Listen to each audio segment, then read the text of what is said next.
Welcome back to another day of the Blast Open Rotterdam, and this day is special because it's the last day of groups. Soon we'll open the doors to the arena and welcome in the crowd to elevate the level of Counter-Strike that much more. But there's still two teams that need to earn their spot and two teams that need to earn their spot straight into the semifinals, and that's what it's all about today here, gentlemen. So these gentlemen joining me here, we got Very Pink Pimp. How you doing, Jacob? Doing great. They call me the PP, Pink Panther, Mike out there. They do call you the PP. I don't know if that's what it stands for. Vu coming on in as well. Less pink, but still smiling. Pimp tried to get me to wear a yellow shirt, but I don't actually have one, so I'm just here with this. It's all right. Peeling that off like a banana as we peel away the layers of this tournament so far. It has been quite a run. Some real surprises, some massive upsets, some teams in trouble, some teams doing great. What do we think about Blast Open Rotterdam to this point? I feel like there's been a lot of surprises, to be completely honest. There's been a lot of teams who, in all fairness, are still in contention, but who's been looking a little bit shaky. And then there's been a few teams who's just been outright disappointing.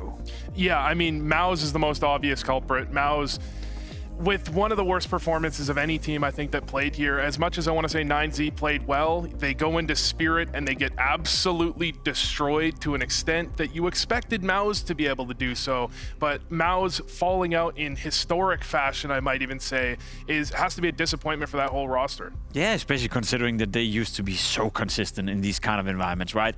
It was a guarantee that MongolZ will be part of the playoff, a guarantee that they will get to the semifinal, and then the whole conversation about them being boring because they could never win trophies and never get over the hurdle, that's a fair enough. But now, if the new landscape, so to speak, and the new issue that arises within the MongolZ camp is that we are casting a doubt whether or not they're even making the playoff, that is a cruel reality that I don't think a lot of people know MongolZ is ready for. And I think there's probably some folks who didn't watch those games who are thinking, okay, so they can't miss the playoffs ever. It's not just the fact that they're not going to be joining us in Rotterdam in the arena. It's the manner that they were losing rounds. It's the manner that they were losing games, losing man advantages, not talking to each other, making rookie mistakes that we just don't expect from a team of their caliber. Yeah, losing to MongolZ in the fashion they did, 13-3 on your own map pick, second map, and getting blown out, that's one thing. Fair enough, that can happen against a good team like the MongolZ.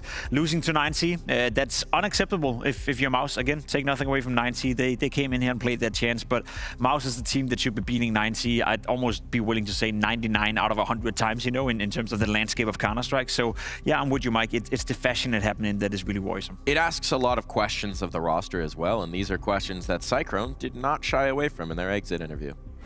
You guys didn't make any changes coming into this year. After these kind of results, are changes on the table? I think we always have to see what the future holds, but it's obvious that over time, if it's difficult to break through, you have to consider also in my position, should we make something? It's also about maintaining forward momentum, and for me to always consider with the staff, is this the team that's going to take a step forwards, right? Or are we not going to break through, right? And I think we still have a very young team where everyone has their best years ahead of them, right? And I think that's obvious to say, but it's also the case.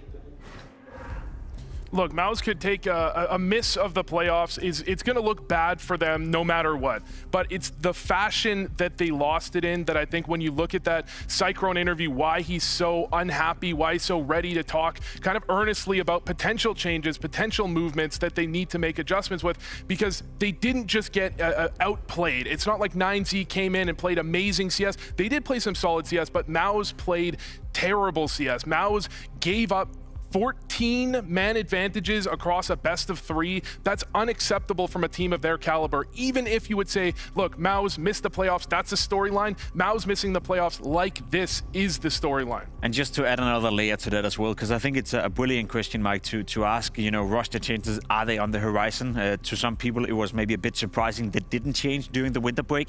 The problem is the timing right now with the VIS, with the cutoff, stage 3, stage 2, you name it. If you're MongolZ, I think you put yourself in a corner now where you have to ride it out until the summer break. You have to ride it out until IEM Cologne, because one thing is wanting to change right now, but if you're MongolZ, you also want to make sure you change the right player or the right thing within the team. And if you're forced to do it desperately in the middle of the season, odds are that you'll pick a player that wasn't necessarily on the top of your pecking order. So in that regard, I think they kind of missed the window of opportunity in that regard. They'll ride it out until IEM Cologne, but that's where it gets exciting, because if MongolZ is not having a great tournament right there, I think it's almost needless to say then roster changes will happen regardless. And on the subject of the major, with their losses here, MongolZ have taken themselves from an almost guaranteed stage 3 spot to being very much in doubt. They might drop down. They're not nearly at risk of missing the major. That would be a step way too far. But for a roster that was once such a lock, there's a lot of doubts. There's a lot of questions to answer, and they will be looking to find that spark, and they're not the only ones, right? This is a team, as we move over to FaZe. MongolZ were once known as the junior FaZe clan. Now we've got the actual FaZe clan maybe looking even more disastrous. You know what's funny about that? It's completely changed around, because if I'm MongolZ right now, I'm looking towards that FaZe team, and I'm like,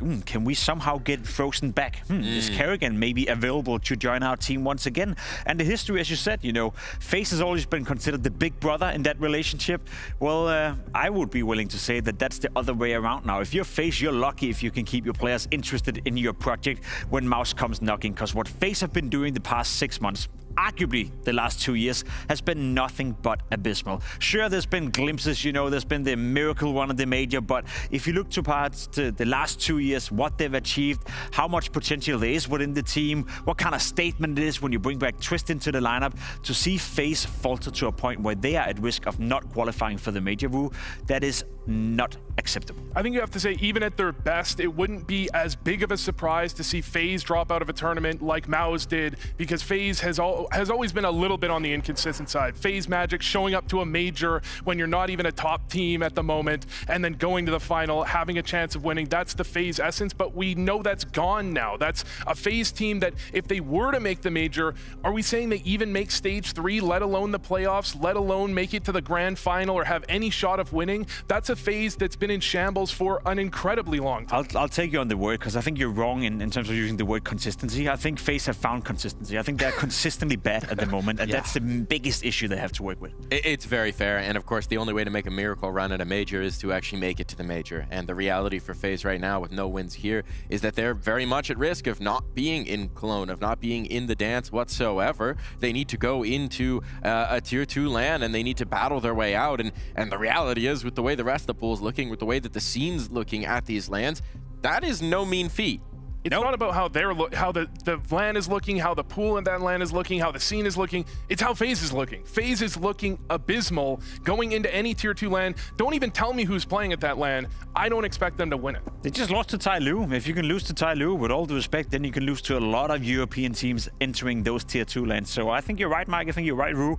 FaZe is looking at a very dire situation. And as we spoke about already, arguably to me, the best thing that can happen is them not making the major, because that's, you know, that's kind of the end for this lineup. And the sooner the end is for FaZe Clan, the sooner they'll rebuild, the sooner we get to see something that is more exciting. It does feel like an end of some variety is coming through. We also heard from karrigan in that exit interview. It was a little bit of a tough one for him, and karrigan's been fighting. That's the thing as well, right? He's been the usual one to point at for individual performance. He was the one delivering at this event. His teammates not coming along for the ride. You gotta wonder if something's gotta give. There's one thing I will never fault karrigan for, and that's trying, that's fighting. His career speaks for itself. He also had a time where he was constantly getting kicked from his teams. He was in Astralis, he got kicked, then he went to FaZe, found some success, got kicked, went into Envious, you know, tried to come over and say North American Counter-Strike. Obviously, impossible task even for a guy like karrigan. So he's had his rough times before, so he's going through another one of those motions where it's not looking great for him. But if there's one thing I know, which we also heard in that interview, he never stopped fighting, he never stopped caring. Now, is he the right man for the job right now? I think he is. Does he have the team, you know, that is the right team for the job? I think that's where the problem is. Yeah, the situation with karrigan is he needs a star-studded roster around him, because his fragging is simply not that good. It's continually slid downhill year after year after year. He needs to have a super team around him, and he has super team names. He's got Brokey. That's a name you know he's one of the best of all time. Frozen, karrigan, Frozen, Twist. These are superstar names, but it's not a super team. Let's talk about a true super team then, because now we shift to the positive. Vitality. They said it couldn't be done. They said they couldn't maintain the 2025 form. Well, what if they just got better? Well, what if, you know? I think there's a lot of things that point in that direction right now. Cyru, for once, you know, playing some absolutely wonderful Counter-Strike. Right now, there's no debate. Once. Yeah, well, I mean, to a point where he's like distancing himself for Dunk. He's distancing himself from everyone else. There's no doubt he is the most informed player in the world. There's not even a discussion to be had at this point, and I'm almost willing to discuss things. So that is for once very interesting. Another one is FURIA.CET. The fact that FURIA.CET is now playing like he's a top 3 player in the world, that's another great case pointing in the direction that Vitality is only getting better. Then you combine that with the fact that everyone around Vitality, you're looking at your Furias, you're looking at your Mouse we just discussed, Spirit, you name it, they seemingly all are getting worse. So yeah, there's one king right now, that's Vitality. I think we were looking in the previous offseason, who is going to make a step forward? They're trying to make roster changes. They need to catch up to Vitality, make a step forward. Every single team has taken a step back after that offseason. Every contender is now much worse, and somehow at the same time Vitality get even better. And as the biggest Donk supporter, I would say he was the best player of the year last year. I'm happy to say if ZywOo keeps playing like this, he is going to be #1 this year, deservedly so. And you could even start to say he's the GOAT of CS2. I was giving it to Donk before. I might even give it to ZywOo. It's a lot of work to get Vu to change his mind about just about anything. It's one of those impossible tasks, such as some of the impossible clips that we've had, as well as Vitality have really just continued to light up the server, light up the board. I mean, look, we'll talk about ZywOo some more. There's a million little rounds that you can take, but if we're talking about cultural impact rounds, there was one from this tournament that just felt unreal. One shot, one flick, didn't even see barely a pixel on his screen for one frame, and he flicks to a player who's not even in his scope. I mean, this guy's just unbelievable. He is unbelievable, you know, and he's playing his best brand of Counter-Strike. Almost feels like he took it personal when people said, yeah, it's crazy. And I'm sure they're going to show it as well, but he sees the opponent one frame. Like, I barely see him right there. Somehow, some way, ZywOo did. He's playing his best brand of Counter-Strike. It feels like he took it personal last year when people were saying that Dunk was still better than you, even despite that you winning 2 majors, you winning Player of the Year. I agree with you. I think there's definitely a case to be made that Dunk, from an individual perspective, were the most, I guess, performing player last year, the best player, but this year so far, Dunk has just been on another level. The consistency, not Dunk, ZywOo, the consistency, the fact that he's showing up at every single tournament. Now you add on top of that he's winning every single tournament also helps his case. So yeah, it's impossible not to be positive, and it's almost hard to come up with something new to say. And I'll let you make one more Dunk comparison here, Vu, because there's also a conversation for Opener of the Year, and this guy was the only member of Vitality not to win his individual category last year at the HLTV Awards. This year, he just damn well might. Yeah, FURIA.CET seemed a little bit unhappy that he was the only one coming home without that #1 in his position trophy. And this is unbelievable rating-wise for FURIA.CET. When you look at the way he plays, he's almost always, even when he's having an average year, when you look at the economy that he requires, he plays with MAC-10s, he plays with MP9s, he goes out with pistols, he's first in every single time. He plays a role where you're not supposed to get kills. The way Donk goes for openings, the way Donk goes for entries, he's supposed to get kills more often than not. Look, he's going as an entry, it's hard, it's tough, you're going to get fragged from the side, but the way Flames goes in is entirely different. So to see him hit any peak anywhere even close to Donk is showing him playing at an insane level, the likes of which we've never seen, certainly from FURIA.CET. There's nothing like having your sacrificial piece not require being sacrificed, right? Just getting the kill off the rip, that makes everything a little bit easier. Speaking of easy, this guy, we're going to move to one other player, csgo, not on Vitality, did make a pistol round look so damn easy. We were talking about highlights. We got to watch this one more time. Yeah, I feel like that's a great candidate for highlight of the year. At the very least, it is clinical. It is beautiful from csgo to hit all those shots in such a cool, clean fashion. Great to see that he hasn't lost it, but that goes without saying that FURIA are still struggling a little bit. We'll see them play later on today. It's not a guarantee that we get to see csgo in the playoff, which in itself is a bit of a crazy thing to say, but in terms of making highlights and playing good Counter-Strike, he still got it. Pretty sure they still lost that map. Even yeah, they did. But this segues us nicely into talking about our schedule of the day, because we do have a full slate of Counter-Strike. It's been action-packed days here at the Blast Open Rotterdam. We want to make sure you get a full helping, and so it's Aurora versus NAVI to start the day, Falcons versus that self-same Furia for the second round, PARIVISION Vitality for a semi-final spot in the third slot, and MongolZ Spirit. So the games for you, the first and third are for the semi-final spot. The second and fourth are to even make it to that stage. So Furia definitely going to have their work cut out for them against the surging Falcons squad. But we're going to be talking about these two teams behind us. You said no one took a step forward. I think Aurora and NAVI are both making a strong case, and we'll talk more about that case after this break.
Major, Yes. rematch of the EPL final coming in here. Thoughts on that final now that you've had more than or about a week to process it?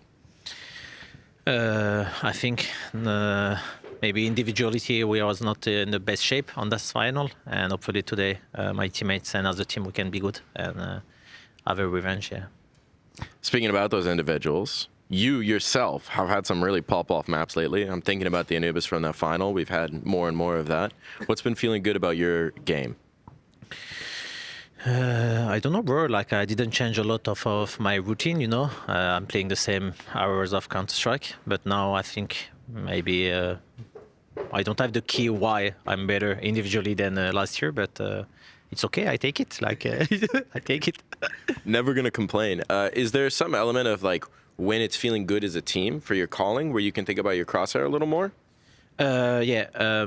Maybe there is a key, but I didn't want to say it. But I think now I try to explain in theory, like in the morning before playing the official, I explain what I will call. And before that, last year, when I was doing my game plan, I was just doing my game plan and just calling on the fly, you know, on the server. But right now, I explain like 3, 4, 5 calls I can make on this day, and I explain them on the theory, like 20 minutes, half an hour. And maybe it's helped because I'm concentrate less on the details that I want to tell them, because they already know what they have to do, so I can be more focused on my cursor. Maybe this is the key, but I don't know.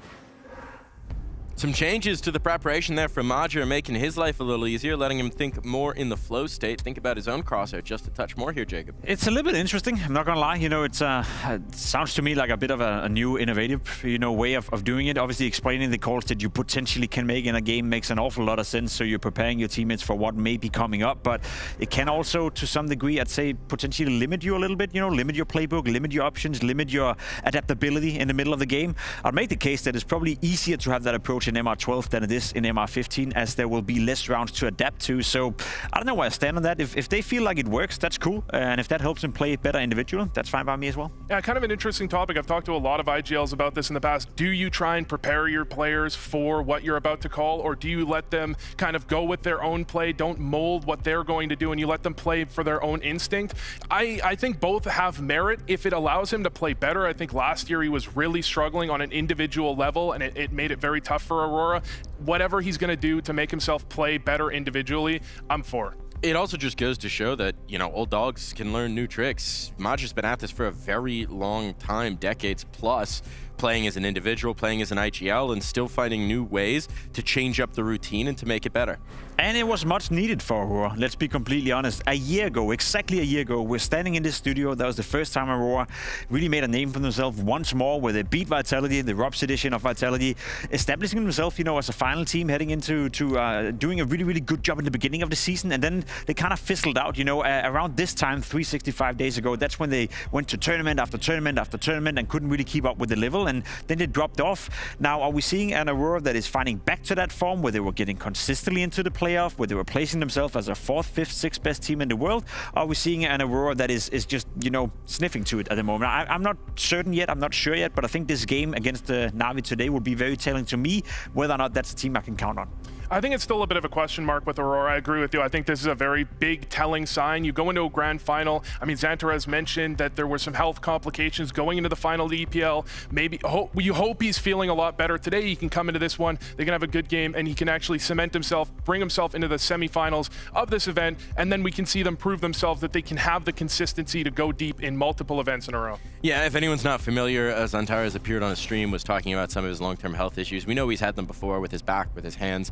Apparently took something to try and help with a hand issue that wound up losing some feeling in his hands for that EPL final, part of why he went missing. Really seems like a tough situation to manage, and we know with the demands of travel in the Counter-Strike calendar, recovery is just a real luxury that you can't always take. We've seen it before with players. Hand surgeries, wrist surgeries can really knock you out of competition for a long time. So something that Xantar is trying to manage as opposed to having to really take the time off, that's a really key long-term storyline for Aurora's success. I mean, it's an issue when it's Natus. It's an issue if it was any player within that lineup, obviously, but he is the most important piece of that puzzle. He is the most important player within Aurora. He's the guy that is the spearhead, the catalyst for this team, always involved in the opening kill department, always the usually, I guess, statistically speaking, the best player on both sides of the map. So, yeah, you can have health issues, but when your best player, when your star player is the one dealing with it, obviously not helping your team. I mean, when you look at this from a historic perspective, going all the way back to Fnatic when they had their best of all time run in 2015, 2016,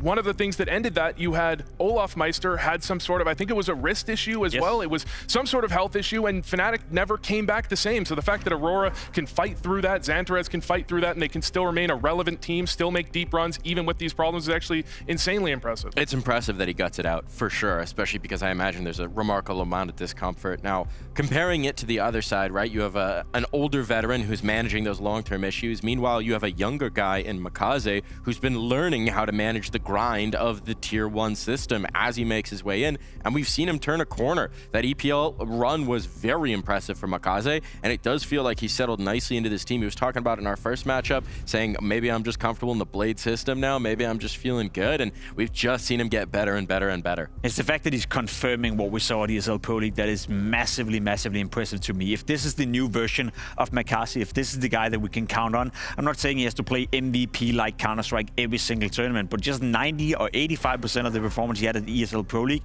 coming into this tournament as well, that's a game changer for NAVI. And wouldn't it be damn good if he did play MVP level all the way through? Let's hear from the guy. Let's hear from the young MVP. Do you feel like more teams that you play are focusing on you, maybe trying to counter some of what you do? I think it was always, since I joined NAVI, a lot of teams, like, it's focused, because on Tier 1, everyone prepare, like, analysts and this kind of stuff. I think it's normal, to be honest, if someone prepare for you. I got used to it from beginning, because people was anti-stratting me a lot. I just got used to it now.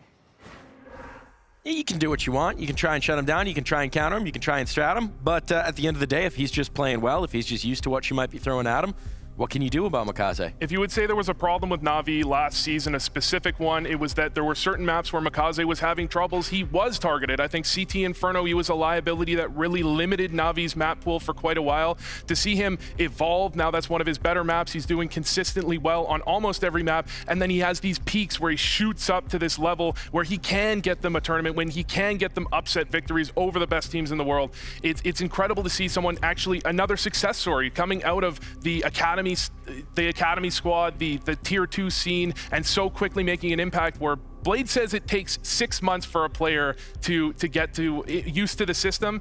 It's been about, what, 8 months? Yeah, the thing is, he's solving the biggest issue they have. We even spoke to Blade and he admitted to it. Firepower sometimes was a bit of a concern within the NAVI camp. We've been looking at the lineup as well and comparing them to the best in the world. They lack a little bit of firepower. If MongolZ is playing at this level, he's solving the biggest issue NAVI have had the last 6 months, which is lack of firepower. No one is doubting the strategic approach. No one is doubting the system. No one is doubting the impact coming from a player like Bit, the calls from Alexi B, wonderful stepping up as well. But if MongolZ is the problem solver in terms of firepower, NAVI could be a team returning into that conversation where they are one of the best teams in the world. They certainly could be, but it's always tough to play the same team twice in so many weeks. So I asked the teams about that.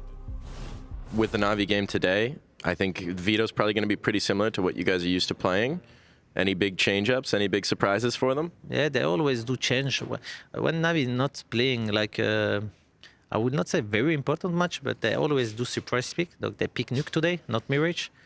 So we will see. We go obviously on Anubis, and they pick Nuke, and the last map is Dust 2. A little surprise about Nuke, but like there is a small percentage, like 10%, 20% in my mind, they will pick Nuke.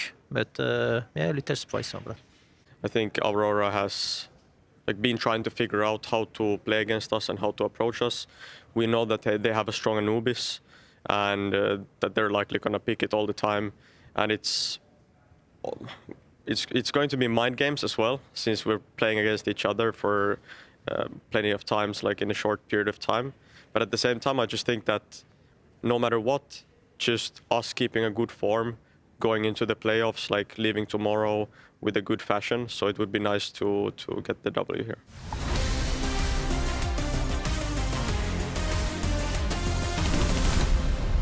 already told us the veto, so we don't really need to go through this rigmarole. Nuke being picked by Navi, mixing things up a little bit in the rematch here. What do you guys make of that? Well, Blade is staying to his word. We spoke to him. He said that they're working on the map pool. They're trying to figure it out. They're trying to strengthen the map pool as well. And as he said, this is not a do or die game. This is a game whether you go straight into the semifinal or into the quarterfinal. Naturally, important to win it if you're Navi, but it's also them allowing themselves to shop around and try something new. Whereas for Aurora, they can only really pick Anubis if their goal is to win this game. Yeah, when you look at it, I'm interested in who banned Mirage. I thought Navi might have banned Mirage. Looking at Nuke specifically, you look at it as Aurora, it's being a strong map for Aurora, or at least a decent map, but when you actually look deep into it, it's actually never been very good of a map. If you look at them against top 20, they barely crack 30% win rate. Against top 10, they've got 2 wins in the last 12 months on Nuke, and I think Navi unfortunately are one of those wins, so it's not impossible for Aurora to take it home. But when you see them in their grand final at EPL, I think Navi saw some gaps in the Aurora defense. I think they've got a very good chance on that map. Well, we'll have to find out. We are going to be diving into it. Any keys that you're looking for between these two teams? There's a little bit of gamesmanship as well, maybe saving some things for the next bout, because we know they're just going to keep meeting each other. Potentially, you know, as LXB said, it's going to be mind games. They played Anubis, you know, in that grand final where Aurora took the only map they won, 13-11, winnable game for Navi, to be completely honest. It wasn't like Aurora dominated them on the map. I think that's why they're okay with playing it again. They want to test themselves. They want to see if they can learn something from that. I don't expect it to change much. However, if Santaris is playing better in this series as a whole, that could change the playing field a little bit. So I'm curious to see what kind of version is coming out from each team. For my money, you know, that's the story of this matchup. It's a testing ground for both teams. We're going to see them in the playoff, but if Navi is taking a win here against Aurora, I'm willing to put them up there next to Spirit, next to Mouse, etc., etc. If they lose there, it's still, you know, a question mark. If there's any team, if there's any matchup in Tier 1 where there's a bigger individual or a bigger strategic gap than this one, you would surprise me. Navi are much better strategically. I think they got this one. Well, Vu's feeling confident. Our casters should be too. Anders and Henry G, take it away. Thank you very much, boys. Great job there. Yes, we have the Group A upper bracket final here, Anders. A seeding game to decide who will be going to the semi-finals and the quarters. So do me a favor, save your voice for the arena. We don't have to give it the beans today. Should be a great game still. I agree. Yeah. I think Navi are the favorites, obviously EPL champions, and we do have Zantares with some injuries going on as well. What are your thoughts going into it? I think there's a lot more to win here for Aurora in terms of just the psychological battle. They've lost to Navi a fair few times now, obviously at EPL most recently, but, you know, even if this game is sort of just seeding, I still think if you can prove to yourself and your teammates that you can beat Navi, that could be a really big benefit once we get to Rotterdam even. So I still think there's something to win here for Aurora, but both teams have already kind of suggested that, you know, they're going to be testing some things out. There's going to be some stuff, you know, that's great. That's still very interesting. Absolutely true. Ladies and gentlemen, we'll be kicking things off momentarily. It will be the map pick of Anubis. It's the specialty pick. It was a lifeline for Aurora when it came back into the map pool and Train being removed. Oh, yeah. They are one of the absolute best teams in the world in this map. They played it over in Stockholm as well. It was 13-11 in favor of Aurora, so don't expect a blowout here, and we'll see who will be picking up the all-important pistol. Game on, ladies and gentlemen, as we'll start the T side for Navi here. 2 smokes, a smash, a flash, and a Molotov, and it's going to be Soulfly, one of the top performers in the grand final. We'll be checking towards camera right now. We'll see whether he's going to be opening things up with the frags. Habits. He loves playing that outside of A position. Very, very good at taking those fights into the A bomb side. Obviously, he's just got a Glock this time, so maybe not the most exciting. Soulfly, he will eventually make contact right there. He does spot at least one person, but sticking around is not going to be the best idea. The bomb's outside of B at the same time, but there's really only 2 people anchoring the site at the moment. So this could be very tricky. Molotov used to block out that part of it. Santaris, he realizes they're going to be coming from the other side as well, and he's not wrong. Pretty good timing to fall back, but Immer and Bits have opened up. I can't believe it, but 2 headshots from him. We're going to have to see the replay of those. And in the meantime, Santaris goes down, Walk 6 falls, and not even a single casualty on that Navi side of things. It really couldn't have worked out any better for them. Oh, you're dead on there. Nice little B split coming through, and every kill en route going in favor of Navi. We are going to see Immer. There's the replay from way downtown with that Glock. Flashbang assist from Wonderful as well.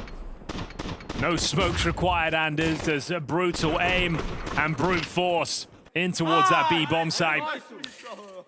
Yeah, they had the smoke in route, so that's probably why Immer is able to get the second kills, because that CT player is running to try and be ahead of the smoke. Yeah. Like, sometimes I think I even said this a couple of days ago. I said, oh, they're peeking before the smoke.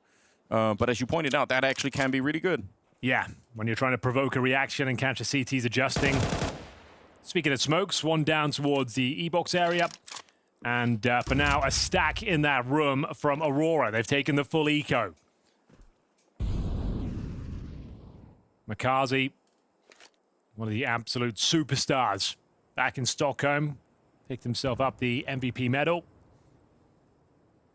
Soulfly, new boy of the squad, been very impressive. Not necessarily a superstar, but definitely holds his own. Has some great clutches, and we're seeing a rare MP5 in the hands of Bits. Yeah. No MP5 here, though. It's going to be Immer with the AK-47. Detects that B push. Takes down one and offers up a rifle. That's the problem, though. If you give that in the hands of Xantares going forward, and as you said it many times, his specialty weapon, if they can save that, it's going to help them out massively going forward. It's such a night and day difference for Xantares with the AWP versus the M4. Yeah, I think it actually has a really big impact. I mean, in any round, it would be nice to steal an AK when all you have is USPs. They're not going to try and retake, obviously, but especially when you got Xantares on that team. Shocking if he doesn't get it thrown over by Woxic. That surely has to happen. Oh, it will for sure. No doubt in my mind.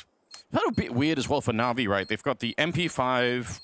Can't remember last time I saw something by that. It's actually pretty good, honestly. Okay. It feels nice to use. With the silencer as well, the spray pattern's like really quite comfortable. I think it is quite viable weapon, just not very popular. Should give it a try. I do feel bad because we just, for such a long time in CSGO, we were bullying Valve to put the MP5 back in because of 1.6 nostalgia. Yeah. Then they did it and nobody used it. Yeah, that's a good Valve point. must have been thinking like, what are they doing? We see a few players give it a go. I see MongolZ pick it up sometimes as well. Nice. And we're right. Xantares will be taking that AK-47. Just to reiterate, he is suffering from some injuries right now. It affected his performance in the grand final. He's actually bottom of the server, which you very rarely see. Yeah. Hopefully, he can find some form today. No smoke in the middle here for the CT side. Always a good indication that there's going to be something happening, that they're trying to manufacture something, and they absolutely are. Flash deep in there, wanted to go aggressive. I kind of appreciate that. You've got the AK, you felt like that was a good opportunity. It backfires, but Wakadia pretty good as he slips out of there. They'll surrender the AK, but at least it's still a 4-on-4. Yeah, at least they've got that. It's going to be missed Molotov from Alexi B. You don't love to see that, however. So he'll be upgrading his MAC-10 to the rifle. Still a 4-on-4. Heavy damage inflicted towards Woxic. Nade tickles him down to 46. Wakadia, one of my favorite players to watch right now in top-level CS. So calm, so reliable. Always good for 1 or 2 kills. He holds towards the window area, just playing behind the smoke for anyone sneaking through. And we have got some activity over towards A. Bit has confirmed he's got A main under his remit. It's Woxic to defend. Big kill coming in, and it's Maja. He's been showing some great individual form as of late, Anders. Managing to find that man advantage. Yes, he is one of the all-time marathon runners in this game. He's been around for such a long time.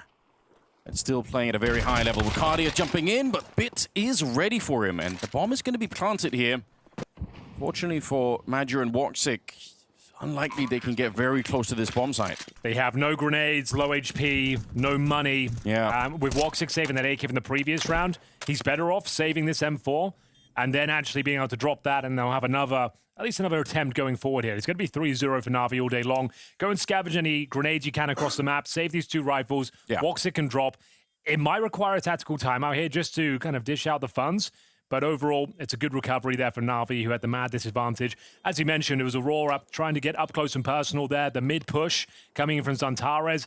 Got taken down by the MAC-10, which is unfortunate. 2 players to deal with. We'll see if they can find any exits here. It's important that Maja stays alive, but he's being isolated. Flashbang comes around the corner. Down he goes. And they hold on to the Woxic M4. He could purchase an AWP going forward. So if they do force into the next round, Woxic can buy the AWP, and they can have SMGs and 1 more rifle. Okay. So that's why I say it might require a tactical timeout just to discuss whether that's worth it. Yeah. Here's the push. I like the push. I think following up, when they push again to kill Ima, I can actually see how Ima is having a very hard time reading that. Like, it's so unlikely that there's going to be a secondary CT push in the middle like that. So it's a lot of fun to see. So there it is. The Woxic AWP does come out. It is going to be the force buy. Comes down to Woxic and E-Box to try and open things up, but that's very usual. Get smoked off to reassess your options. By the way, this smoke here is a CT smoke that Alexi is standing next to. Whenever Aurora throw this, it almost certainly means that Woxic is AWPing in this dark room in front of Madja. Like, the correlation I went and checked is something like 80%. It's so crazy how often this happens. I think you should be throwing that smoke every single round. It keeps a the lot of teams Ts are now. Yeah, it keeps the Ts on their toes. It allows for CT aggression to come through, and it means they have to use their utility towards the mid window. Yeah. Molotov and grenades to stop the CTs dropping down the window area. So yeah, I think that's going to be very, very meta, throwing that every single round. As we get into round number 4 here, it's going to be Navi with a great start. Smoke towards the temple side of middle. No one really home. It's Antares playing defensively in towards camera. CT's desperate for information here. They're in the dark a little bit. They've actually offered up middle, and Alexi B more than willing to comply. First kill is a stunning shot from the in-game leader. Takes down the Danger Man, and it's low HP now for Woxic. Does he dare peek again? I don't think I agree with that one. He was already low. The AWP is recovered, and they're in a 5-on-3. Make it 2. Yeah, they've split open the middle of the map. Unfortunately, when Soulfire picks up the AWP, the best case is saving it right now. I don't know if Arcadia could find another weapon. Might be one on the ground. Maybe they could find Immer outside of B. But getting close to retaking this bomb site is not going to be on the cards here. MongolZ, good kill. I don't know what Arcadia was hoping to do there. It's a 5-on-2. Go and save with your teammate. Protect this AWP. Was he hoping to find 3 kills? Yeah, I don't know. Maybe he was trying to protect Soulfly by just holding that position for long enough. For some, here's a good question though, because obviously now he's alone and they really will hunt him down. Nobody dies on the Navi side, and they are off to a really, really strong start here on what has to be Aurora's home map. Oh, absolutely. Goes without saying, they are considered to be the world's best team on Anubis. Yeah. Santaras can't get going. See that frustration coming through. He's known for it, Anders. Hasn't got a strong mental. Gets tilted easily. 0-3 right now. And the problem is when he gets tilted, he gets too aggressive. He starts hunting for kills too much. Yeah. It's something that's very noticeable on the server. When he's in form and when he's hitting all his shots, that aggression pays dividends. It's fantastic, but when the tilt sets in, it can be rough. Somebody remind him, he's on the CT side. Like, yeah, right. I don't even expect him to do that much. I'm waiting for the T side. And there's a lot of individual duels here. We're not seeing any crossfires. We're not seeing any alley-oops or flashbangs. It's just face checks and hoping to win your aim duels. And that's fine. There's Antares. But as we mentioned, he's injured right now. He has to play his B game. Yeah. So maybe get somebody else in middle who can set him up every once in a while. Like, if he wants to take that peek. Exactly. Exactly my point. But with the maximum loss bonus, they do have finances to bring at least 5 rifles to the board here. But Navi looking very comfortable indeed.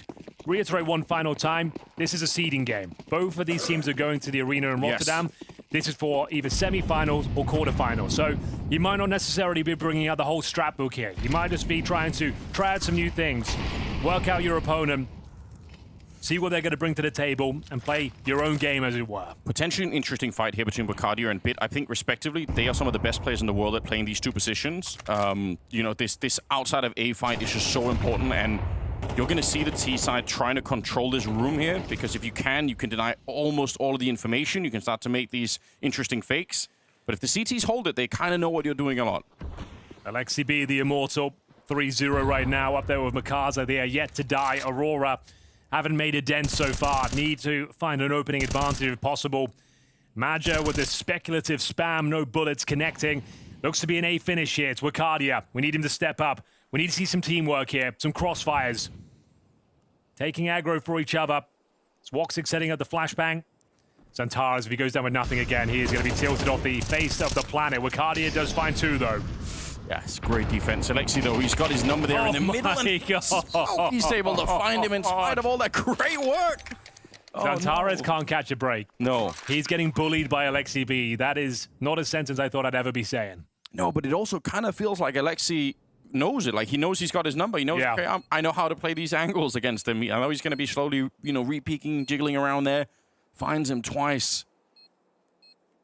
That does not bode well. It's another clean round for Navi. 5-0 here.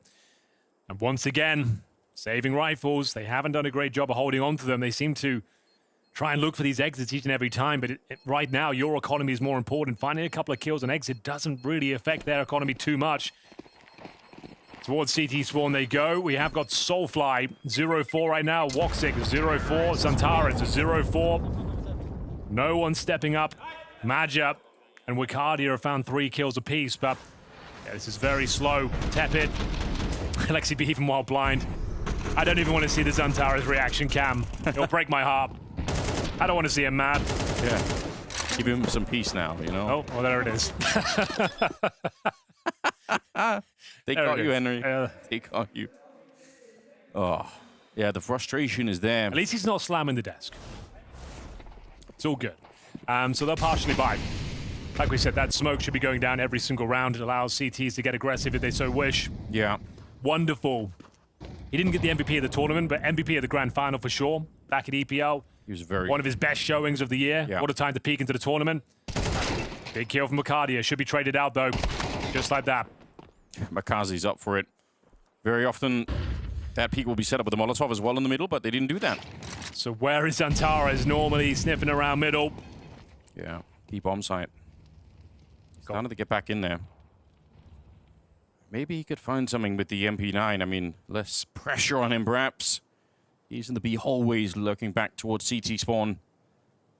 Navi have called for a big freeze at the moment. They are expecting that there's going to be a peak in here. I mean, probably expecting that doubly because they found Wicardia instead of Xantares in the middle. So they're probably thinking, well, if we just give him like another 10 seconds, maybe Xantares will show up once again. Although he's not doing that. He's being fairly disciplined at the moment. Unfortunately, they're leaning towards the B bomb site. And this bomb site's hard to hold even at the best of times. We've got 3 people on the site. With just one person, it can be very tricky. Xantares at range, walks right into the AWP. There's no smoke up, so he's not expecting the push to come right then and there. But Soulfly lines up a couple of kills. Bits and Imma, they go down, and now it's Wonderful. Well, Wonderful's had a highlight or 2. Oh, yeah. On this B bomb site before. We'll see if he can do it again. 1 versus 3 this time. 20 seconds to work with. Might fake out the bomb plan once more. Woxer's going to push and find him. Nice work. Woxer with the 5-7 kill. Recovers an AWP as well. They've got AK-47s within their ranks, and they are on the board here. Need to activate Xantares, but that's looking promising. Nothing wrong with what Woxer was doing. Obviously got the kill, but it's interesting to see him push once he hears the scope, right? Because there's a fake plant. He hears the scope, so he knows that no one's planning on the other side. But, you know, fair play. Giving him no room to work with. Big fan of Soulfly. Yeah? Always seems to play disciplined, well-positioned Counter-Strike. Good spray control there, gets the double kill. And we are into a very important round here. Aurora looking to break the bank of Navi. Xantares, this is what I mean. He loves to get aggressive when he's not getting into the game, and that's more like it. Stunning sequence with that AK-47 asserting his dominance towards middle. That's what he's been looking for all game long, Anders, and finally, it lands for him. 5 on 3. He just needs that rifle and everything is absolutely fine. My God, he's so quick when he actually gets to work. He had a point to prove there. Yeah. I'm glad that he did it, though. Don't cower away just because you had a couple of bad rounds against Alexi. Oh, yeah. Doubling down. You can't put Xantares on a leash. No. It doesn't work. He's the Terminator. The Turkish Terminator. Not going to work, is it? Takes a bit of damage for it, but it's all right. Looking like to be a second round here for Aurora. And they're playing it well. Holding these key choke points, Xantares has had enough. He was on 14 health. He was on 14 health and still willing to go for these frags. I would say it's a scary prospect of the in-game leader. The fact he's still hunting, but when he's hitting shots like that, you can't be mad. Wonderful and MongolZ, almost nothing to do in the round. CTs really should peel off all of these choke points now. Get back to the bomb sites. Maja should be screaming for the retreat. That's exactly what they've got. Yeah. Woxic, strong position. Yeah, would have to be an immediate headshot from MongolZ. Not going to be working out. Looked like it was him and Bit operating that angle. So many highlights burned into my brain of Bit taking that fight that MongolZ was trying to do to great success. I think he's super scary once he gets up and running. I haven't really seen him try that yet, but there are some teams I've seen Bit play where he just sort of waltzes in there like it's nothing, like no respect whatsoever. Maybe a lot of respect here for Aurora. Probably should be on this map. They will pick up another round, so Xantares activated a bit here is great news. Look at this.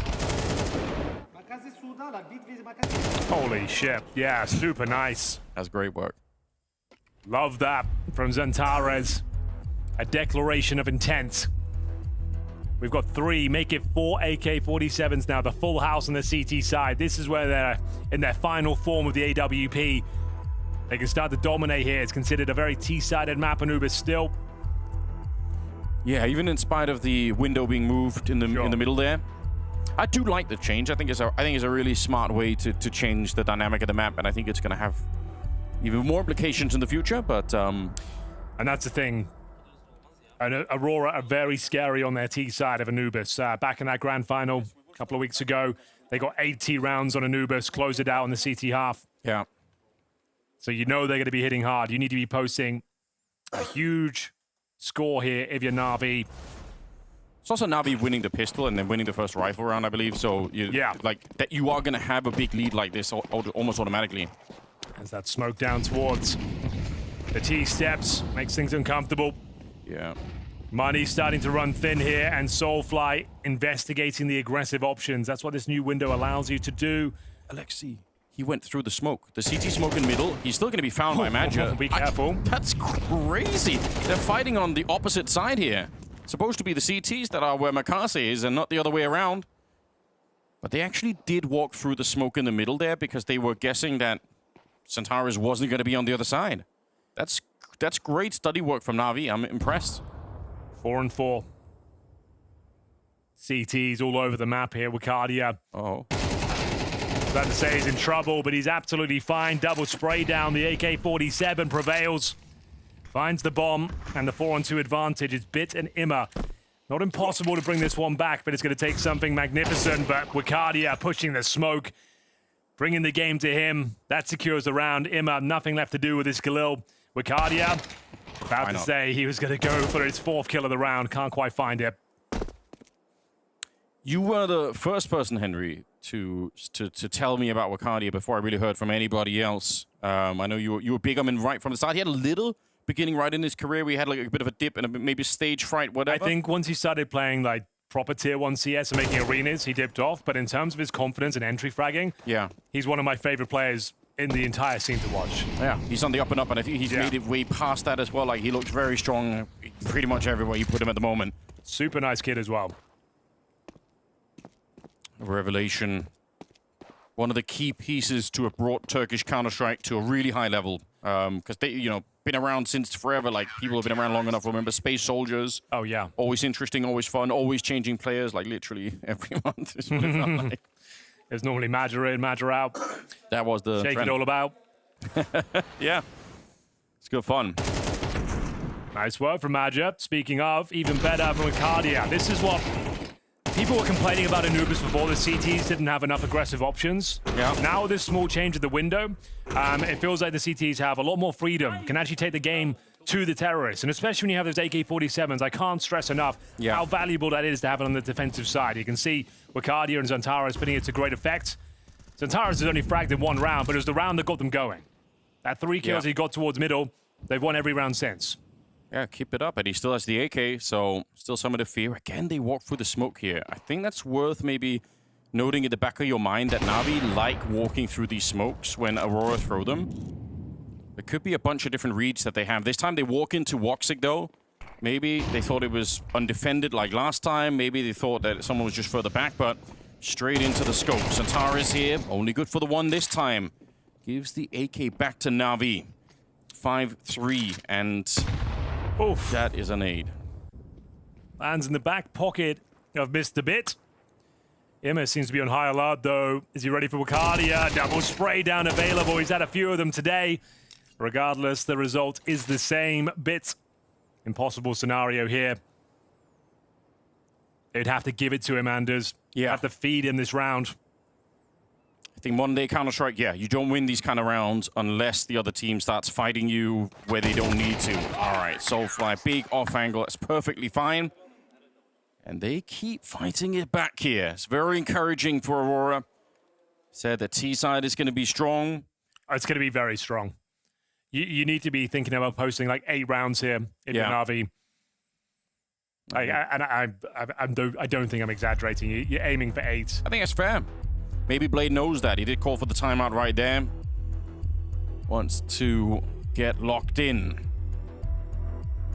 Get a chance to maybe discuss what's going on. He's talking a lot, deliberating over their next move. It was such a great start.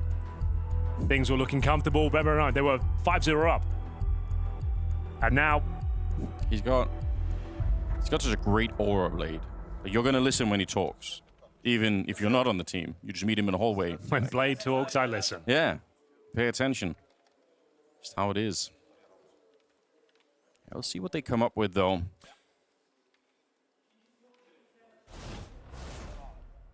So, 4 rounds in a row since Antares got them on the board with that AK-47. Speaking of which, Ricardia will still have his. This Molotov, not good news, doesn't seem to punish them too much.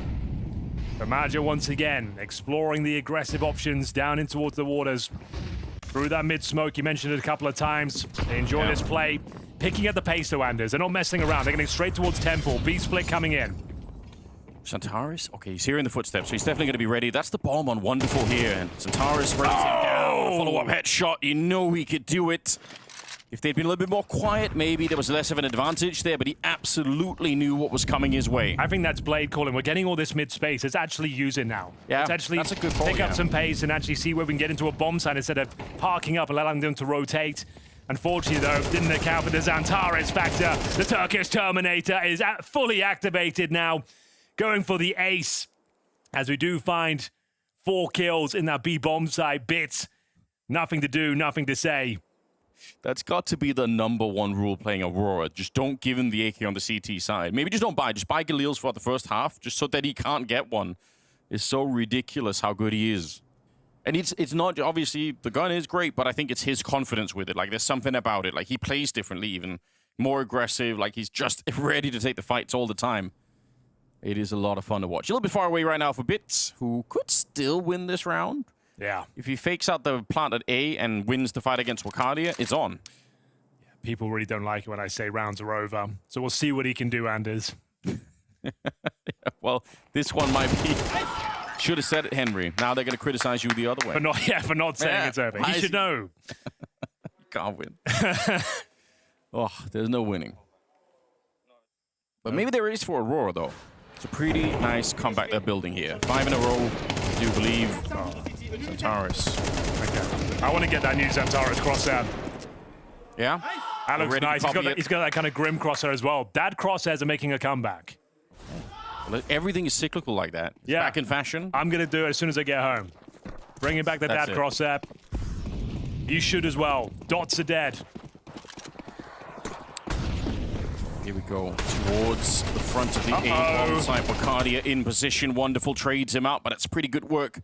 Not going to complain about that, Wakadia.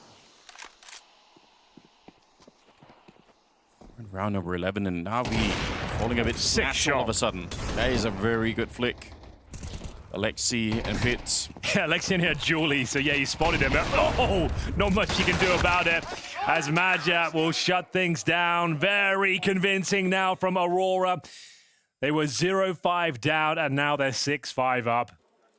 As I mentioned, you're looking for 7-8 rounds on the T side. Right. Especially against Aurora. That ain't happening no more. Well, this is actually, this is going to be my recommendation. We talked about the middle a little bit. I really wanted to see Bit have one straight-up fight against Wakadia here. I think Bit's got the confidence. Obviously, they don't have the weapons here, but I've just seen him do it so many times. I was kind of anticipating it coming into this game that we're going to see a little bit more from that. It looks like he's been maybe held back a bit over on that side. I feel like he could do it, though. Let him loose. Boxing should have a kill here. Right. Looking good for it. No smoke up. That's a warning sign. MongolZ didn't read it, though, and he does go down. And now they're fighting outside of the B-bomb site. Zantares in the corner with the AK ways the most dangerous. Takes him down, and Maja shows up to help out. Absolutely cracking at the moment here. 6 in a row, about to make it 7. It's Woxic with the final kill. 7 in a row to end the half with.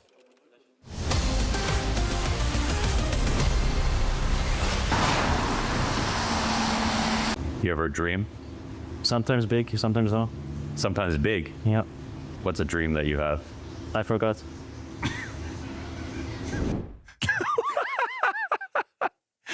What in the world? Don't pull the trigger, bro. Put it down. Time's ticking. Dogs out. Clashes and kills them off. Call him the Kalashnikov. Always reliable Russian rifling. The target in the back is untouched. Round 1, that's 0. Rez, are you confident you can beat that? Yeah. All right, let's see what you got. Okay, there we go, there we go. Wrong, unfortunately. And what is this jacket, Pimp? Come on. What do you mean? Okay. No, break it down for us. All right. Yeah, the jacket is really yellow. Okay. It's even more yellow. He pulls it off, though. He pulls it off, I feel like. So, guys, I'm falling asleep slowly. Made to finish this in 4 maps, I mean.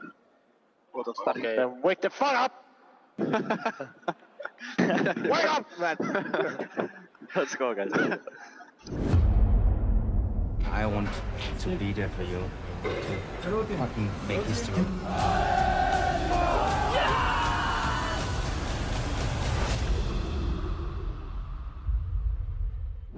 I'm going to have to sit in this arena and feel the atmosphere for this Falcons Vitality game because, man, this is getting crazy out here in Hong Kong. 2 games left, and then we wrap it up and hopefully we come back because it's been an incredible week. Hey, my name is Kerrigan. I'm currently the IGL for FaZe Clan, and today we're doing some map analysis. The game we're looking at is Liquid versus Heroic. So first of all, you want to always play for some mid control, or at least throw some mids as the CTs. And most of the time, you actually are going to play 2B. You already wiped the server with them, but now if you want to wipe your something else with Vitality's logo, you can, courtesy of this custom-made toilet paper. Now keep in mind there is a Falcons logo in there somewhere, so you might need to be tearing out every like 8 sheets. Yeah, I'll take care of it. What does they call it? They call it little coup. A little coup? What does they call a force buy? A force buy is still a force buy, but they call it le force. Le force. What does they call full save? I don't know, man. I didn't do any crawls. Stop trying to coach me. Start following my goals. Ha! Be careful. Last time I said it, they made me an IGL. Is this how roster changes happen? Rivals, Hong Kong champions. I present to you the best team in the world. Bask in their glory. This is FURIA!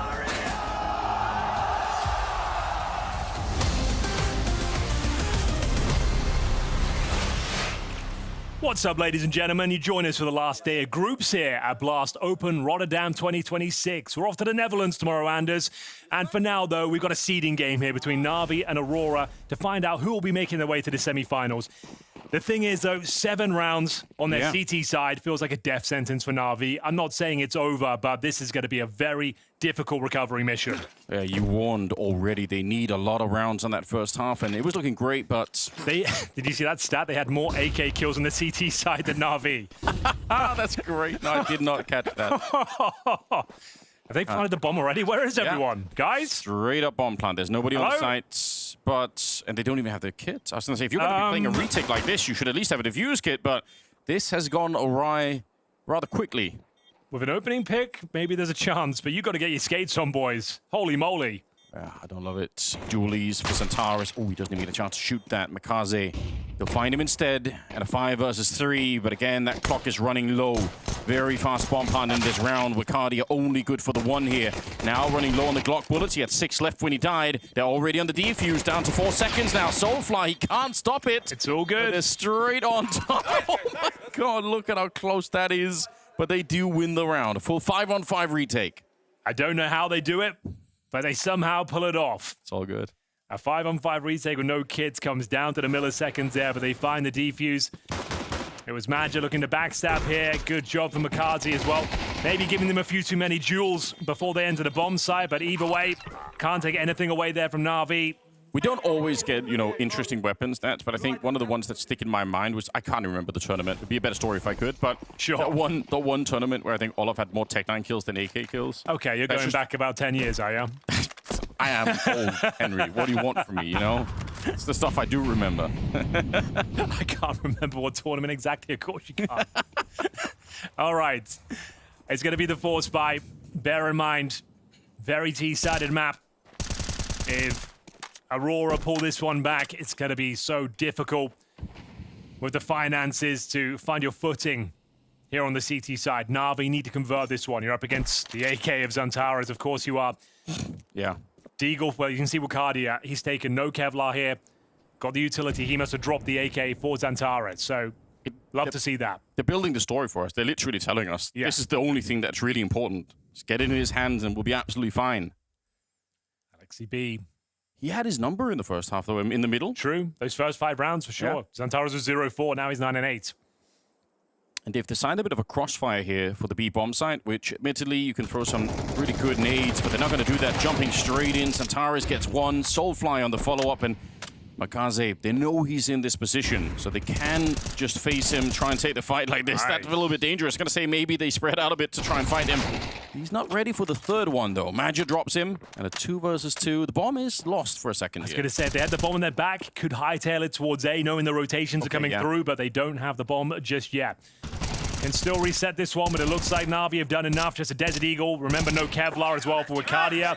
Nice cleanup and great work from MongolZ, especially in towards that E-box room.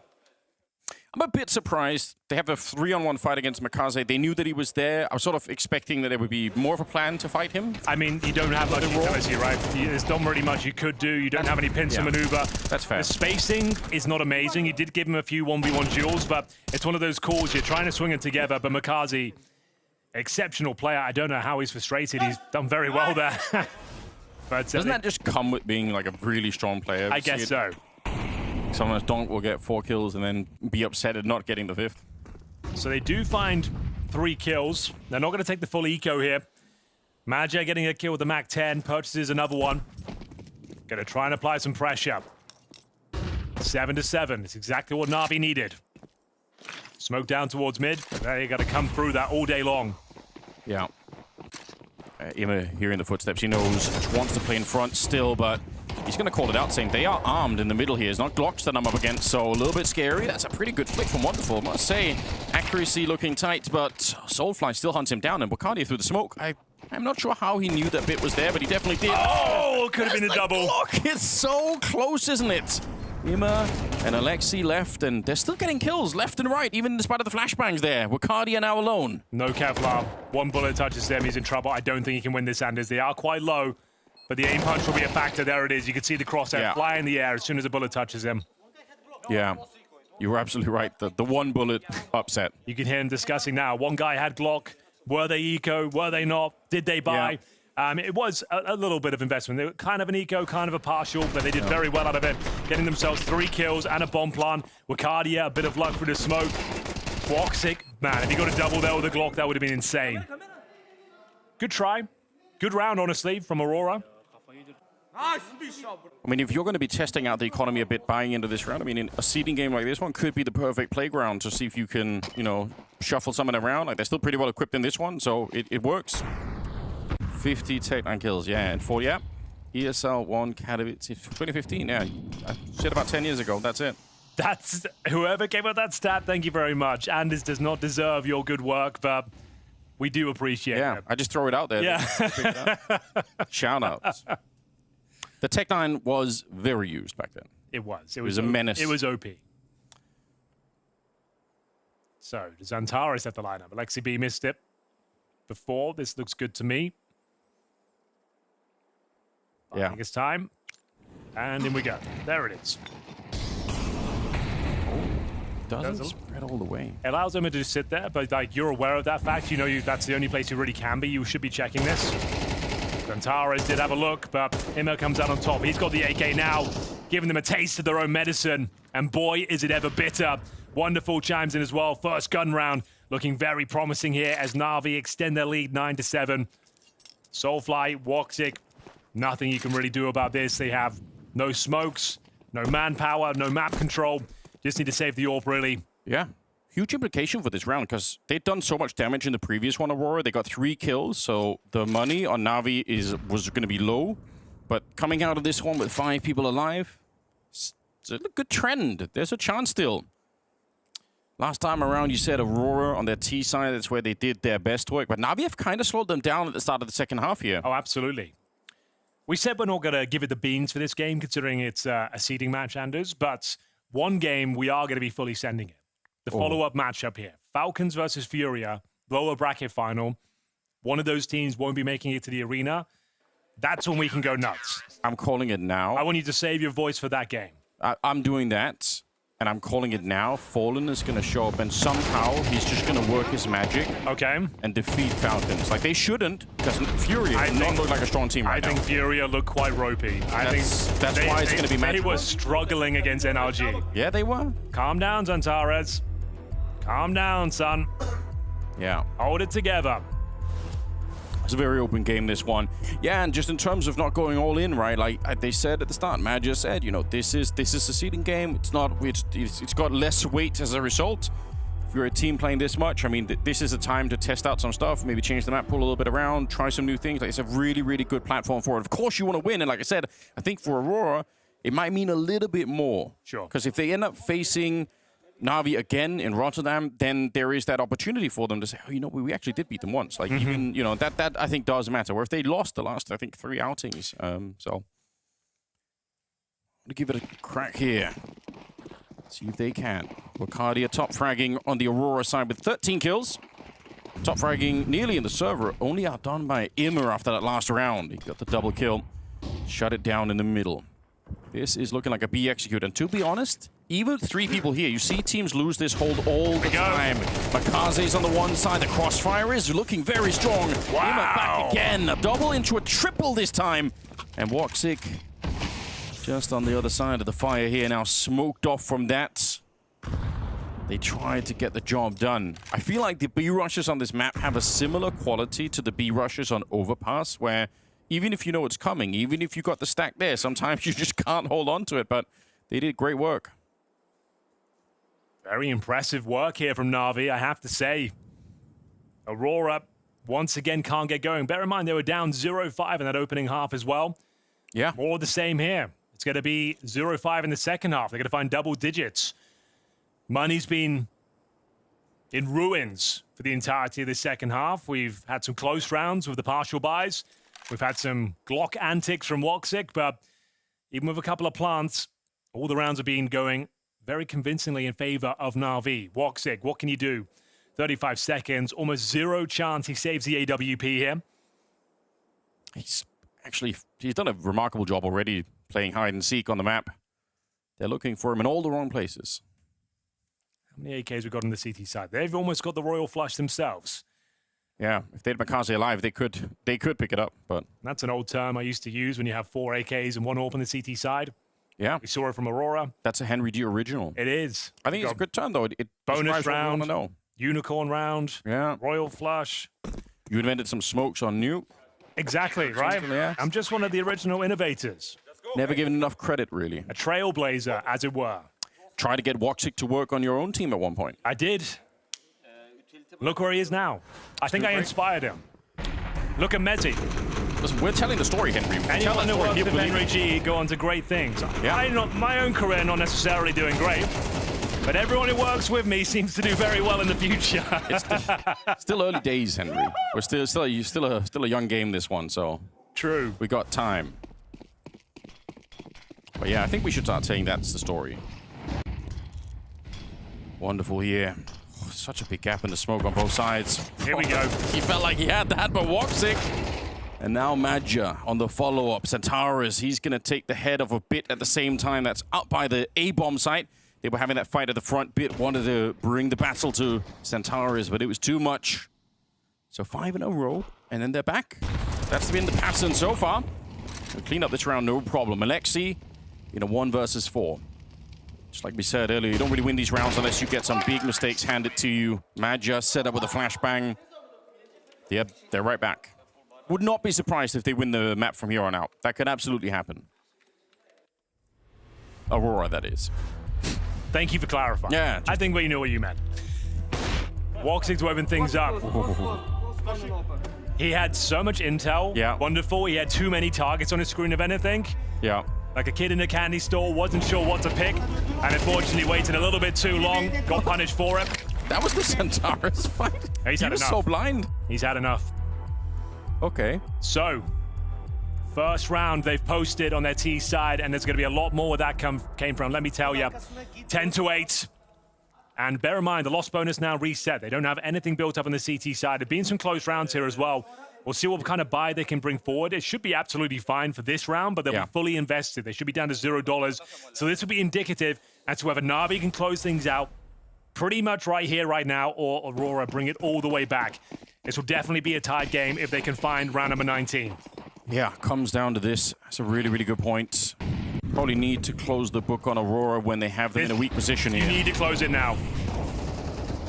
He's so confident in this position.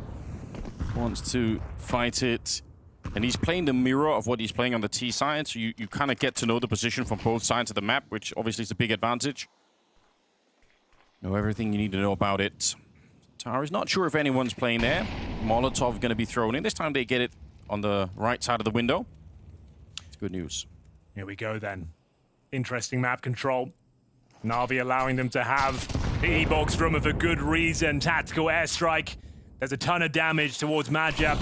So the Xantaras are completely blind. What a maneuver from MongolZ. Gets himself the double kill. This was a very important round, and so far, so good. Alexi B confirms it. 5 on 2. Soulfly, have you got anything left to say? Looking for that triple kill. Can't get it. And that is the round they needed. One step closer to victory here. 11-8. As now the money back into the disarray for Aurora. They have one buy remaining, as Navi are in touching distance of taking their opponent's map pick. It's got to be some of the most grotesque utility use I've seen in a while. These are the sort of plays, the sort of ideas that shut down one of the world's best team on Anubis. They did not see that coming. It was all by design.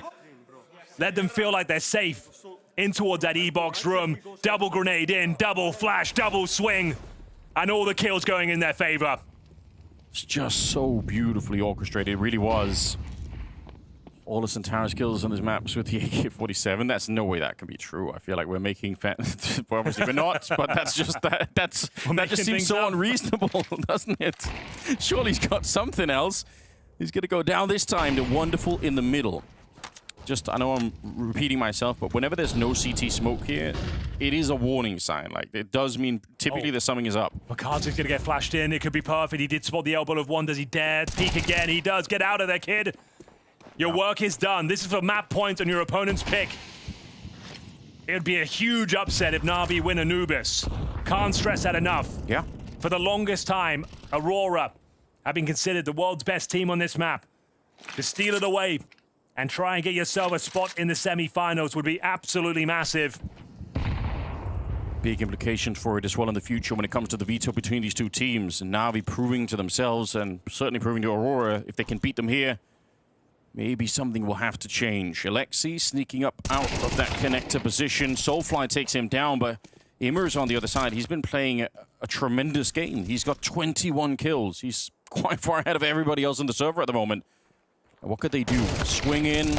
They had to clear that out. Immer goes down, and it's all on Woxy. But with 3 health and 19 seconds on the clock, it's so unlikely that he can make this work. And you look at the respect here for Navi as well. They're keeping quite far away. Okay, never mind. The grenade will do it. 12 on Navi.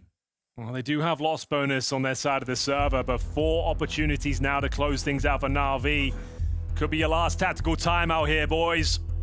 It's been an exciting game, but you have to say winning both pistols, going up 5-0 either side, has been very beneficial for Navi. That helps. Aurora now, of course, have to fully invest into this one, but it's not going to be a strong buy. You're not going to have everything you need. We're talking Mac 10s. We're talking Galils. Yeah. I'm assuming we'll try and do everything we can to get the Xantaras AK-47 out.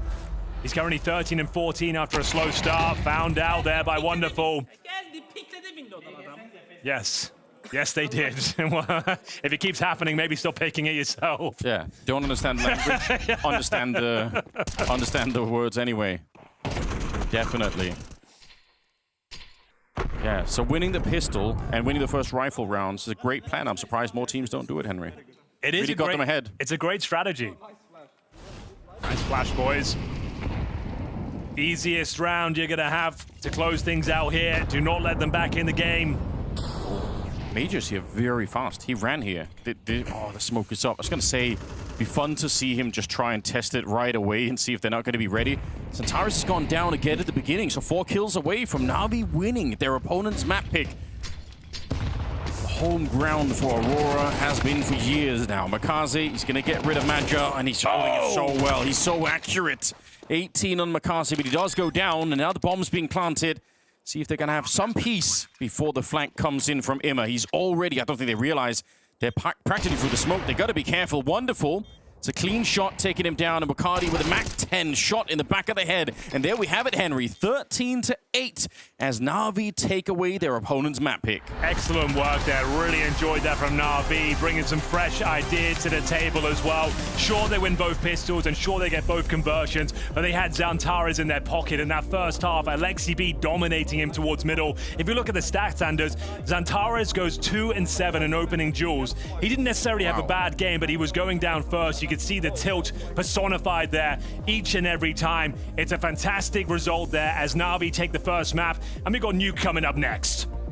Home ground for Aurora snatched away by NAVI. That one was compelling, and Natus Vincere putting them in the rearview mirror in those last rounds of play.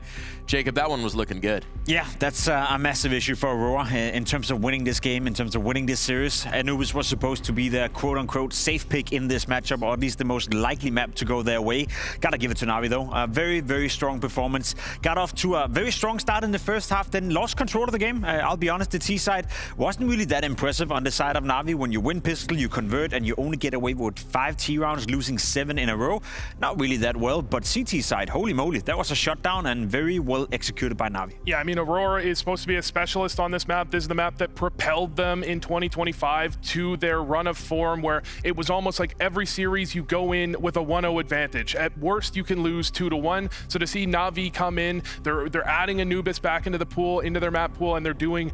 Yeah, I mean, they're having inconsistent results on it, but this is an incredible showing, especially, I mean, yeah, they do start out 5-0 up. They do go down 7-5. I thought Aurora were going to run away with that, but they go into the CT side, and the form that they were showing with the utility, with the way they were finding openings, was incredibly surprising for me to see.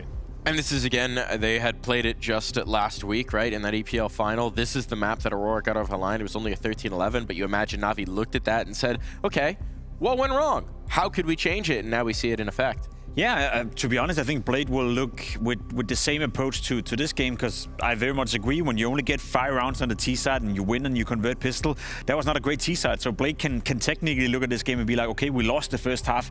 We were good enough in the second one in order to win the game, but there's a lot to be learned still from the Navi side of things. So more so than anything, I just want to give credit to Navi for having such a strong CT side. You said it yourself, the way they were fighting for middle, the way Imma shut down mid completely by himself, you know, winning a lot of the duels. The way MongolZ in Connector was also constantly finding multi-kills, and when he needed to, staying alive. There was just so many positives when it comes to Navi and the way they defended the bomb site, or bomb sites, dare I say it, that you can always, you know, run away with this and be like, yeah, that was a great performance, but still a decent amount of concern to worry about that T side. Beautiful map of play coming through from Imma. I mean, the stats tell the story on that one, but always good to be able to highlight it. It does feel like with Navi right now, they're giving us an opportunity to talk about everybody on every different map, right? There's always somebody showing up and stepping above and beyond, and that's what you like to see. Generally, it's going to be MongolZ on most maps, but you're going to have one of the rest of the crew show up on the other maps. And Imma in this map, especially on that CT side, with the multi-kills you're seeing, with the control in middle. After the first one, we saw him in window there in mid, get the kill onto Xantares. You saw a bit of rage. The tilt started to creep in for Aurora in the second half. And you can say, look, Navi won both pistols. That gives them a clear advantage. But at the same time, that wasn't all that close. They did just shut them down completely on the second half, to the point where maybe the pistol, if they lose it, they're still looking at a close game where they still come out in the lead. There was one round from late in the game that you wanted to highlight here, Jacob. Round, well, 19, I believe it is, there yeah. And to me, that was the death punch towards Aurora. I think that was the last opportunity they had in this game in order to get it over the finish line. Round 19, to me, again, just to showcase the impact of the defensive side coming in from Navi. Again, a decent amount of space being taken early by Aurora in Connector right here. Gets naded down, gets spotted out, already losing a little bit of HP, and then just focus on MongolZ right here. I love the proactiveness coming in from Navi, getting a multi-kill, shutting it down right here in the middle of the round. And then for Aurora, you have to go for it at this point, right? The round is already grasping and slipping out of your hands, and even despite the best efforts of trying to fight their way back into it, making it a 3v2 for a brief moment, it was over. So you know, another great example of MongolZ first and foremost finding impact, and another great example of NAVI being proactive. We're talking about a map like Anubis where you're very much stuck on the bomb side. There's only so much aggression you can do on the CT side. So doing it mid-round, you know, doing it with utility, that's a recipe for success that they were very successful with. You know, I said before the game that I think the gap between these two teams strategically is bigger than almost any other matchup you could have in Tier 1, and it's plays like that where you have Navi with these incredibly practiced, well-oiled, perfectly timed molly with the flash coming in for the double. You see things like that that you don't necessarily see from Aurora nearly as often. That's what I was talking about. I wasn't expecting it as much on Anubis, because Anubis is a map where it's more individually focused. It's more of a firepower map. That's part of why Aurora are so strong on this map, but you see it in the little things that Navi do so correctly that give them that edge. Did give them the edge indeed, and we'll time to find out who's got the edge right now in the Blast.TV Fantasy, courtesy of Gaming Malta. Here's our check-in. Top of the board. Oh, can I even read that far? We got Maui Snake back on top. Is that what's going on? I can't. Anders indeed rocking on through, and unsurprisingly, Vu all the way at the bottom, as he is so used to doing. I'm in the mid pack. I'm happy with that. That seems like enough. I joined you in solidarity. Yeah, Mike, average as always. I'm exceptional in my inability to win any points in the fantasy. I believe that I prefer being last over being middle. Well, they say if you're not first, you're last, and if you're last, you're also definitely last, and that is what Vu lives by. So those are our check-ins there. You'll want to join us. Go to Blast.tv. You can make your own fantasy. We're going to take a quick break here, and then there are more maps of play here between Navi and Aurora. We'll be right back. One map.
important is it for you to get that later spot or versus starting in the quarters? I think it's not necessarily where we continue the tournament. It's more on just us keeping the form, not letting the opponents get the revenge they really want. And everything feels like it's clicking right now for NAVI, that everything's coming back towards that form we saw maybe in 2024. Do you think this team is at that point where you're continuing to contend for the trophy? I think that we did the first step of winning a team that we really wanted to beat, which was Falcons. That brought us even more experience as a team and even more confidence. And I think confidence is the #1 key in order to take down the big dogs. And yeah, I think that we are coming into form. I wouldn't say the 24 fashion yet, but you know, who knows? After this game, and if we win this game and go into the semifinals, I think everything can be done. But then again, there are bigger dogs to be beaten. For example, Vitality. So doesn't want to get ahead of himself, but you can start to see the thought process there, right? Step by step, confidence building, team looking sharp and looking like they play the right way every time they step into the server. Very much agree. It's a team trending upwards, as you so aptly said coming into today, Mike. It's hard to find teams right now who's actually getting better and better tournament by tournament. NAVI is one of the few exceptions. I think what they did at Pro League was them re-entering the conversation. That's when we, for the first time this year, saw that, okay, here we have a team that when everything is clicking, they can win a trophy. When everything is clicking, they can beat some of the top dogs. Now, if they were to beat Aurora and book a spot straight to the semifinal by beating them on Nuke, you know, in a 2-0 fashion, in a convincing fashion, I'm willing to say that we have a NAVI that is a team right now ramping up for the major that people should be careful of. Yeah, ramping up for the major is exactly what they want to be doing. We use this tournament as a litmus test. We're seeing, okay, they have the EPL result, but they didn't have to play Spirit, or they didn't have to, you know, play the best teams in the world necessarily at the event. You come into this one, you know, they've already been tested in this event. They're getting tested again. If they can continue this, where when they do falter, when they do lose a map, they don't look bad doing it. If their opponent shows up and plays a game CS, then we have a battle. If they show up with anything less than that, Navi's just going to run them over. And it's what we love to see from NAVI, right? Through many different versions of this team, that's always been the hallmark that we hope for. Reading some of the tea leaves around the team as well, you can see them huddling up right now. We've just started to see those indications of the quiet confidence building, right? Alexi's giving it to you. We had Blade talking just a little bit of trash on the desk, which he'll never do unless he's feeling good. You've seen it around in the way that they're walking in interviews and the way that they're walking around the studio. This is a team that is really starting to believe. I will give them the credit they deserve, you know, because for a long time we also have been standing on this desk, you know, pointing towards the team and the environment, the frustrations, the desk slamming, and we've been, you know, alerting to the point, oh, maybe it's not really functional for them. It's not really optimal. It's not something that brings any positive vibes within the team. I sense the same change as well. Now, obviously winning solves everything, so that's a massive help in that regard, but I feel I saw that change coming into this season as well. They don't seem to get as easily flustered. They don't seem to get as easily frustrated. They seem to be in a much better mood as of right now, and I think that's helping them as well. Focusing in on this next map of play, we're going into the nuke here. This is something that Maja said was slightly surprising in the pregame interviews. Vu, what should we be looking for? Navi's just got a better nuke. They've got a better nuke than Aurora. It's just straight up a better map for them. Aurora have a lot of tendencies, and their T side is incredibly weak. If they have a chance of winning this against the better team, they have to have a dominant CT side, the same way that they did when they actually brought this map home against NAVI in the past. Don't let NAVI get into their CT side with any chance, because Aurora's T side is incredibly weak. What are we looking for from NAVI on the T side to start out this map to make it difficult for Aurora? When you're looking at Navi's T side, I think they see a lot of tendencies. You see Woxic, they love to fight outer in a certain way. I think there's a lot of things that Navi can pinpoint if they want to take specific fights. I think MongolZ on outside is someone we're looking at that needs to have a successful game if their T side wants to actually get running. My eyes are on BIT, you know, one of the more unsung heroes as of recently within the Navi camp. It's all about MongolZ. We just had Emma showing up. We had Wonderful having a fantastic grand final at Pro League. I'm not saying we're forgetting about BIT, but he's still a very vocal and very important part about this Navi lineup, especially on a map like Nuke, both CT side but also T side. Focus in on BIT, focus in on NAVI, looking like they might just be unbeatable here on Nuke, but we'll see if Aurora can cause a little bit of an upset, as we've seen so often here. To escort you through, Anders and Henry G. Yes, Michael, as we get ready for the second map, the pick of NAVI, looking for the 2-0 Anders. I was very impressed with NAVI, but bear in mind, winning both those pistols, 5-0 in either side of the equation. Yeah. that's not going to be sustainable. I'm sure that Zantares and co are going to bounce back in emphatic style and not go down without a fight. I would love to see that. We know that this is a map that NAVI are going to be very good on. We know that it's one that Aurora have their troubles on, as Tedesco's really saying. The last time Aurora won this map against NAVI, I think, was the Thunderpeak World Championships, and it was Woxic, it was Antares playing well, and it was also MongolZ and Alexi and Emma just disappearing from the game. So it's a long time ago now, and I think MongolZ is in the team now in a different way that he wasn't back then. A lot has changed. So I'm expecting that this will be a 2. I'd love to be proven wrong. And I think Alexi just said it in the interview before the game here. We don't want to give them the advantage of having the psychological edge of having beat us. Like, why would we do that? Like, just beat them now and continue the streak. Keep your foot on the throat. Yeah. Going to be the Turkish squad looking to battle back here. They did have a slow start. They had some tilts. They need to avoid those factors going into this second map here because NAVI are firing on all cylinders. We had Emma looking very strong there. He posted 23 and 10 on the first map. We had MongolZ looking rock solid in towards that E-box room. Some great teamwork maneuvers, and I didn't see amazing coordination from Aurora. It seemed like a lot of individual duels. We know they have individual skill and buckets and spades here, but it's going to take a lot to take down the mighty NAVI here as they hunt for their place in the semi-finals. Ladies and gentlemen, lock in. We're getting ready for Nuke. It will be the T-side start, of course, for NAVI. Wonderful with his signature P250. He's an absolute beast with it. They'll blow open the initial squeaky door, drop in a lurk smoke, and the Molotov down towards HUD as well as we get some space towards outside. A lot of space, and even more so now that Wonderful got the kill on Centaurus. He's out of the round already. They are so lightning fast to get up here. Soulfly is gone, and Wakadia could be next year. It took a long time to get the fight with the dualies, and he can't escape. MongolZ spins around. He's found another kill here, and it's suddenly a 2 versus 4. What a fast pistol round this has been already, and it's not going to slow down. MongolZ, a double for him, a double for Wonderful. It leaves Madja. He's in the lobby. I don't even know how the bomb's been planted to be. It's over. It is over. That is absolutely fair. Trying to suggest it was the upper rush there, Anders, at the HUD Molotov, lurk smoke, flashes, but it is all about outside. Causing rotations, causing chaos, vaulting up in towards the heavens, bomb going down lower, in fact.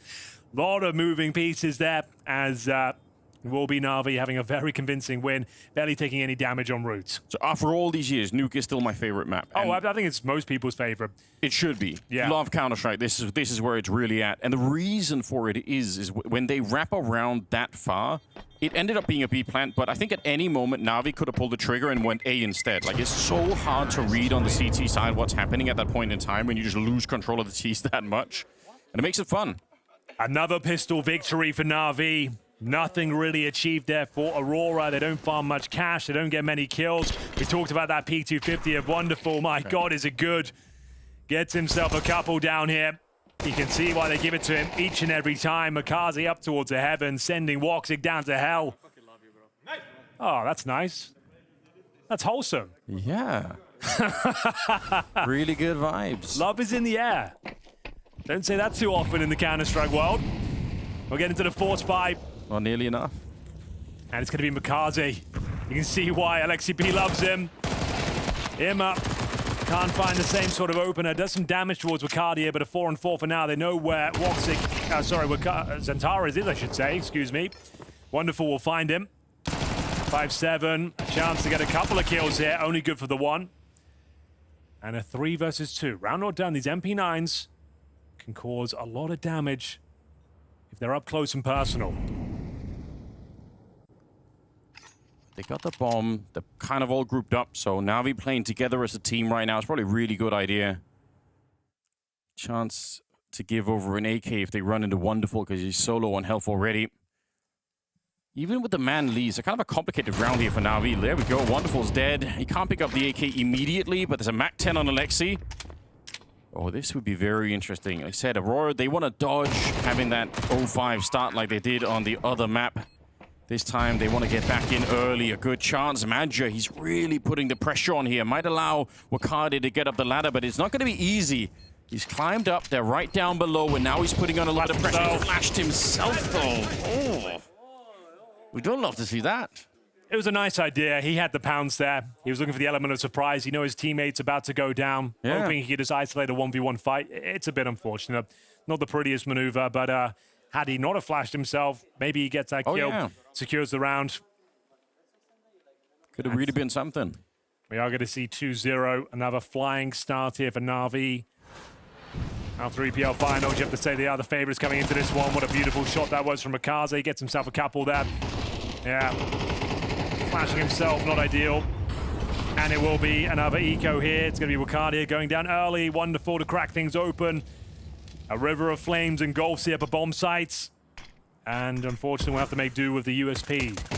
I say make do. There was an opportunity for a bit of a freebie there, but anything but the USP Anders, and he gets the kill. Maja, he'll find one with that Desert Eagle. Is there anything left to be said here? Recovers an AK-47, looking to save that. Bits, his signature MP5. Finds one. I like it. WOXIC up here, just a formality, looking for some more damage if possible. Jumping with the MP5 now. Okay, he's inventing new technology on the fly. I like it. Third round for NAVI. Now, could I suggest we could make like a vibe check video where we have the Molodoi-Yakindar interaction and then juxtaposed with what we just saw with McCarthy and Lexi. Sort of a vibe check on both teams. Yeah. You know I don't want to start any drama, Henry, but at the same time... You are a bit of a drama merchant. Drama merchant. I can't say I co-sign it, but I like your intention. We are going to see a bit of a bonus situation here. Not much of one, just that MP5. It's going to Alexi B. Have a look at helmet watch. They've actually got plenty of them. Not going to be a huge factor. Just Wicardia is a bit vulnerable to the MP5, but let's see what we've got. Turns out Nuke is Wonderful's most highly rated map this year. Okay, good start. We've been getting some great tidbits. Fantastic trivia throughout this series. Thank you very much.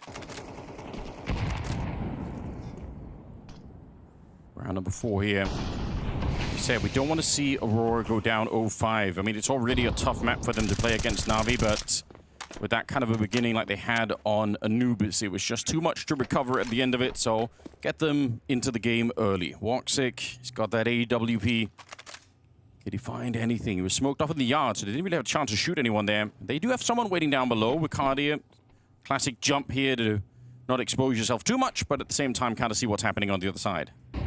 Bomb's not down there though, Anders. It's on the back of Alexi B. So just trying to show some presence, and well, that would do nicely. You've now taken all the information away from the CT. Soulfly has to rotate down from the ramp, shooting windows open. This is all by design. They want to cause rotations before they pounce in towards upper. That would be my guess here, and they will indeed go towards the squeaky door. Maja, you need a couple, my friend. WOXIC will join him. It's a nice idea by NAVI, but it might be shut down. It's absolute pandemonium in towards the upper bomb site. Man advantage for Aurora. Pulling this one back, but the bomb should be planted. They're heading towards the lobby. They have to go pick it up. I think it fell because WOXIC pushed into them. There's McCarthy with another headshot. It's actually a really incredible round from WOXIC, getting the double and pushing out and controlling the bomb. There's only 10 seconds now. And coming up out of the vent, Santara's on the high ground. They'll spray both of them down. The bomb can plant it, but it doesn't really matter. They needed this one so badly, Aurora. It's very important. I think WOXIC is the architect of that one. He takes 2, he goes back to hold the bomb for a bit. Great reactions there. Knowing you've lost lower, but you haven't spotted the bomb. That was the key factor there. They knew something was afoot. Sure, that was by design. You're trying to cause a lower fake, and as I mentioned, cause lower rotations. But until you see the bomb, reclaiming that territory towards the lobby, finding that C4 was absolutely everything there. Zantara is timing it perfectly as well. Sure, the bomb goes down, but they win the round. They're on the board early. It's not going to be a 0-5 affair here. Yeah. He's probably surprised they didn't buy the fake, and I understand why. Yeah, because they didn't see the bomb. Yeah, but I mean, to me, it felt very committed. You're absolutely right, though. They played it with great discipline, obviously, on Aurora, but I thought they would have rotated too. It was the perfect fake. Like, you couldn't have done more. Bit, getting that kill towards lower, shooting at the windows, dropping smokes, flashes. They did everything right. But if you haven't seen the bomb, there's always a chance they overcook, and that's exactly what WOXIC found in towards lobby. They opened the double doors and the toxic room doors. They have so much action down there. It's just very well played from Aurora. You can't be too mad about it. Waiting in the middle of the lane here. If the smoke gets blown open, you're going to have some very fast flicks. Now, Wonderful certainly can do that, but it seems risky. They've lost Imma at the start here. Santaris, he's got an AK back. You know what that means. Well, this time into death, unfortunately. The thing is, McCarthy might be just as good as Santaris at this point. Yeah, unfortunately. If they go toe-to-toe, I think they're pretty equally matched. That is probably true. Flank is in, and that's another reason why it's so sad that Santaris went down, because If he'd stayed alive out there, then the flank would have been so much more impactful. 3 versus 3, but Madja is tagged up. It's down to 12 health. A lot of space here for the T side. MongolZ makes his way towards Ram. Do they have any idea? He's got the bomb on his own. Oh, you're right. They don't know that he's in that corner at all. MongolZ could be dead. Single peek, I think, might... Oh, Madja goes down. No chance on that one. Molotov, oh, he walks into it a bit. It's just cleaned it up. Okay, that's round. Soulfly so far removed from it. Just need to plan up. No fakes required, boys. And there it is. Soulfly, it's got no kit. Bit of util, but no money really on the CT side here. It was an expensive victory in the previous. We go 4-1 on the T side for NAVI. And he just has to hold towards the back of the ramp room. That's such a shame because we just put so much weight on them winning that first rifle round there for Aurora, but NAVI take it right back. And again, once you lose track of this NAVI team, when they're allowed to wrap around like they are, it makes calling on the CT side incredibly hard. NAVI have no problems spending all the time in the round here. MongolZ rocking up to the second map with an 8-1 scoreline. It's a shame that Madja couldn't manufacture something inside of the bomb site there, but he was low, so we'll give him the little break now. 4-1 though. I really thought Zantares would have that one. Yeah. Doesn't quite get fully blinded though. So MongolZ comes out on top. Really nice shot from Wonderful. They were all over the map there, and Bits really doing a lot of the heavy lifting out there as well. Perfect Molotov forces the fight, and we do have a partial investment now after the saved M4. Yeah. Towards ramp we go. Be a real lobby crunch coming in. I think they're in the hut as well. So I think you're dead on. I don't hate it, but they run into Wonderful. Nice Shadia, he gets one there. There's the rest of the lobby crunch. Pretty well executed. Oh, very well done. It's down to MongolZ here. Needs some fancy footwork. Needs to find a gap, but he has got Madja behind him who suspects something is afoot as well. I think he gets MongolZ here all day long. He knows he's around here somewhere. He can smell blood in the water. Needs to be clean on this shot, though. Can't afford to miss. There it is. Nice work. For just a second, I thought MongolZ was going to spin around and shoot him, but... It's a difficult one there for Madja. Yeah. So, sort of fights that are easy to throw away, even though they look like they shouldn't be. Oh, you caught it, Anders. The lobby crunch takes a bite out of NAVI. Guaranteed round now. Bits left in a 4 versus 1, 45 seconds. They were ready for that as well. It was wonderful to get the opening pick, but it's too much pressure. Great flashbangs. Even up in that elevated position in the lobby. Completely caught off guard by the flash. And now it's up to Bit to save his weapon. 30 seconds as they garner their rifles on the CT side.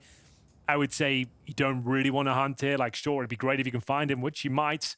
But holding on to your 4 rifles, and especially that AWP, that's paramount going forward.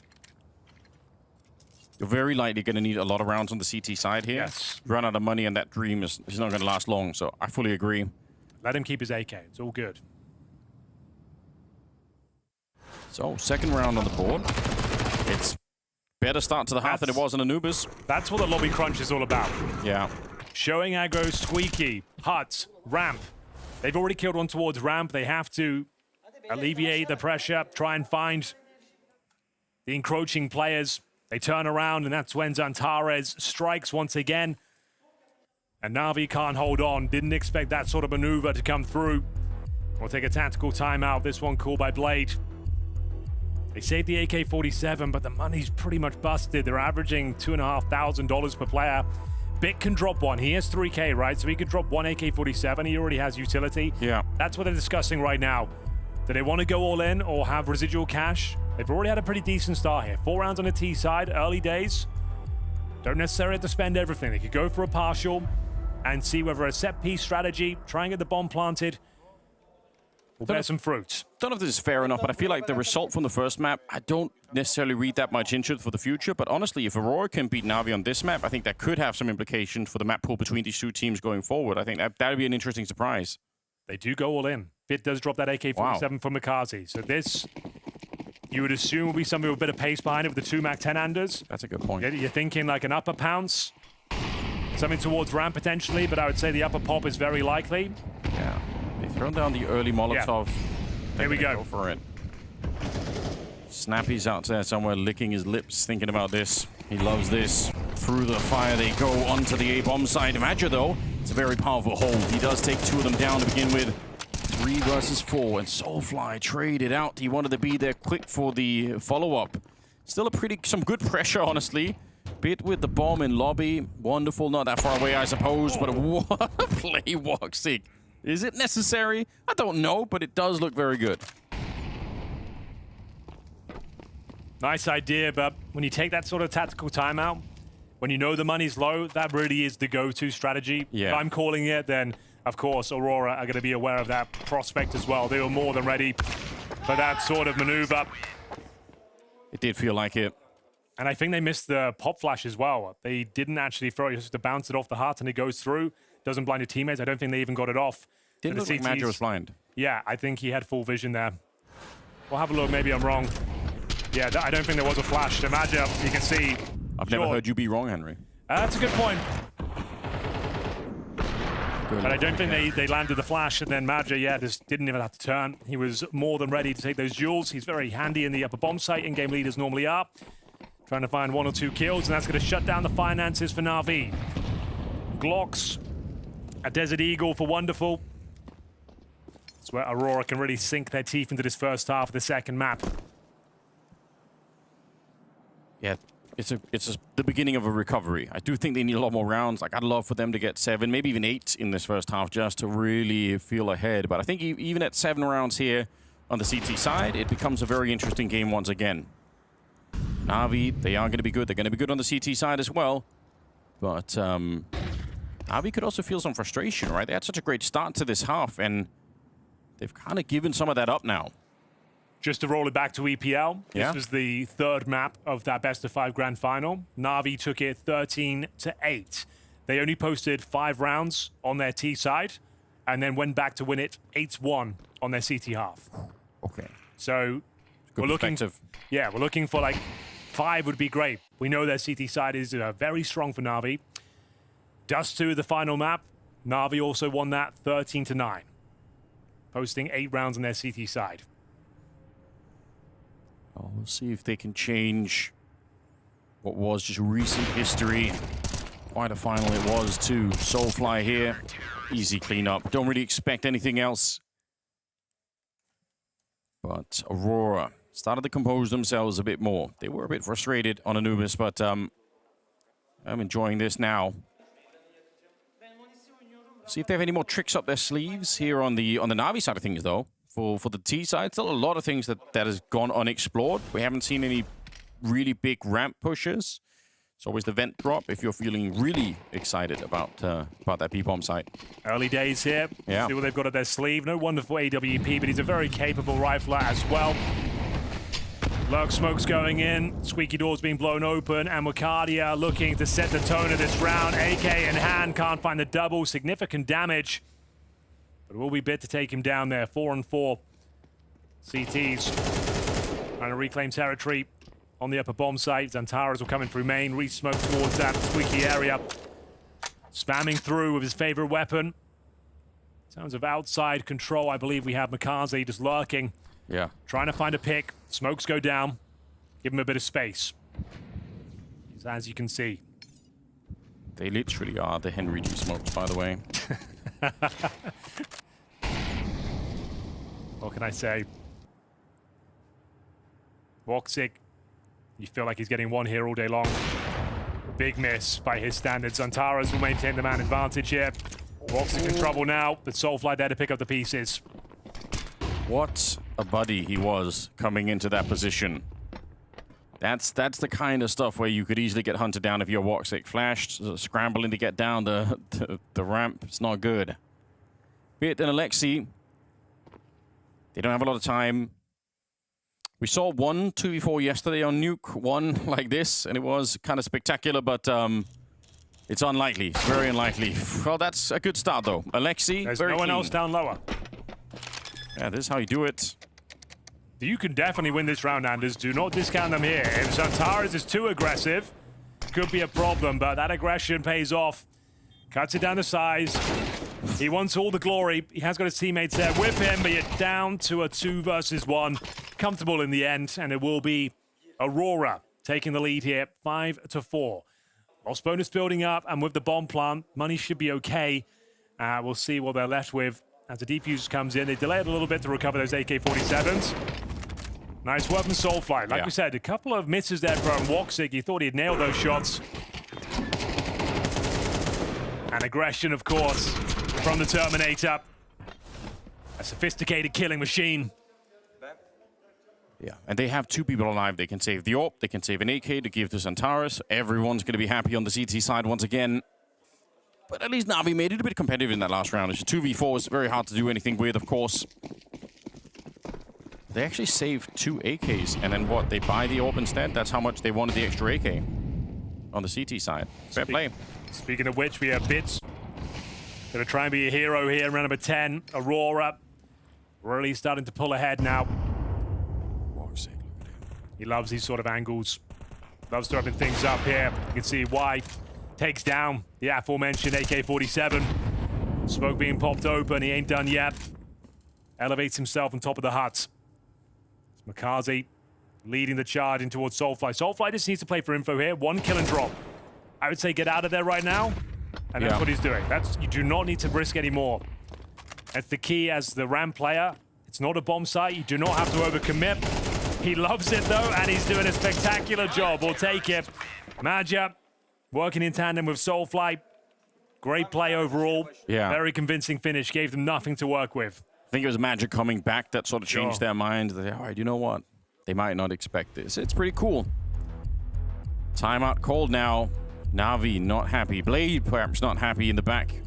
As they are starting to fall behind on the T side. It's a 4-1 lead at the beginning of the game, I believe, in favor of Navi. It was, yeah. 6-4 now. 5 rounds in a row. WOXIC doing what he does best. Very nimble, agile AWPer. We're moving around the map. That's what you have to do on Nuke.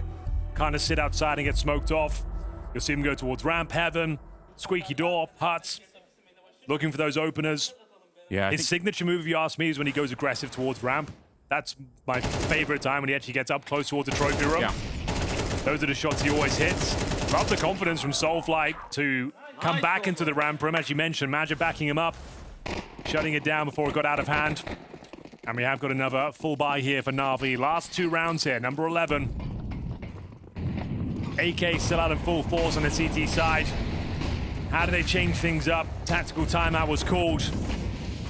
Smoked off towards Squeaky, and Wicardio will go down the vents early. It's going to be Soulfly. More defensive position this time. Loses the angle. As mentioned, you can let them have ramp room. You don't have to overcommit here. Just call for the rotations now, and we've already got Wicardio down there. So he's the element of surprise. He's the linchpin, Anders, right now. Yeah, you might not expect it at the back, and they certainly didn't, but Alexi's very quick to adjust. You can see that Navi did not think about that fact at the moment. Santara is only good for the 1. Bit edges him out. It's a very shallow peek that he takes into that doorway. 3 versus 4. Bomb planted. MongolZ. It's a hard position to clear, but Soulfly, he's on it. He's been sharp today. Great player. Great pickup for Aurora. Round still on. Alexi below. Bomb is pretty quick to be planted, but they do have the smoke if they need it at the end here, Maja, so they can put some real pressure on the T side. We'll see. Maja sneaking in. Unfortunately, he goes down, and with him the smoke as well. Alexi with another kill, and for all of the work that Soulfly tried to do there, it won't be enough. It's 1 more round for Navi. Just a nice round there from Navi. As you mentioned, they haven't really tried their luck towards ramp too many times on these full gun rounds.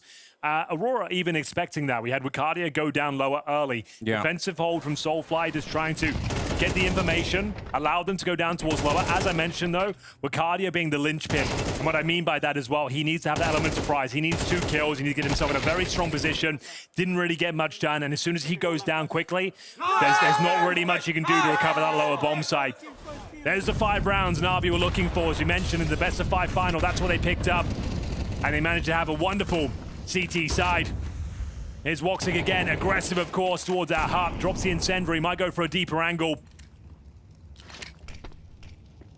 Certainly thinking about it, pushing forward into it. There's that boost. Oh, he's so hungry for a fight. And honestly, Navi look a bit worried on the other side. They're not really engaging with it. They're saying, let's just try and stay further back. Wakadia on a mission. That looked like he could have won that fight. MongolZ is such a beast. You just send him to any part of the map by himself, he'll find you kills. One of the most talented young guns we have in Counter-Strike right now. Time and time again, finds these crazy performances, finally shut down by Magic, and Woxic saved the day here. Shotgun AWP required, and he delivers with the buckshot. Finds the AK-47 and manages to get them the man advantage. Snatches it away from NAVI. That is a very fast weapon drop. He did that immediately. He knew he was going to have another fight. Heads up play for Woxic. He looks very sharp. 9 kills to his name. And in this last round of the half, Wonderful and Lexi, they're down below. There's nobody here. Nobody home. They've got all the util they could ask for as well. Multiple Molotovs, flashes. Molotov used towards the vent. Gives up the game now. Soulfly will be rotating in from ramp. Needs to be careful though. Can't overcommit to this. If he goes down alone, that is a nightmare. He knows it as well. It's a good idea. Peeks in the middle. He confirms where the other player is. They know everything. Bombs planted. They know Wonderful is in the back. Grenade will get rid of him. Alexi, it's too much to handle, and it will be that 7th round on the board. They need this so badly, Aurora. They lost the first map, but the second map is looking good.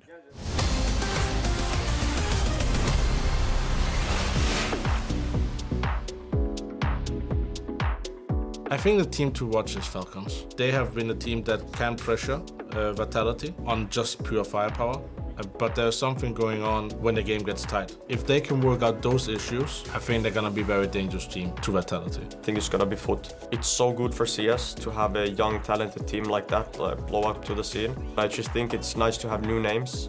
Nice to have new talent. It's always nice to see and nice for the viewers. I think it's the overall roster and just the hunger of the team. They're a loud team and they're not afraid to show it, and that's interesting. I would recommend to watch every single match of MongolZ. MongolZ has always been a dangerous team, and if Cobra's are gonna be playing like Senzu did, and the rest gonna be in form, they're also capable of anything. The team to watch in 2026 is maybe Astralis. I think they did some changes, and maybe a lot of people kind of underestimated them after the changes because they didn't pick up some like super proven players, but it looks like they have good chemistry, and also their team is pretty young, so I think they can do good things in 2026.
Happy Monday, Counter-Strike fans. You join into the second map between Aurora and NAVI here at the Blast Open Rotterdam 2026. This one's for the semi-finals, Anders. Both teams going to the playoffs. We're working out, though, who'll be putting their best foot forward, though, and have the advantage going into the arena.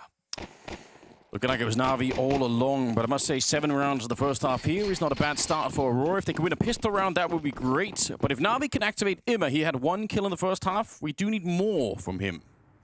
I think 5 is more than enough. They've got an excellent CT side, Navi, but you're right. Winning the pistol here would be huge for Aurora, and we'll have a look as to whether this ramp take will pay dividends for them. It's going to be Soulfly up to bat first and completely destroys Bits. Lower now under a lot of scrutiny. Kaze really hoping for a quick headshot on the USP to try and equalize the numbers. Oh, they're not planting in that default corner, a little bit further out, so he can't really guess that either. Bomb plant, no kit in play. It's very tough in this round and made impossible as they're getting every single kill. Bit for Imma here started to get activated a little bit. Just a 1 kill, unfortunately. Woksig will take him down. It's going to say it'd be nice for Imma just to find some kills, even if he can't win the round. It's been a rough nuke for him, but Aurora, they have yet to had a good start to any of the halves we've had yet. It's been all bad for them all along. If this one is different, then maybe that's what they need. It's a really good point, Anders. That's both pistols in the bag for them now. Yeah. So Navi getting a taste of their own medicine. Woksig nice and crispy with that USP at the end, but you got to get past his 4 spy. Not the most powerful, but they have opted for more utility than firepower. No SMGs in the mix, it's pistols across the board. 4 MAC-10 suggests we'll be going into upper very quickly indeed. I love it. No slowing this down. They even run through the flames, but Bit, how has he done that? Alexi, he's still back here. I think they know that someone's going to be here because he's anchoring the bomb site. Wakadi will find him. Heads up. Quick on the math there, Aurora, to figure out that it would have been a 3rd person on the site somehow. Bit and Wonderful inspired the double kill with that 5-7. Proving itself yet again. The bomb's planted. I think that is it for the round, especially because they got the AK on Wonderful. So you want to save that. You save the MAC-10, why not? Nice attempt. Couple of kills. AK and a MAC-10. Yeah, save that for the next round, but well called there from Aurora. Quite a scary prospect going into 4 MAC-10s, but if you're rushing upper, it's the perfect weapon for the job. Find all the kills available. The round was already done when Bit gets his double, sure. But it does yield the AK and the MAC-10. Means they won't have just USPs going forward here. And I think Bit can drop a 5-7 as well.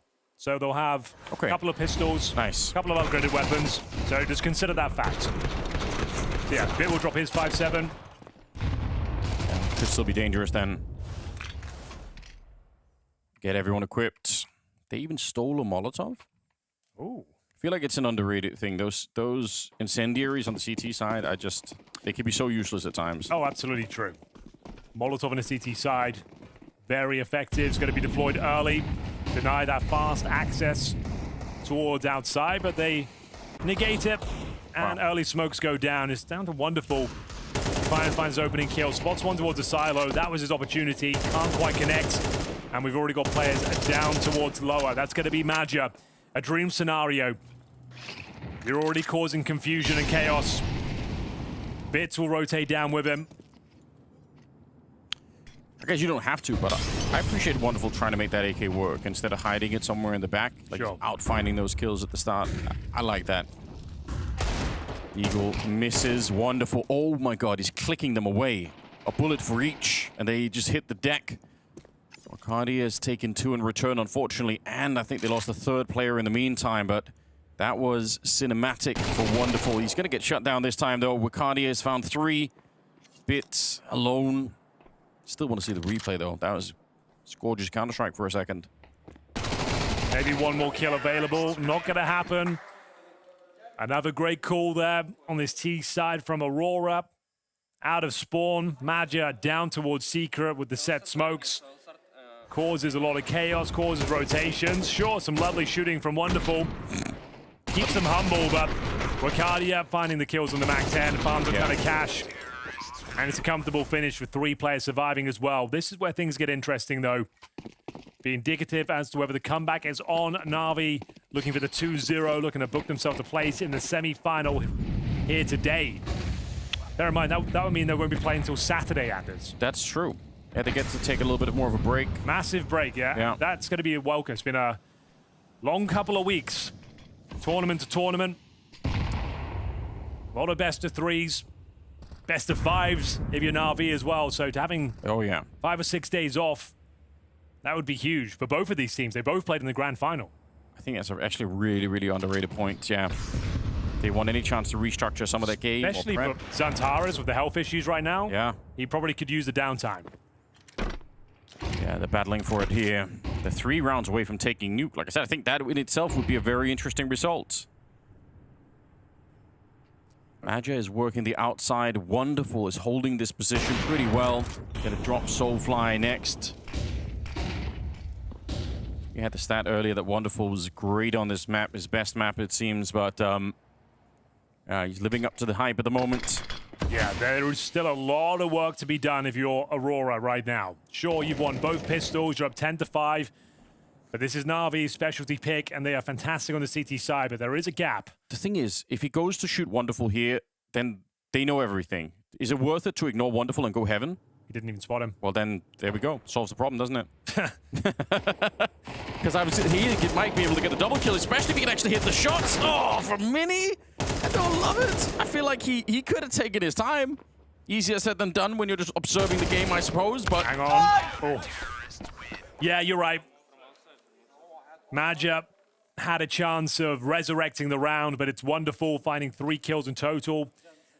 Takes his frag limit up to 13-13. It's going to be a couple of kills here towards the ramp room. Nice and comfy shots by his standards. That was the opportunity. Had it been a bit cleaner, maybe he gets 2 out of it. Not going to happen. MongolZ will find him. Yeah. Wonderful to close things out. Gets himself the hat trick. I really think that was possible. I think they would have at a minimum got the bomb plant. Could have even been Wonderful alone if they just kind of rushed the site, but all in the past now. 10-6, they've let Navi back in the game, and we'll see what happens. Kaze playing his mini position that he was attacking quite a bit when Xantares was here. See what he does on the CT side. He was very hard to get rid of in the yard when he had the AK out there on the T side. Imma? Sad, slow game. That's his 3rd kill, but that is worth it. Oh, absolutely true. Impact. Look at Anubis, he was 23-10. It's not like he's having a bad day. Oh, no. Slow start. And he can have a strong finish. Wonderful. This is perfect. Bit taking all that aggro. They've already won the round here. Don't need to overcommit. It's got a nice defensive position. Bit maybe overplays his hand a little bit here. And him up. Okay, lads, this is actually getting quite messy. I was just about to commend them for getting these opening kills. Let them have ramp room. We discussed that philosophy in the first half, and now you've let them right back in. It's not a bomb site. You don't need to take those duels. Let them have the ramp in the 5-on-3. They took all your compliments and just threw them away. Yeah, that's actually quite surprising they went for that maneuver. I don't know why you wouldn't, especially in a game where you're down this bad as well. Now this round's wide open. You've let them back in. Yeah, they're going to be chastised by Blade later for that. I think so. Fighting one at a time. All right, Wonderful and Lexi, they clean it up. That's it. That's what we're looking for. Nice. Maybe a slap around the back of the head for that one. Yeah. You like to see confidence, but you also want to play the percentages. That's what it's all about. In top-tier CS, those sort of mistakes might only cost you 1 round, but it has so many financial ramifications attached to it. Yeah, I guess sometimes it can feel like we're criticizing people on both sides. Like we're saying, oh, we need more confidence, or we're saying, oh, they're fighting too much. But that kind of is like that right there on the knife's edge is where Counter-Strike is the hardest, like knowing when to do what. So, doesn't cost them. A couple of players go down, but you've recovered AK-47s. It's essentially an eco now, so no harm, no foul. Doesn't matter too much. You won the round. Woksig, though, with the scouts. He's a bit of a master with this weapon, having a good game so far, 15-10. But he's got Imma to deal with, who's starting to warm up into this one. It's going to be MongolZ, though, who's been red hot throughout. Imma with the double kill. 5-13 now. Looks to be the clean sweep here. Xantares hoping for a 1-dig. Don't think he's going to get it. And there we have it. 2-round game. All of a sudden, Navi are right back into it. Lost both pistols and the follow-up conversions. It will be a tactical timeout now for Aurora. I think that was a really nice time for it. Blade also having his say on the other side, but I think unfortunately you might be right. It feels like Navi are they're back in this game, and you did warn us from the start. They're going to be good on the second half. Oh, absolutely. That CT side is where they do their best work. Magic feeling the pressure now. That was the full eco. Yeah. I can have a look at their cash for you. It's okay. Don't need the AWP on the T side, but missing a few of the bells and whistles won't have every piece of utility. So AKs, Galils. Feels like it could be worth testing Alexi on that A-bomb side again, because I feel like you go outside, there's such a good chance you run into MongolZ, and Imma's been playing the stairs really well. You go ramp, you run in possibly to Bit, or certainly to Bit, but Wonderful could be there to back him up. You find the right round where Alexi's a little bit light on defense at the A side, maybe that'll be enough. This time Imma is not going to be playing the stairs, so trying to switch it up a little bit, or at least not immediately. Might get there a little bit later. Smoke up. MongolZ comes back for the check. Nobody in the yard yet, so a bit of a slower round this time for the C side. Been a lot of action towards this ramp room. An old classic setup. These are the sort of angles I was discussing with Woxic in the first half. It's wonderful to get aggressive here. Finds the aforementioned Woxic. Soulfly on the other side. Oh, bit of over-aggression there. Brings it back to a 4-on-4. Yeah, keeps them in the round. They needed this one, though. Turkish side of a third map in the series. Imma, good for one. MongolZ, always good for one, it seems, in this map. Centaurus will go down. Wonderful. He's up to 17 kills. He's really living up to the stats at the moment. Soulfly gives up his position by throwing the Molotov towards heaven, but he has got some open runway down towards lower. Wonderful knows he's planning behind that silo. Just lock him in, take the shot. Does give him an opportunity to get out of it now. Doesn't go for the double doors. Wants to hit that fight, and for good reason. Nice shot, but well handled. Pretty calm there from Navi. Yeah. Bit of laughter as well. Good vibes. One round game as we go 10-9. Bomb planted. Max loss bonus coming through. Should be money again, but it is partial by territory. And if you force by this one, you might be throwing the game. You're averaging about $3,500 per player. You can bring out a couple of rifles. You can bring out one or two AKs with the Tech 9s. I do not want to see them go all in, though. Please do not go all in. Yeah, keep it cool all the way to the end, although I say that, but the vibes on these two teams definitely different at the moment. You can see a lot more frustration there on the Turkish side of things.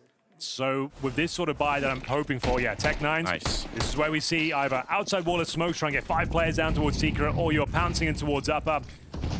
Smokes go down regardless. Whether they use them is yet to be seen. It looks to be the upper execution with the outside smokes and a backstabbing play up towards outside. That will be Maja. Getting down the vents. Here comes the upper play. MongolZ, Imma working in tandem. Great opening kills. Can they keep it clean? There's a low from Maja. Activated towards main entrance. Only good for one, though. And Centaurus, nothing to do, nothing to say. We've got a 10-10 game. You can see what they were trying to do there, Anders, but unfortunately, Navi, one step ahead of it, didn't take the bait. Didn't clamp down on the outside smokes and maintain their strength towards upper. Centaurus, yeah, they're all on top of him. Be wonderful to find a kill. Such a chaotic position sometimes when you're playing mini on the CT side like that. Having to worry about the drop behind you if they're on top of the roof, or them bursting out of the squeak door like that. It's a lot to deal with. Nice idea from Aurora. Didn't have the firepower to do much with it. That was the partial buy, bear in mind, but that massive lead, 10-5, has slowly but surely dissipated. We're all tied up now. Tactical timeout. Actually called by Navi. Blade does not want to let this momentum slip away. Yeah. He knows what they're up to. He's very aware of the Aurora playbook. Wants to remind his teammates of what they could bring to the table here. Maybe he wants to change things up and be disruptive on the CT side. Go for their lobby crunch. Get wonderful setup for an aggressive pick. And make sure they don't have free reign of the map and be able to play out their strat book here. So interesting when you have so much momentum on the CD side for Blade to call the tactical timeout, but I don't mind it at all. This is a very important round and could be the knockout blow you're looking for to find the semi-final. If they can close out the game right now behind the timeout, that's it. Especially if you can win with no bomb plant going down. Yeah. Yet deny them the extra cash. Really interested to see what Blade has called for them here. Early deny of the wall in case it was attempted. They haven't really been throwing that standard wall. They've been throwing this diagonal smoke wall instead. But it's still good to catch it on camera every once in a while, just to know that if the smoke lands in the incendiary there, then the wall will be incomplete. There'll be a little bit of a gap in it. Slow and steady so far. Going to be more outside smokes deployed. Towers and co. holding towards that lobby for now. Really tells you how important the walls outside are when you're willing to commit 4 smokes without even going yard. You just have them there to let the CTs know someone could have gone down below. Now, nobody has, but Navi might not know that. In fact, they don't.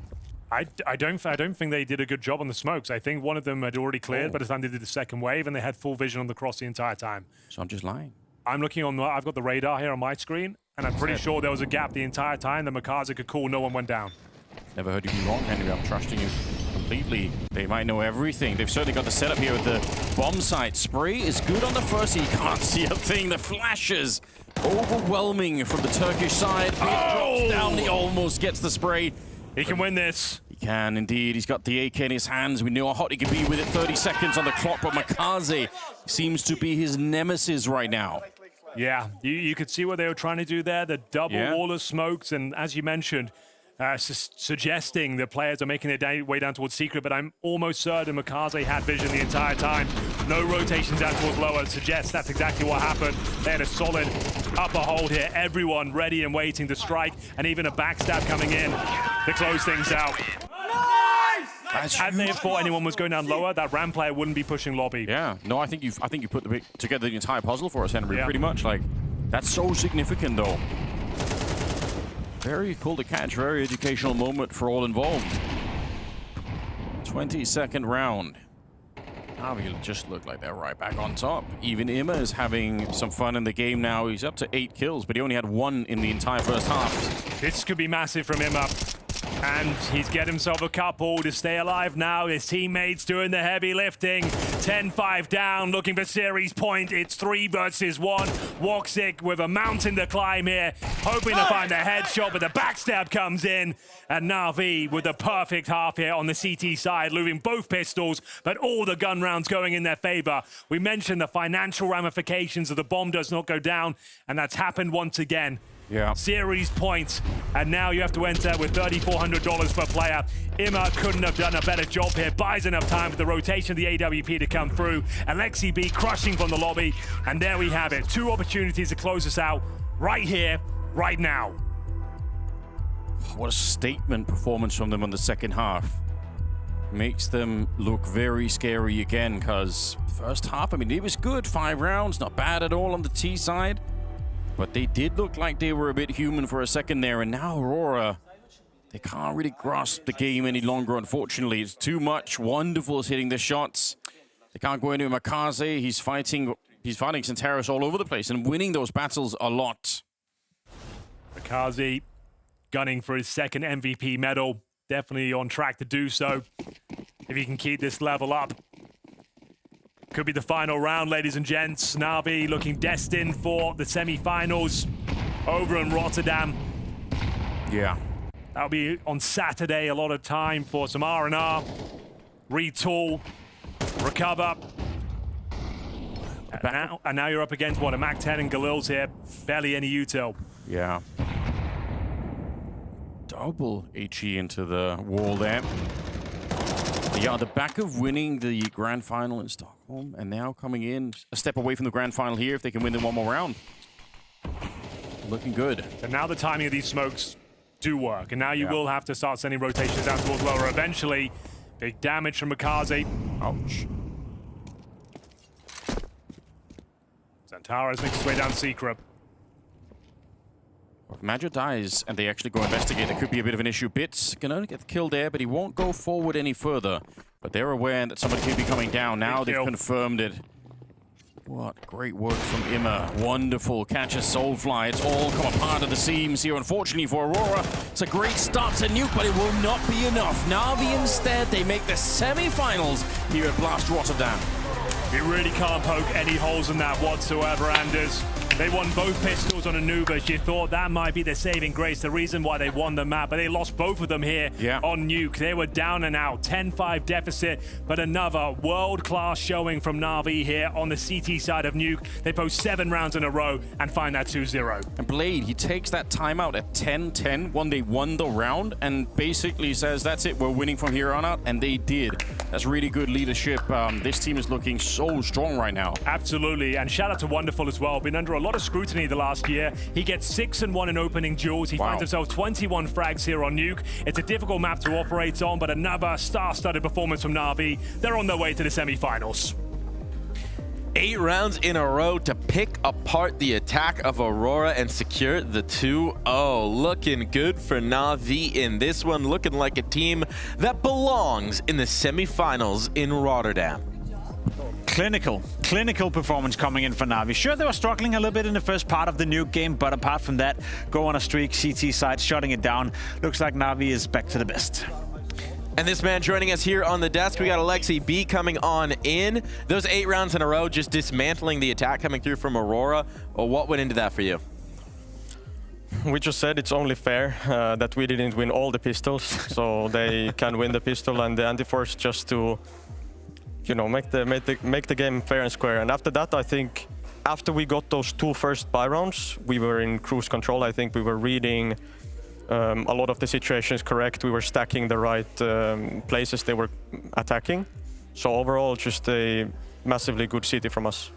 It's been a couple of really good weeks for NAVI. You know, winning in Stockholm, winning Pro League, and now getting straight into the semi-final here, Alexi B. What's different now compared to a couple of months ago, where you started the season a little bit slow? I think just the repetitions and somehow like something unlocked in MongolZ. Like, yeah, I think it was a blessing for us to start the EPL tournament online. Like he just told me that he started to, like he was just swinging people online, and he just brought the same confidence and at the level to LAN. And I'm not saying he played bad before, but you can see how he's playing currently. So it's a key thing for us in our game, how we evolve as a team. I've been saying it, you know, Blade, we spoke to him as well, saying that firepower sometimes seems to be not necessarily an issue for you, but you lack a bit of firepower. Is that what MongolZ is unlocking as well, you know, that X factor that you perhaps have needed? Yeah, could be so. Also, I think that just the overall level in terms of us having a lot of matches this year, we are very analytical as a team, so we deeply analyze all of the games and our mistakes, and we do a lot of heavy practice when we're home and not playing the tournaments. So I just think all the repetitions are finally coming into fruition, and as a team we're just super confident after EPL, so this helps. Speaking about repetitions, it feels like you guys have had a bit of a crisis with map pool. I think you went like 7 of your last 8 best of 3s. You lost your own map pick. It seems like you can get 2 or 3 maps that you're strong on, but then as soon as you move to work on another map, it seems that those maps decay really quickly. Like, how does that feel from the inside? Yeah, there's a couple key details. Obviously, one of the better things is that we're winning the opponent's map, so that's at least a good balance. But I think Train going away, one of our favorite maps, and overall like a map that we felt we can beat any team in the world, ended up, you know, we needed to bring back another map from the pool, and we needed to also, you know, touch on the weaknesses. So this needed time, and I think now we had the time needed to correct those mistakes. Thinking about the maps that you've added in Anubis, how are you feeling on that? Obviously you beat Aurora, but it seems like you kind of have just a read on Aurora as a team. How are you feeling on that map in general? I think we like the map individually. I think it favors Bit and MongolZ, for example, as individuals. I know that Ima has to play this more passive role, like playing the B lurker on T side, and but it's a good balance for us as a map, and overall I feel like we're just playing the final bosses of the map in Aurora. I think they're still like world-class team on the map, and one of the only top teams that are perma-picking Anubis. So it's very good for us that we're winning this map and having the confidence to beat them.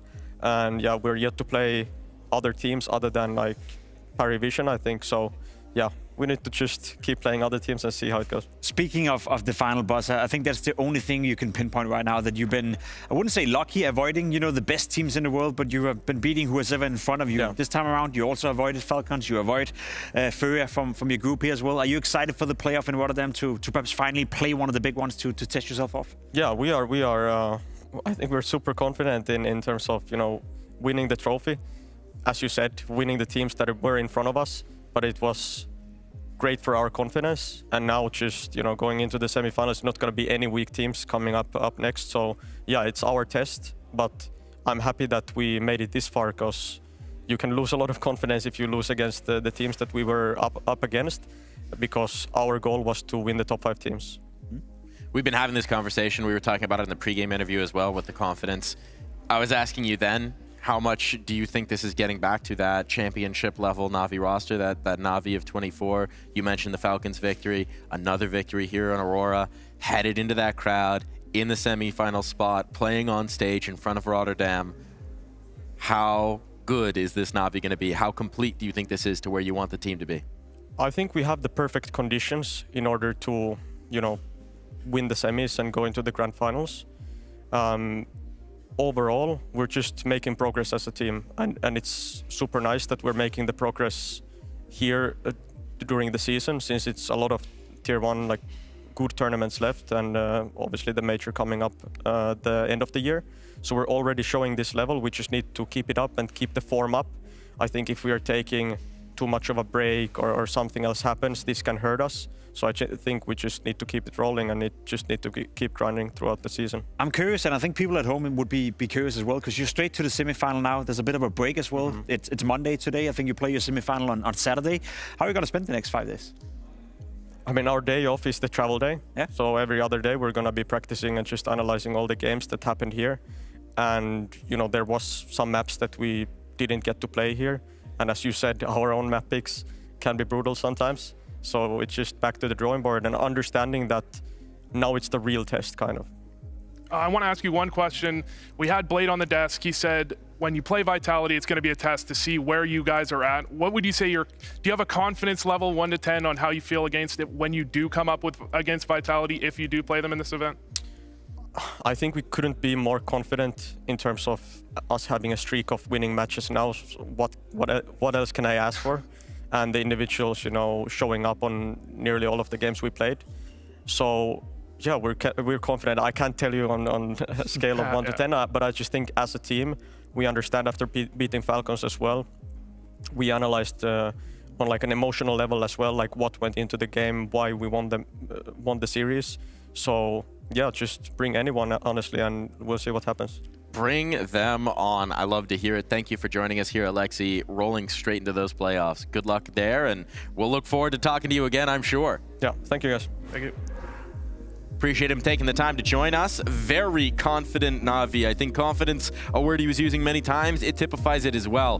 One thing I noticed as well, right? This is a team that even when things aren't going against them, that first half of Nuke coming in, a 10-5 deficit, having some players that were having quieter games, well, then they suddenly find the rounds, they find the moments, they find the kills, and everything clicks, and it just looks like poetry for Navi. I feel there's 2 sides to that, because I agree, it does feel like it's a team in a better balance now. We spoke about the emotional state of the team as well, where they were known for showing frustrations. They were known for sometimes losing their head and losing grasp of the game. They've worked on that. They seem to be much more composed. They seem to be much more in control of that. However, part of that equation today is also they're playing Aurora, who playing on the T side on Nuke.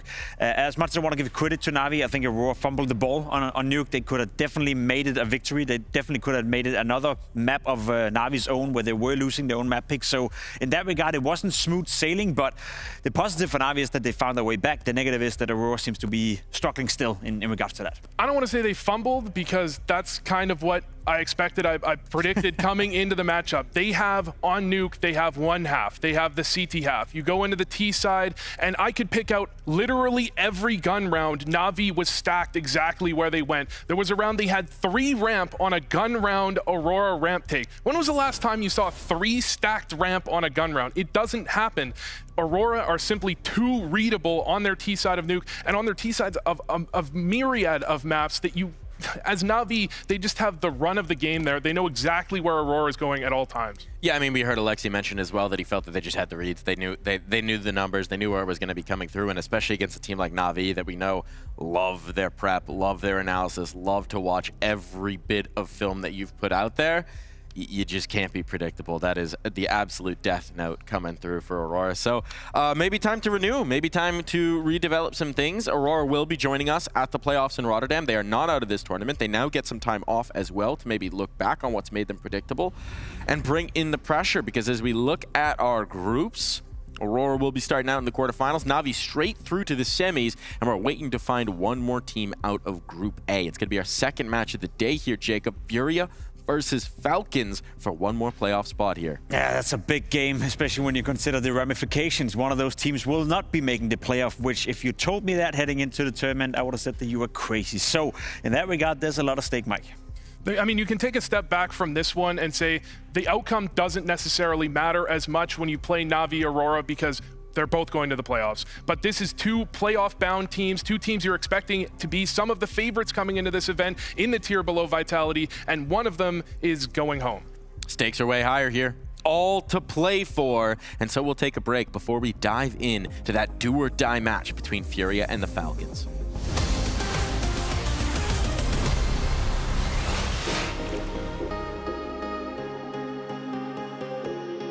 I think that Vitality definitely are somewhere on the road, and we will see how the next couple tournaments go. I mean, I definitely think that it's still Vitality's era. I mean, they just won 2 events in a row. What they have shown in terms of like team play and individual like brilliance, you can say, is I think unmatched. Not going to give them a chance to catch their breath. Great recovery for the second kill on Zywoo. What often happens when a team is creating era or they're winning everything else, all the teams under are starting to invest heavily, looking at their qualities and what they have that their team don't have. Some other top teams, including us, haven't had the best start of the year so far. If this keeps happening, then they have a really good chance of winning even more. Last season was the peak, and I think it's pretty hard to replicate what they've done there. You cannot be playing like this for a long time. Even if they play like a bit worse individually, they're still capable of winning tournaments. I think it's going to be a bloodbath after the major for the transfer season if Vitality keeps on doing the same. If they win the major and they win the Grand Slam, nobody can sit back and say no chance. And if they don't believe in the lineup, they're going to change a lot. They're going to go down in history as the best of all time with the Prime Astralis roster. And you could argue already if Vitality is the better team. I played in Astralis era as well. They were great. They were not unbeatable, but they were very strong. They went to the right tournaments. They knew how to peak at the right time. They won 4 majors. But what Vitality is doing is winning a lot of trophies, going to every semi-final. They're saying yes to a lot of tournaments as well. Means they're constantly under pressure. Obviously, Astralis won more majors in the past, but for me, it's not only the majors. Vitality won Cologne, they won Katowice and Krakow, so they won a lot of important tournaments, including Grand Slam. When you look 2018, the game is so different. Was Astralis great? Yeah. They were ahead of the game. But isn't Vitality doing the same, just a different way? They had a smaller break now, so I'm not sure what's it gonna do to their performance. After this season, you can have the big picture and understand even more, so I just think that the CS fans just need to wait and see what happens. I think if Vitality drops off a little bit, then there would be probably few top teams that would win some tournaments here and there. Falcons, Spirit, and Furia for sure. I don't think there will be another team that will suddenly start winning all the tournaments because of all the good teams, a lot of good players, and the game changed a lot. I would say that they're the best CS team of all time. They have one of the greatest role players in each role to understand what's more important, the team. That's why I think Vitality is going to be greater than Astralis.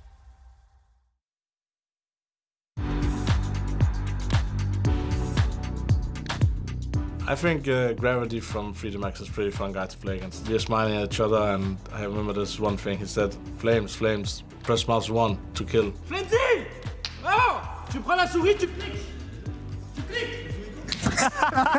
Obviously, Apex always playing him, always shouting at each other, but in the end, it's just only good manners between us. Currently, Apex comes into mind, but I played with Config, for example. He was vocal at times. I do remember Smoya also being pretty vocal, and he had some funny ones with the British accent. If I have to choose one, I would say that the best trash talker is Apex. I just remember watching Vitality games, and sometimes he has some interesting things to say. Spotted, one step ahead of Vitality. Watch your angles! Watch your angles! I don't hear you from the beginning, bro. It's fine. I heard it. It's fine. I've tried it a bit in the past to do some trash talking, but if I start screaming and yelling, then the emotions are so high, and that might affect the way I play or the way I call in the game. My best example, I did the ambulance noise, and it became a huge thing.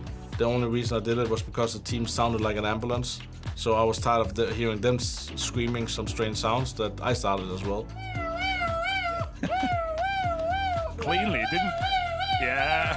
I'll go with Messi. You just have to hear how he's saying bottle of water, and you're already lost.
Final game for this particular desk on Blast Open Rotterdam as we come to the close of groups here means that we need to make some final predictions, and how better to do that than to do our Polymarket live trading. This is the official prediction market of Blast Premier, so we've got some questions for you, and maybe you can help us answer them in Twitch chat.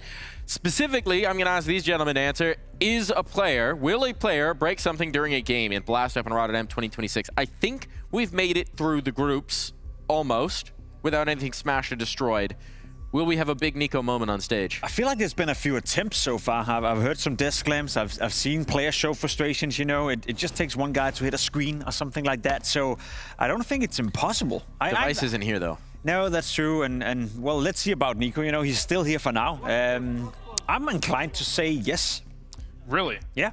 You're basically saying someone in this series is going to break something. No. It was the entirety of Blast Rotterdam, no? The entirety. Yeah. Oh, including the playoffs. Including the playoffs. And the tensions rise on stage. MongolZ's trying to break his own skull. Hopefully he's not going to succeed. It could be a chair, it could be a screen, it could be a monitor, it can be anything, even a headset. You know what? There's value for money right here. I'm inclined to say yes. I think there's more than a 30% chance. Yeah. More than a 30% chance, so we are buying in to Polymarket that something's going to get smashed. Maybe our expectations in this one, because we need to set some. As we dive into our matchup, it's Falcons taking on Furia, and only one of these teams can get another chance to break something on stage in Rotterdam. That's what they're battling for. They're battling for the arena. They're battling for the crowd. They're battling to stay in this event. I'll be completely honest. I think it's been quite easy so far in every single matchup to find a way to set the scene for both teams. We had a clear-cut clear-cut favorite in most of the games. Then we've had an underdog. We've been looking at the VIS scenario, etc., etc. In this game, we're talking, you know, setting the scene on a different level, I almost feel like, because we're talking about two of the best teams in the world. We're talking about FURIA, we're talking about Falcons, where regardless of who's going to lose this game, it's going to be a disappointment. Now, who's struggling more so far in this year? I also find that very hard to say. I think FURIA right now in their current form are giving me a little bit more of an ick feeling, so to speak, whereas for Falcons, that's kind of what we expect. You know, it goes up, it goes down, their roller coaster. So the ever so consistent FURIA, all of a sudden not so consistent. Falcons staying on trend, you know, sometimes maybe good, sometimes maybe bad. I feel like that's where I want to leave it. Yeah, when you look at, when you look at Falcons, you go into a pressure match, you're always questioning them at least a little bit, and you want to lean towards FURIA. I think this matchup has leaned their direction for the most part, but then you look at the way FURIA have gotten to this point. Yeah. They really struggled against Aurora. They really struggled against an NRG team that, in their own admission, wasn't really expecting very much, and the way they play their T sides right now needs a major change-up if they want to make it to the playoffs against Falcons. Well, I love nothing more than Jacob getting the ick on desk, so let's dive further into FURIA, and to do so, we have some words from the players. Yuri, matchup with Falcons today. They beat you in the last go. What do you think is going to happen this time? I know that this game is going to be tough. They're a good opponent. We like to play against them. It's always a good game. So we had a good prep. So let's see how it will be. I don't know, maybe, but I know that it's a game that everyone needs to play well. It's a tough game, so let's see. We've seen some more struggles from you guys. Thinking about that NRG matchup, there were some weaker rounds, some odd moments for you. What do you think's happening when those moments come in? We are struggling a lot on T side. Our T side has been bad, but we are trying to fix. We are trying to change positions in the game, roles. We're trying new things, so we're trying, you know. So let's see how we beat the game. But you know that we need to be better on the side. With those change-ups, anything that we should be looking for? Anything you think could surprise us today? I don't know. Let's see. We have a new things, and it's a different game, you know, when we play against Falcons, because everything can happen. They have a good player, so it's more about reactions. So let's see. With that long prep, anything in particular that we should be looking out for? I wouldn't say like something specifically particular, but we cooked a little bit of new stuff, maybe just something to surprise them, but not to the degree where we're gonna lose our identity or something. Little bit of cooking going on for FURIA. Both of them, they were holding something back, I could tell. I was trying to get them to give me a little bit of an edge. Understandably, don't want to share, but there's something coming into this for FURIA. They've been cooking something. They got something to show us against Falcons. To be fair, it's quite normal, dare I say, when you prepare for a specific team, that you can maybe alter one of your strats, so you can have a default where you make a certain variation, and that is specifically targeted a certain team or targeted a certain way your opposition is playing. So I wouldn't necessarily think that it's something we from the outside are going to be able to localize, but more so that FURIA have prepared well for this this game. They know, obviously, with the veto what they're going to go for. They have a pretty good idea what Falcons are going to go for. So in terms of being well prepared, that's what I sense from this one, that they feel they've done the prep. I think it's pretty straightforward what maps you're likely expecting if you're FURIA. You know the bans, where they're going to go, and you know you have a couple of different options. I think it's the Falcons side that has to question, is Inferno going to be picked against you? Where is the map pool going to go? FURIA had plenty of time to prepare, and I pray that they made some changes and they did some cooking based off that NRG series. We will have to find out when we do get into the server, but focusing in on the Falcons side of things. Also a team that have had their maps, that have had their struggles, that have had their moments where things have gotten away from them, but Kyosuke starting to find some form, maybe making that look a whole lot better.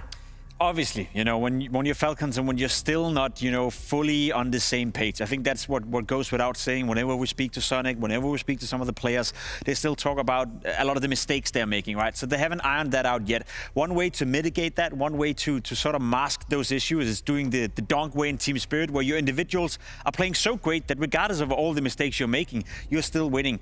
That's been a bit of a roller coaster within Falcons. I see Kyosuke having good maps, then he's having a map where he doesn't find impact. Same could be said bit for Nico. A little bit of, again, inconsistency, probably not the right word, but he's not finding as, consistent, I guess, impact in the games as he used to. And then MongolZ as well, not really playing at his absolute best. So I don't think we're at a point right now where Falcons individual are flying at 100% that are masking the issues they're having, which is why it's always interesting to watch them play. Have they fixed some of those issues? In a moment of fairness, Kyosuke, in their first series at this event, in his first series at this event, he had just gotten out of the airport like an hour ago, went straight into the server. So we can give him a little bit of pass map on that was one. where he performed the absolute best, and then he kind of fizzled out. So there we go. I don't so think what you're saying is put him on a plane before every map? I mean, maybe it's working. Just make sure to win 2-0 so you don't have to play 3 maps. If you want that kind of advice, you can hire Jacob Pimp-Winicki as your performance coach. But instead, I'm going to ask Vu, what do we think we could see from Kyosuke continuing to settle in here? Kyosuke, I'm concerned a little bit about him, but I'm more concerned about the way the team plays from a macros perspective. Because as you're saying, if they're all hitting their shots, and sometimes they are in group stages, you see them roll over as if they were the best team in the world. They can destroy a team even harder than Vitality can destroy a team in the group stage. But when you get them into the pressure moments where they have to lean back on a system, they have to have a macro understanding of the game, they're of two worlds. They don't consistently play on the same page. They'll so often have one player look for the aggressive play and one player look for the passive play, for the smart, safe play. And it seems as if they have two clashing identities that they have yet to make heads or tails of. Nucleons forever in our hearts and forever in the hero shots. Yeah, can I just follow up on that point? Because I agree, and I think a great way of thinking about it is that it almost feels like the team is divided into two camps, from the outside at the very least. You talk about the calculated plays, the smart plays, the safe plays. I feel like Nico is sort of the glue in between all those players, trying to advocate for that. Smart player doesn't take unnecessary risk. Tess is the same, brought up in the heroic system, never really goes for any of the out of the ordinary peaks or out of the ordinary plays. And then you have MongolZ and you have csgo, who is still relatively young and needs their respective way. We know MongolZ to be aggressive, sometimes over-peaking, getting away with it because of his aim. When he's not on it, he gets punished for it. Same could be said for csgo. And then there's Kixen in the middle. I think that's a great way of visualizing where the team is at right now, where you have two camps almost within the team and then a guy in the middle. And it's all about trying to be the glue and trying to bring them closer together. And I think that's the biggest task Sonic and Falcons are having right now. Well, let's hear from the more cerebral side of that camp. I caught some words from Nico. But that stage 3 versus stage 2 spot, how important is that in your mind? I look at FaZe, they went from the stage 1 to all the way to the finals, so maybe it's not that important, but it would give us more time to practice. It would give us more time to prepare for the major itself. It would, you kind of get to play against, let's say, stronger teams in stage 3 as well. We already crumbled once in stage 2. We played against some of the teams that we usually don't go up against. That can be tricky, especially in major. But honestly, I'm not really focused right now. Yes, it plays a small part, but I would really like us just to play a good CS today and show what we have been working on before this event. It has been a tricky situation for us this event, with Maxim not being able to play first, then him just arriving before the match against NAVI. So it was very, it felt like the focus was not in the right place for this event. And maybe for today, we're gonna, turn the table around. And I'm not even sure, even if we play, amazing, maybe the FURIA also will show up and play one of their best games. So it might be a difficult game, no matter how and which game we bring. It will require us to just enjoy at first, and then just do the things that we have worked on after close. Mindset locked in here for Falcons, looking to enjoy it first and make sure they're coming in with the right mentality into these games here, Jacob. I find it super interesting because whenever you speak to Falcons, they're well aware when they're playing pretty much any team but FURIA and Vitality for that matter as well, the feeling is that we're going to win this game if we play well. Even Nico is admitting right here, even if we play well today, there's a world-class team on the other side of the server in FURIA. So it's one of those where there's mutual respect within, that even though Falcons actually come in and play a good game of Counter-Strike, it's not guaranteed that they win. which is the case in 9 out of 10 times whenever they play anyone but Vitality and FURIA. Yeah, and I like to see his mentality that he's not thinking about that stage 3 invite. He's trying to find the little things. FaZe could even go from stage 1. I think they really want to think about, they really want to be going for stage 3, obviously, but it's the type of thing that can get in your head. If you're thinking about how important this matchup is, it is a matchup where if they lose this one, it's very possible they miss the stage 3 invite. They have to go through stage 2 of the major. So you try and put that out of your head. He's thinking just play good Counter-Strike, enjoy the game, play at our best level. And if they do, as much as he says that FURIA is a great team, it's a world-class team, I think if they play to their A game, it's Falcons' game. Yeah, just for added context there, a win here today would make it a lot more confident for Falcons that they do go straight into that stage 3, that they really don't have to think about it anymore. But I do think it's important for Nico that he talks about, you know, keeping your eyes on the objective that's in front of you, because we know that this Falcons team, for a lot of reasons, can let the outside noise come in, can let the conversation distract from maybe keeping just one objective in front of them. So I'd imagine that's a focus, especially for keeping the young players concentrated. I'll be completely honest. I don't think it's that important whether you're in stage 3 or stage 2. Obviously, there's benefits to being in stage 3 in more practice, you know, getting to see the other teams you're playing from stage 2 coming into the tournament. But if anything, the problem is the symptoms of being in stage 2. You're not going to be there unless you perform poorly leading up to the major. And I think that is the biggest talking point. If Falcons somehow, some way enter the major on stage 2, that's because they haven't been living up to expectations leading up into the major, and that's more detrimental to their whole journey than starting in 2 or 3. Like, they'll find their way into stage 3 regardless, unless they mess it up one more time at a major. So I don't think it's important, to be completely honest. It's more so the messaging and where they're at that's important. I think one thing that's been interesting, right, is when we talk about this team so often, we talk about how is csgo going to be playing, how is MongolZ going to be playing, how is Nico going to be playing. Well, you know who's been playing damn well is TeSeS. TeSeS has been our highest rated player at this event, has been showing up in really fine form, and in any situation for a team when the player who should be theoretically probably 4th on the board is lighting it up, that makes life a lot easier, doesn't it, Vu? That sounds a lot like FURIA when Yuri was popping off there. Theoretically, 4th best player is doing an amazing job. This is the player coming into the season. I think people were looking at TeSeS as, when are they going to say that he needs to be gone? If they fail hard enough, who are they going to replace him with? I think TeSeS has kind of proved his spot on this team for a major part of this. I think when you see Falcons do badly, I don't think it's usually on TeSeS, and when they do well, I love to see him perform to a top level too. I think he's been underperforming a little bit. I don't want to take away anything in terms of he's been put into a rough position. That's not his preferred role. I think he's been hard done by. I even called him the best Danish player last year, which I still think could be the case. So I'm a big fan of TeSeS, but in his role, he needs to contribute, and he's been doing such a good job so far in this tournament. But I will also say, in some of the lackluster tournaments, TeSeS has been the guy who hasn't really stepped up when he needed to, given he is playing some of the harder roles and out of position. So to see him do well, that solves a lot of the issues Falcons are having, because then we can start focusing on csgo, MongolZ, and Nico, and they should be delivering. So if TeSeS is not an issue, that gives a bit more leeway to Falcons. I hate the idea of saying TeSeS is the problem, we need one more star. I think TeSeS, I think you're right, he hasn't performed to a top level as an anchor, but at the same time, you have to look at the other 3. If TeSeS isn't performing at a peak level, they decided to put him in this role. They decided to change things up, and I think given that he's changed these roles, he's performing as well as you could anticipate, and it's still on the other 3. They have enough firepower to do things that they're better than they are doing. Maybe the one more superstar was inside us all along. I want to hear from that star, so I talked to him. Let's listen to TeSeS. Anything you think you can punish on FURIA? Do you think it's going to be easy?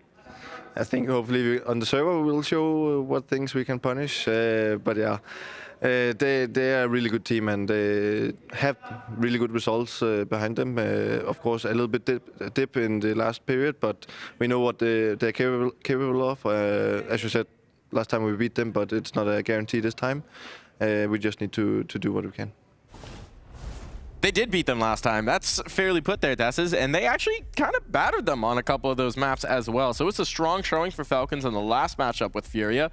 Do we think that could repeat in history here today? It's not impossible that could happen, you know, especially considering where FURIA is at right now. I think, as I said, coming into this game, Falcons have kind of shown me what I expected, which is when they look good, they look very, very good, very, very convincing, smash their opposition, whereas sometimes they have games where they don't really look good. And I will also say they lost to NAVI, and part of that conversation is, of course, csgo coming in, not knowing if you're playing with Nucleons or csgo, so preparing for that game must have been hard. And we just seen NAVI, you know, probably playing the best brand of Counter-Strike they have in more than a year's time. So I think for Falcons, I'm a lot more comfortable that they will show up, whereas for Furia, it's been inconsistent so far in 26. I'm not quite sure what I expect. Yeah, I mean, when you look at the loss to NAVI, you see how they played today. I think you can write that one off. I'm not too unhappy about that one. You look on the other side of the table, you have Furia, who, even in a win against NRG, that was questionable CS. That's not the CS that they ended 2025 with, that they looked like they could try and go for the crown of Vitality with. That's CS that they need to improve on. And if you see Falcons come in, I'm more confident at their level, as you're saying, I'm more confident at their level than I am at Furia, especially with the way they're talking about their Counter-Strike. They all say in interviews, I've heard at least 3 of them individually say,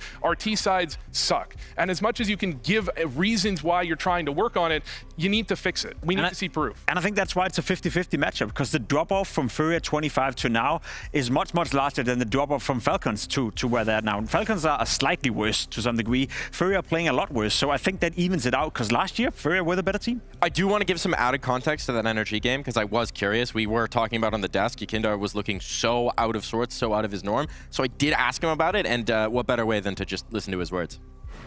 Rebounding into the series, what's the conversation there? How do you get back to the Fury that you know you can be? Yeah, well, at that point, I came in and I'm saying, like, oh, I don't feel too well. I took some medicine or whatever, and the team just elevated themselves in a way that where they knew I'm feeling a little bit worse, so everybody took charge in terms of, like, giving the extra comms, they're giving the extra energy, and performing. MongolZ had a great series, Kisarado had a great series, and they just carried my ass. Now into this series, Falcons on the other side. Who's going to be carrying whose ass today? Well, that I'm not sure, because every time we play against Falcons, it's very close games. I feel like we've been a little bit on the low, and for them, I don't know. You never know what's happening in their camp or whatever. But we want to qualify for playoffs. We prepped for a long time yesterday. We are ready to play, and hopefully it's just gonna show up on the server. For some added context, just before that, Merrick had told me that midway through the Mirage game, he started to feel really nauseous, and that was a huge part of why he shut down as a player. It didn't really have the impact that we expected to see from him. It was something where then between the maps, he could take a little medicine and just tell the rest of the team that they had to pick it up in the comms, they had to pick it up in the play, because he needed a little bit of carrying. That's good info, because we highlighted that. You know, second half T-side, Yakinda was basically standing still on the map 4 rounds in a row, not doing anything, which is so atypical Yakinda, but naturally, if he was feeling sick, that explains a lot of the reason. Yeah, I mean, the problem I have with that is he may have been feeling sick, but you go into map 3, he carries on map 3. Yeah. So I'll give him a bit of a break for having a tough couple maps, but he carries on map 3 and they still struggle. Well, but it's still just always the world of Counter-Strike, right? It's the part that's less visible to the fans, less obvious when you're watching at home, is that there is a whole lot of just managing the lifestyle of travel and work and exertion that is required here. And so being able to rebound after a rough start when you're feeling lousy, get back into form, it is something he can do reliably for this team, and it is something they can count on.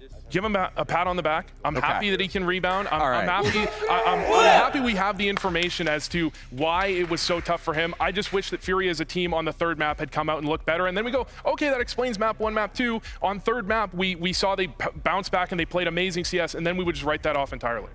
That's fair. I think that's incredibly fair and reasonable. Now into this game, they've been feeling better. They put a ton of time into the prep. Falcons are talking about feeling good. So much of their conversation in this event has been about the preparation, about how they want to approach things, about what they want to focus on. Now they've got it dialed in.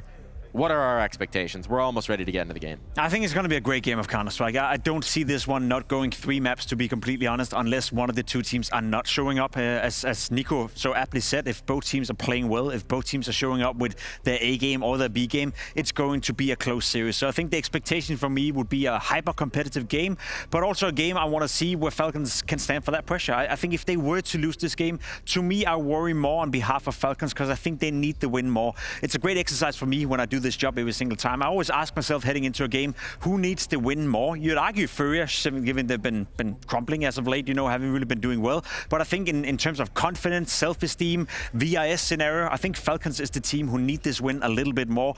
Thus far, I also think they have more pressure on them. Ton of skin in the game for this one. Time to find out where that skin's going to be shown. Time for our veto.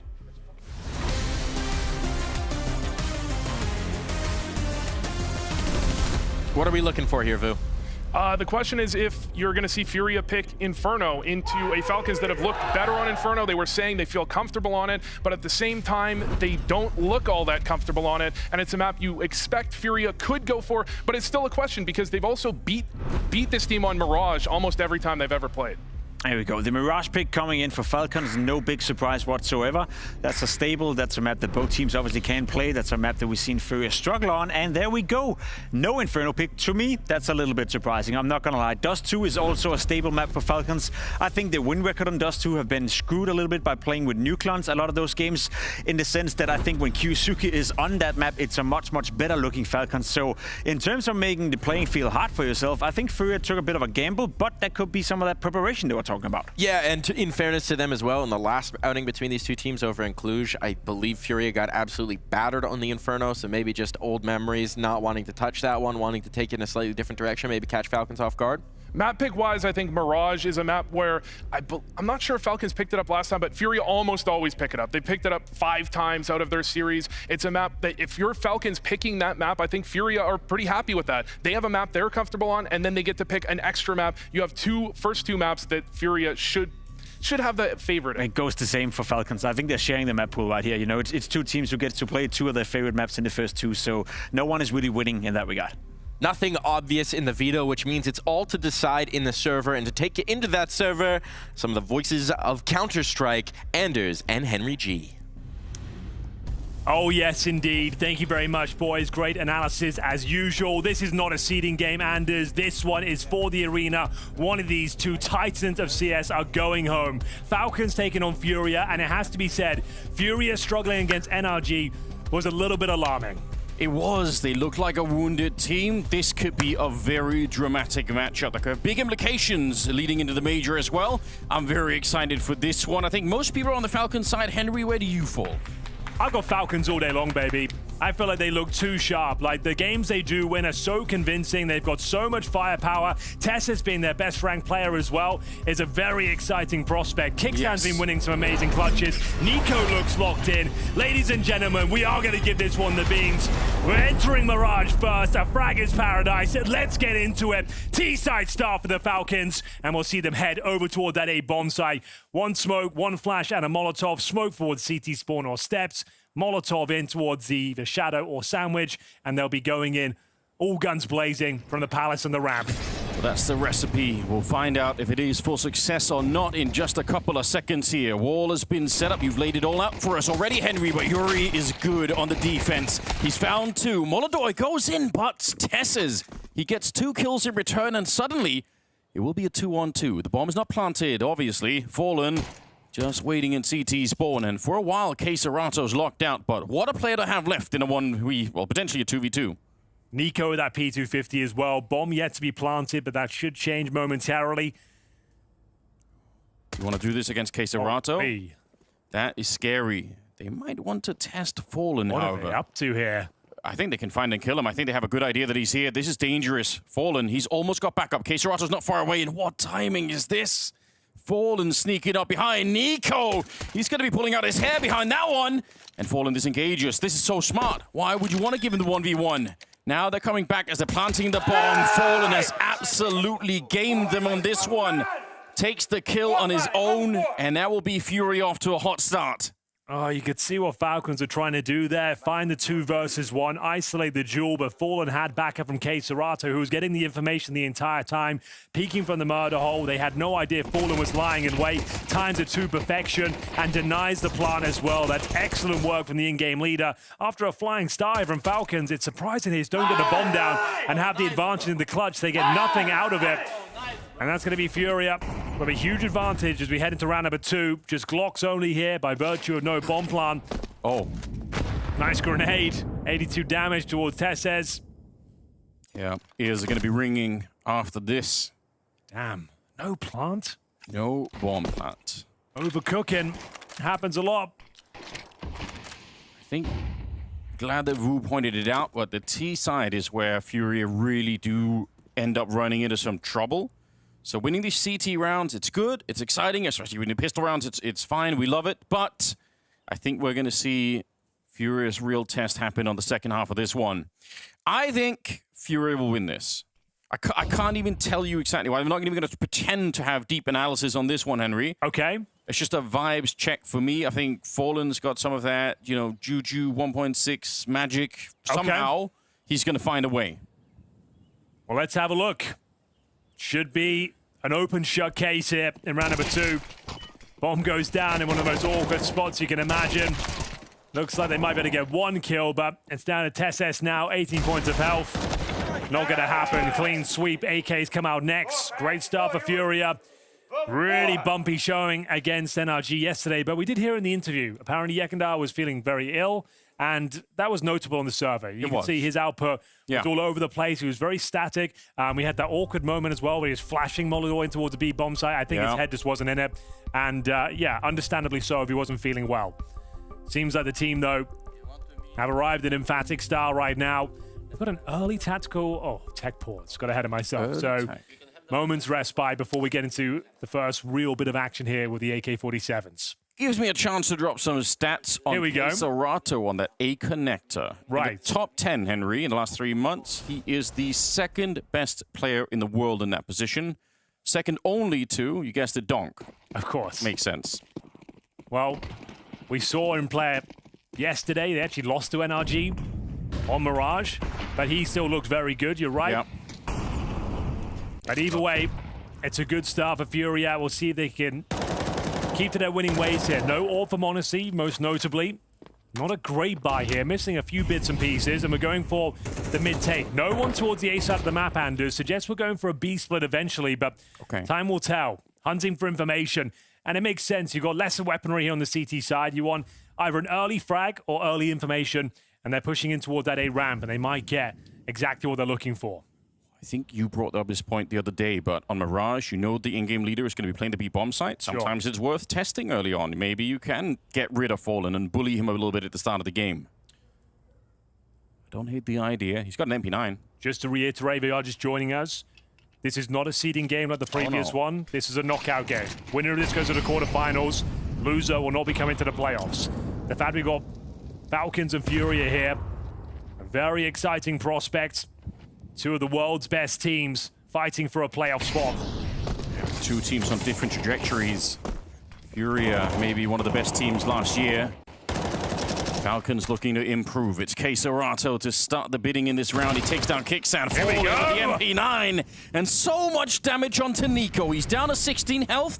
But they're running the bomb back through the middle, Henry. They're not over yet. 20 seconds if Kyuzu can get this kill. But Yakuda's just hiding in Tetris the whole time. And that's enough to stab him in the back, practically. MongolZ makes the drop down. I don't think that's masking much. They'll probably be able to guess it. Indeed, Yuri comes out with the kill, and there's no time left in the round. That's very important here. Not the most equipped round there for Furia, but they make it work just fine. You can see their intention from the very get-go, looking for that B split. Smokes were down by Serato, not dissuaded from going for a spam, gets one cleanly through the smoke. It was Fallen going down to 36 HP as well, with the MP9 in hand. You thought he was done for, Anders. He picks up one very valuable kill, does a boatload of damage to follow things up. There's the spam through the smoke. Takes down Kickstand, very frustrating kill to receive, and then MongolZ tried his best, but he had a crossfire to deal with here. It was Yekindar, MP9, and that's a great bonus round to pick up. We're going to have to go into a partial buy. Nico saves the AK-47, and he's looking to go to town here. Willing to take these duels towards top of middle. Tucks himself in. No CT spotted just yet. It's going to be MongolZ popping this smoke open. Looking at the first fight. Doesn't get too much vision.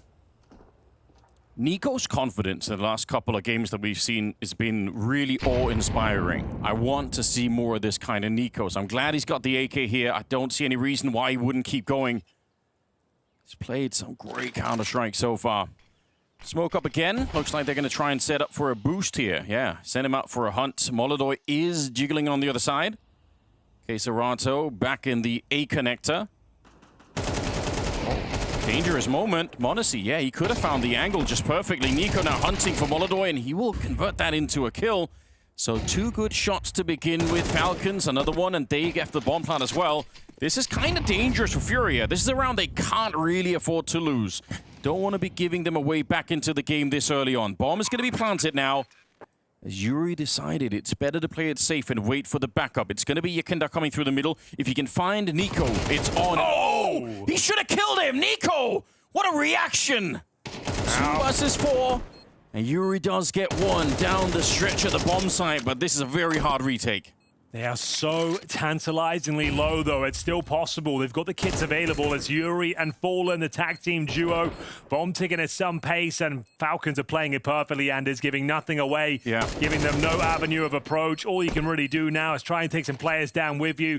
But there we have it with one AK-47 and a couple of pistols. It's Nico with a double kill. Might even go down with the blast. Yeah, Yuri direct. Let's go! Very nice. Zonic likes that, and we go 3-1. It looked like his gun model was going to be blocking Yekendar's approach. I actually can't believe he got that transfer. Look, he just sees the... Yeah, you're right. It's just the tracer that comes over. That's enough. That's a good point. How's he done that?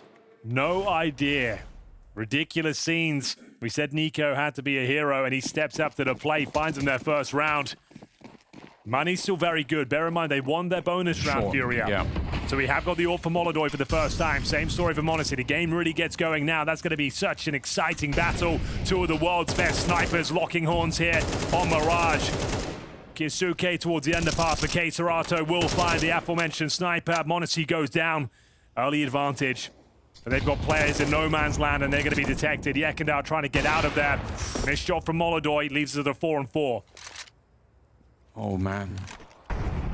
Serato's already, I think, a problem in that A connector position. He's just so comfortable in there. But yes, you're right. 4 versus 4. They are walking the bomb all the way back through T-spawn. MongolZ is actually pushing top mid. They're not going to find anyone. Tessus all the way in towards the palace. They've got smokes available here. Yeah. MongolZ will be going for a late backstab here. So they'll probably execute in towards A, maybe a palace pop, and a bit of a fake in towards B, courtesy of Nico. MongolZ must have heard that, right? He hears the jump, so he probably knows. Yeah, he knows Nico's there. Oh, didn't even have the gun out! How's he missed that? I don't know, but that could be real significant. Yuri now holding the shadow on his own. They're dropping down all around him, and Tessus will clean it up. He's been doing such great work in the tournament here. Bomb being carried on in. The smoke is up, and he doesn't help him. Serato, very last bullets to get that one. Keeps the round alive, and here's Fallen to pick up the pieces, maintains the advantage as MongolZ now is hitting some shots. They know where Nico is. They know exactly where Nico is. You're dead on. He's coming in from the market, 15 seconds. Surely doesn't have time to win this, but he is pitting on a bit of a clinic with his AK-47. Has no idea of Fallen's positioning towards the window, and Furia take the round 4-1. Got a little bit awkward there for a second. The MongolZ backstab almost fell apart, but he holds on. Serato, of course, is opening things up. What a beast in towards that connector. Yeah. It was a little bit alarming when Yekendar went down, but that was the missed shot. You thought they might be in trouble. But denying that palm was absolutely everything. Serato worth his weight in gold in that particular round. 2 kills from Fallen on the Famous as well. Shuts down the finances. There will be a buy available, but you can see it's going to be Deagles, Mac-10s, and Galils. Couple of AKs. Nico and Kaisuke to step up once again. We're picking up the pace and going fast in towards B, Anders. I love everything about it. They're putting the pressure on Fallen. Let's see if he can stand tall. He will crumble. The entire team is here. Backup is in the market, but it might be too late.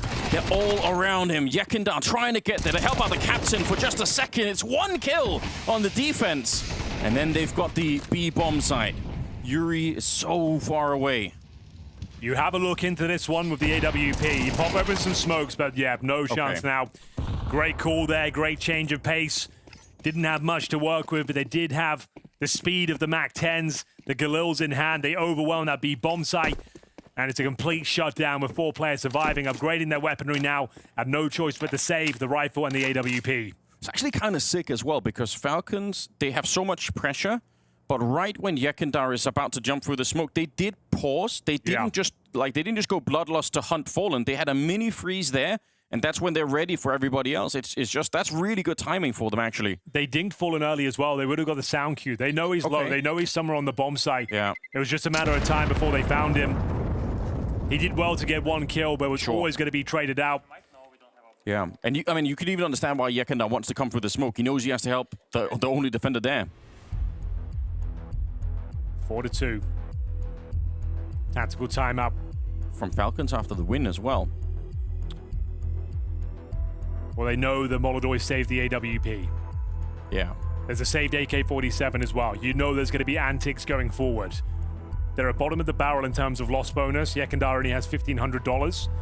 But with MongolZ alive with the AWP, sure, he hasn't shown incredible form here today, but he's always going to be an X factor for this squad.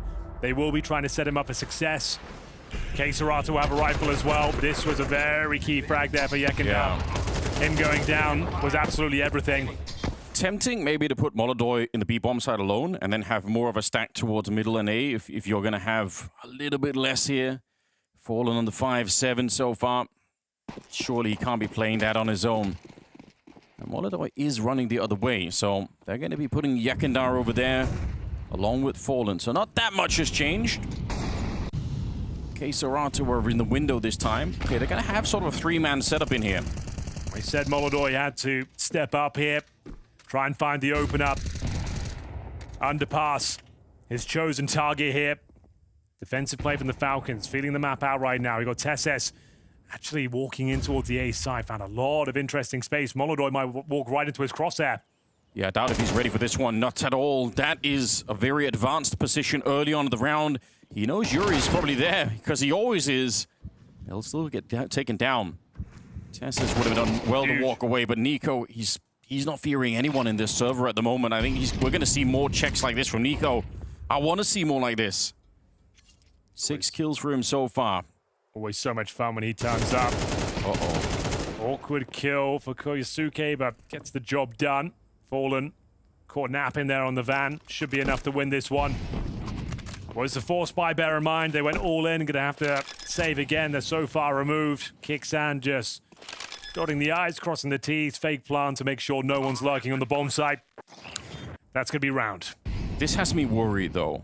T-side, Mirage, Falcons, not the best start, but they're certainly making up for it very quickly. And Furia, maybe some weakness. Well, let's be honest, that pistol they had, it was a bit of a fumble. They had that 2-on-2 situation. Yeah, that's when right. Hunting and CT spawned instead of planting the bomb, meant they couldn't force buy in the second round. Right. Went down 0-3 to kick things off. It was a nice bonus round victory from Furia. But since the gun rounds have began, and especially with that fast B play with the MAC-10s, Falcons now slowly but surely coming online. This is a very convincing round with 4 players surviving.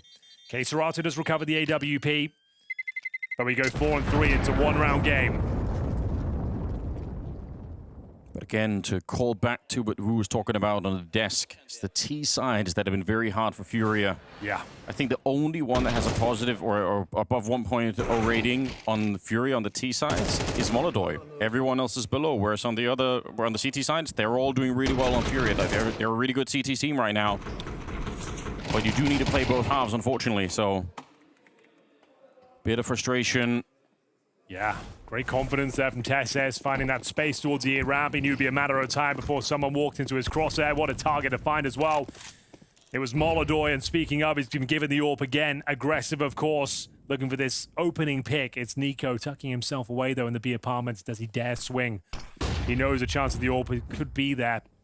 It's a very common maneuver when you save the AWP to try and find a pick this side of the map. Yeah. Allows for a little bit more on the A side as well. They can stack that. They still got the M4 on Yekindar.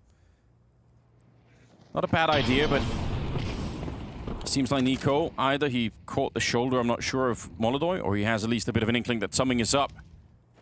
Boosting to try and look in, but Kusuke is already here. That's very dangerous. They're kind of lucky to get out alive, to be honest. So that's been revealed. Fallen wants to go and help out in case there is another B split coming. They've been enjoying those on the Falcon side. 3 people with Yekindar in front. If he gets a kill and lives or a double kill in the connector, it's fine. This round is winnable, but if he trades evenly, that's not going to be good enough here. Free kill on Kuisuke as he walks to the smoke. Yeah, you got to live or you got to get another one. I think otherwise this bomb side is not going to last very long. 30 seconds. Backup is starting to get there, though. MongolZ is always thinking about moving over, but wait a minute.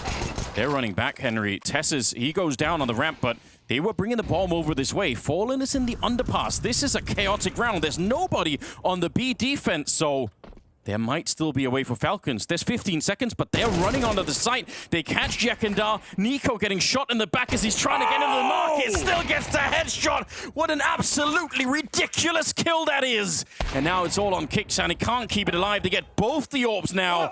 And Furia live through the round. What a mad round it was. Very mad indeed. A little bit messy from Falcons as well. You got Kioske just walking through that smoke to certain death there. There was no spacing or no teammates with him. Love this maneuver with the flashbang towards the air round to find TeSeS. Very proactive play.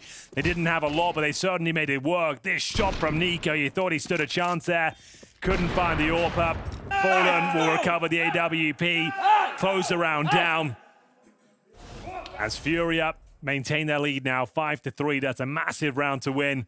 They took an eco around the saved M4 and the AWP, and my God, does it work out for them.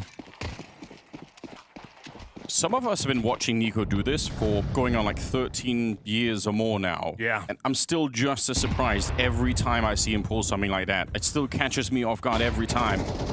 Execution, Anders. We're going in quickly. Ooh. Looking for the gap.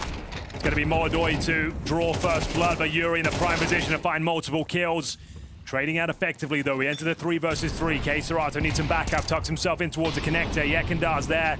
Avoids the flames for now as the bomb gets planted. Bomb has been planted. Yeah, Fallen getting there to try and help out. They've got some utility. Double incendiary. They can really burn out the back of this bomb site. It's a dangerous position, but MongolZ strikes back before they can even throw the grenades. Looking through the box there. I wish they could have landed another grenade on top. I think it'd have put the pressure on. He sees him, but he can't quite hit him. And they're already running away. You could see csgo. He's picked up the AWP and escaped as soon as they lost Fallen. They decided it is not going to be worth it. Falcons, pretty straightforward, but it worked very well. Some quick and decisive calls. Everyone over to the A side of the map. You can see MongolZ using the gap on the bomb side there, trying to cause some damage. And damage they certainly inflicted there. It's going to have to be another save from Furia. We close the gap once again. It was MongolZ opening things up. Find Kioske, but quick trade coming through. Hold the rage inside, kid. Yeah. Early days here, yep. Got to hold your mental. Absolutely. It's good to see. It was such a smooth move that he had jumping off the top of the stairs. Yeah. Like he sort of air strafed down to be ready to fight. It looked really cool, but still the one kill. Tess is coming in with the return. Oh, looks like everyone's turning up today. High-flying antics on either side of the server. The big names turning up in spades. Go 5-4.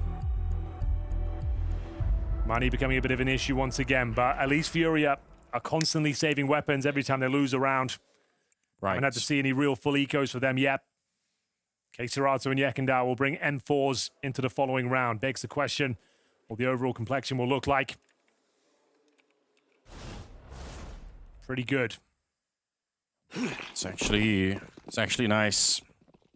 I feel like an 8-4 half here. Even if it's 8-4, I'm going to be honest, I'm not even going to feel safe for Furia yet. I really think they did a good job. But that window is smoked, Henry. They did it. Double smoked. I'm not going to say it's a mistake. It does deny the CT's popping it open with the grenade, I suppose. You don't see many teams double smoking window. Let's see if it works out for them. MongolZ is actually not even there. Yeah. Well, he wants to keep going. This is exciting, isn't it?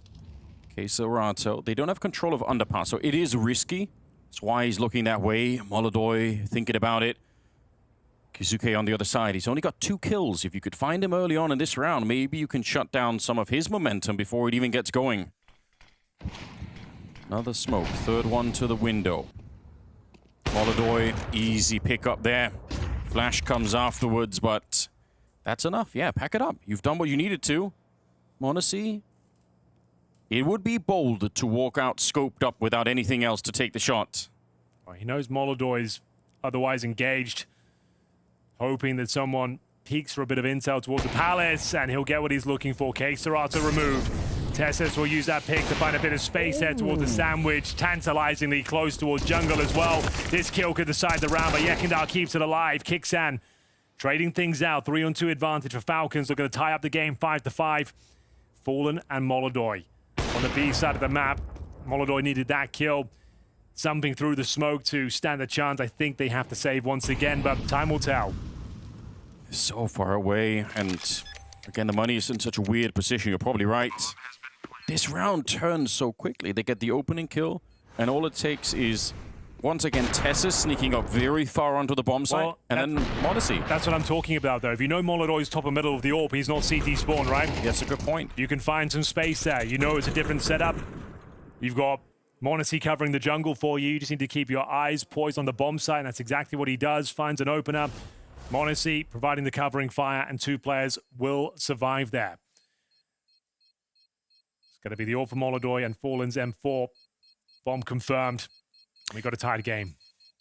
Some feel-good rounds for Falcons here where they don't necessarily get the openings they're looking for, but they still manage to get into the rounds, like they're calling their way out of the deficit. I think that should make you feel really good. It's a little bit easier to win the rounds where you do get the strong openings. Like, fine, you can do that, but going down a man early and then still coming out with a good result. See what they can do with this. As we mentioned, they save a couple of weapons. I heard the word MP9 being suggested there, so maybe some partial investments around these saved weapons. MongolZ once again will have to step up. It's Fallen with the M4. csgo on full eco. As we're going in for another set piece, Anders, keeping it nice and simple here. Knowing the AWP's in play, best way to remove him is smoke him out, flash him off. But right. Yuri trying to play in the front lines here. Tucking himself in. He'll have MongolZ to cover with the AWP as well. It's a bait and switch setup designed to shut this sort of play down. So bear in mind, MongolZ is playing in front of the utility and has to back up with the SMG. First kill is his. Yeah, perfect play so far. Yuri does his job as well. The defense, exactly like designed. But Tessus is down in the bomb site. That could be a little bit messy. Has anyone found him? He will with the USB. csgo just in the nick of time. Fallen has called the perfect round there. Oh, yeah. He knew exactly what was coming. He knew they would try and counter the AWP on the defense there, go for the execution. Let's play in front of that util. Let's get up close and personal, the MP9. The bait and switch, as we mentioned, couldn't have gone any better. They don't drop a single kill. They recover 3 AK-47s now, 5 players alive, and now it will be Furia taking the lead again, 6-5. Oh, it's so satisfying when that plan works, because sometimes all it takes is like a leg shot with the AWP instead, or the MP9 doesn't get the spray, and then everything falls apart. But this could not have been any better. MongolZ, he probably knows that he can't survive the round, so the only question is, can he do some more damage going into the next one here? They are a little bit low on money, so if he could have got, 4 kills maybe, then I think it would have had an impact on Furia as we go into round number 12. They're going to be stealing AKs, and that's maybe the other reason why MongolZ wants the kills, is that if they're not alive, they can't get the AKs. We heard it in between the rounds. Fallen cooking this round up. Oh, yeah. He was calling for the up-close and personal MP9s. MongolZ to play in front of the suspected util. My God, what a dream setup. Played him like a fiddle. Final round of the first half here. Furia looking much better than they were yesterday. Can they find 7-5 here on the CT side? I think they have to, though, is the issue. I have to warn Furious.CET side here could be a real struggle. I think it's very important they do that. 6 is good, but I need a little bit more. They've got MongolZ at the back of the B bomb side once again, so he hasn't really been discovered. I don't think he had a fight from that position yet, so they're hoping that maybe Falcons will make the mistake. MongolZ is being allowed so much space here. Just like Tessa's trying to just get onto the site without tipping their hand at all. So, Kioske, top and middle. Nico patrolling the B apartments. It's Kicksam with the bomb, joining the mid brigade. Let's see what they've got in mind here. Smoke down towards window. It's MongolZ still patrolling that A ramp with the AWP, hoping a CT gets inquisitive here.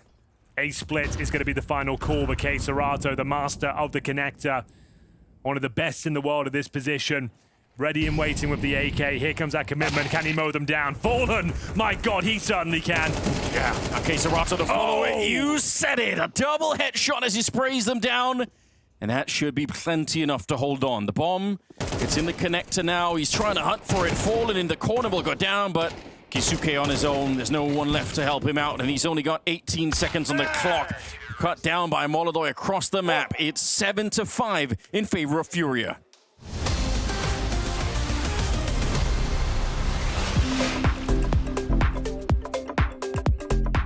Including me or no? You can include yourself if you want. Wow. Honestly, gonna be pretty easy. I just put the whole Vitality lineup. My dream roster right now in CS would be IGL, definitely Apex. I'm assuming I'm in there, so it's gonna be me. You have Blitz, who is probably sharpest IGL, I would say. If I had to make a squad to beat Vitality, I'll make Nico IGL. Because I think isolated Vitality is really, really great players to have Saibu and then have really great role players. And if you want to beat them, I think you will have problems beating by the system, the way they play right now. So you have to beat them by raw firepower, just out of the gate. I think it's a no-brainer to pick Saibu and Donk in your team. I think it's just unfair.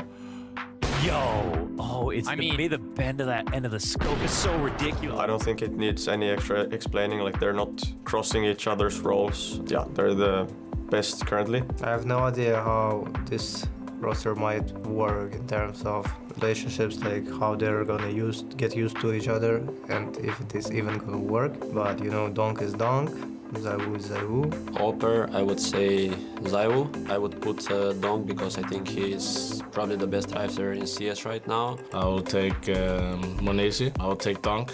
Multi-frag moment, but here's Donk's rebuttal! They're feeding Apex to him, and now this huge health advantage. Time's ticking. Donk's out! And we have an Nature and Messi. At this point, he's like the best one, like past more than a year. Robs, Apex, Zaiwu and Robs are playing for Vitality, which is by far the best teams in the last months, like even last 1 year, let's say. Robs, for the sake of being one of the world-class anchors for such a long time, and right now in the top one team, and he's been in form for a long period of time. And then we'll take Bit. Kyosuke, I would choose him because I think obviously he's really young, but even though he doesn't have too much experience, he has shown how good he can be, and I think he definitely has a bright future. Kyosuke. This is just Kyosuke. Everyone knows. I think you also take Kyosuke. And the last player, I would put MongolZ as a hybrid. I just think MongolZ just has the class, just has the talent. He knows all of the situational utility. He understands how to play clutch. So I just think it's an overall pretty tough team to beat. If we're saying that current roster Vitality, we're all going to stay together and you can't have any of them, who would you take instead? I would take the full roster of Team Spirit. You never know how a team connects. These players in Vitality seem to add something to the server and make the teammates better. I think that's unique, and I think we've only seen that in the Astralis era, where every player is really great and they're making each other better. And I think that is always the hardest when you make a team that has to compete for the finals on the first day, basically. Welcome back to the lower bracket final, Counter-Strike fans. We've got Falcons taking on FURIA, and the latter with a slight lead after an exciting first half. It's FURIA with 7 rounds to their name on the CT side, Anders. It feels like enough, but Falcons are obviously going to be fighting back tooth and nail as they enter the CT forces here. Yeah, I actually think it's critical for FURIA to win this pistol round. I think so much rides on it, so I'm not at all satisfied yet. Okay, we've got ourselves decoys, smokes, flashes, and a quick pounce in towards the A side. Who will find?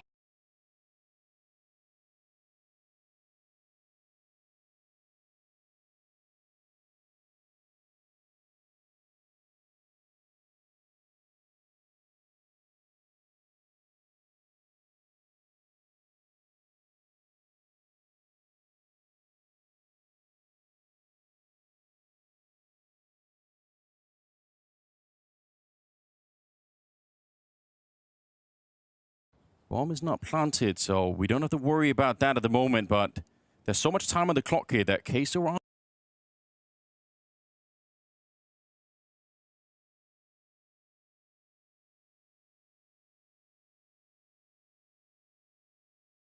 happen here. They've got the incendiary as well on Tessus. What a long wait this is. I feel like if you're Tessus, this is the harder part of the map to wait on. But for all you know, Aurora somewhere in the B hallways. He could be planting the bomb this very second over on the other side of the map, but he's right in front. Tessus has done so well. He's absolutely mind-gamed him. An easy shot towards the end, and Falcons with a critical pistol round. Absolutely true. Needed that. Absolute pandemonium on the A bomb side there. Very quick. Very fast, but it will be the CTs coming out on top. Great play from TSS to close things out. You could see it was the dual elites, the Glocks going toe-to-toe. And then one final clean kill. Falcons needed that. They pick it up. That, in some sense, is such an unfair clutch for TSS because it's never going to be in a highlight reel, but it is actually hard to just sit like that for a long time and wait. Well, here we go. It's not the force buy, it is the eco here from Furia. This is the Falcons pick, bear in mind. 1 round behind at the moment, but this one should take care of it. 7-7 looking very likely. Objective here, just try and whittle down the util, try and get a bomb plant if possible. You've got all 5 members towards the A side of the map. Hoping there'll be some CT mistakes here, but they hold defensively, hold the line.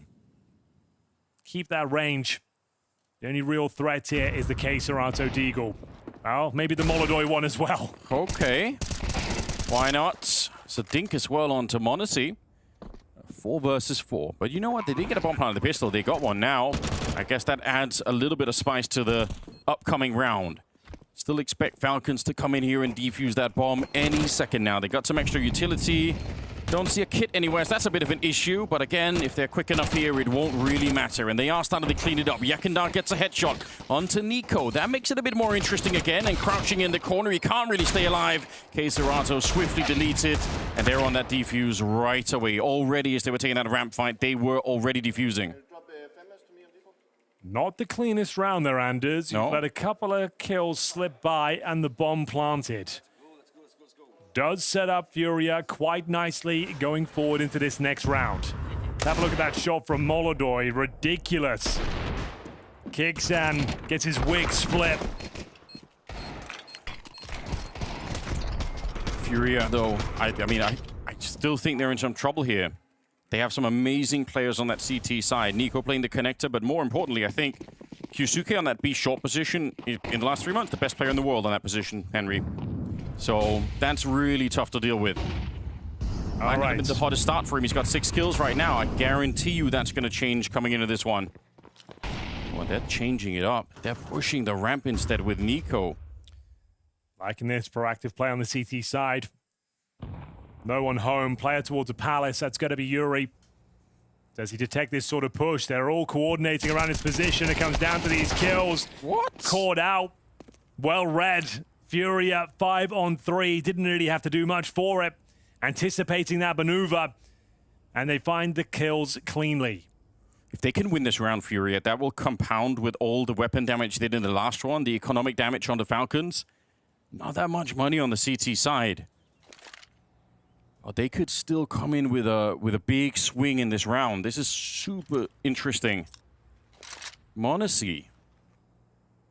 Is he enough with the open this bomb site to change the outcome? He is more than enough. Whether he can deliver is yet to be seen. 45 seconds.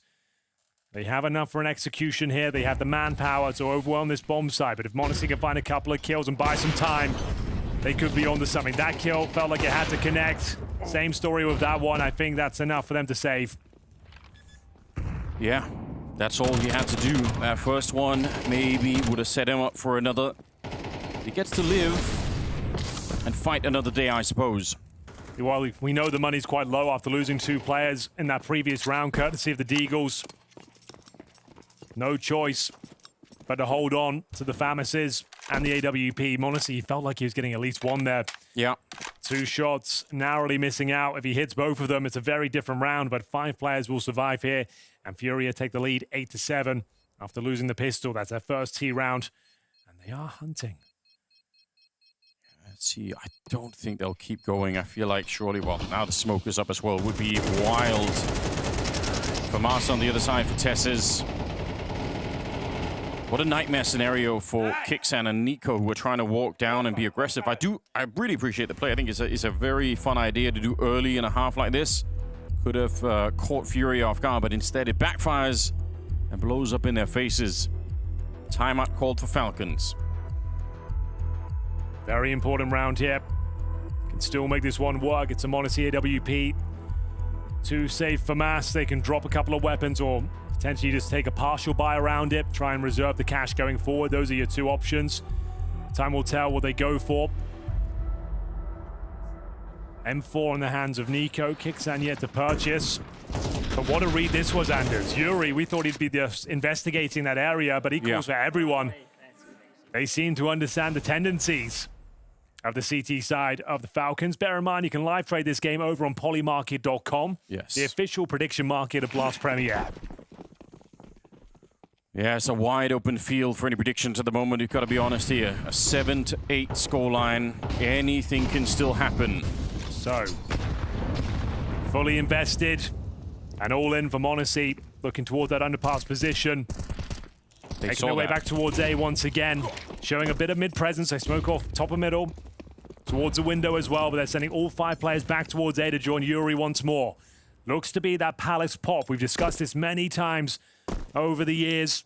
3 players in towards the Palace. Utility goes down. You flood out of the Palace position, try and trade out those kills. It's down to Fallen, csgo to provide the covering utility. See how much they throw. All right. Flash onto the ramp. It's going to be a counter smoke coming out almost immediately to try and hold them back. With Yakindar, he won't be held back any longer. Through the smoke already. It's very dangerous on this A defense. I think Kixan's in a lot of trouble behind this box. So Molotov landing to the one side. I'm shocked that he even got that first kill. Molodoy, though, he keeps it going. And a spam through the box. Tessa's never stood a chance. It's through the box. It's through the smoke as they clear out this defense. 2-on-1 though, Anders. MongolZ let himself down in the previous round with a couple of misses, but can he make up for it? Got to give this one a look in. 64 HP, defuse kit available, but no utility. Maybe Tessa's dropped some up here. They did die behind the ticket booth. If you could find an incendiary, that would certainly help out quite a bit. It's an HE in front. That's not going to make the difference here. Not being shown a single player so far. Do you want to risk it and take the shot through the box? That's going to reveal your position.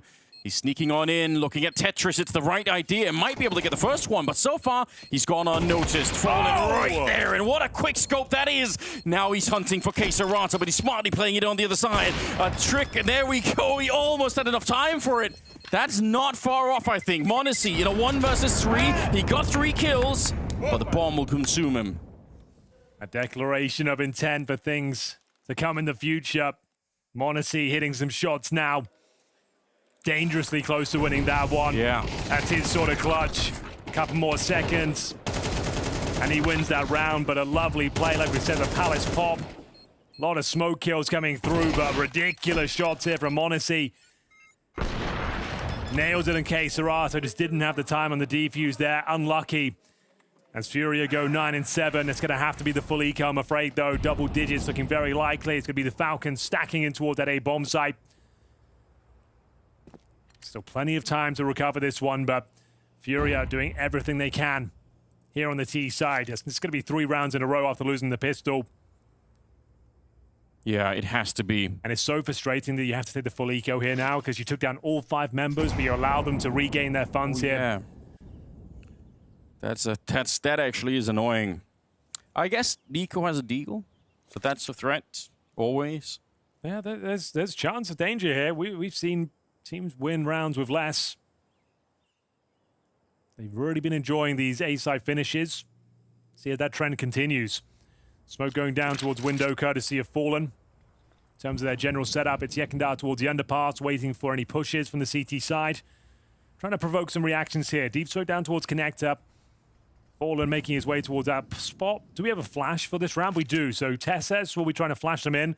Nice. Gonna have to be one hell of a flashbang. I think it's gonna be too late. Time will tell. We even missed him. It's one of the worst flashes we've seen yet. Kyosuke doesn't need it. Yeah, not even required. Now he's got the AK. The B bomb side though. Yakindar is realizing it's open for business here. Nico can't find Fallen. They're gonna get the bomb planted anyway. 3v3. It's a lot of great work, honestly, for Falcons over on that side of the map. And if Fury had committed, maybe they would have been dead. But well, at least there's a couple of guns they can recover now. Yeah. Won't be going for this one. No real point without the defuse kit. You're too far removed. 2 AK-47s recovered. You entered with a deagle and a 5.7, 1 flash. Sure, the flash missed, but didn't seem to be a factor. They still got the couple of kills they were looking for. They found the T-side Molotov, a smoke as well. Maybe you can get an exit kill. You might as well see if Tessis can find something. But the headline reads that Furia have found double digits here. Yeah, just joining us. It's the lower bracket final. Winner goes towards the quarterfinals in Rotterdam. Loser does indeed go home. Yeah, which I think for both teams would be not exactly what they were hoping for the tournament. I'm surprised that this is the kind of matchup that we have in a game like this. Would have assumed from the start of the tournament that both these teams would have been able to make it to the playoffs. Now only one of them can go now. No more kills in the round, sort of a peaceful end. As Furia find 10 rounds. Falcons, this next one. They stole some AKs. Their economy is going to be good enough to put up a fight here, but if they can't win this next one, it's going to be really awkward for them. This is where they could end up losing the map. MongolZ not having one of his barn burner performances. It's fallen up and 15-8. Yeah. Up there with Yuri. He's had a great tournament as well. Yekindar 4-10. Bear in mind, he's been feeling sick this tournament. But MongolZ has got his trusty AWP, a couple of AKs in their ranks as well. Furia in touching distance of stealing the map pick of Falcons away. Boosted up in middle. Nothing given over just yet. Very passive, tentative hold. No aggression from the CT side at all. Kaisuke will be towards short. That's where MongolZ is heading. He's crazy strong in that position, but it's been a bit of an off game for him so far. And to be fair, he hasn't been tested much on the CT side in this position. Like you pointed out, they keep going to the A-bomb site, so he's all the time locked out of the fun, at least for a minute. Kixan. Do they do the same again? Maybe just an A fake this time? Hungry for information once more. You can see MongolZ and Fallen heading their way towards A, but all the meanwhile, Kixan's pushing that palace area. So if it is going to be the A fake, Kixan might actually be able to backstab these two players and get 2 kills for free. Oh. Heard that footstep. You can see him coming it. He's got a free kill. Surely has. Fallen trying to set up a grenade for the fake because the bomb's on the other side. That's, yeah, MongolZ almost has to continue to do the fake. He has to continue to pretend like they're still going for it. They are rotating out of the B-bomb site, so Tessis is once again a bit alone, although, because you see Krisuke is not that far away. They're sneaking in. Tessis, the last defense here. 25 seconds. All he needs is a kill, and the round is still on. There we go. Good for that one. Crouches down. Yuri will get him and tries to put down the Molotov to slow them down. I was going to say, Kiyasuke might have to push that Molotov to actually get some space here. Can't allow them to tuck in towards the bomb site. There's another Molotov, yeah. Yekindar stops them from going on the left-hand side. Big smoke. This is a very scary round now for Falcons. Yes, they got the man advantage, but a grenade lands right at the feet of 3 players. They're already tagged up, and MongolZ now, he's up in the hallways, looking to shut down any attempt at a defuse. Falcons need to get a move on here. They got the kits, but they need a lot more speed behind it. MongolZ, he goes down. Nico is next. There's Yuri claiming the round back for his team. Kixan, he can't even dream of getting close to this one. What a find from Furia after losing Fallen. They continue the fake on the A-bomb site, and it works. And MongolZ lives to tell the tale as well. All he had to do is throw a couple of bits of util in there, fire off an AWP shot, and it pulled everyone away from that B-bomb site. You thought they were rumbled. You thought they were done for at that stage, Anders. When they kill Fallen, there's 3 people from the Falcons on the B-bomb site. They had 3 defenders ready, but when MongolZ keeps pushing, it's just Tessis left. Everyone else starts to exit. You said he needed 1 kill. Tessis couldn't do much more than that. He gets damage onto Yuri as well, but it's all about that Molotov slowing down the rotations. They had residual smokes as well, locked off the points of access, and then MongolZ arrives just in the nick of time to cut off rotations, and they find themselves round number 11. Money's still okay for Falcons. They will be able to invest into this one, but they are running out of time and space on their map pick. We've got M4s in the hands of Kixan, Kaisuke, and Nico. Tessis will have to make do with the FAMAS, but most importantly, MongolZ, not his best showing so far, 10 and 11. He does have the AWP. He needs to step up massively in this round.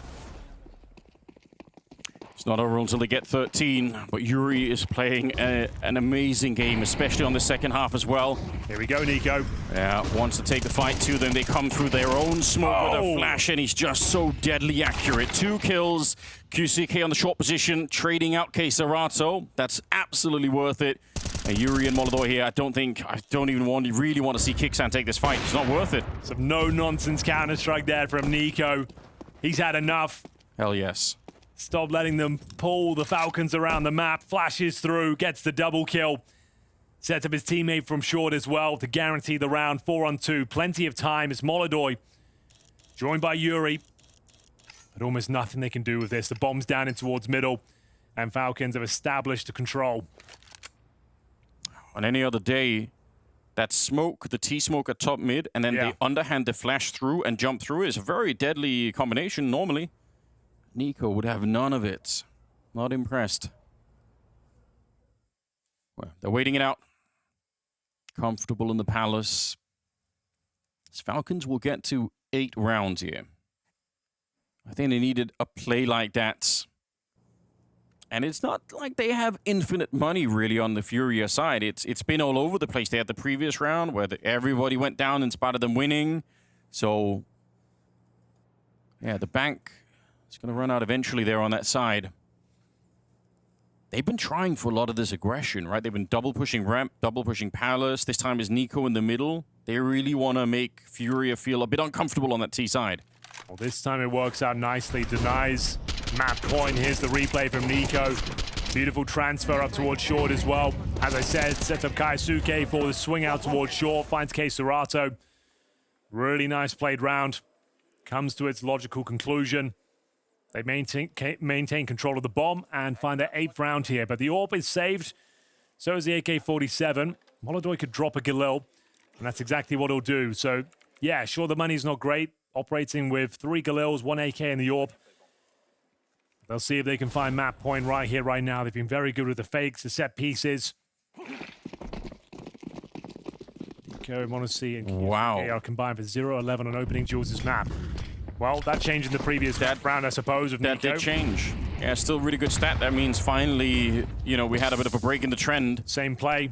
This time with 2 players top and middle, confirming there is going to be this A attack through the palace. We go again, Anders. Lock in. Tessus needs some backup, and Kicksan is there. Keisuke as well. Oh, this is a tight defense right now. Keiserato and MongolZ, I don't think they can make this one work. More grenades. Throw all of them towards the ramp if you have to. MongolZ will land the shot, and that's very good work. The real danger, and honestly, Furia understood the timing, right? Is when the CTs are busy clearing top mid. If you execute onto the A-bomb side, it would have just been Tessus alone there. But they got back just in the nick of time. The timing for them to fall back is so important. And you know there's no backstab coming as well, right? Yeah. You can really focus all of your efforts towards that A side of the map. Furia have been running those A executes time and time again. This time, no good. Playing in front of that second smoke as well. Kicksan, Keisuke ready and waiting. Sure, MongolZ finds one. But NiKo wipes the board with the final kill. They'll save nothing. We talked about the money being an issue. They had to do one of those set pieces. They had 3 Galils there. It was already a weak buy, and now the money is in ruins. Full eco. Maybe just a straight-up B rush here. They send 5 players towards the apartments. Wait for the initial util to come through. Talk about your options going forward. You're going to get $2,400 into the next round. Keiserato has a ton of cash. He can actually drop the AWP into the next. So they do have that going in their favor. That's why he can't buy a deagle this round. Massive grenade, though. God. Good lord. There's nothing Tessus has to do other than just survive here. The only thing that could go wrong is if he somehow got dinked and killed almost immediately. Maybe the deal there on Yuri, but all of that is pretty much washed away here. They realize this is not going to work. They're backing up a little bit.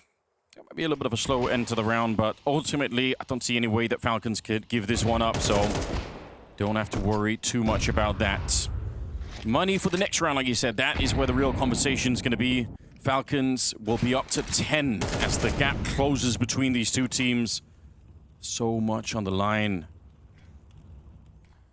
I think it's fair to say, I think almost everyone had Falcons as their favorites coming in today. Yeah. Looked razor sharp in the previous games. But right now, Furia hunting for that map point. Full eco this round. It should be Falcons making this a 1-round game unless something goes horribly wrong. Should be quite comfortable here. Getting stuck in with the anti-eco kills. Keisuke will find a couple of them. Keiserato will find 1 frag, but 10 seconds remaining. Actually wants to die here. And die he shall. 11 to 10. Keiserato can drop the AWP. This might be a chance for the tactical timeout. And indeed it is. Money's still a bit of an issue. Keiserato drops over the AWP. I think Tessus called out that they were 4B, and I'm guessing you can know that by the assist that he gets on all the kills for the rest of the round. Yeah, true. With that grenade, so he's just doing the math. Not bad. Don't know if it helps them to know what they're doing this next round, but probably not. More information is good. You've got to stay talking, contributing to the team and all that. This is a wide open game. Oh, absolutely. Plenty of cash for the Falcons as well. They can still do this in regulation. Furia just looking to guarantee overtime at this stage. Feels like they're dropping off. It's that aggression from the CT side. Falcons have changed the pace of the game, bringing the counter-strike to the T side. Rushing up middle, finding those headshots. Applying a lot of pressure. They hit so unbelievably hard. We have the correction now. Nico's stats have been factored in. That's good work. Oh, we're doing it again. This time not top of middle with 2 players towards the underpass. And it's an opening kill. That AK-47 finds the AWP. Can they get the trade? Can Nico maintain the advantage? He certainly can. 4 versus 3. Shuts down their intentions here. It's a bomb on the back of Fallen. Yuri patrolling towards A, but a massive grenade takes csgo down to 58. He has to get this headshot. It has to be so clean for this to work out. I think otherwise he might just get locked out of this round. There was the opportunity. I don't think he'll get another one easily. Tess is now dancing around. Some grenades landing as well, but see if Tess could do anything more. Yeah, there's the spray down and a headshot on Fallen. Yuri. No chance. Yeah, absolutely nothing you could do. Oh, what a start. Again, it's the aggression on the CT side. This time in the underpass, and you could see how Yekindar is swapping out the weapons just as he's getting peeked. I feel like they were giving too much respect to Furia, allowing them to run their executions, their fakes, having free reign of the map. I said, no more. We're taking control now, boys. Asserting their dominance across the map, pushing middle, pushing underpass. Kyosuke and Nico, what a tag team duo that is. Finding the AWP towards the underpass, winning that duel is fantastic work. Nico to mop things up as well. And all Yuri can do, cower away in towards that palace. Bomb down in B. We've got a tied game here, 11-11. Make a wish, Furia. Ooh, yeah. Could lose this in regulation. I feel like that's very likely at the moment. The way that this is shaping up here, that could be happening. Oh, gotta be honest. Imagine the frustration for Furia. You know, round after round, you lose those opening fights, you're getting pushed. I'm sure the call has already come out on the Furia side to say they're being very aggressive, like be ready at every corner. Doesn't help. Well, that's why they send the AWP towards the underpass. He's supposed to be posted up and shutting down that exact maneuver, but he just got his bell rung. First bullet from Kyosuke. Nico to follow things up. Really awkward for Furia down there in the underpass. And just brimming with confidence are the Falcons right now. And you can see the financial ramifications coming through. Falcons will be fighting for map point first here. A great recovery. 4 rounds in a row for them now on their CT side. What are they up against? It's a Yuri saved AK and 4 pistols, so a partial buy. Still dangerous. Still going to be on high alert, and you can see them reeling it in a bit now. No aggression required this round, Anders. Nice nade. It's the AK that takes the brunt of it as well. Oh, even more so. Down to 25 points of health. csgo low, hoping for a 1D here. Again, Tess is right down below. Damn, He's dude. not afraid to take that fight. It's a very narrow angle that he picks up that one in. Nico, he'll take that. Because why not, after all? He's got some stats to polish there. 17 kills on him. Top fragging on his team. Just a formality to find csgo. He's so low on health that he can't really do much here. So Falcons will just overtake Furia, trying to get to the finishing line. 12-11 now. 5 in a row for Falcons. The only good news from that is Furia have the maximum loss bonus, so it will be a full buy. Tess has been the best performing player for the Falcons this tournament. Yeah. You can see why some really crispy kills over towards B. And there we have it. Map point stolen away. Furia operating with Galil in the hands of Yuri this time. AWP for MongolZ, but no real utility. Nice movement. Sick movement, in fact, from MongolZ. See how much speed he had off that hop? He's not even playing the same game that I am. He's not even playing the same game. Wild, dude. Yeah. Even when he's not shooting people, he still looks cool. Last round of regulation, ladies and gentlemen. Double AWP set up as well on the CT side. That's a good point. Great way to close things out. Yeah, this is going to be... if you see MongolZ in the middle now, You're not going to expect Koisuke to be here with another AWP. You might just peek straight into it. That could be devastating. Not known to be an AWPer, but let's see what he can make of it. Kickstand tucked away in towards the shadow position. Tentative. You can see they're on high alert. They're expecting CT aggression, but it's a very different round now with that double orb setup. Turrets enabled across the map. One more round will do it. Can the Falcons close it right here, right now? MongolZ will go for a pick. He'll spot this smoke being thrown. Not quite. It's going to go towards window. Yeah, but still, that means MongolZ's open. Yekindar's got to be so careful. He's got Queserato coming up out of the underpass as well. There it is. Yekindar going down. Great opening for MongolZ.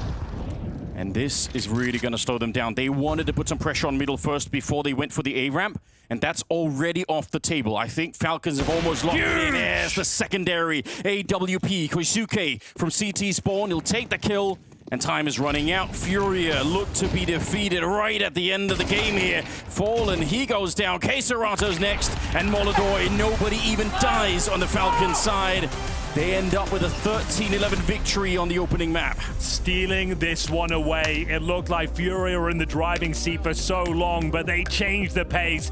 Furia couldn't handle the aggression, the relentless aggression. It was Nico pushing top of middle, pushing underpass, and the double orb setup to close things out. It's 13-11 after a stunning performance there of individual skill. Great work from Falcons. They pick up their own map pick, and we got Dust 2 around the corner as well. A Fragger's Paradise, and it looks like Falcons are in full control.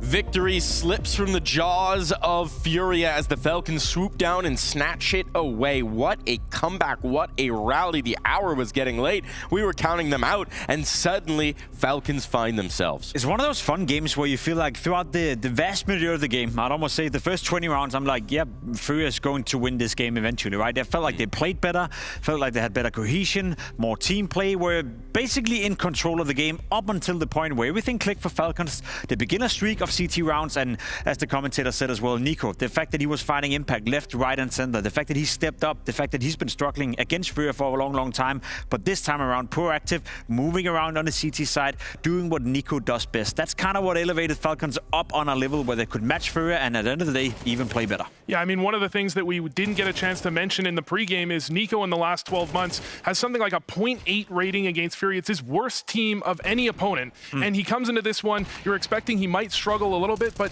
not at all. I mean, from the jump, he was doing an incredible job. And then right at the moment when we had that little stat on screen that Koisuke, Nico, and MongolZ were 0-11 in opening duels, I don't think they missed an opening duel for the rest of the game. And that's when the turnaround happened, right when we saw that stat. It's always amazing when you can deliver in the clutch time, right? And that's something that we always expect from a player of Nico's caliber, but it's nice when they can deliver it across the board as well. Also cool to see that double up coming out for Koisuke in the last round, really. Yeah. Always a nice wrinkle that he can add that is a difference from what we saw with the Nucleon's version at the beginning of the map.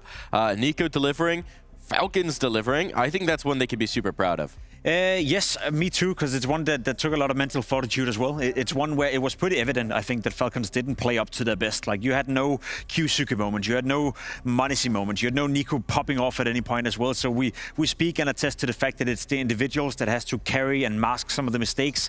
They weren't really being masked, they weren't really being carried by any of those individuals, but they kept themselves alive in the game for long enough for Nico to come alive. We even saw it round 19, round 20, round 11, 21. 3 rounds in a row where Nico's getting a double entry in towards middle, where he's pushing up middle, where he's pushing underground. He found so much impact from when Falcons were down 11-7 that he brought them back into the game. But it did feel like Furia were the better team for the first 20 rounds. Yeah, I mean, looking at the later rounds, I think I completely agree with what you're saying. But if you look at the early rounds, I actually think it's something we should remember is Furia were up 4-1, I believe, at the beginning of the game, and they come out of the first half, they go 7-5. But those rounds in between, Falcons didn't have anyone popping off to an insane degree. As a team, I think they had a lot of really interesting strats. They hit A, they really punished Yuri for the way he plays towards A. I think strategically they came into this one with a great idea so that it bought them enough rounds going into those later parts where you actually could have the individuals pop off and they still had a chance. And there's definitely going to still be a lot to learn from for Falcons from that first half. I think we saw them lose to 2 half buys, mixed buys coming in there as well. So it's not flawless Counter-Strike by any measure. No, that's a Falcons guarantee, right? That's going to happen in every single map, in every single matchup, and naturally it's frustrating. frustrating. But yeah, you're right. And that's where we normally, or not normally, that's where we sometimes have seen them crumble a little bit. The mental fortitude, them getting out of it, them realizing, oh, we're not having one of those days where we're just owning our opponents. And I'm always willing to say that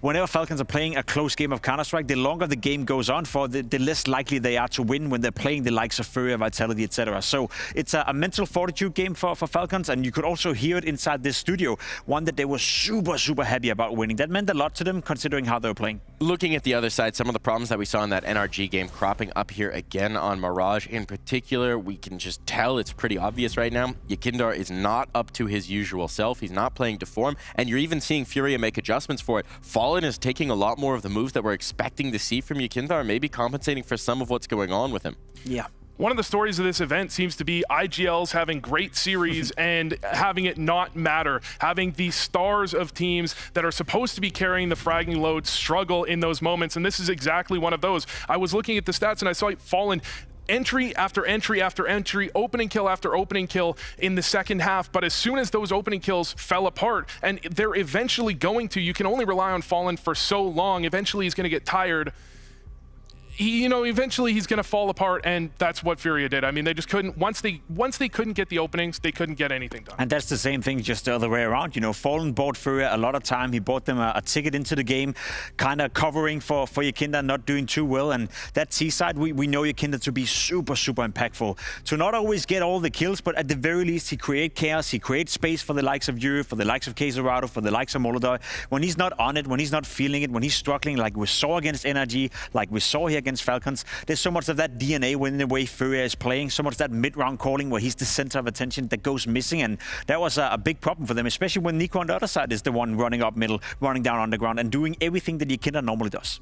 Vu, there was a round you wanted to focus in on, round 15 from the game? Yeah, we pulled this one, and this was where FURIA really turned it in their favor. You have this push from Falcons where they throw a nade and a flash that both land at the exact same time. And I think FURIA knew that was coming.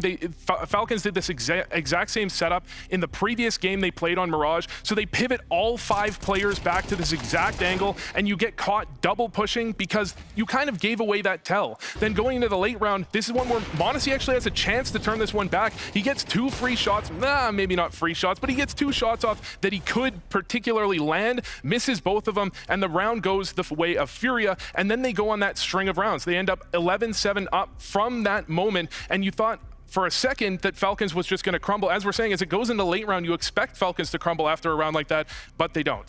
And again, some of the win conditions for FURIA that we expect to see were hitting, right? You had strong performances from csgo, you had strong performance from Yuri, you had strong performance from Fallen. Usually if those 3 riflers are performing, you can pretty much lock that in as if FURIA wins. So going to be really distressing and disappointing for them that they couldn't close this. Especially Yuri. I think it's only fair that we give him his flowers, because he has been the one that has been singled out as maybe dropping the most in his level, compared 25 to 26 so far. Not off to his best start in this season. So for him to play well, for him to find an awful lot of impact in the first half, even though he was being targeted a lot, as Vu said as well. Clear to see that Falcons wanted to test him on that A-bomb side. I think he passed certain rounds, could have done more. Certain rounds he did more than expected. So in that regard, I'm happy on behalf of Yuri. Whereas for csgo, that's what you expect every single time. He's not underrated, because I think a lot of people agree that he is one of the absolute best at what he does with the rifle. But it's just a joy to see him, no matter what the circumstances are, no matter what the game, no matter what the opponent, you can always count on csgo. And the thing that's easy to miss, I mean, 18 and 16 is a solid score for Yuri, but if you look at the way he was attacked on the A site, he really didn't have much support from his team. There was often Falcons walking out Palace with 2, out ramp with 1 at the same time, and he's alone, completely isolated on A. His team's not even throwing utility to support him, and he still picks up 1. He still makes the round winnable for his team. He wasn't given a lot of opportunity to do much, but when he found openings, when he found a chance, he actually delivered every time. Well, he delivered, but FURIA could not. Fortunately for them, there's more maps to play, and we're going to head over to their map pick of DOS 2 after this.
The stage is set for the first Dust 2 between those two teams since July of last year. It has been a minute since we've seen the Dusty Desert with these squads on the server, and the keys on Dust always going to come down to the ops, aren't they, Jacob? Yes, and I love the fact that we get to play Dust 2, because a lot of the talks about AWP versus AWP, especially whenever it's been MongolZ versus MongolZ, is that MongolZ have had the better of MongolZ more often than not, you know. Last year as well, it was a conversation where some people were even willing to say that MongolZ is a better player than MongolZ. Recency bias is a strong drug, so be careful with that out there. However, on a map like Dust 2, I feel that's where we normally get the most out of MongolZ. It's a map that MongolZ also plays at a very high level, and it's almost paradise in the sense that they have free range of motion. They can go wherever they want on that CT side. So if neither of the two is willing to force some of the duel, either against each other or against the opposition on the other team, they can, which is why I think on Dust 2, the AWPers are arguably the most important weaponry you have. Not only that, I pulled a stat a few months ago. MongolZ was better with the rifle on Dust 2 at that time than he was with the AWP. So even if he doesn't get the AWP in his hand, MongolZ is going to show up on this map. Speaking of AWPs, did you know what you saw in the last round on Mirage? Double up! Kyusuke picking up the CT side up on Mirage, which is not a normal thing to do. However, on Dust 2, it's more likely to happen, and that's the biggest difference between Falcons playing with their stand-in nucleons and Falcons playing with their full roster. This man on your screen, CT side, B-side bomb defense. We've seen Robs do it over and over for Vitality. We've seen this guy do it as well. He's not afraid to peek middle as well. He's not afraid to take duels versus MongolZ and be aggressive with it. If they have the economy for it, if they get into that momentum, I think that could be another strength for Falcons heading into Dust 2. Donk would be proud. Donk would be proud. Donk could never. We know that he loves to pick up a little bit of the AWP, and it can free up MongolZ as well, right? That's the luxury of the double AWP. You can post up in one spot, and then your other guy's going free roaming. Well, isn't that funny, right? Because speaking of double AWPs, you look towards FURIA. You have the two players in your picture right now. MongolZ obviously being the main AWPer. You'd argue that Fallen could pick up that AWP as well. He has a bit of experience with it, a bit of history with it. Just a bit. We don't see him force it that much often. Part of it is economy. Part of it is that I think he's accepted his role as a rifle player. He don't want to screw with that too much, but all I'm saying is if Kyusuke can do it, so can Fallen. I'm going to say something a little controversial here. Okay. I think in the current day and age, okay, we're not talking 2017, Kyosuke might be a better AWPer than Fallen. Might? That's not controversial at all, Wu. He's twice the AWPer for this right now. Okay. So a nice comparison, but with Kyosuke getting the AWP in his hands, I do think he is more versatile. I like when he goes aggressive with the AWP. I like the way he opens up the map. Comparative to Fallen, more of a defensive AWPer, I think, if he gets it in his hands. Come to Brazil. You may need to go to Brazil, but we are going to dive into the shores of Dust 2. Your lifeguards for this excursion, Anders and Henry G. Thank you very much, boys. Yes, an exciting conclusion around the corner. We move on to the map pick now of the Falcons. And what better place for this battle to go down than Dust 2, Anders. It's going to be a dream for the likes of Nico. It's going to be a dream for the likes of MongolZ. And we're going to see MongolZ need to step up here. He was relatively average by his standards. And this is the sort of map where he can go nuclear. They do need him very badly. I'd love Yekindar as well to step up, even if he's a little bit ill. I mean, feel yeah. like they need more. That was the problem. He went 6 and 16 in the first map. We know he's not feeling great, but they do need him firing on all cylinders here. They're going to stand a chance against the mighty Falcons, who were down in the dumps. It looked like they were done for there on Mirage, but they never gave up. They changed the game plan and took the game towards Furia. Time and time again, pushing middle, pushing underpass. Nico leading the charge with a massive amount of output. He gets himself 18 kills to close things out with his tag team duo, Kyosuke in tow. Ladies and gentlemen, this is Team Falcons looking to knock out Furia. We get into a CT side for the Falcons, and Furia enter with a smoke, 2 flashes, and a Molotov available for them. No one towards long for now. Smoke goes down towards Xbox. Molotov towards short to stop any CT aggression. And we've got MongolZ patrolling towards long. Slow and steady so far. They still have another smoke available to them, and a B split looking likely with Yekindar in toward the tunnels. We'll see what they've got in mind. Yeah, they've got their minds set on watching for any CT aggression. They thought there was going to be someone catwalk. There wasn't. Now they've got Yekindar. He's in upper dark now, but he was looking for someone to push there. So maybe they've been watching some Falcons demos and have seen some more aggression. Or maybe they were just scarred from the first map of getting pushed all the time. 2 players in towards upper. B finish looking incredibly likely. Yuri watching for the long push, bear in mind. Smoke towards double doors. Pop flashes to go in. If they get the bomb planted, it's fine, but otherwise Yuri's not going to be part of this round at all. Gush onto Kixan, but he's still alive back there. Nico starting to feel the pressure from the middle. They're not backing down, though. He wants to take the fight to them, and now they're going to go back up catwalk, out long, but Yuri, for waiting so long, he doesn't check the corner, and MongolZ just takes him down, and now they're in a lot of trouble here. Damn. They're walking into the open, no here we smokes, go. no flashbangs, and they are just getting shut down. Nico will find 2.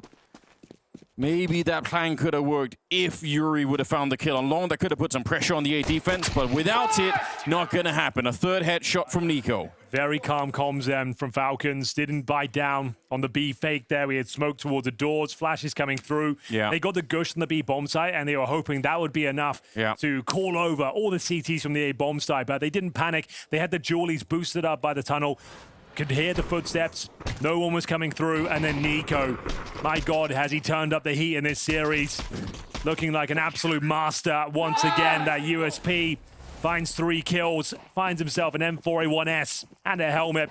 It's going to be the force buy in response here. Smoke down towards double doors and Xbox to deny the pop open of the smoke. Yeah. It's very meta right now. It's either going to be that or it's going to be the smoke on top of the door every time. But yeah, this is not a bad idea. I actually kind of like it. I think this could be pretty punishing. We'll see how long MongolZ can stand up to this. He's at the A-bomb site. So they still have 2 smokes. They could do the waterfall execution here and towards the A side. They have nice space on the map. Could also fall back to the mid to B. Yekindar once again trolling towards long for any pushes here, trying to bait out some util. Flash is going over. Is this the full commitment? Looks to be the case. They've actually smoked the bomb site itself. Yeah, but they're holding back, or rather the incendiary, I suppose, is holding them back for now. Nice think onto MongolZ. That's the kind of pressure they need, and they got to be quick with it. The backup is coming in very fast here for Falcons, so they have to get rid of MongolZ before it's too late. He's already got the kill on MongolZ. The bomb is being planted. Sure, that's nice, but holding onto the afterpart will not be easy. MongolZ, even low on health, he gets another kill. Taking down Fallen. Hunting now is Nico looking for csgo in the corner. You got to reload that gun somehow. It's going to be Kixan to get it. Yekindar on long. Already defusing. Yeah, they're already on top of it. It's going to say it's a really hard way to do anything with. Yuri would love a jump and a kill, but that's going to be denied too. And Yekindar can't be part of the round. Really interesting idea there. As I said, normally you'd expect the waterfall smokes coming towards short. They actually set up a wall of smokes on the bomb site, landing on towards the ramp, the bomb site itself, and the crossover, trying to take vision away from CTs to close that gap down and try and isolate the fights and get the bomb planted. They did do that and got a couple of kills. It got a bit uncomfortable for a moment there, but you can see MongolZ finding a nice gap, managing to get a couple of kills, and Yekindar, there's no chance. That was a nice shot, to be fair, but the bomb out of his grasp. Might be able to invest a bit more here. So they will go for a force again, Anders. I think pretty much every part of the plan that you laid out kind of worked for Furia, but I think MongolZ had an incendiary down that slowed them. Yeah. I think otherwise they would have been on top of him even more. Like they would have been running there to get him. Unfortunate. Smoke down double doors. We've seen him miss a couple of times this tournament, but this one's all good. Looks like they were going for a long retake here. Flash is going to be set up by Fallen, taking quite significant damage, but Yekindar in one-tap potential of TeSeS's M4, and you can see MongolZ playing anti-flash as well. So TeSeS just wants to play for 1 kill and survive here. Yeah. Playing the off angle as well. Doesn't want to get pre-fired, doesn't get away, but they probably overlook MongolZ here. You just don't think there'll be 2 players in this particular setup. It's going to be heartbreaking for Yuri because he overlooked it in the pistol round too. So next time, I guarantee you he's going to be watching that one. Can't really blame him though. Perfect CS, really well read so far from Falcons. Okay. Serato finds a gap. That's it. That's the opening. They're back in the round. The fact that it was right on top of him there, Kixan not exactly ready. Scouts, you don't want to be taking this fight. Kisuke, he knows. He's so not scared. He wants to hunt it, but this is going to be a bomb plant. This was the force buy, bear in mind. Serato has given them a solid chance of winning it as well. 3 versus 3. Fallen gets up to the window. Does he get flashed in? They've got no further utility. There is an incendiary for that back plateau, so if you're unlucky here, you're going to burn in the corner MongolZ with the scout. If not, they're all trying to come through. Fallen is right there in front. Grenade comes in, and Fallen, he's handled it so well. They should back on out. MongolZ, he gets dinked as well, trying to get back out. He's on 7 health. Serato will hit that one, and the force-up works. This could not have been any better. They'll even punish MongolZ at the end. Furia, what a critical round. It was looking so promising, wasn't it? The perfect setup towards long. They had the man advantage, but it all comes down to one particular play. Serato playing in front of the smoke, saw the gap, exploited it, rips off the head of Kixan, opens up that B bomb side. Nice positioning from Fallen as well. Sure, he gets one kill, but he dinks the second player as he's falling back there, and all 5 players go down. A frustrating finish there. They know that should have been their round. Kixan caught off guard there, and it's a very, very important round to pick up for Furia. It's going to be mostly full investment here. You can see Nico says on 1,200. MongolZ $800 as well. It's down to the Kixan scout. Kaisuke on the Famous, yet the frag. But Furia have arrived. It was a risky call to go back-to-back force buys, the one that pays dividends for them. I think they needed this so badly. Gut-wrenching loss on the first map. Could have been a victory. It felt like it was for most of it. Until Falcons really woke up. And now here on the second map, Falcons would have walked away with a 3-round lead. I think that's hard to deal with. Push into upper. Yuri, he spots it, tries to smoke it off, but good killer instinct from Kaisuke. He pushes out, catches him. The rest of them are on long, but rotation started to get there. This round is back in contention, honestly. You're getting close right now to the 5-7 Tessus. One good headshot and everything could crumble for Furia on the other side. Yakandar hoping to just land a quick kill here. He needs it for the mental, and he will get it too. Kixan ready. All right. Jump shot. Here it Start comes. the recordings. Oh! There we go. Fallen. He goes down. We've seen it before, but it's always delightful. He tries again. Doesn't quite get the kill this time. And a grenade will take care of another player. Nico nearly with the 180 spin. He's so close. He had Yakandar on just a little bit of health here on the other side too. But MongolZ can't find it. Bomb just going down now. MongolZ can definitely win this one. It's going to be very difficult indeed. Repositions in towards CT spawn. No util on either side. If he can isolate this fight, pick up a rifle. Got a real chance now. No kid, of course. But you're right. There is a little bit of time. He's quick with the first. Oh, Yakandar. What a risk. He's on 6 health, but he did not want to give MongolZ the space to work with. Another very close round that Furia pick up. That's the force buy shut down. But the fact it comes down to a 1v1. Might discuss their options going forward here. It all started with this push. Kaisuke gets one, jumping scout kill to deny it as well, but then the follow-up grenade. Found a couple of kills here down towards CT spawn. Tantalizingly close, but Yakandar with a beautiful shot. Gets the round over the line, and like I said, with the force buy not working out for them, it's going to have to be the eco to follow things up. They can invest a little bit. They get some 5-7s, but no Kevlar. An HE has been purchased, and they go for a 5-man stack in towards B. Can't imagine a world where they just walk into that site without investigating their options first. I guess under normal circumstances or different circumstances, Nico would buy Deagle, but he probably wants to drop the AWP for MongolZ. Yeah. So has even decided to play with the USP, which doesn't really necessarily suit him that well, I imagine. Middle here, Yuri, it's a bit of a mess, actually. Yakandar's also gone down. This should really not be happening. Now, they're going to be long again, and they still have a really good chance of winning the round, but 2 AKs given over through the smoke. It's Queso Rato. How is this round falling apart for Furia? This is not acceptable. This is one of the easiest rounds they've had so far, and they found a way to potentially throw it away. Fallen and MongolZ now on the bomb side. The bomb is swiftly planted. But let's see if they can hold on to the after plant here. MongolZ, that's a clean kill to start with. Fallen, he can't follow up the spray. All on MongolZ, he ducks down behind the smoke again. And MongolZ, he can't really hunt him back on long. I don't know if there's a smoke to pick up on the site, but otherwise he can't defuse that bomb. 10-second defuse with no smoke, that's not gonna happen. And let's see, MongolZ is so smart. Yeah, he's just ducking and diving here. That's way too close. A real sigh of relief there. Way too close for comfort. The enter of USPs and a couple of 5-7s comes down to the 1v1. But all that really matters is that Furia get the round on the board there. Could have been an absolute collapse if they give that round over. It all started here. The swing through middle started with the B stack. As soon as Kixan gets that kill for the smoke, the round was on. But MongolZ, he knew he had to step up, ducking and weaving around the smoke, jumping on that car.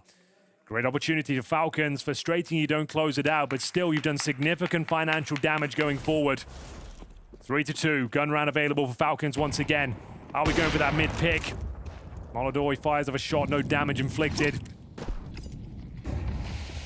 And we've got 4 players outside long right now. Will they go for that long take?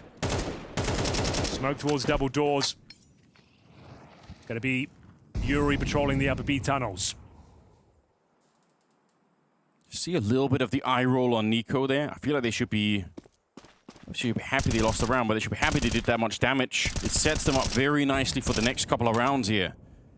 Still a lot to fight for, obviously, very early in the first half. What do we have? Suke's playing the middle. They're thinking about pushing in. Yeah, they want Yuri. They can feel like he's been a bit weak in the first half so far. They've been able to bully him over on that side. Nice proactive play. That's what Dust2's all about. Flashbang doesn't catch them, though. Kaisuke goes down with nothing, back to a 4-4. Maybe should have been happy with that advantage. Yeah, you could say that again. MongolZ, a bit risky. Walking out in the middle, MongolZ is waiting, and he will absolutely capitalize on this. Feeding them a couple of kills now. All of a sudden, the man advantage is snatched away. It's going to be that B finish. We know Kicksan plays there. He's going to need at least 2 kills. His teammates isolated from the map, locked off. 2 is the bare minimum, Anders. Yeah, it's going to have to be that. He was great last time. They jump him, quite literally. MongolZ does go down, but Fallen holding the smoke in the middle.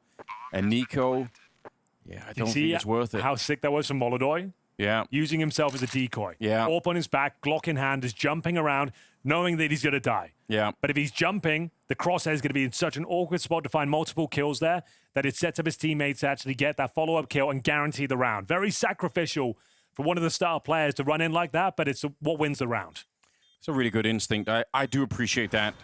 Sometimes you have to play for the team, and he did it. When you got that opening pick as well, I don't know why you're feeding those kills towards middle. And this is what I'm talking about, jumping around the clock. Like, he knows he's going down, but it does categorically win the round for them. Yeah.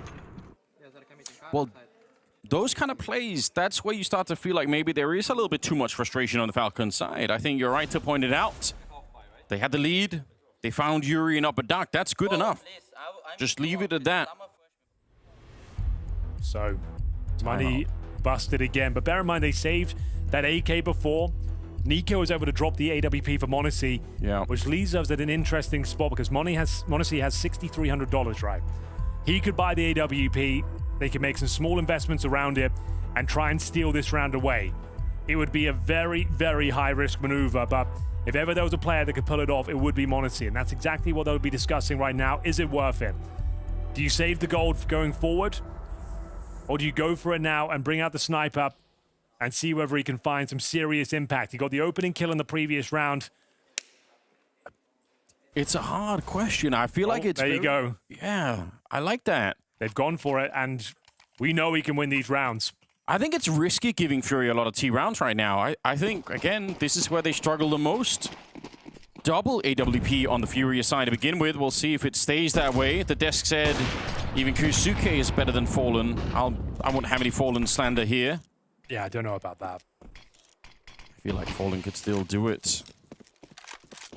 But then again, I am a delusional fan in that sense, so don't take my word for it. So we talk about novelty, gimmick plays when you have this sort of setup. Nice little boost above the smoke. The Lurk smoking towards the B tunnels, but Yuri's playing very tentatively. He was the one that went down before. Doesn't want to be the first victim of this round. They know there's always going to be a potential threat on the other side when the Falcons are on the server. Honestly, yet to fire off a shot. They're doing it again. Back towards middle, Keserato. Technically alone right now, flashed in. 2 players there to deal with him, but he's actually dinked Nico through the double doors. Look at upper dark. 3 of them. 2 of them bodyguarding the AWP to try and push. They want to find Yuri. Has he not had enough punishment already? They're coming for him once again, but this time at least he'll get a couple there. MongolZ misses the opportunity, and Yuri. Fantastic revenge for him. They've been at him all half long. You sell 3 orbs now, lads. That's true. That's a good point. So, they fend off the aggression. MongolZ confirms the round. Nico's already been tagged down to 26.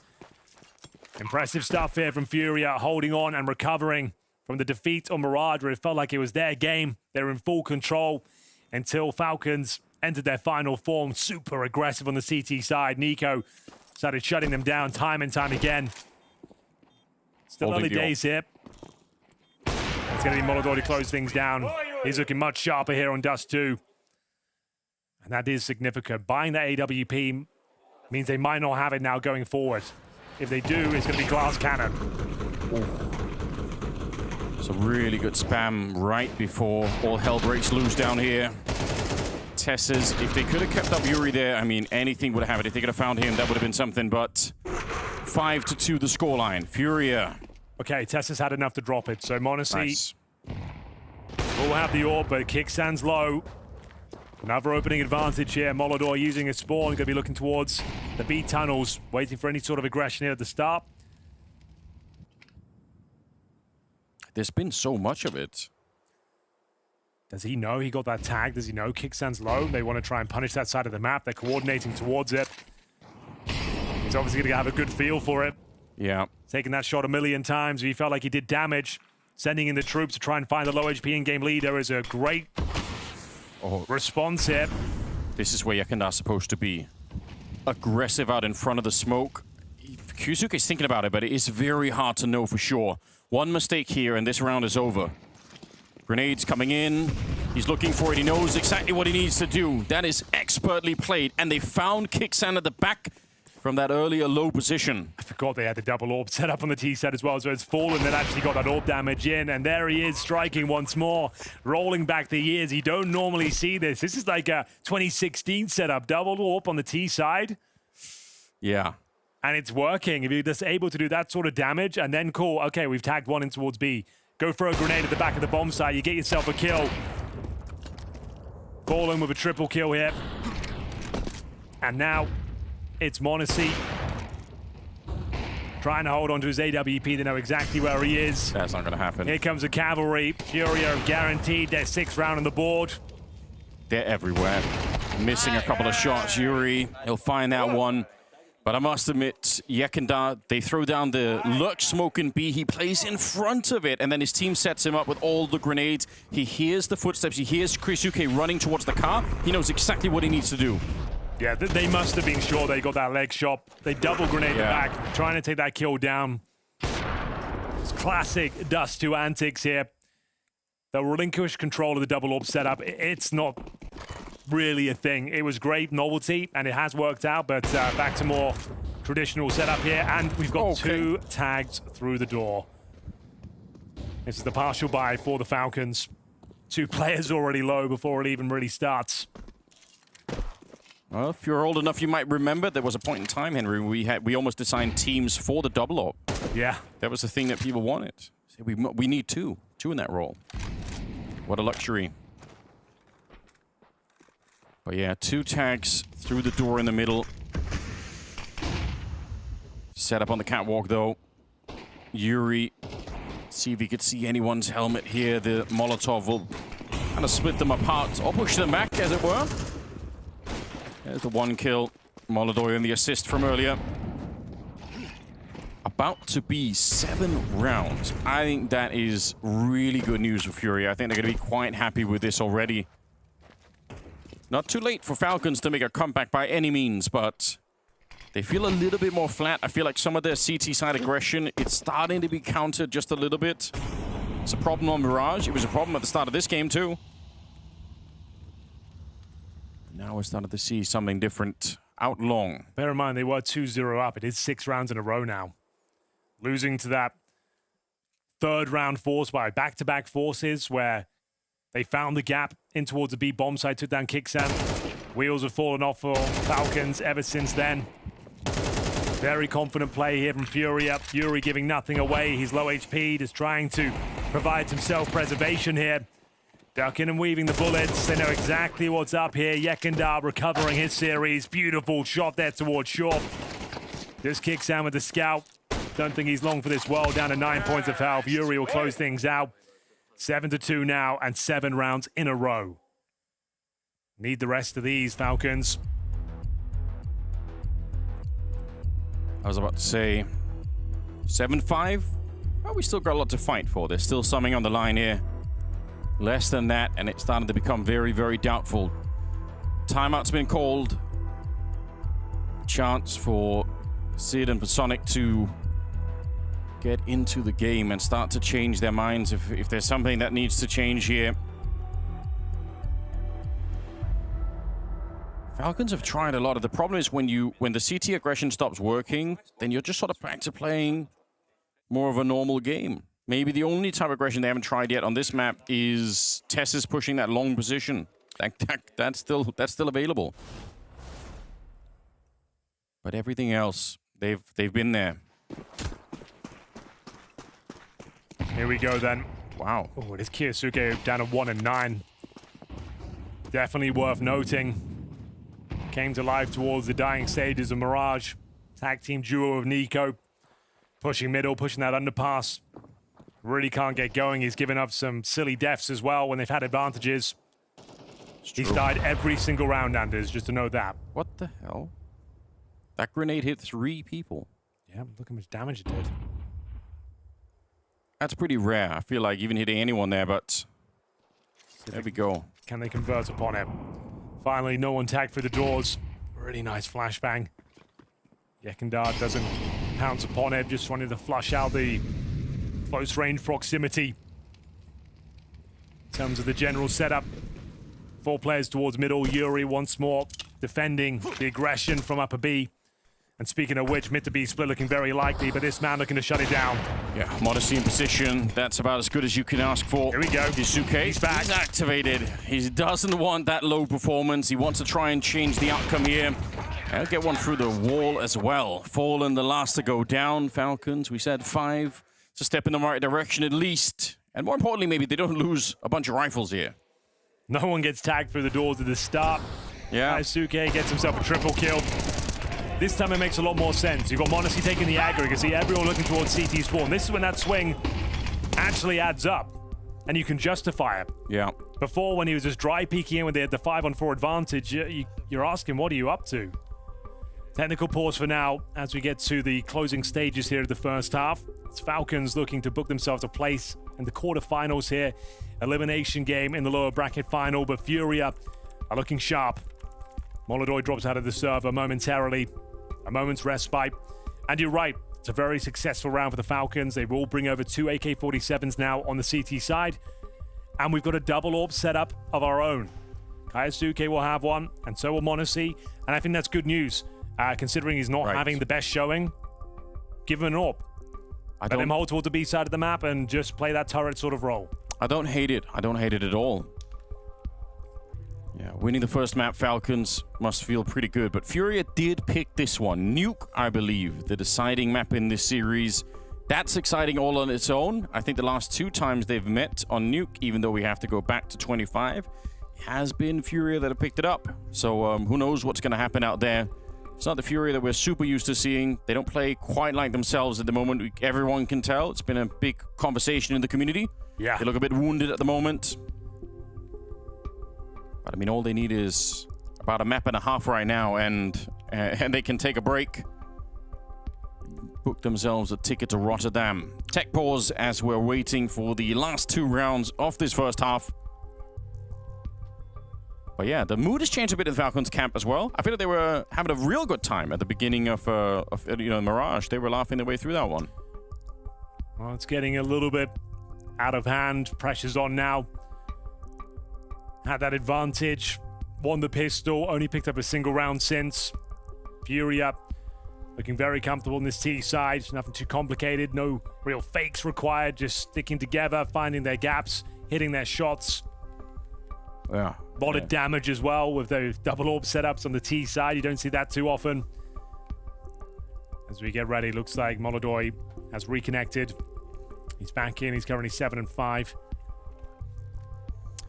Needed to restart a PC real quick, apparently. Is what I'm hearing. Voices in my head are telling me. That's all good to go. Ladies and gentlemen, welcome back to the carnage here. 2 more rounds remaining of this first half. We were pointing the finger at Kyosuke earlier because he was 1 and 9, but I mean, TeSeS is 3 and 7, and we were told he's supposed to be their top performing player at the tournament so far. So maybe they could do something with him as well. He's been long, admittedly, and that's not been that much activity. Yuri walked out there a couple of times, forgot to check the right-hand side and died. TeSeS. This time he does get a chance of sorts, blown up mid-air. Goes to the jump peak, but offers himself up for free there. MongolZ more than happy to oblige. The response has to come through. It's MongolZ stepping up. Pushing top of middle. High risk maneuver. Fallen waiting for this play. Very aware of this prospect. Oh, yeah. Utility from T-Spawn. Misses out on the shot. Needs to try and scramble back now. They've done so much CT aggression that Fallen knows. He could feel it coming. Out on long, though, there's a secondary AWP that maybe you're not expecting. They heard one in the middle, and now they run into the other one on long. MongolZ, he's dead. Going towards B, though, has been a weakness for them. Kixan vacates the premises. Honest, if you go right now, you're going to find no defense. Kixan's in the middle. Nico's here to help out. Oh, that is a very clean Stay pick alive, off. Fallen. Keep them outside. Yeah. He's done enough, though. B is wide open. Oh, through the window. Guns out, guys. Otherwise, you can't fight. That is a mistake. Furia did not need to do this. They could have been ready for the window. Yusuke pushing in before anyone else. There was no one there to help him out. They weren't coordinating that. I think Kixan had the pistol out in the window, so he wasn't even really ready to fight. He will get a kill, though. csgo versus 2, and he's trying to wrap around the box. MongolZ gets him. Kind of an ugly round in many ways. I mean, we'll take it. Crazy maneuver to push through the smoke with the AWP there, missing the shot. Leaving the master of the clutch, csgo, in that sort of scenario. Thankfully, he doesn't fake out the plant. They're able to hound him down. It was a messy round. Beautiful shot from Fallen as well. Yeah. Yusuke stepping up. He was feeling it, got himself a couple of kills into the round. Kixan saving the day from the window. I think once they smoke off the door and they're running onto the B bomb side, the only danger is that window. Because they knew that Kixan was in the middle. So they must have been really, they should have been ready for that. Jumping onto the site, knife in hand, trying to swap it to the AK last minute. It's not a good idea. Final round of this first half. The recovery for Falcons is going well. 7-5 will do nicely. They go back to the single orb setup. AK-47 for Nico, who's currently 5-9. Money's been pretty strong for Furia throughout their campaign on the T side here. They're absolutely fine, got everything they need. MongolZ still on the AWP, of course. Here we go then, round number 12. See if they want to change up the pacing here at all. Leaving those flashbangs in spawn. Great for the retakes. That's a lot of people in the middle. Couple of pushes in. Oh, hits him again. How has he done that? More importantly, did they see that they were actually pushing and not running across? csgo, if he doesn't get the information that they're coming for him here, then he might just be dead. I don't know if it's too late for him to escape. They're waiting for him down here. It's quite a cool idea. You have 2 people jump across and 2 people sneaking in towards lower. So you're assuming lower is clear at that point. I think that, oh, but now they're shooting the guns. Okay. Now he definitely knows csgo sandwiched in. He gets the first one on Kixan. What a mistake that is. Molotov comes out. They're fighting on top of it. csgo! He gets the headshot on Yusuke on the other side. How has he got away with this much? The round in the hands of Tesses and the double spray down there, along with MongolZ at the corner, might be enough to get it back online. Real messy stuff here, but they've given themselves a fighting chance. It's down to the bomb. It's coming in from T-Spawn. They don't know. Might be able to shut this one down if he gets his kill cleanly, but csgo there, making sure he can trade it out. He knew that would be a potential threat. Now MongolZ trying to shut down the rotations. AWP towards middle. If he hits this shot, it could be enough to win the round. Gets a dink and taken down. csgo in another 2 versus 1, Anders. Yeah, this time it's for the round, it's for the ace, and it could be for the entire tournament here for Furia. Already a map down. They're coming up behind him in the window. Straight headshots again. The first, and csgo has ripped them apart. What an amazing play that is. 8-4 in the first half, Henry. Furia, they're on the comeback. Unbelievable scenes. csgo just rips it away from them. So much awareness. You thought that kill from Nico would be enough. csgo, he said he's the master of the clutch. He finds him 8 rounds. They're hungry for that 3rd map.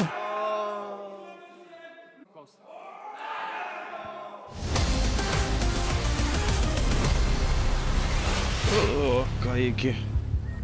I'm not feeling too well. At least, was I good to you? Yeah, you were. You were. Do you think I was a good leader? I prefer art, to be honest. Work of art, you said? Yeah, work of art. Gabriel, you're a symbol for Brazil, CS. Without you, there is no me, there is no SK, there is no luminosity. Oh, man. That takes me back. Gabriel, You are so much more than all those who came before you. You played with fire in your heart and tricks in your sleeve. The whole world knew to listen when Fallen and his help were in the clutch. Then it was all worth it. I'd give anything to have you back, my friend. What the hell is this? Bro, you just died, bro. No. It wasn't me. That was Bad Fallen. Yeah! Bad Fallen, really? Yeah, and I'm Good Fallen. Okay. I left to a friend, I came back as a prophet. I went far and beyond. Alright. I saw everything. Now I know what I need to do to win next major. Please tell me. First, we need a better helper. Okay. Who? I got us Molotov. Molotov? Motoboy? Who is this guy? Calm down, wait. I also revived the top 10 rifle in the world. MongolZ, let's go. You wish, kid. Yekindar. Oh boy, Bad Fallen, please come back.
Well, it looked like the comeback was on there for the Falcons, but it is csgo stealing everything away in that last round, 8-4.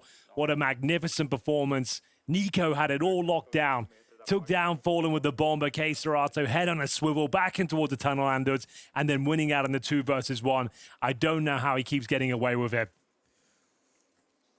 There's a screenshot to be taken of him in that upper dark position, surrounded by 3 Falcons players. Look at this. He's completely locked in. You're supposed to get one and then die. But he wiggles his way out with the Molotov, with a headshot. He comes back for Nico like you were talking about here. We talked about it. They were undetected there. Why did Kyosuke shoot his gun? Did he spot something? Did he? No, he did. That's a really good question. As soon as he fired his gun, all of a sudden it went so horribly wrong. He knew exactly what was happening at that stage.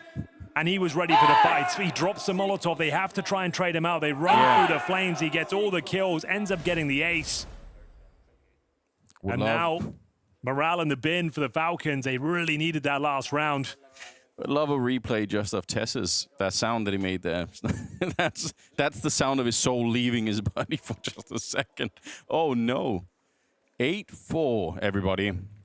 Second half here. They're going to be on the CT side. That's what I mean. Good work, production. That's my new ringtone. People still use ringtones? I feel like not. So. I think everyone's got their phone on silent these days. It's a 90s thing. Well, 8-4.5. It was looking so promising on that comeback. A really nice call. As we mentioned, there's 4 players going over towards the B side of the map. You have 2 crossed over. That call's made, and then you have 2 sneaking towards lower.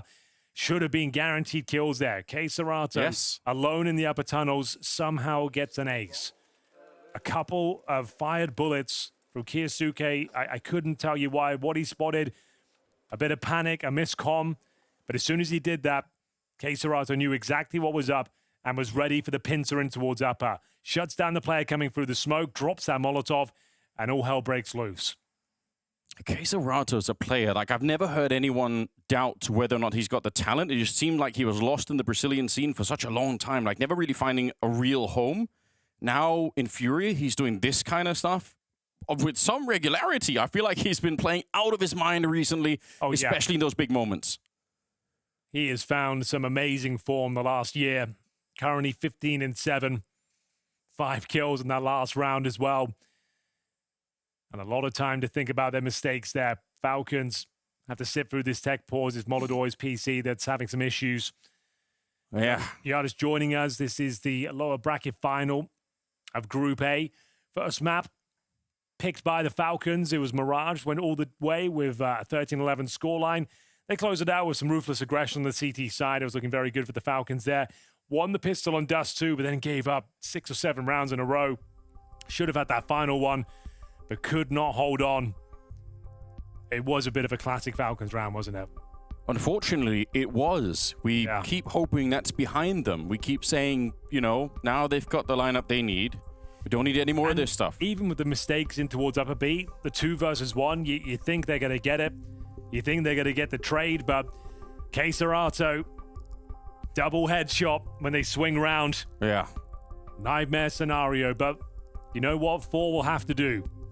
It's not like it's a 10-2, it's an 8-4. Nobody is saying this can't be done. Falcons can make the comeback here, obviously, that's true. Nico has looked just so focused in this tournament so far. On the T side, you give him the AK, he's hunting for people. He's got no respect for who's on the other side. So on a map like Dust 2, he could be let loose. It's definitely possible.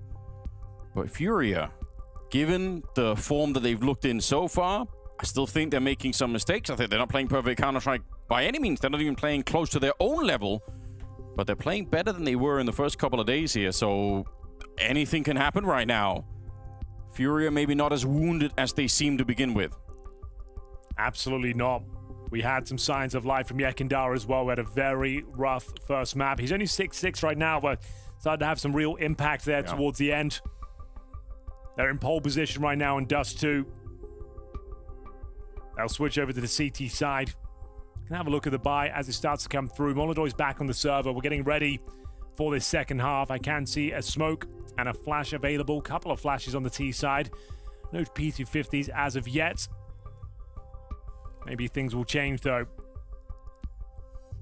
Who have you got, Andy? Do you think Furia take us to a third? Well, listen, I said Furia to win the whole thing from the start, so I have to stick with them. It will be Nuke to close things out. Admittedly, I didn't give a reason. I said it was all vibes. You did say that. Just all vibes. Fist bumps coming through. And listen, we got vibe coding and vibe like, why not vibe analysis, you know? I like it. 2026. Very nice B spawn for the Falcons. I will say that. Okay. I mean, you have to use it, but there are 15 spawns available on the T side of Dust 2. If you get gifted some very promising ones, you could be tempted to give it a go. And they are sending 5 players on that side of the map. I'm not saying it's going to be a B rush, but it's on the menu.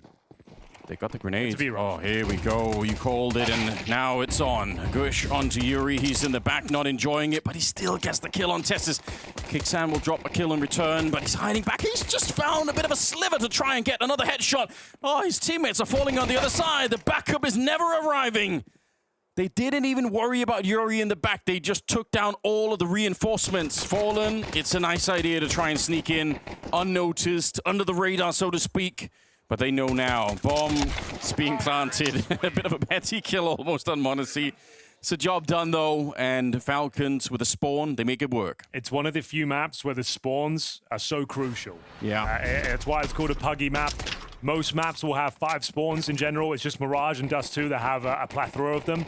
So if you get gifted that sort of setup, you need to have a B-rush setup in your arsenal to do just that. You can play in front of the util. If you can hit your shots like that, it can be a very promising approach. Speaking of promising, though, we have got a force buy for Furia here in the second round. 5-7s. Scouts, we know these rounds can be potent. They can be difficult to deal with. Kixan trying to dodge all the flashbangs. Swinging now. Clotheslines Caserato, the danger man for the first half. Can he find another? He absolutely can. He's had enough of this nonsense. Makes his way in towards the A side. Spots another towards CT spawn. Multiple players there. It's a nice shot from Yekindar. Molotov to alleviate some pressure now. Should be a guaranteed round. Yeah. With the bomb being planted. Tess is here as well. Just don't give over the Galil. It's not going to be a good idea, but so far so good. Seeing Kixan opening up like that on long, that's pretty encouraging. I think last time we saw Falcons earlier in the tournament here, it was Kixan. He really had a lot of impact. He got a bunch of kills. It's one of those times where the in-game leader suddenly steps up and, yeah, important opening, stopping the force spy pretty much in its tracks with those 2 kills.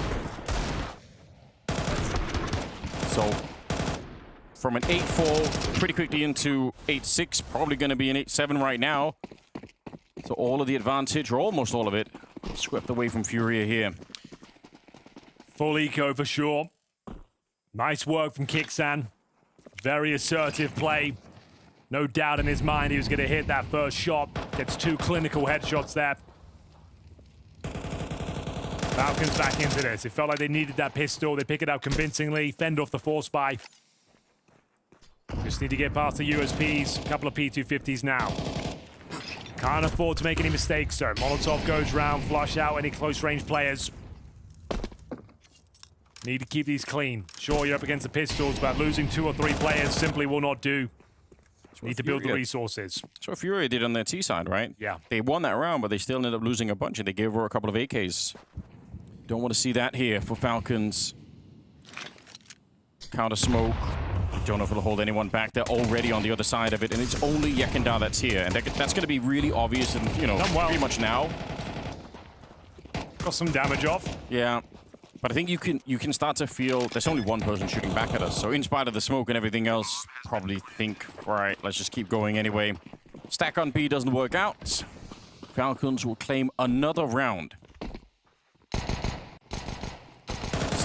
Nico has not really got activated too much. He's had some pretty fun kills in the game so far, but on this map, I want to see some more out of him here on the T side. He's got the AK, obviously, so could be where he's going to do some of his best work. I think Furia hoping to do some damage by running on here. Keep some people close to the explosion. Maybe you can get someone trying to run away. It's a good theory. Works out pretty well in practice, too. You'll take it. We said a couple of kills. Don't manage to recover any weapons as to get lucky with the explosion, but there it is. Yuri will survive with the P250, but they do take 2 down with them, but it is a 1-round game. Let's get into it. AWPs will be brought out now. MongolZ chomping at the bit to get involved here. Falcons looking for the 2-0 and a place in the quarterfinals here at Blast Open Rotterdam. Last day of groups. Plenty more Counter-Strike action coming your way, though. Today, PARIVISION versus Vitality, that's a seeding game, and then the Mongols versus Spirit for Elimination. That's going to be a barn burner. I can't wait. That's a pretty nice kill to find at the beginning. Fallen, he decided a little bit too late that he was going to fall back, but he'd already shown himself. But holding on to these advantages is where the Falcons have been fumbling. Getting too excited. Too many solo peaks when you have a 5-on-4 situation. Got to coordinate themselves back towards B. Keep it simple. Stay together. Execute as a team. Problem is they're going in towards B, and MongolZ has positioned himself in that position at the back platform with the AWP. This could be a complete shutdown. One of the world's best snipers lying in wait in a prime position. He's got no helmet, so even the Galil there on Nico could find him in the back. We'll see if they peek on both sides. They might just count to 3. Are they going to be boosting up on top? There's MongolZ, like you said. It's a real danger. Nico trying to see if he can find a shot. There it is. MongolZ to cut him out, but at least Kesorato's shown up in the meantime. He needs 2 kills, Anders. Okay. That's if they commit. Well, let's keep the count going then, see if he can actually find it. He's done so much work already on this map. It's not going to be happening. Nico on top of the headshot. He's very fast to get rid of the last line of defense on the B bomb site. So Yekindar is out here, and best he could do is save the gun. It's not even worth trying this one. Pretty good attempt, to be honest, from MongolZ back there. One more kill might have actually forced them away.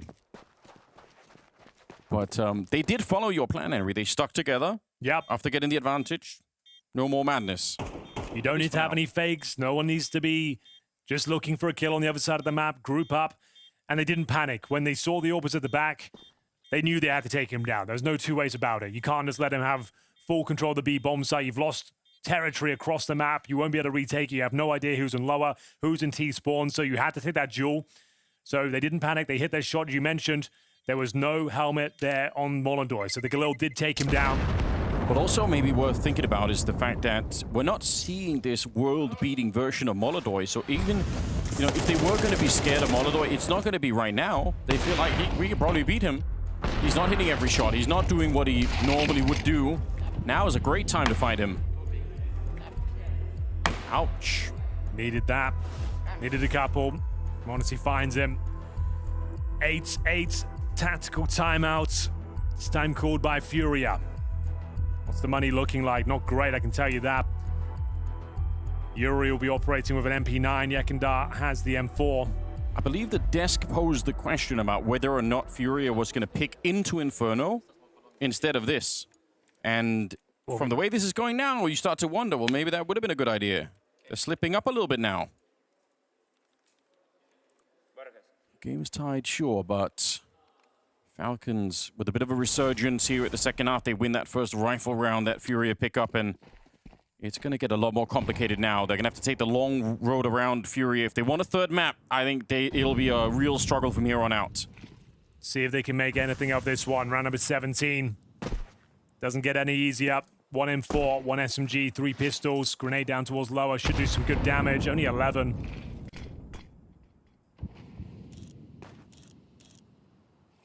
See, Smoke is not on top of the door, but he's hoping that they're going to try and do something, blow it open. Maybe could catch just a sliver of someone. It's so close. The Smoke's not going to give him the opportunity. Oh! Actually hits it. That's so unreal. He nearly hit him on the other side. Quesorato is going to be so confused. How is he doing this? Where did Kickset go down? That's towards lower. So the round is still on. Yekindar to pick it up. You know what? He might be put to the test here. He's out on long with the M4A1. They have a couple of smokes. 1 smoke still on the Falcon side. Oh, actually 2 on MongolZ as well. So let's see what they could do. Fallen here with the 5-7. Yekindar's still quite far away. He sees the jump. He knows Yekindar's waiting for someone along that's never arriving. The entire push is from the catwalk. So I think it's going to have to be up to Yekindar rotating back from long to try and hit some really fast headshots here. I think your objective here is save the M4 and look for exits. Yeah, maybe they already made that choice. You're probably right. There's the AK-47. Try and contain. Yekindar can try and deny them getting towards the pit, but that's pretty much it. Definitely have a look with the SMGs and 5.7, see if there's any kills available. Won't be winning this round, but there's a nice flash. Tessa's blind, will still get the shot. Containment protocol has failed, Henry. Yes, indeed. It's not good. Falcons have been let loose in the laboratory. All right, yeah. Okay, there he is. That's what he wanted to do. It's actually quite successful, Anders. You probably take that. You definitely do. Can he even get the AK towards the end there, Yekindar? He got the AWP. The AWP. That's massive. They've got a ton of cash now. Some of the best outcomes you got to hope for there. But in the fog of war, Falcons have picked up a 9th round. They're now in the lead after being behind pretty much the entire map. It's finally turned around here on the T side for them. Indeed, 5 rounds in a row. Furia yet to pick up a round on the CT side. Yeah, he'd hate to come crashing down like this. Your map pick. Oh, be careful, that spam, you know, MongolZ. He'll take a shot. Yeah. Normally hits it. Maybe don't tempt fate on that one. I kind of agree. Fallen patrolling the long doors. Molotov to clear out the double doors here in middle. The mid is so open. Long is well defended. B bomb side if it comes through up. Oh! Long is not that defended at all. Tessus and Kyusuke, they just open it up. That was supposed to be one of the stronger parts of the maps for Furia. And they look like it's nothing. Yekindar shot in the back. He's not even turning around for it. He was isolated. He kind of had to push short there. Or hope they didn't commit towards long. Worst of both worlds. Taken down for free. Round over. Trying to weave this narrative about how weak the middle is. And then they attack probably the hardest part of the map at that moment. And it just doesn't even matter. Quesorato. Gotta save this M4. Yuri as well. Yuri's in T-spawn, so that's maybe less of a problem Far away from the action, but Falcons up to 10 now. What an explosion out long. Kisuke, at one point in this map, he was 1-9, and now he's 10-14. That's a really big recovery individually for him. Not at all the best that we've ever seen him. Far from his real level, I would say, but still not crashing out of the game all of a sudden anymore. 2-round lead. Money's a problem for Furia. Everything is a problem right now. What a shot from Tesses to take down the orb as well, who's waiting for you. Good God. Freebie there. Kaisuke helps himself to it. He's super happy with that. Knows how impactful that kill is. Damage done. It's Yuri down to 19 points of health. Falcons in touching distance now of the arena. Yekindar, what have you got for us? Stays for a couple of kills. A beautiful sequence with the M4, 5-on-3. And smartly falls back. That's the way to do it. Don't want to see him re-engage. Tessus is thinking that he's beat some timing there. He might have been thinking that Yekindar wouldn't actually expect it. He didn't, but MongolZ did. Okay, this is a must-run win for Furia anyway. They really needed to do this. I think they were crashing out of this game now. This is only their first round of the half. That's true. But I mean, Yekindar getting a couple of kills like that, that should inspire the rest of the team. It's very smooth work with the M4A1. Yeah, super clean with it. Wants to close things out, had the chance to do so. Just MongolZ looking to keep them humble here. You can find a couple of kills. Keep the money low. That would be ideal. A clean sweep is exactly what Furia need right now. Yeah, steal some AKs. That would be even better. If they take MongolZ down as well, could even opt for a double orb setup themselves. Right. We saw them try that earlier. There it is. Is anyone near enough by to pick up the orb? I think MongolZ, unfortunately, is the closest person. I don't know if they can quite throw it far enough. No, didn't grab it. Which is okay. It's not required. This would have been nice. More of this. Good work there from Yekindar. Dominates them. Yeah, even slightly assists in setting up the kill from MongolZ. 1 round gap. Okay, there's not actually as much money as you'd think. Falcons have won so many rounds in a row, but this buy is kind of it for them. They're out on long against Fallen. He should be falling back from that position. I don't think it's worth it for him to stick around, and he's straight back towards the A-bomb site. So they got long control for Falcons. See what they build behind this. You're right, all 5 players this side of the map suggests we might have to commit to it.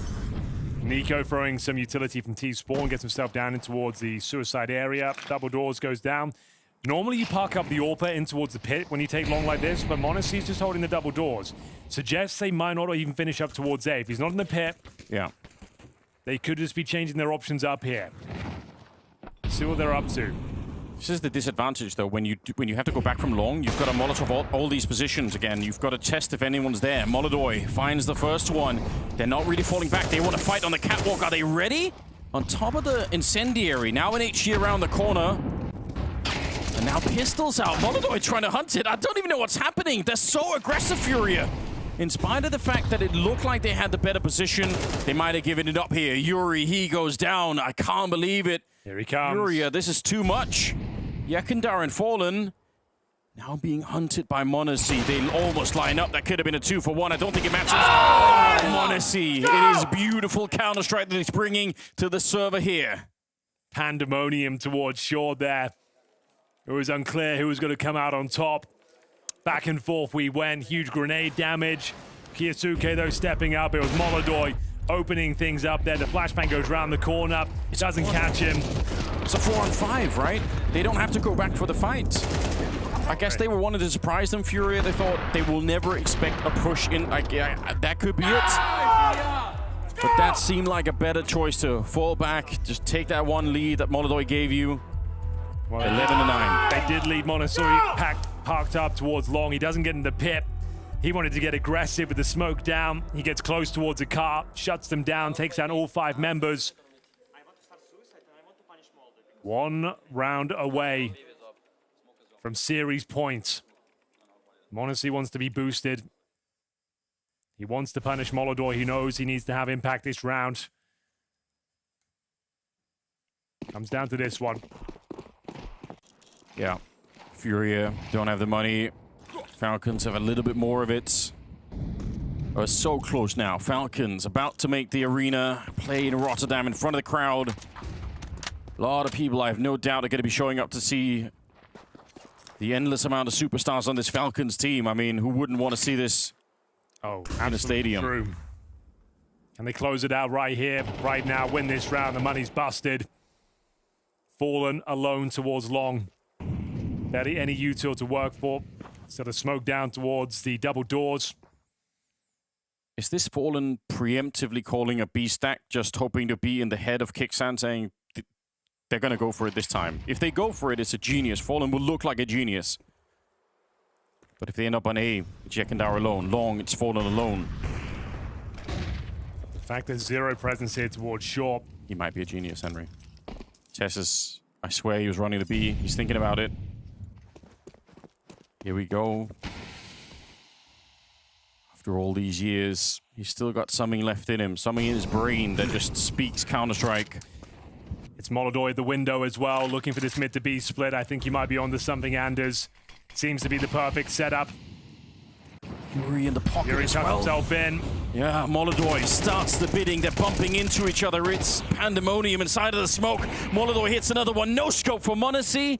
But that should be the end of the line for him. I can't see him getting out of the smoke with another kill. MongolZ keeps it going. 3 kills for him, shutting down that attack. I don't know how Fallen knew that, but he called it out of spawn, reading Kicksan's mind. Huge round to pick up. Turns the game on its head. Orb no longer available for the Falcons. Money is quite weak, averaging around $4,000. Mid to B split completely shut down. Yuri causing the chaos by this sneaking into the smoke. Sets up Serato to mow them down. And they're going to take a full eco here, Anders. It's going to go 11-11. Fury up with a lifeline. The miracle call to stack the B bomb site.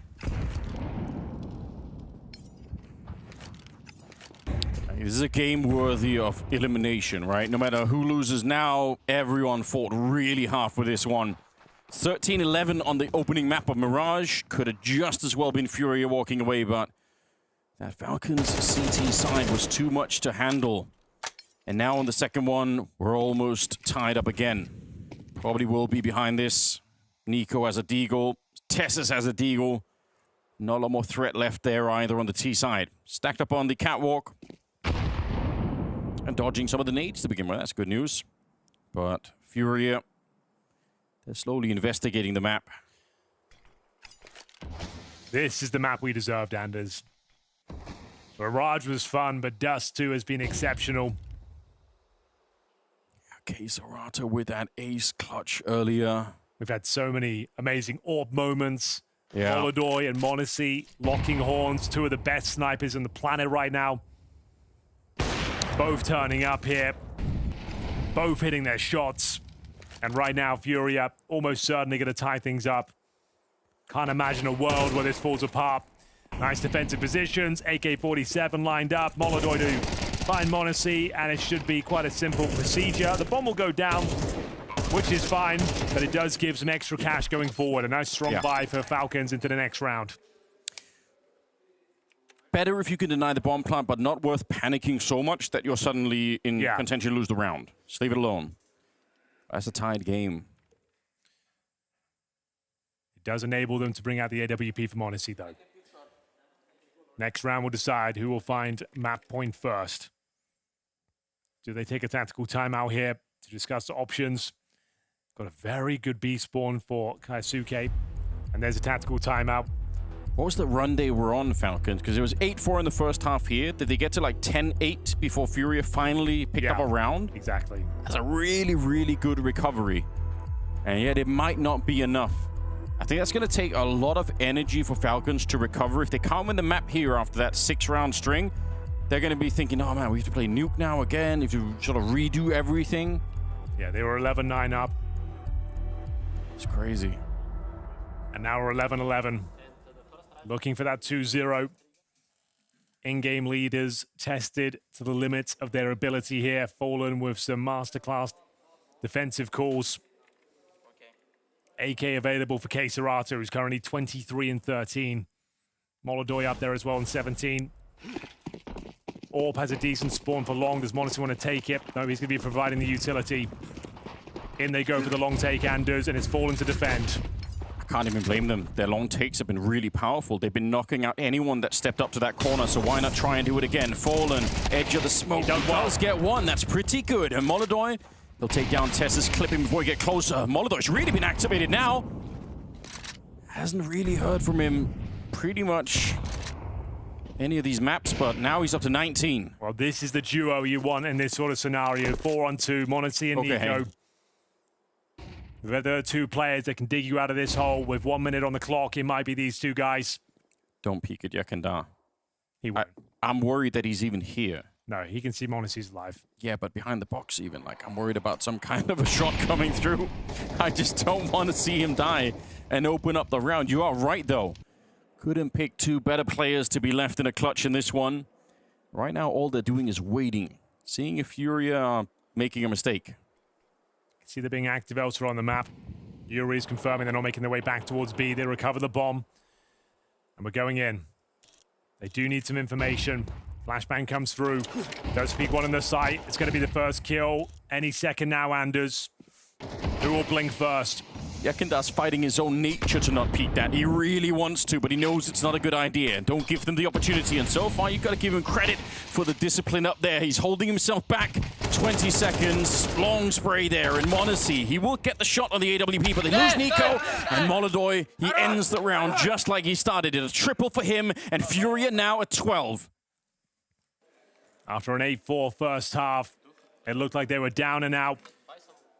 Falcons fought all the way back. Huge lead in the second half, but it's fading away now, and FURIA will be posting map point first. Nuke looking likely as the money is in the bin. Great discipline from FURIA.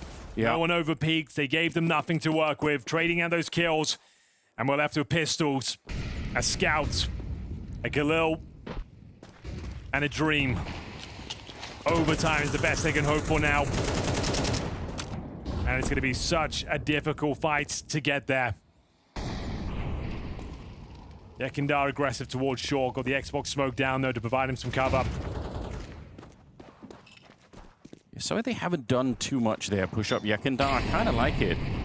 I think they heard him run away, but even then, they're going to commit some early utility to get rid of him on that corner.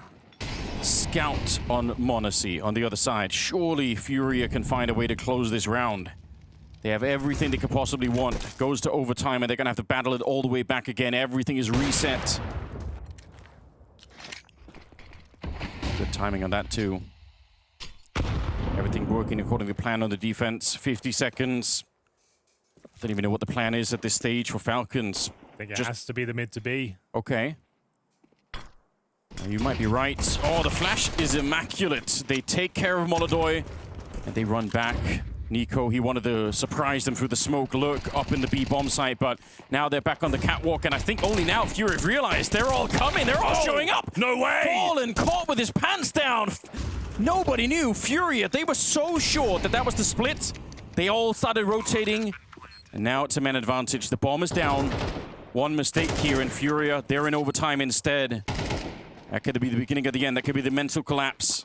No defensive utility, though, available. MongolZ on the scout. Spots a couple towards Shaw. Good information. He gets the hell out of there. Spots an M4 on the ground. Upgrades to the rifle.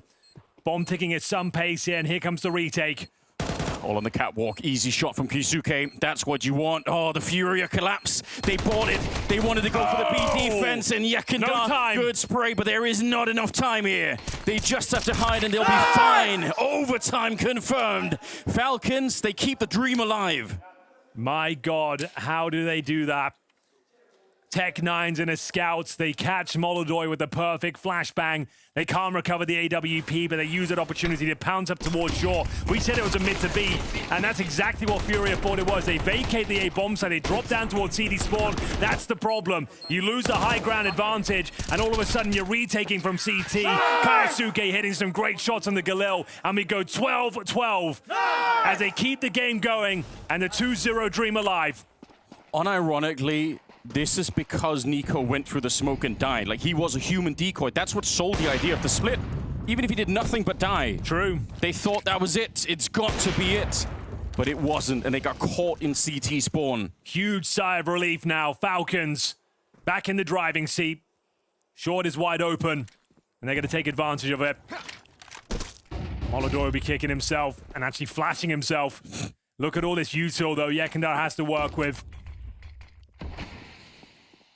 Drops a smoke. MongolZ positioning towards that B bomb site. MongolZ's found a gap, fires off a shot, hoping to find someone through it. Plenty of time remaining. Nico patrolling up a B, making sure no one can backstab them just yet. Tesses with the long doors control as well. Lurk smoke towards B. MongolZ plays in front of it. Really nice play here. He will continue to push. Yeah. Such good information to work with. He's not going forward from this point. Isolated. Yeah. Actually, pretty strong position. Does get the one. Some damage onto Kaisuke as well. He's always good for one, Fallen. Oh, is he hearing it? I think he might have heard Yuri. See, Nico's on the comms right now, yelling into the microphone. I think they know that there's someone at that corner. Can they set up anything more than just a peek here? Nico. Yeah, there we go. Huge. I think he knew the whole time. Takes down Yuri. He's been so quiet, Nico. 11 kills on him here. Yekindar, really good with his M4. Angling for a second kill. He knows that now they're coming for him. MongolZ, from the short position, will shut him down, and MongolZ never really got a chance. It was a good play, but now he's in a 1 versus 2. They're very low on health, but unfortunately his feet are going to be showing here. He's just waiting for an easy kill for MongolZ. Wanted to take his time with that one. A leg shot could have spelled disaster. Goes right for the groin. Yeah. As we go 1-0 for Falcons here, they take back the lead. Yekindar looked poised to get a couple of kills there, right? He hit perfect position, beautiful first shot. Couldn't find the second. Isolated on that A side once again. MongolZ arrives from short, takes him down. I'm assuming with a mouse issue here, that's not ideal. Looks like it's like a... Just giving it a bit of a massage. Yeah, like an actual mechanical failure of the mouse.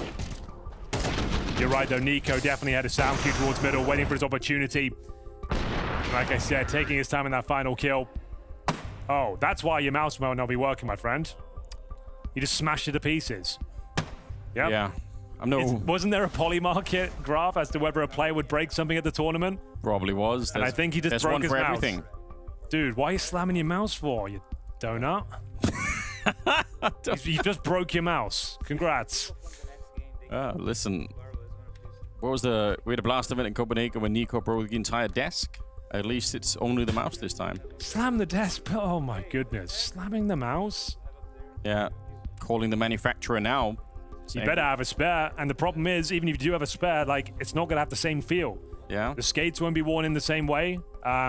It's going to take a while to get used to it. Like, it's going to be actually a bit of a nightmare mentally. And your teammates are asking what the hell you've done that for. Yeah. Everyone's they're walking off. I think that's a really good point.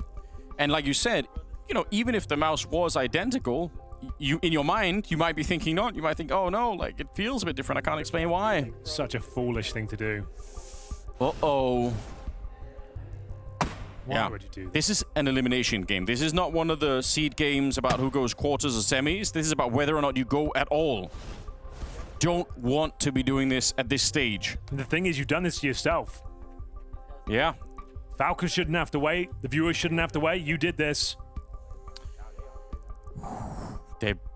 I mean, there might not be a choice other than just finding another mouse and hope that works out. You can smile, but you might have just cost your team the tournament here. Oh, look at Fallen. He's kind of shaking his head as well. Super disappointing. Not good. Not good at all. Well, like you've just... Oh, he just smashed it again?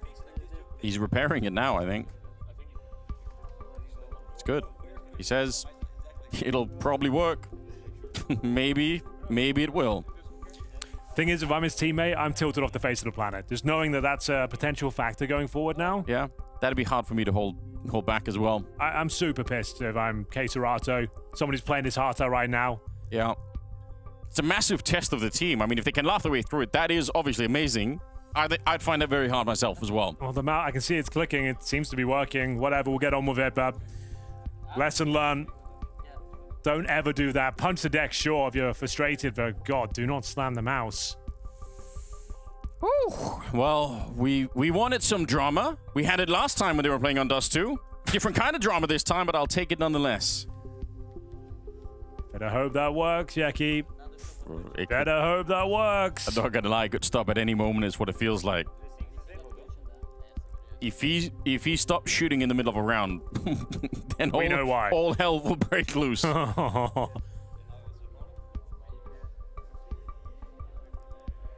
This is how you take care of a mouse. Look, he's being gentle. Yeah, you caress it. Stroke it. He's got his fingernails cut and everything. Like, there's no damage to that mouse at all. Like a soldier protects his rifle, a player should protect his mouse. Yeah. It takes care and maintenance. This is my mouse. There are many like it, but this one is mine. Exactly. You don't smash it around. Just don't do that. I've been commentating 12 years, Anders. This has never happened before. I think Device punched a monitor once. Sure. And it made headlines for years. Yeah. Nico only killed a desk, but that was funny. That was fun. But this could actually cost you the tournament, and I don't think I'm being hyperbolic. No, I don't think that's a perfect like, it fair takes statement. everyone's head out the game. You feel like if he doesn't get any more frags now, you're going to be blaming it on that. We already know he's feeling ill physically. Yeah.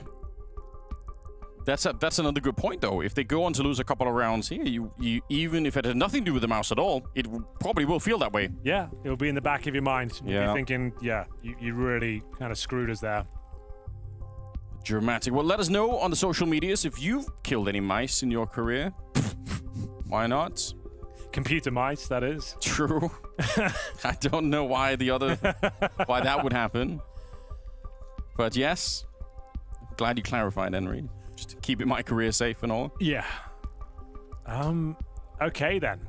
Looks like we're still working out the issue. If you are just joining us, maybe seeing some of the clips on Twitter, I'm sure they're circulating right now. We're in overtime here. Furia had the chance to close this one out of regulation up against Tech9s and Scouts, and I think a Galil. Yeah. They managed to take down MongolZ towards middle with a fantastic flash. The Nico human decoy in towards B. They thought it was a B split. They vacated the A bomb site, and then that happened, and he broke his own mouse. I love the fact that we have multiple angles, different replays. Okay, we're back in, Henry. Oh my God. Mouse, everything is fine. It's not a problem. So we get it back into overtime. So 1-round lead for Falcons. Welcome back, ladies and gentlemen. We're ready to go. It's elimination on the line right now. Furia, they're a whole map down. Falcons, they just need a couple of more rounds and they're good to go. Double AWP. Nico has one of them. You're right, on both sides. 4 ops in the server and a decoy. That's for the AWP in spawn. So it sounds like there's an AWP shooting when there really isn't. Clever trick. That might work, but not this time. I'm super scared for Yekendar's mouse. Imagine if it comes in and he can't even fire his gun. Oh. Yeah. The left click as well of all the buttons to stop working. We're going to be on him like a hawk right now. We're ready. If anything happens. Nico is still holding on to it. I thought maybe he'd just throw it away for an AK or something, but no, he's staying with it. Smoked off in the hallway. Early smoke to put some pressure on. I don't think they're going to go straight for it, but they are on the right side of the door. Oh my God, are they really going to go for that fast of a B split? No MongolZ this time. That's true. Yakendar is here though with a grenade. Throw the grenade. He's hearing the footsteps. You got to be careful. This B bomb site's about to fall. They need backup from CT spawn, and they won't get it in time. Okay, Serato. He gets one, and Yakendar in the double. He timed it down to the second. And now Nico and MongolZ. They couldn't get the clutch last time they were together. Maybe they can this time. It takes a lot of damage just getting the bomb picked up again. But they're going to get the plant here. Big nade. Double AWP on the retake. They can find rifles, surely. Okay. Do they want them is the question. Missed shot from MongolZ. They know that he's in that corner now. Are they going to be able to wedge him out?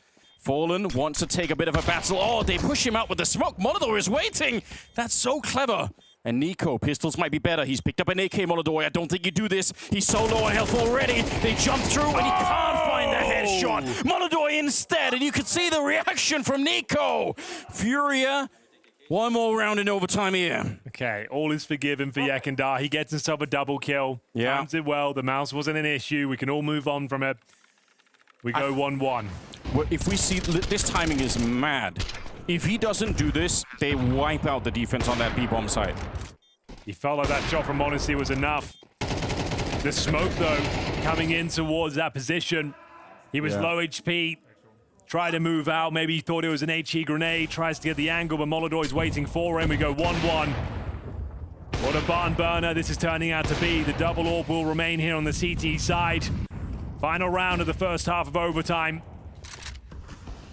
B play is guaranteed. All 5 players moving over. Okay.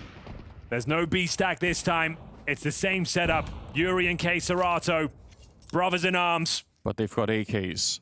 They do. This is pretty scary. Contact play that's walking in.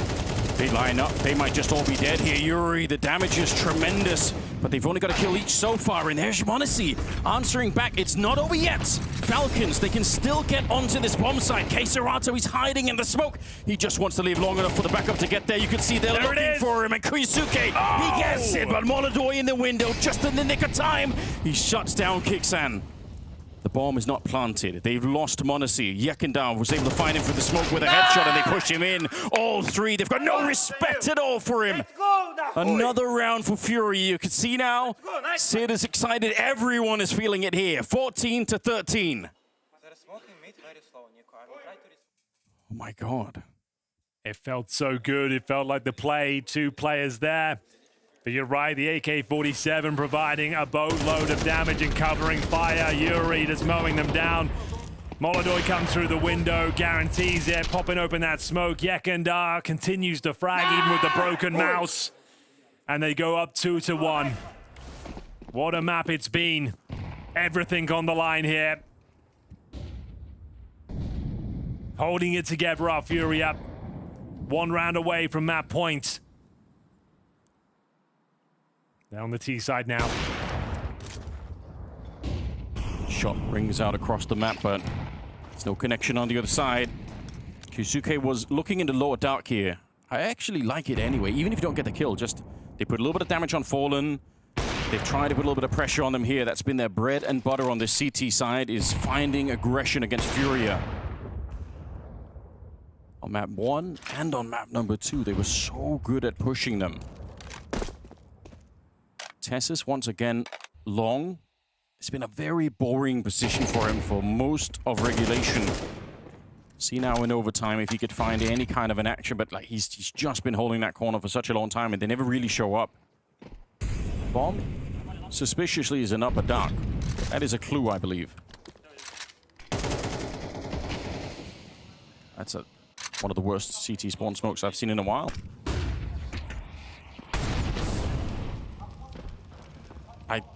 I'm so confused right now. 35 seconds. Smoke was blocked. We will see Fallen. There's no one in B. Deployed again. Why is there no one in B? I couldn't tell you, but there isn't. That's a fact. Fallen, he goes down. Now they're going to try and see if they can stop them from running in here.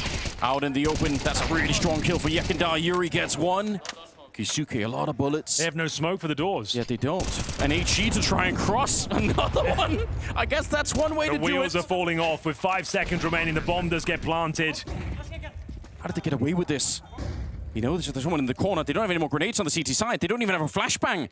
How do you get in these doorways? Deep breath right now, Kuisuke. You need the opening shot, and he finds one for free. But Yuri's quick to respond, and now he's dancing in the corner. It's falling apart already, MongolZ. You've got to save the team here. You can't afford to lose the round. Still got a couple of seconds. Swings into the window. Headshot on the first by Yuri. A triple. Another clutch. Survives on 16 health, and now Furia need 1 more round. One of the ugliest rounds you're ever going to see. No one knew what was happening there. No CTs in the bomb site. No smoke to cross. They haven't used HGs to even try and get the bomb down, Anders. 5 seconds to spare. It gets planted, and somehow, some way, Furia have found map points. Fair to say, in some sense, this has been a day of ugly Counter-Strike, but it's been entertaining. We haven't been bored all throughout. There's been many mistakes made. I think that's true in the first map as well, or in the first series even, between Aurora and NAVI, but it is fun to watch. No B defense, no grenades to get in, no grenades to retake with. It was looking so good. You've got 3 players here trying to mow them down. You just got to hit your shots. Felt like Hiyasuke needed a bit more output there. If he found one more, could have been enough. MongolZ got the dink. He did. 16 health. So unlucky. And now 2 rounds in a row required now. Or Nuke is locked in. Furia just need one more. There'll be an AK and Spawn to pick up. Went with that double orb setup once again. Speaking of orbs, we've got MongolZ in towards up. They're going to try and test this bomb site once again. I kind of love this, actually. It's back-to-back B calls, but they are smoked off. They might reset the round. Okay, Serato makes his way back towards T-Spawn, trying to confirm the CTs have not taken territory elsewhere. But they will hold strong on this side of the map. It's only Kixan alone. He'll be setting up util for them, smoking the double doors. I can't imagine what he would have to do here, Kixan. He needs so many kills. 1 kill, stay alive as long as possible. Yeah. Don't think it's going to happen. He's dead. They're right on top of him already. Oh, there we go. There's the one. But he did not stay alive for very long. MongolZ has shut down Hiyasuke. The bomb's been picked up again. 3 versus 4. Furia. They should not be able to lose this round. They've got 2 more Molotovs and another smoke behind this. They can keep them out of this retake forever at this stage. There's just no entry back onto this bomb site. What a hard game this has been, but I don't see Falcons making it back in this round. MongolZ, he's got the first Unfallen. That's only the first. They need a lot more. MongolZ takes down MongolZ. They're trying to get a bit closer. AK and AWP on the other side. Pretty quick with the kills here, and they burn out one player, but Yakindar gets the last, and Furia. It takes overtime, but they make it work and push us onto a 3rd map. You're not going to get a better map than that in Counter-Strike. It had absolutely everything. Amazing clutches, complete calamity, a broken mouse, and we had 26 kills from MongolZ, 27 from MongolZ. It goes down to the wire, but Furia get it done in overtime, and we move on to Nuke. An absolute brawl is what it takes to get that over the line, but we get a 3rd map, we get a series, and it's only fitting because these 2 teams are fighting Talon and Nail to try and secure their spot in front of the Rotterdam crowd. What an absolute marathon that took from Furia to actually bring it through in overtime. Yeah, a great game of Counter-Strike. Exciting game of Counter-Strike. We kind of got what we expected as well. We highlighted MongolZ, we highlighted MongolZ. Both of them delivered at a very high level, found enormous amount of impact with the AWP. Serato into the mix for Furia. And then we had 2 teams who at times in the game were struggling. 2 teams who built up their own streak of rounds, so to speak. On one side, Furia getting off to a good start, and then Falcons obviously coming back, and then vice versa. I feel overtime was quite evident for who were the better team. I think Peter even said it in the green room. You know, look at that composure for Furia. I think that's a great way of describing it. Falcons, again, under pressure, you know, when they're so close getting it done, it feels like they lack that extra composure that Furia had. Yeah, from some of the players, you can say there's an experiential difference from, you know, when you look at those overtime rounds with the bomb site takes and the retakes, where Furia, when they took the B bomb site, they locked it down. They didn't give any opportunity for Falcons on the retake, but Falcons gave openings to Furia when they were going for the B site retake. You know, B does too, one of the hardest sites to retake, but yet Furia were still able to do it several times. I want to build on that point before you intersect here, Mike, because I agree with you, overtime in particular. The last 2 rounds in this game, Furia are ending on the B-bomb side. Both of the times, Falcons are focusing everything towards middle. One time they have a 3-man stack towards middle because they're expecting a B split, and sure, that's a calculated guess, that's fair enough. But if it doesn't happen, which it didn't, you kill the first guy coming out middle, then 4 guys from Furia walks into towards the B-bomb side, a little bit of trading back and forth, but as you described, a 3v3 when you have the bomb side, you're winning 9 out of 10 times. Even a 3v4, you're winning the vast majority of the time. Follow up last round of the game. Once more, Falcons, they leave the entirety of the B bomb side free, open for taking. Again, expecting something to happen either on the A bomb side or towards middle. My point being, even if they win the duel in middle, even if they kill 2 guys, having a 3v5 and a free B bomb side, you're still in a position to win the round and win the game. I am not a fan of when you leave the B bomb side open. Kixon left by himself in the last round, couldn't do anything. So if I'm Falcons, I'm looking towards the whole approach for that. The one thing that worked for them, sorry going on a ramble here, was csgo picking up an AWP and potentially locking down that execute coming into them. They didn't use that in overtime, even when they had the economy. To me, disappointing. Talking about that second last round specifically, Nico even blocked a CT smoke. So they didn't need 3 people mid. You have support from your A player because there's no CT smoke. You don't have an op. I can even understand if they have an op in middle, you know there's no door smoke coming down. You can at least guarantee, but Furia just fought out rifle against rifle. You're gambling the round there when you leave B site completely empty. I totally agree with you. It's a pretty dramatic contrast to one of the last rounds we had in regulation as well, where Fallen actually makes the call to stack 3 players in towards B, and we see they just don't rotate off of it all because they have such a firm read on what Falcons want to do. It is an interesting one that even with those reads, we still did get so very close. But it was this man, csgo, who might just have been the difference, delivering all the way through, delivering at every stage of this competition. A huge piece for Furia, as we expect. No need to be not honest about it. For my money, at the very least, I think csgo right now and throughout this year and last year has once again established himself as one of the best, absolute best rifles in the game. His consistency in this game is immaculate. The fact that I watch a lot of games and I analyze a lot of Furia games, how often, Wu, are you sitting down and you're thinking to yourself, in this game it was actually csgo making mistakes. It was csgo not making correct decisions. He was even owning up to one. We had him on the desk, was it yesterday, where he said, yeah, there was a certain round where I did something I shouldn't have done, and I told my teammates it was my fault, and then I did something better on the second map, and I said, haha, I'm back. I can count on one hand how many mistakes I see coming from this guy. He is Mr. Consistent in a world where everyone is struggling with consistency. He's the backbone of the team. When you look at Yakindar going aggressive, you look at MongolZ going aggressive, they have off games at times. They have struggles, but you always know csgo's there as your backbone of the team. He's going to win some clutches. He's going to hold his sight anytime they go his direction. He's what makes this team a stable force. And Yuri might be dropping off a little bit, but csgo is staying right there steadfast. He absolutely is. But I do want to say there were some issues here for Furia, and they were very apparent. There's a reason we got into overtime. Calling back to round 20 here, this was just emblematic of some of the communication difficulties, some of the chaos that we just really probably shouldn't be seeing. You get the opener here. You give up some control of Catwalk. Kyosuke goes for this crazy play. You don't get punished for it, but then this is where it all goes off. You're swinging back into the fight, don't realize there's a second player there. You're trying to pick up the rifle in the middle of the battle. Now you wind up in this weird situation where Fallen and Yakindar are confused. They lose that player there. They're assuming it's a B rotation. Totally forget about Long as a presence. m0NESY leaves them exposed. Just these chaotic moments from Furia, losing moments where they should have the advantage. I think this round was MongolZ potentially being a bit too aggressive. I agree with you, csgo walking into the Molotov. He thinks after not getting killed right there that's a sign for re-aggression. I think it's csgo then following up. I don't really blame csgo for being a backup man, you know, for being his wingman. When one guy is saying, I'm going in, then the second guy better fill up and join him.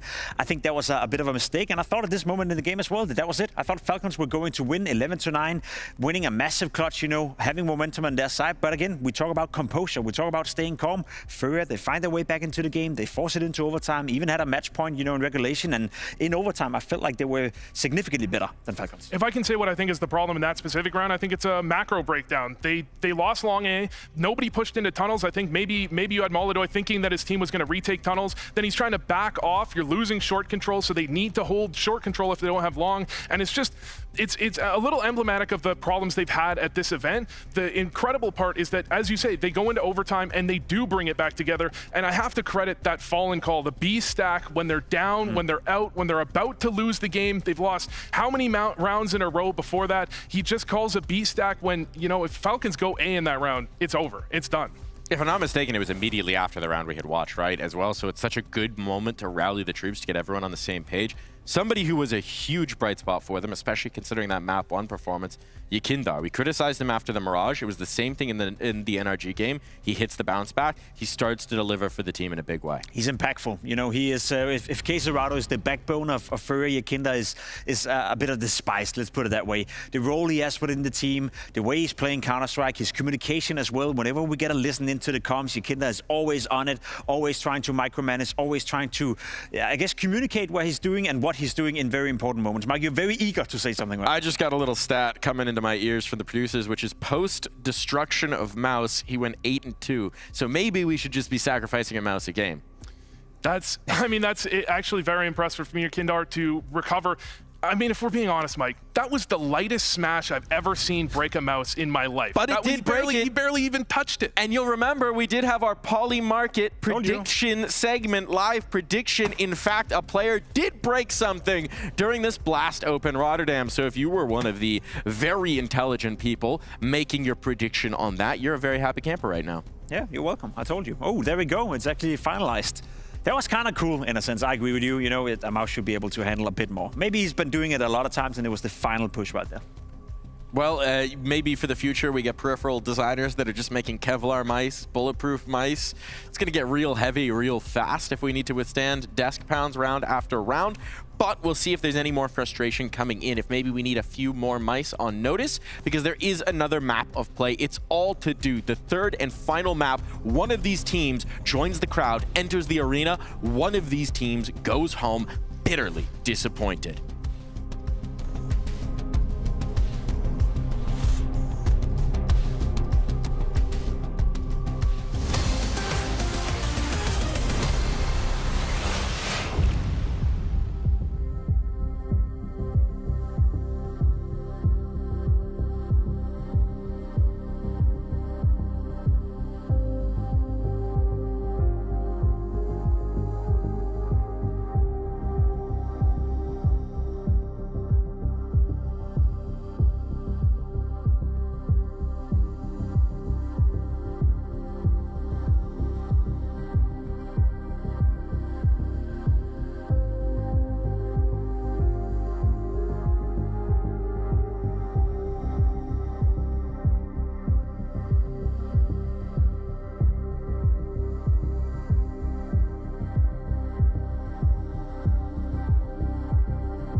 It all comes down to Nuke. Falcons, Furia, two teams with high expectations, with high pressure on their shoulders, and one of these squads will be disappointing the fans in Rotterdam because they won't even enter the arena.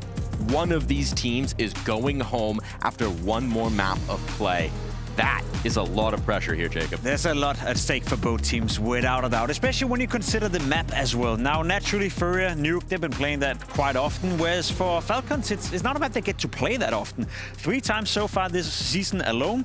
All 3 have been victories for Falcons, so in that regard, you'd say, okay, they're great on the map against some, 3D maxes in the mix right there as well. Not really the caliber of Furia in that regard. So I'm really walking into this map not exactly knowing what to expect for Falcons. In the 3 games, it's been MongolZ, it's been Kyusuke, who's been stepping it up massively. Both have a 1.4 rating on average over the course of the 3 maps they won. So in terms of difference makers, you point towards the stars, sure, but how do they approach it? What kind of playstyle is coming out of that T side? Once upon a time, Falcons was a team that loved to play Nuke. They played it quite a bit if you look back a few months earlier, but recently I think they've moved away from it. They shied away from it. And when we come to this, we're looking at a Furia team that's much more comfortable on the map. Recently, I think they're more comfortable in clutch, in big situations. I think Fallen is going to outclass Kixan in this from an IGLing perspective. And I think Furia take this one home. It's a big test. As I said, 3 times they played it so far this season. 3D Max, Liquid, and Monty. Those are the 3 teams Falcons have played on the map. And without disrespecting any of those teams, it's not really the same caliber as Furia. So, if anything, Mike, not only do we get a game where there's a lot at stake, one team will go home, another one will move on into the playoff, but we get to learn an awful lot about Falcons and where their map pool is at right now, because Nuke is a map they need to be able to play heading into the major, no doubt. And they're taking this and they're just ratcheting up the difficulty level, right? If we consider a Furia, as you've said it so nicely here, Vu, this should be a test. And Fallen, is going to have some games for how he wants to move things around the map. Who are your eyes on? Based on what we've seen so far in this series, we've had some players shining, we've had some players not. Where's your focus? I feel like I wouldn't be doing my job if I didn't point out MongolZ having his highest ever rating at a LAN event on this specific map a couple of days ago. Was it 2.46 or something like that? 6.3, 2.63. There we go, even better. So, of course, you look at MongolZ, who so far also had a great game on Dust 2. Hopefully, he can carry that momentum with him. He did it, with the rifle in that game for the vast majority of the time, and I think that's going to be needed here as well. It's going to be a fist fight, Wu. It's going to be back and forth. I don't think neither team is going to run away with it, have the economy to force the AWP every single round. So, in terms of MongolZ versus MongolZ, there's going to be a lot of rifling as well. Yeah, if I'm going to name a player, I want to look at Kyosuke. Kyosuke, I think he's been a little bit up and down in this series. He's had halves where he's done amazing and carried his team for moments, but he's struggled at other times. I think if Falcons want to win this, they need Kyosuke activated. Well, whoever is activated today, it will be their last chance to show it. One of these teams, their journey at Blast Open Rotterdam comes to a close. To sign the final notice, it's Anders and Henry G. Yes, indeed. It all comes down to this. Nuke is the final battleground, this epic clash. Furia taking on Falcons for a shot in the arena, Anders. I can't call who's going to take it, but it seems like Furia have more experience on Nuke, and they did just take the second map. Yes, they come out of that, I think, with a bit of momentum, but it's been a really hard game. It's been a lot of mistakes as well, I think, on all sides. It's been very entertaining, but I would love to see a total reset here. I want to see everyone kind of get back to basics. I still got Furia to win this, but, Falcons, they were missing Nico for a lot of that game. If he gets online here on Nuke, it's going to be wild. He was fantastic on Mirage, but yeah, couldn't really get going on Dust 2. Got confirmation that the 9th round is concluded and Furia will be starting on the CT side. Okay. It's not bad info. They've got some stuff there. We'll see if they can control the yard. Nico loves to go hunting out there. He's going to be hard to shut down. See the last huddle here coming in from the Falcons before they sit down and get ready to play. This has been the series of the tournament so far, rightly so much on the line. We didn't expect to see these two teams down in the lower bracket fighting for a spot in the quarterfinals. Fallen with some great calls on the CT side of Dust 2. Remember that B stack? The B bomb side in general was rock solid for Furia. Yuri stepping up, so much damage taken, and also just setting up his teammates time and time again. MongolZ, Monosoy, it was just a great showing. Yes. Hopefully we keep that energy going into this third map. I want to see it go the distance once again. Yeah, we've come this far. We don't want to see any kind of a blowout on map number 3. Fist bumps are coming out here. Everyone sat down and ready. Sonic doing a last bit of studying before we get into Nuke, the deciding map to decide he gets to go to the arena in Rotterdam. I can't wait for it. We're live, ladies and gentlemen. Nuke is the final battleground here, and it's Falcons and Furia to decide what is happening. It's going to be Falcons, like you said, on the T side. Furia, they're going to be on that CT side. No nade for the squeaky door. Smokes and flashes available. A decoy in the hands of Kixan. Smoke goes down towards main. Upper pounce looking likely. There's nobody on the hut for the Molotov, so they're not going to be running away from the fire. They're going to be ready with the pistol. MongolZ, a cracking opening. He takes down Yakindar csgo. He really needed a double there, but he will not be allowed. They have been deleted from the bomb site. They were stacked there as well. It felt like all 5 members of Furia were ready and waiting. Smoke goes down. Molotov at the CT vent. Very effective flashbangs. And even better with the shots. It's MongolZ watching the extremities, making sure he stops that backstab. Comes in with the second kill. Shuts down the potential csgo double kill with the dual elites. Wow. No bomb plant required. Very comfortable. Zonic trying to rally the troops here. He knows how important that round is, and we got a full eco. Open runway now as Falcons look to find the 2-0. It's kind of a crazy round to lose. A stack and you're flanking them, so you know everything. You couldn't really be in a better position. But I guess when you don't get the kills, it just doesn't matter that much. USP's here, so chance to take a deep breath, really. Well, should be a foregone conclusion. We have got MongolZ down towards lower, but bear in mind, $0 invested into this one. They will be buying in the following round here. Doesn't mean you should take this round lightly, though. Any casualty will be significant and have a knock-on effect going forward. Going through the motions, flushing out these choke points. MongolZ's there, but spots one, but what can you really do? Try and escape, yeah. Both teams have been through this before on previous maps where these easy rounds suddenly become very costly, and then that starts to spiral the economy early. Your only objective now is contain. You know they're planting towards lower. You're not trying to win this round. You're trying to keep them in the lower bomb site and find a couple of kills on exit. But they've got Tesses isolated towards outside. Finds the first kill, no problem.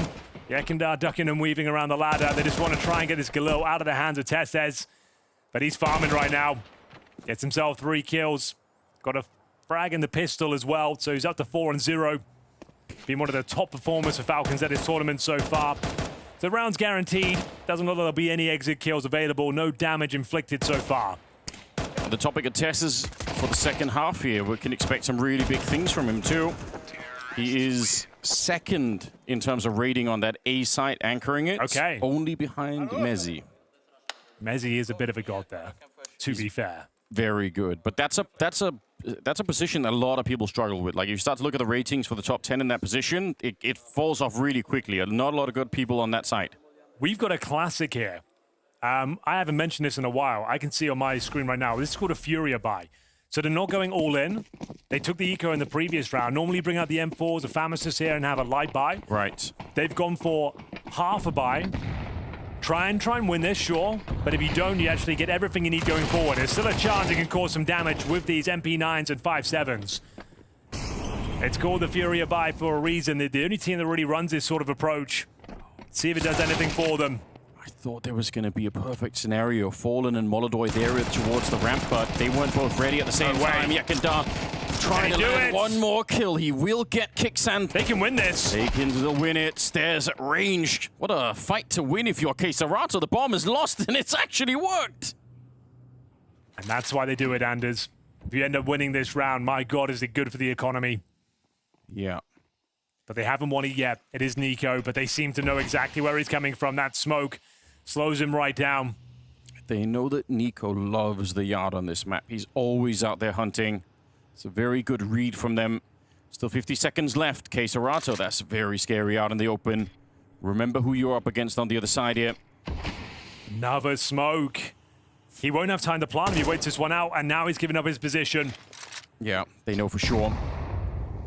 Nades, probably not the most impactful there. He's got to move now. He's got to move. Yeah, Molotov, while he only has to fight on one side, might be exactly what he's looking for, but you can see it's just so congested in this position here. csgo takes him down. What a victory. Well, there it is. That's why they do it. You take a gamble. You stack an area of the map. They chose ramp. Yekindar with a double kill on the 5-7. Up close and personal was Fallen. We always say he's good for one. You didn't expect Yekindar to get two here. 2 bullets left in his 5-7, makes it work. csgo swings in from the lower bomb side. The AK's recovered. An absolute disaster for the Falcons. A round they should be winning. Huge injection of cash now. They upgrade to the AK-47s. The orbs out early on both sides. And MongolZ will find the head of MongolZ. Opening advantage found. Can they answer back quickly? MongolZ. God, what a resurgence he's had just in this series. He's 7-1 right now. Finding the opening kill on top of it. Make it very hard for Furia. Big kill. Shadow, that's an easy shot. csgo, I don't think he was expecting for anyone to be that far forward in the hallways. They thought that was probably it. 3 versus 5. What a reply for Falcons after losing that last round. Yeah, the operative word there is Falcons, Anders. And a 5-on-3. Nothing is guaranteed. Trust me. That's a reasonable reminder. We've seen them throw away rounds like these in the past. This is far from locked in. Thankfully, they're going down towards lower. No CT presence there, so it should be fine. Taking their time as they should. CT's now objective just to save the weapons, but the looks of things here. Great shot from MongolZ. Up on the silo, finds his rival sniper. Tessus is showing a bit of presence towards upper while his teammates confirm the lower is indeed clear. Him going down's okay, that's not a big deal. MongolZ will find Yekindar. All the meanwhile, 4 versus 2. Yeah, that's round done. Sigh of relief there after losing to the MP9s. Yeah. But bear in mind, saving 2 weapons here, and after winning the Furia buy, they will have money going forward. And MongolZ's holding on to that AWP outside. He's making sure no one can pick it up. Yeah. Fallen is thinking about it. He's tempted by the idea of giving it over to MongolZ in the next round, knowing what an impact it could make. They've heard the scope click of MongolZ here. Yeah. So they're going to wait until Yuri comes round. He's going to peek. They might get a couple of kills here and recover the orb. There's the couple. Yeah, it's not bad. Yuri, 3 to his name, down to the last bullets. He just didn't have enough, unfortunately. So they get all the rifles. They get the round as well. Could have been a spiraling moment for Falcons if they would have lost this round as well. Yeah. You never know what's going to happen, but they recover it quickly. Can't wait to see that shot from MongolZ. Really high-octane stuff here. Up high in the silo, catches MongolZ, who was going for that aggressive peek. Shadow advantage, got to be aware of that, csgo. Yuri, sure, he inflicts some financial damage. But still a full buy available on the T side here. Speaking of buys, it's going to be another rough one. Furia do go all in. MongolZ will still have his AWP, yet to frag, 0 and 4. MP9s, 5.7s, Famous. Yeah, and only a helmet on Fallen, which only really matters if you're up against Tessus at this point, because he does have the Galil. But maybe worth pointing out nonetheless. It's MongolZ, though, will have to do the heavy lifting here. As you mentioned, yet to frag. It's going to be Kaisuke, who's actually made his way down towards Secret. Great territory to take. csgo will be looking to fight him down there. In terms of weaponry, he's got the M4. Yekindar down towards lower as well. Ramp room technically open, but he'll fall back. First kill about to come in. Missed shot from MongolZ. Still can't get going. That was one of the best opportunities he's going to have. Yep, gives him his position as well. Now, oh my goodness, you're peeking that. Kicksan. Don't know if I can get behind that one. The utility is essentially gone here for Furia, but they have the man lead. And a double setup down below. MongolZ finds Nico. How is he allowed to get away with this much? They know exactly where he is. Feeding him, and now the bomb's down in a horrible position.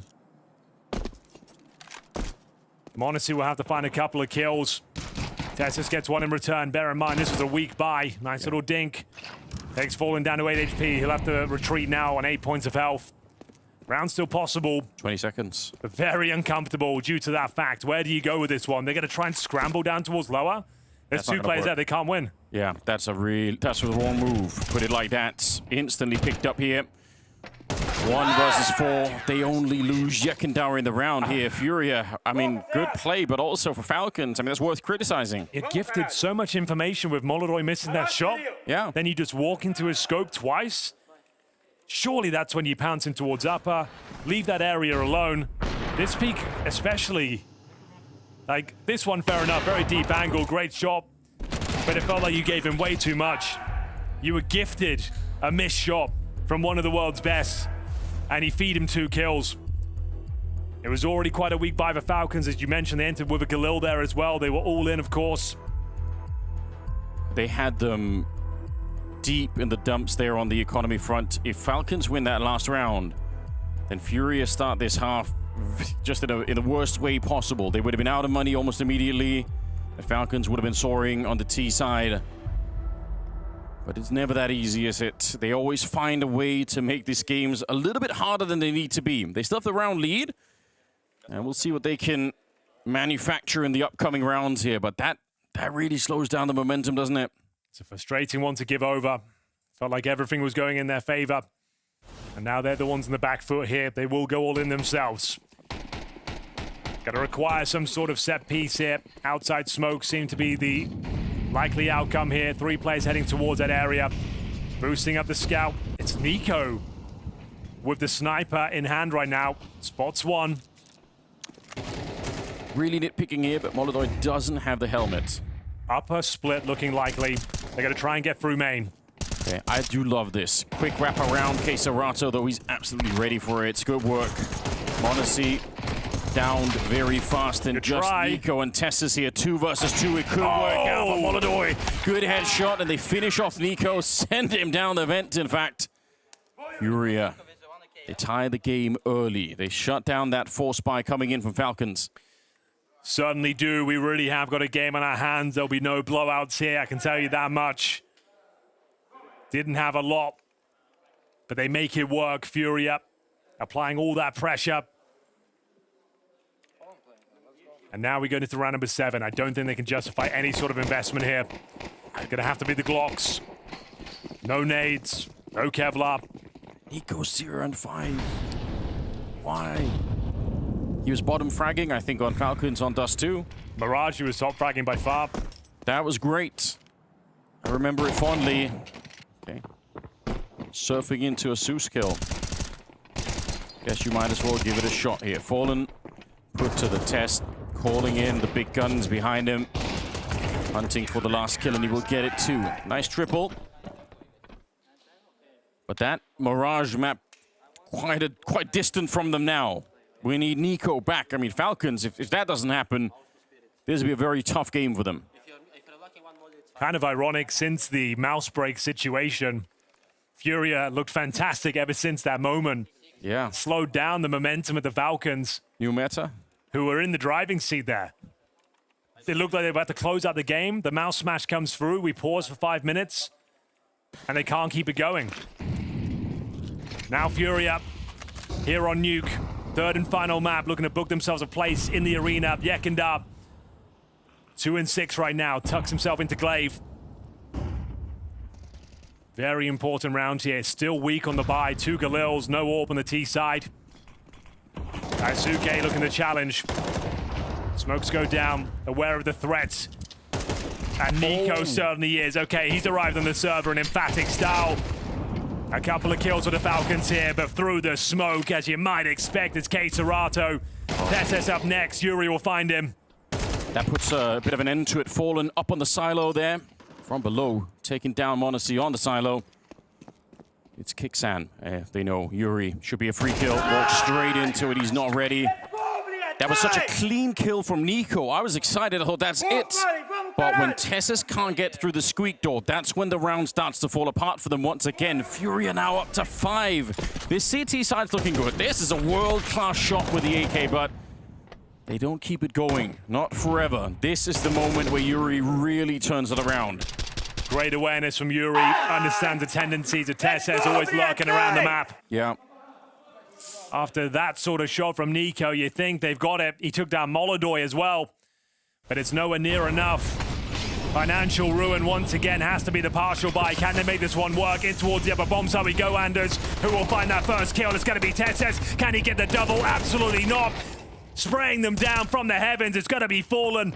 And just MongolZ remaining. Got himself a rifle, but no chance of winning the round. 6-3. They sweep away that partial buy from the Falcons. And extending their lead now to 3 rounds. They were really flashed on the defense. Oh, it looked like that was about to crumble, but it did not. 6 rounds. This has all the makings of a classic Falcons collapse. We've seen it many times before. We all know what it looks like, and you could see it in the body language. You could see it in the way that they're playing the rounds here. It looks a lot more flat all of a sudden, and Furia, they're really warming up into it. They look hot at the moment. MongolZ expecting it, seeing it coming. Is he going to be rewarded for the boost up here? One more step, MongolZ. Could be the last of the round for him. He really is thinking about it, but not quite going to sacrifice himself yet. So a little bit of yard control might be allowed for here. Falcons, it could be another wraparound. They got the bomb in lobby. They got 2 players on that mini position. I won't rule it out. No way. Trying to see if they could do it one more time. They trade out MongolZ. He does get the first kill, though. Nico, I don't know how, but he did see Yekindar. Bomb down lobby. Yeah, that's a good point. He's actually holding it. So yeah, sure, they get the bomb site, but they forgot the one crucial element you need at C4. And MongolZ, he's real far away. I can't believe, again, I mean, this looked perfect. It was looking so promising, but every second that goes by now, you're suspecting this sort of flank. The old master up in the heavens, looking to send MongolZ packing. He reads it well, and they are finding multiple rounds in a row now. Looking so confident, so locked in. And we go 7-3. A timeout has been called. This is where Sonic is tagged in to try and help out. They need something. Well, bear in mind, they won the Pistol Anders. They won the second round, but then they lost to the Furia buy. Yes. That's when things started to go wrong. Falcons were up 3-1, and now giving up 6 rounds in a row. Convincing rounds as well. Hasn't been many tight clutches. No miracle moments from Furia required. Convincing rounds, and just a couple to go now. Looking likely to be the next team into the arena. And this was the moment, csgo, sure, sends his teammates down the river almost, with MongolZ going down, but he makes up for it. Gets his huge kill and finds the bomb in the lobby. Yeah, that's so it's all worth it. What a great replay that was. Can't believe what I'm seeing. What Crazy. A spectacle this is. Another partial buy. The money's been an absolute nightmare.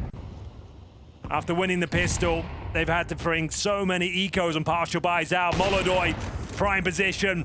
Risky. See if he can escape. They know that he's out here. Okay, they can't quite hunt him down. I was going to say, maybe that was a way back in the round. You steal the AWP. Well, you've confirmed their partial buy now. Don't need to overcommit to this one. Keep the range nice and long. csgo showing us how it's done. Nico will be dropped.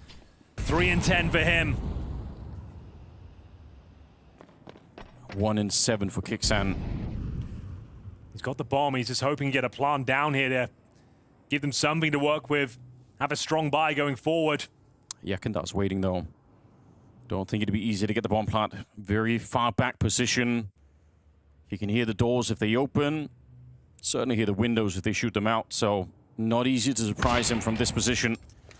MongolZ, easy shot. Yeah, they're down here, close to the bomb site, but not really on it. Smoke up. I guess if you can force a bomb plant, then you get a little bit extra. But yeah, Yekindar guarding the bomb site, no problem. A headshot here. It's really crumbling, isn't it? You pointed out they sacrificed that mouse like it was some sort of weird rodent voodoo, and suddenly they're back. Yeah, it is kind of ridiculous. You would think that cost them the game. If anything, it reinvigorated them. I think it is a significant talking point. Yeah, we don't have a lot of data on these kind of things happening, but it's worked out this time. It really has. Well, so far smashing your mouse has got a 100% success rate, it seems. Dude, it's the final round. After winning the pistol and being up 3-1, it's been nothing but one-way traffic. Team Furia booking themselves a ticket to Rotterdam. If they find this 9th round, feels like a done deal. The money is at least okay. Missing some key pieces of utility, but they've got the Monacy Orb. Do they try and get towards main? Yeah, I think so. They set up the smoke, but that's a bit of a fake. They just want to walk right in around the corner here. This hasn't really worked for them yet, but gotta be honest, this is a strong position. Again, it's MongolZ though, beginning with a kill. Yuri, very smooth spray, and now Fallen trying to take on over. They know that Yuri's back here, but backup keeps showing up. Kisuke alone, and he goes down. 9 rounds. Furia, how did they get to this? What a first half this was.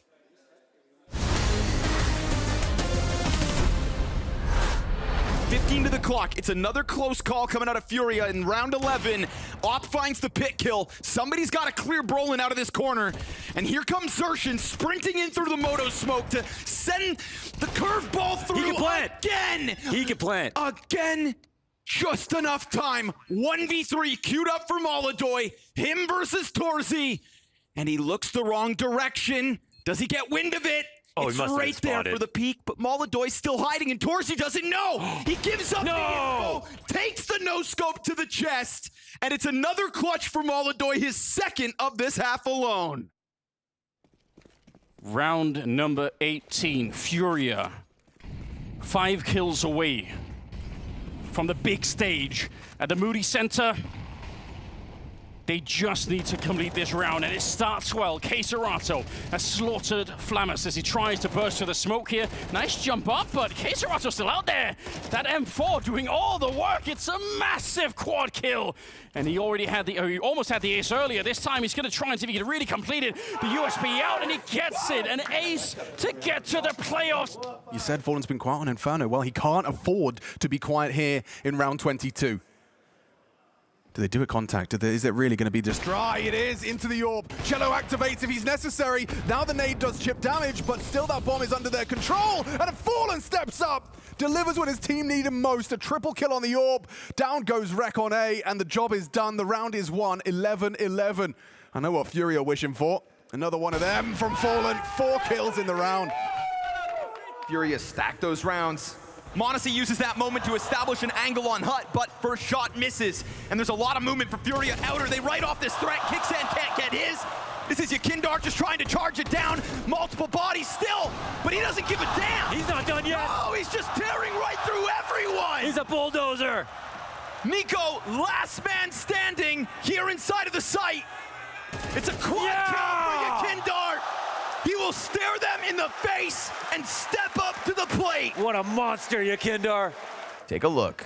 Nothing that he can see, but if he continues on this journey, he could have caught them off guard. MongolZ, though, all the wiser.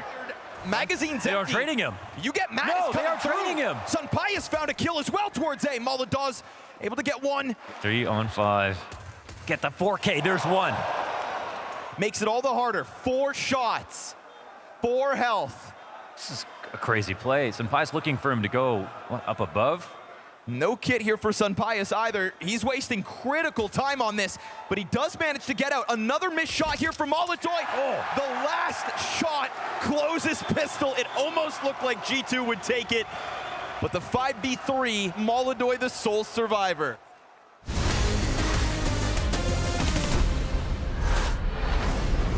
The Panthers are mauling the Falcons in the third and final map, 4 rounds away from the arena. A fantastic first half performance. After winning the pistol as well, it felt like Falcons were onto a winner there, Anders. Up 3-1, but then it all went horribly wrong. They couldn't find any footing on this game whatsoever. It's going to be an absolute mountain to climb at this stage. They need this pistol on the CT side. They kept wrapping around Mini to go for the A-bomb side, and it didn't really work. It looked like a bit of an empty half for them in that sense, tactically. But maybe this could change. Tesses, he's world-class on this position. If they can win the pistol, it's back on again, and we'll see if they can make it work. Okay, that's not exactly ideal. Guess it blocks the sun from getting to the A-bomb side, but that's about it. Dooley's, he's very aggressive, and it might have been worth it. MongolZ, he goes down early. Didn't even see what was happening there, I think. What is going on? Odyssey finds a shot as well on csgo. 3 versus 5. Round has fallen apart here for Furia, I've got to say. Maybe not. Oh, Yuri, could he deliver? Not quite. They send MongolZ back down onto the floor of the A-bomb site. Holy! It's just fallen here. Should be impossible. He's got the bomb at least. If he finds a kill, then maybe I will reconsider it. They just need to deny him going down the vents here. That's all he wants. Oh, he's made a noise as well. So just want to get the plant at this point. Scramble down there. Yeah. They'll be holding his tail. Just wants to plant straight away. Knows he can't win, but that's a significant plant, Anders. And maybe there is a chance now. Double kill required. Those are the sort of moments where you can find a double kill. All hell can break loose, but well done to Fallen. The fact he even gets a plant there in a very scrappy round, we've seen a lot of them this series, gives them a fighting chance. They will be force buying in that second round. Good work from Tesses. Yeah. Good gut instinct there. csgo almost made it. He was so flashed all along. But Falcons winning another round. Need it. Okay. Here come the Tech 9s. Kevlar, grenades. See what Fallen's got up his sleeve here. One of the most iconic in-game leaders of Counter-Strike history. Can he pull out another masterclass here? Galil for Yekindar. He's got the heavy artillery. Smokes down early. He'll be looking to cross over towards Secret. No one with him. It's going to be a ramp split down towards lower. Very passive hold from the CT side on that piece of the map. Kaisuke will just be holding the entrance. Yekindar is down clean. He's going to be facing up against Nico down there, but it's a 3-11 Nico. Maybe Yekindar can win that fight. If he can, then everything falls apart here on the defense. He's one. Spray is long, but he does get tagged up. I'm still waiting to see down below. That might be where the real fight is. He's spotted him. Oh, he did see him. Nico did a bit of a double take. Realized he had actually spotted him the first time around. And that might be enough for the defense, even if Kaisuke is low here. Still a 3 versus 5. Bomb planted. They're going to go towards the ramp. That's interesting. What have they got? A couple of flashes. Maybe they can bounce back and try to attack with the flashbangs. That is a big kill. Especially low on health already. I think holding on to this bomb is not going to be working out that well. Fallen does get a kill, but there's 4 people on the other side. Got a kit as well on Kixan. Everyone else is guarding this position. Headshot's good to begin with, but he was already out of time. Felt like he could do something with that. Bomb goes down. Money not terrible. Partial buy territory going forward, but Falcons closing the gap. Nice idea there, getting Yekindar down towards Secret. We went to that ramp split, but that's how you play it. When you know those pistols are coming out, you don't want to be heavily committed towards the ramp room. Kaisuke playing that position, getting 1 kill, staying alive was everything. Sure, the bomb got planted, but you guaranteed the round victory. If he'd have died, given up his rifle, then they planted, could have been a very different outcome. And Nico, very good awareness as well. Knew the potential threat of Yekindar coming through the smoke, spots him in the nick of time, and it is going to be a Falcons round on the board. We'll take a tactical timeout here for Furia, where they can partial buy again, Anders, as I mentioned, with the loss bonus accumulating and the bomb being planted. One step at a time for Falcons. They just need to keep this going. They've purchased 1 HE grenade, which suggests to me they're going to be popping open the door and maybe just going for a fast upper play here. I like it. Nade the door, smoke main, Molotov the hut, flash through. See if that's going to be the idea, but seems to be outside play once again for Yekindar. Outside smokes deployed.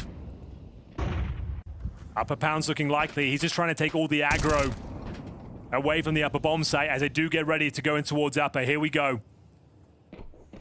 You need one hell of a flashbang to get through. Otherwise, you will shut down right away. Kixan, good position, strong on top of the hut. There's no Molotov here to get rid of him. They used it elsewhere. Like I pointed out earlier, Tess is number 2 in the world at this A site, so you are going to have to come prepared. He's got 15 kills after the double in this one, but if they keep attacking him, bet he'll keep getting more and more. Nice idea there from Furia. Same smokes they used before. Yekindar trying to pull everyone out of the upper bomb site, but not finding a single kill. No plan this time. Those investments were significant. They won't have everything they need going forward either on the Furia side. A couple of concessions need to be made. I'm seeing Yuri and Fallen operating with Galils here. No AWP, that's for sure. Falcons right back into this one. The 9-3 deficit being recovered right now. It's been a frustrating series for them. Nico starting to wake up as well in the third map, 5-11.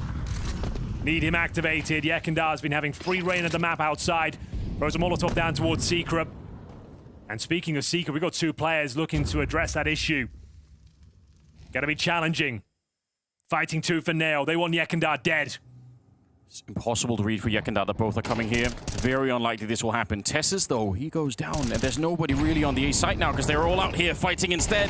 Kixan, the closest by in Mini, and he still converts that into a kill. Yekendar trying to open it, but somehow that defense works. That was such a light A defense because they were all fighting in the yard, and they still hold on to it, Falcons. Excellent work there. Very active play from the CT side. Their objective was to find Yekendar. Panting it towards up. They thought they found the gap, but they cannot hold on. AK's recovered now for the Falcons. Tactical timeout for Furia once again. Their lead is slipping away. It's a 2-round game. No bomb planted. Maximum loss bonus. That means $3,500 per player on average. It's Tech9s once again. They're the ones feeling the financial burn this time. MongolZ will purchase the AK-47. He invests all of his money into the hero play. Can he be the villain for Team Falcons and find another open up? MongolZ swinging out of that secret position. Kicks Sand to pick up the pieces. Guarantees the round. Excellent work from the in-game leader. And they knew exactly where Yekendar was to close things down there. See what it means that Nico, he's been looking very, very tense throughout this game here. Here we go then. Okay, MongolZ said, trying to be the villain right now. They would love that. Towards the ramp. It's Kyusuke on the other side, so maybe you can find the kill on him. The smoke is up for now. The thing is, though, we talked about when you're up against these Tech9s, having that defensive gameplay. He's playing more heads up this time, but he has got MongolZ very close by for the backup. So ideally, take that aggro if they come towards ramp. Kaisuke needs backup now, though. He's got players around him. Can he find a second? You better believe he can. That's excellent work. Kixan smokes him off towards Secret. They can't really do anything with this now. Another 5-on-3. It's going to be a one-round game, Anders. Fallen, we always say he's good for one, but doesn't have the weaponry. Hoping his teammates can swing out. Pressure for Tessus. Can't hold on. Nico gets the double, denies the plant. Yuri, nothing to do, nothing to say, and 4 players survive. One-round game.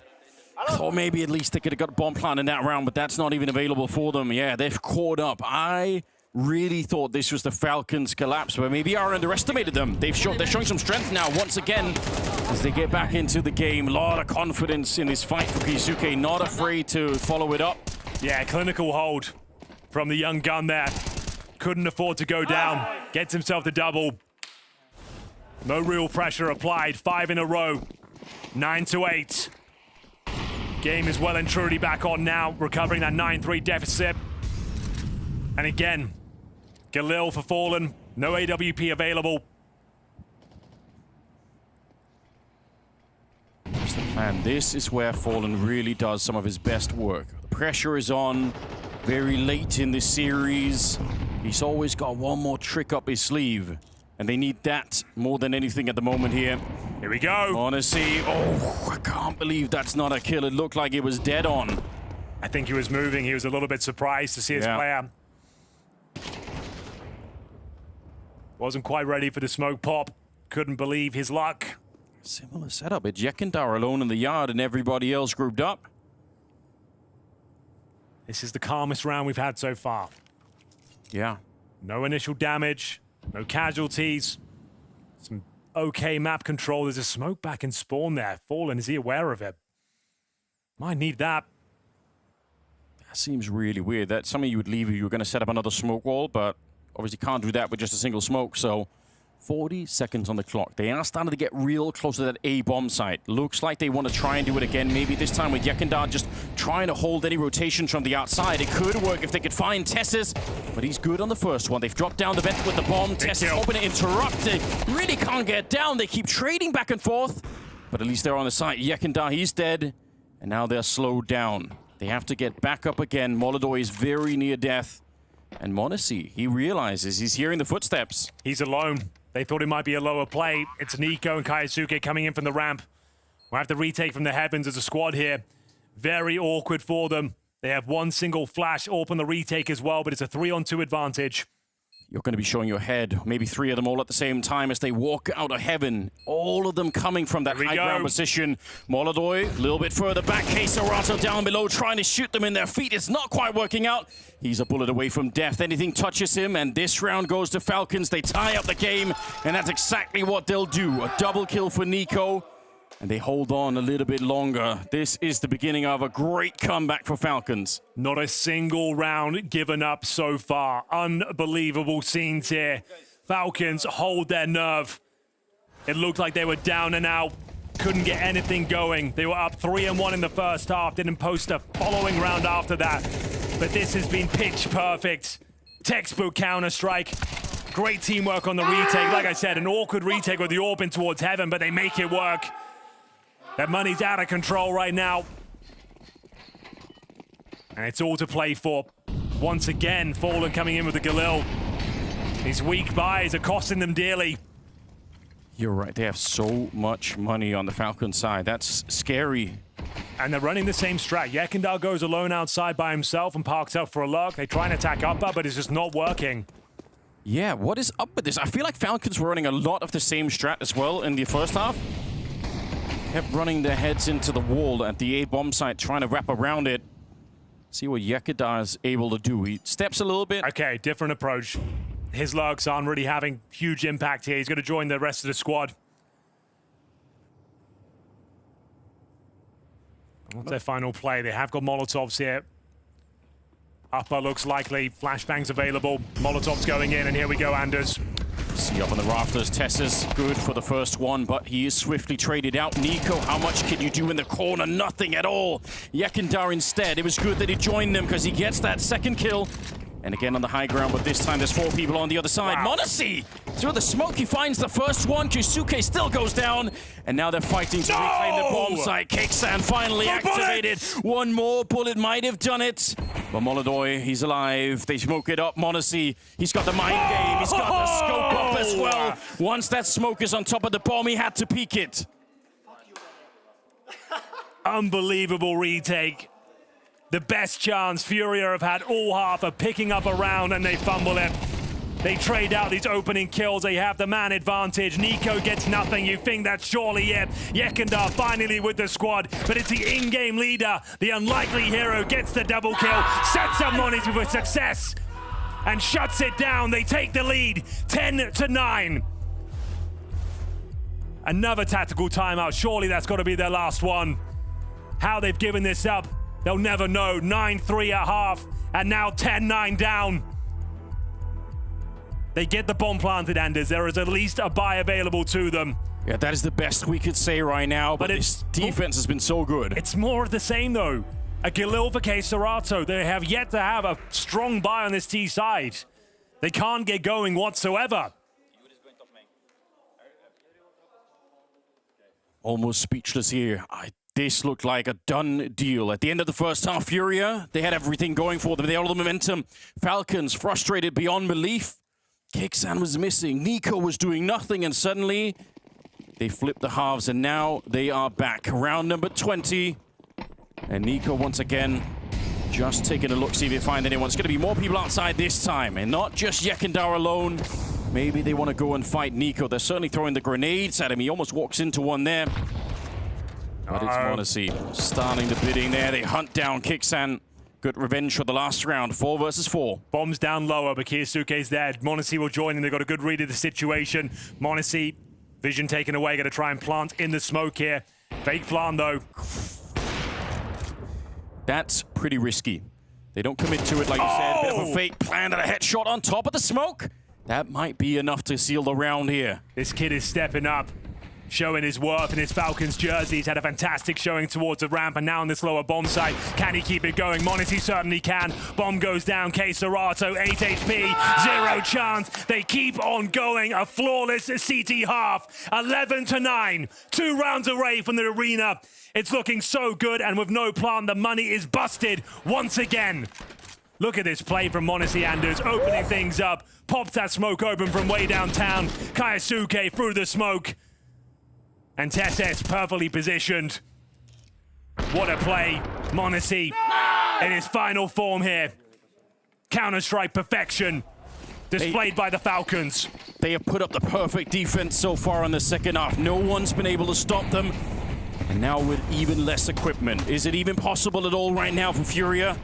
They've got very little time to prove it. Kyusuke, get out of that. Pressure on. Yeah, he wants to leave. He's already running away. Tech9s are coming. All of them jumping down the ramp, but there's nothing but death meeting them. 2 kills. That is plenty enough here. As long as you get 2, we'll forgive him. But the bomb does go down. Another chance of the round here. They're first on the T side. 4-on-3 retake. Yekindar with the AK for 49 points of health. Presents his head only, but the incendiary will dislodge him. Takes a tick of damage as well. Should be enough. Yekindar's traded out. csgo, he's controlling the rotation. 2 versus 2 now. Oh, he can't get past. What a quick reaction from MongolZ. Let's see if Yuri could do anything. They've got some smokes as well, but no other utility to get rid of him in this corner. Not out of the question that he could do it. He's going to have to be lightning fast here with the Tech9. Gets the first tries in the smoke, but MongolZ again. He fools them. He baits them into the fight, and he's going to be good for the defuse. That's 12 now for Falcons. Can you believe it? 9 rounds in a row. Series point, elimination points. The Falcons have done it. A resurrection of sorts here in the 3rd and final map. It looked like they were done. Looked like they were down. 9-3 deficit. And Kyusuke willing to take this challenge, gets the double kill. It's more than enough. What a shot from MongolZ as well. Finds csgo. And that's got to be it. Feels like they can't find 3 in a row. They can't even find 1. That's all we're asking. We've got the bar set very low at the moment. Furia, if there's anything left in them, it has to be brought out right now. But they will be denied the playoffs. They won't make it to Rotterdam. It'll be Falcons instead. They have the honor of playing in front of the crowd. MongolZ, a little bit of a flash in his eyes. They put up another smoke wall out here. Let's see if they got any ordnance to blow that open. csgo, strong start, even better follow-up. He takes down Kixen. And a 3 versus 5. It's always the way, Anders. Yeah. Just when you think it's over, signs of life here from Furia. It's a csgo double to get them into this game. Well, they lost 9 in a row. Eventually, there must be an end to it. NiKo, strong position to find 1 kill. Hard to really follow it up once you're discovered here. But timing could be everything. We'll see if they slip up and group up in front of him. That might be the only way. Fallen's got the bomb over at the lobby. NiKo's teammates are down below. They are gambling. And either they're going to be able to save, maybe especially the AK. They got enough money to buy the AWP, but... And if not, NiKo, it's already found out. Yeah, nicely played. That is the round. What a time to find it. Hey, better late than never and all that. That elusive 13 round. Hardest one to pick up for sure. csgo taking matters into his own hands, and finally a strong buy here. They'll have AKs across the board, a MongolZ AWP. And double digits, 2 rounds for overtime here. Don't be surprised if we get there. They tried to run the same strategy over and over again. I'm glad they changed it up now. It didn't really seem to be working, trying to have Yekindar lurk outside all the time. The thing is, that's not Falcons playing scared. They were going for that knockout blow. 2 players pushing in towards that hot position. They wanted to end the game there. Throw in a curveball. Unfortunately, one of the world's best, csgo, ready and waiting, AK in hand. Eviscerates 2 of them and finds the first T round. We go 12-10, round number 23. The money's strong as you might expect. Falcons, though, pressure on their side of the server here. Can't let it slip away. Not after this performance, not after this recovery. Can they close it now? Boost. We saw this on the first half as well. Didn't really get an opportunity. He sees it. He knows. He knows he's up there. MongolZ, he doesn't even realize, but he's already dead. What a call. Is that enough to get them into the arena, Anders? Yekindar will scramble over towards Secret. Could be the final round of play here in the blast open for Furia. 9-3 in their favor. Felt like a lock-in for them. And now a 5-on-4. The perfect play to take down one of the most powerful players. MongolZ removed. Time ticking away. Bomb is still dropped really far back. They're praying for an opening here. Furia, they smoke off the windows over at Hell. Seeing if there's any movement across the map. Anyone from the Falcons side that wants to give themselves up. Doesn't seem to be the case. There's Keisuke. Another one as Yakindar goes down. 5 versus 3.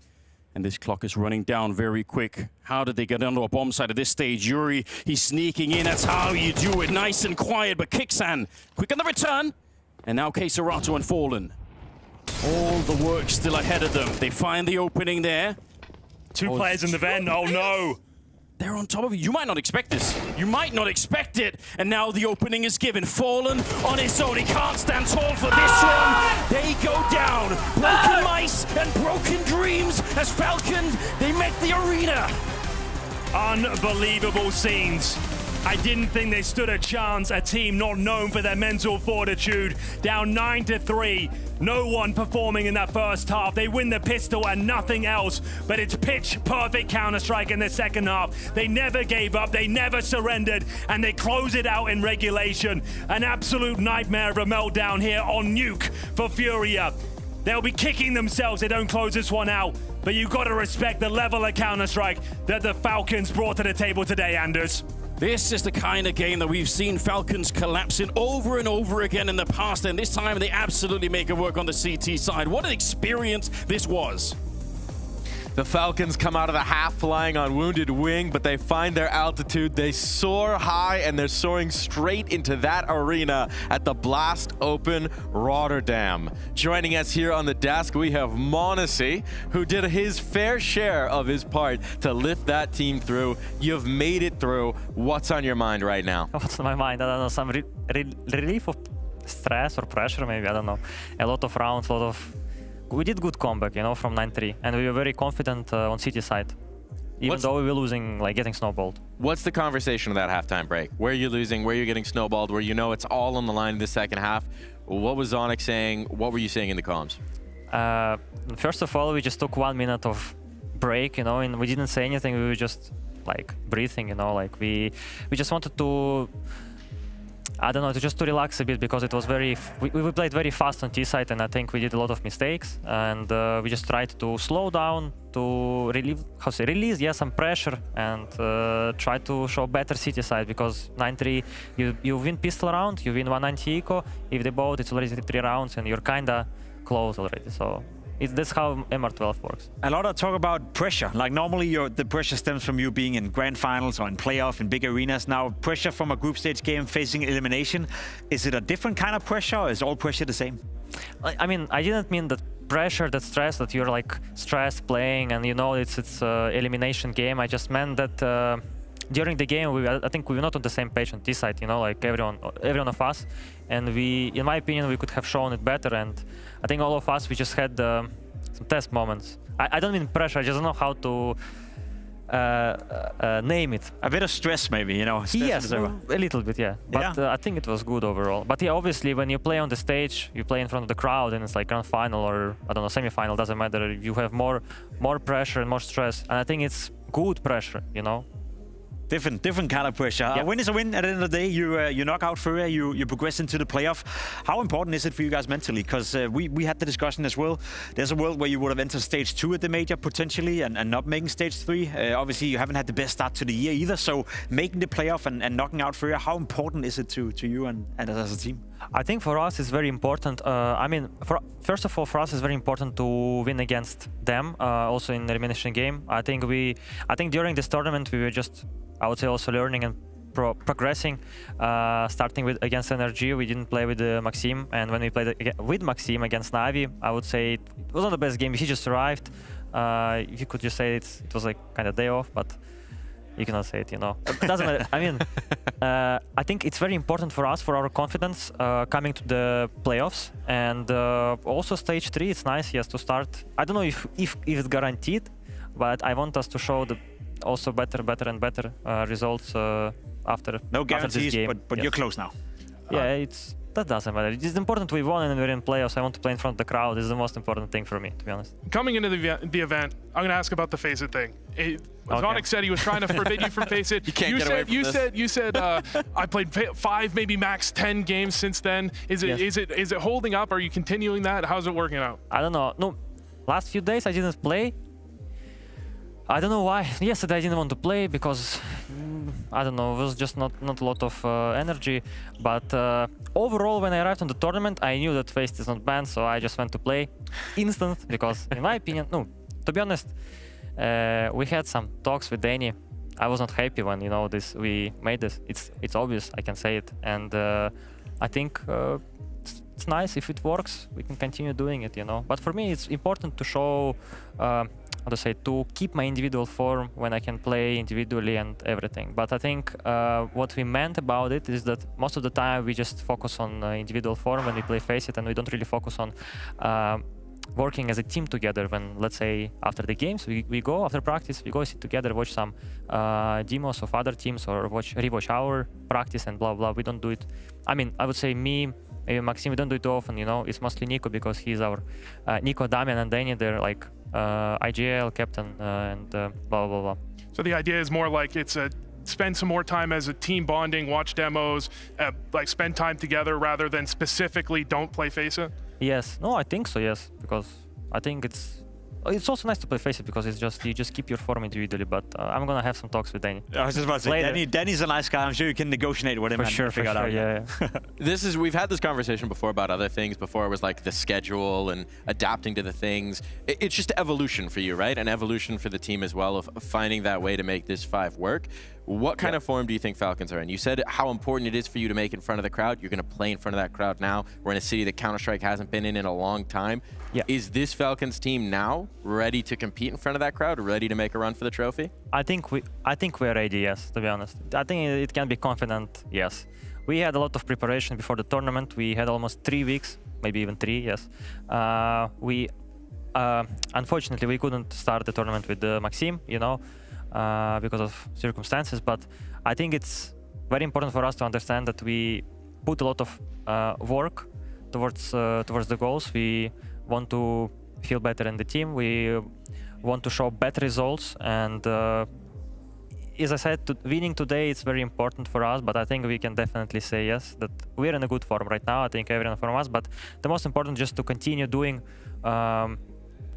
what we are doing, because, for example, today on T-side was not the best, but after we came back, that's where we are strong. We never give up, until the end. We have Nico Bratan, that he's a very good mental coach as well. During this kind of things, like during this kind of loses, I would say, or doesn't matter. He can always say a lot of good things because he's very experienced. Also, it was the same in G2 when I played the game. He would always say something that could help us to come back in the game. And yes, he's very good. I just want to give him credit. Resilience shown here. Credit to Nico. Credit to yourself as well. Looking very good, especially in that second half. Thank you for joining us, MongolZ. Can't wait to watch you in front of the crowd. Thank you so much, guys. I hope I said everything. My English is broken, but that's great. It's also good to learn. It's been too long. You've been giving great interviews for years. That excuse is, I don't think it works anymore. No, sometimes I can do better. Also in English. In the game, I can do better in English as well. Go play some more FACEIT, practice your English, and you'll be just fine. I cannot play already. Practice is no practice. Straight to the demos, straight into a little bit of relief there for MongolZ. He's got a week off now to join the team, to get to that next level, to build on the Falcons that we have seen here in the groups. Isn't it funny, Mike? Because it's always lovely to talk to a happy player, talk to a happy MongolZ. 30 minutes ago, we were sure they're on the way out. We were sure, okay, another crisis by Falcons, not making the playoff. One good half, CT side of Nuke, a very good half, a world-class half, and all of a sudden the entire narrative changes. There was a strong performance from Falcons in the second half. Overall, there's a root for concern still, I'd say, for both teams, but at the end of the day, if you're Falcons, you're knocking out FURIA, you're getting a win, that is a massive step in the right direction. So he's very much allowed to be super, super happy. There's a reason why he started talking about the release of tension, and while Falcons may survive, unfortunately, we are saying goodbye to a team. So standing by with the exit interview, we had Nat with Fallen. Thank you for joining me. You guys had such a hard-fought series against Falcons. You brought it back in the second map, but what ultimately went wrong here in the series? It was a very intense game. Could have gone either way. All three maps, honestly. It could have gone 2-0, could have gone 2-1 for ourselves. Very, very difficult matchup. They play super well. I think we played a great match as well. Just that we fumble on the T side on nuke. We're not able to get some crucial kills, including for myself. I think like if I had one or other kill, game will go completely different. But it's just how it is. But I'm proud that we fought well today.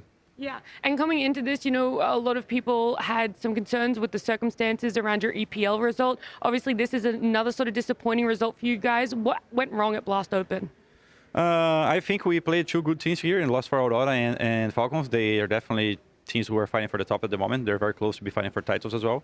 So nothing to be ashamed of, in my opinion, on this tournament. We really improved on some aspects inside the team, which I think is great signs for us. And we got to keep going.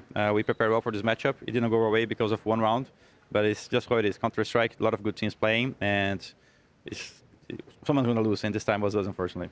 Yeah, and you're looking forward. You're going to be playing, obviously, many more events, but what needs to change between now and the next event we see Furia at? Honestly, not much. In terms of how we're preparing, in terms of how we're approaching the match, I don't think we lost for ourselves today. I think we really didn't get what we wanted on the very end. Of course, because we have such a huge lead, it feels like you can insta-come back, but it's just not how it is. CT Nuke can be a very difficult side, and we were many rounds away. Many rounds that were one kill away from really winning it. So it feels very bad at the moment, but we're going to have next chapters in new tournaments. We just got to keep fighting. Awesome. Fallen, thank you so much for joining me, and I look forward to seeing the future of Furia. Thank you. Tough moment for Furia, tough moment for Fallen. Some words there, thinks that this was just not their day. What do you think, Jacob? I, to some extent, agree with his sentiment that not a lot of stuff has to change for Furia heading into the tournament, but I think there's one thing they need to look into, one thing they need to work on. The T side so far in this tournament has been a little bit lackluster compared to where they normally were at, and I will say, you know, when you establish yourself as the second best team in the world, when you establish yourself as the favorite heading into the Budapest Major, 4 months after you find yourself as a team not making playoff 2 tournaments in a row. I know EPL was different circumstances, etc., but it is root for concern, dare I say, winning the Furia camp. So I'm happy that he's still positive. He doesn't want to change too much, but the T sides have been lackluster, and that is an issue if that continues. So something's got to change. Yeah, I have to agree with you guys. Despite having some solid T sides on the first couple of maps, the problem is you go into Nuke, you're up 9-3. You look at this game, you're looking at such an advantage they come in with, and they don't make it tough for the Falcons. That's the problem I have with this. They don't slow it down. They don't have Yakindar go for aggressive plays and try and get an opening and then play out a 5v4 and stress the Falcons. They're a team that does struggle under pressure.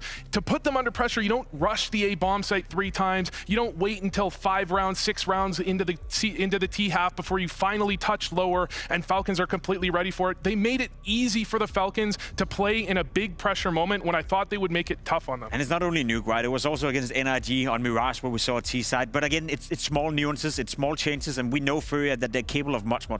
And we know they're working on it as well, right? Yuri said as much in the pre-map interview. The T sides are a focus, so now time for Furia to go back to the drawing board and work on it for next time. But we will be saying goodbye to them for now, and this desk will be saying goodbye here at Blast Open Rotterdam, because we are coming to a close. The evening shift will be taken over here for our last 2 games. There's one more team to send into playoffs and one team to send straight through to the semis. Stick around, a lot more Counter-Strike on the way. Bye.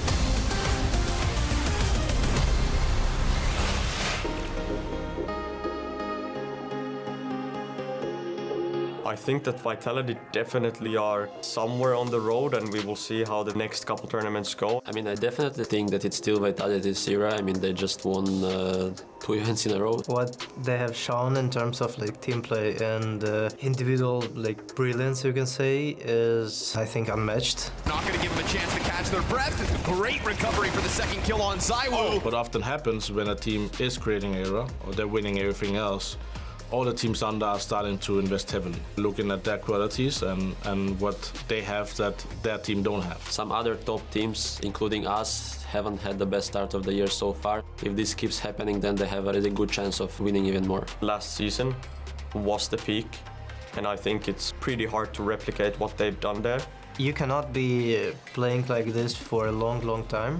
Even if they play like a bit worse individually, they're still capable of winning tournaments. I think it's going to be a bloodbath after the major for the transfer season if Vitality keeps on doing the same. If they win the major and they win the Grand Slam, Nobody can sit back and say no chance. And if they don't believe in the lineup, they're gonna change a lot. They're gonna go down in history as the best of all time with the Prime Astralis roster. And you could argue already if Vitality is the better team. I played in Astralis era as well. They were great. They were not unbeatable, but they were very strong. They went to the right tournaments. They knew how to peak at the right time. They won 4 majors. But what Vitality is doing is winning a lot of trophies, going to every semi-final. They're saying yes to a lot of tournaments as well. Means they're constantly under pressure. Obviously, Astralis won more majors in the past, but for me, it's not only the majors. Vitality won Cologne, they won Katowice and Krakow, so they won a lot of important tournaments, including Grand Slam. When you look 2018, the game is so different. Was Astralis great? Yeah. They were ahead of the game. But isn't Vitality doing the same, just a different way? They had a smaller break now, so I'm not sure what's it gonna do to their performance. After this season, you can have the big picture and understand even more, so I just think that the CS fans just need to wait and see what happens. I think if Vitality drops off a little bit, then there would be probably few top teams that would win some tournaments here and there. Falcons, Spirit, and FURIA for sure. I don't think there will be another team that will suddenly start winning all the tournaments because of all the good teams, a lot of good players, and the game changed a lot. I would say that they're the best CS team of all time. They have one of the greatest role players in each role to understand what's more important, the team. That's why I think Vitality is going to be greater than Astralis.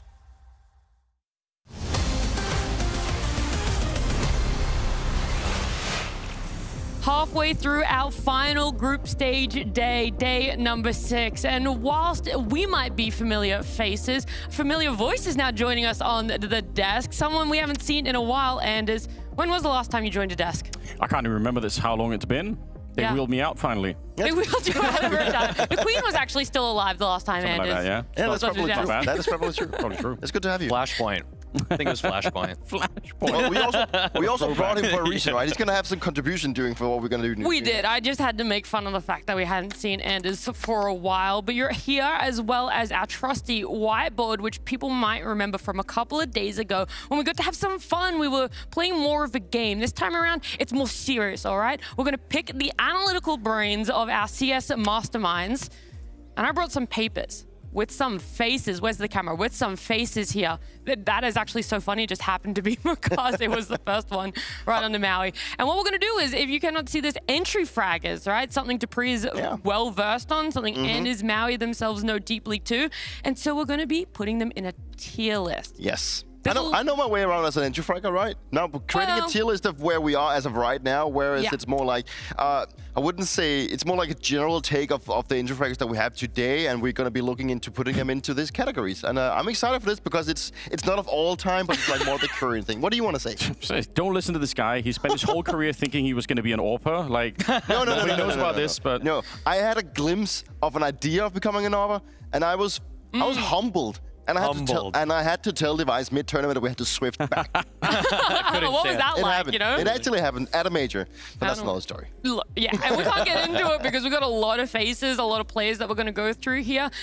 I want to set some ground rules, okay? Yes, you know, we might not deep dive into the exact reasoning why we're picking each player, but are you guys, S tier is reserved for like 2 players, 3? Where's the maximum number we can put in S? Because that's the first ground rule we need right now. 2. Yeah, 2 something maximum. like it has to be like special, like real special. Yes. Okay. Usually, is like, I don't know. I'll just say, usually with tier lists, as a resident tier list expert, I tend to just start by trying to fill out one of each category, and those are kind of your foundational. Okay. Yeah. You actually have a start with an system for S. this? Yeah, start with S, then do a D, then do a B, and then you fill in the blanks. Okay, That's I like generally that. how I work through these. Cool. Well, but if we just do it in order, that's fine too. Mao, I think you should take the first one, just because I was going to it's say, we might MongolZ. be starting off strong then. Okay. Of what you're looking at. We're starting off with MongolZ here. I know who's going to be in the S tier personally. MongolZ has been fantastic for the year thus far. A. A. I'll agree with this one. He's He excellent. deserves an A. Yeah, I'd say even Yeah, I might just give you guys the pile. damn near top of A, because I usually also do left to right. Yes, I do that too. I do within the tier. There's also, It might get a little messy with moving these around with the paper and the magnets, but yeah. I think we can all agree we just put him at S already, right? We don't even have to have a discussion. This is why we couldn't put MongolZ in S. Yeah. Like that's the one. That's kind of the only reason, you know. So that's the first one out of 2 in your books. He's got it down to a science, doesn't he? You know everything. Truly. Moving on, you know. I just put the tier list in the back. You just casted a Falcons game, I feel, Andy. So you got to have the most input. Where Yeah. You got to give the stake. You just saw 3 mapper from him. Oh, that's pretty rough. I feel like you said we're going to put one in each first, but I kind of want to put him in A. I feel like he's so strong right now. Would you put him like right now, today, maybe not, but in general, yeah, I would. Okay, is it before MongolZ, after MongolZ on the A? After. For me. For me, after. Let's go. I'll agree. Let's go in A. Okay, I might put him here a little bit because maybe there's someone that goes. His form's kind of wavering a little bit more. Yeah. But he farms group stages as we have seen. You also need to have someone that does that. So. Yeah, it's not bad. It's not a bad thing. It's not a bad thing. No. This one could be controversial. Ooh, yeah. The hope of NA for as long as we have known him. Elige. I don't want Elige as my entry fragger. He does his best work when he knows more about what's on the map, I feel like. I'd rather have him do more. He does like to fly out. He does like to just take fights. He's got that refrag going on. But as an entry fragger, how is he, right? Because that's what we're tier listing. Yeah, as an entry, not a general player. I'm trying to as already an wreck the whole fragger. concept. That's true, yeah. Maybe. I know where I'd put him. I'm gonna put him in. I'm gonna put him in B. Okay, that's where I would have put him. That's where I would have put him for now. I think first of all we need to put someone in the category, so I think he deserves to go there. Not gonna find. He's just simply not on the MongolZ Kyosuke level. He has ball after all, so he deserves He's to great, be category. all time, excellent, but as of right now, fair. Next one, Chillo. That's interesting. I think that we still need to see more of him before we can make like an actual decision. Do you want to see more of the other players before you make a decision on him? We can put him a bit on the side. We can bench him for a while. I would say safely C for now. We've already Good candidate for that. I would, but that's okay. That's okay if you don't want to do it now. We want to bench Noda as well. I think Noda's a D. To be fair, that didn't take you long. No, he didn't deliver. No, I'm not. Yeah, no. The bounty, he looked insane. You would probably put him in A tier. Every tournament since then, no, just he was a blast. He's a blast merchant. It is what it is. CobraZera. He's kind of around Nota for me.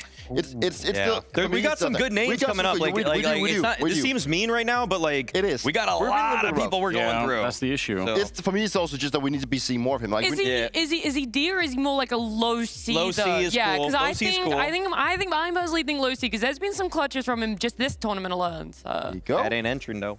That ain't. That's also true. You're right. Matisse. Sharp. He is sharp. Like, he is pretty sharp. He is sharp, right? I also just want to think a little bit of what he brings to a team and how the team has been doing. So I would put him at B. That was my for me. He's like mediocre in terms of majority of the categories, right? We also want to be looking at entry or attempts, but also success. But I think he's a solid B. Then we I'm okay he's with in the middle of the field, right? Yeah, I'm okay with that. Okay, so definitely behind. Recent form around B, yeah for sure. I agree. Okay. Ooh. Exertion. Oh, okay. This is a tough one lately. Does it have to be recent, or how far back are we going? I'm thinking 3-ish months. I mean, maybe back to the Budapest Major. That's what I would do. That's a good window. Okay. Then I'm gonna have to rate Exertion a little bit higher. Oh, okay. I feel like he's been. I'm at B at highest as of right now. You're B at highest. Yep. I'm like low A. I'm like low A, top of B. I would have said A. I would have said A. I feel like he's still got some. Lately, it's been rough, but that's the problem. Really, if we just think about this tournament, bad, like D. Yeah. But it's just one tournament, and they've made so many playoffs, so many deep That's runs. what I mean. Usually, he's the one carrying them through a lot of those. It kind of gives Kyosuke. I won't even lie. I think people might hate this sort of comparison, but they're both group stage farmers, and they both fall off in playoffs. Yeah. It is what it is. There That's we go. just the truth. Okay, we nailed it. Is it allowed to put him between A and B, or do we have to stick with one? Come on, you kind of got to put him in one. I'm not wishy-washy on this panel. All right. I said B, so it's up to you guys to also, What are the you just put him low. Just put him low A. What if we have low A and then somewhere in between A and B, like we do? Yeah, you may as well make it on the tier at that point. Right here. Just put him right there for now. Just you got to pick in the by middle. the end. In the middle. You're enabling him. Yeah. You kind of are enabling him. Oh, longs.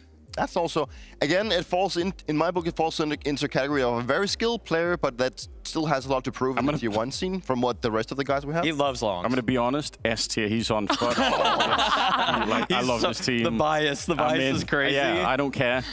I'm representing. I mean, realistically, probably doesn't deserve that, but he's a strong player. You'd be surprised. I mean, when I made my top 20 list of the players so far this year, he was number 20.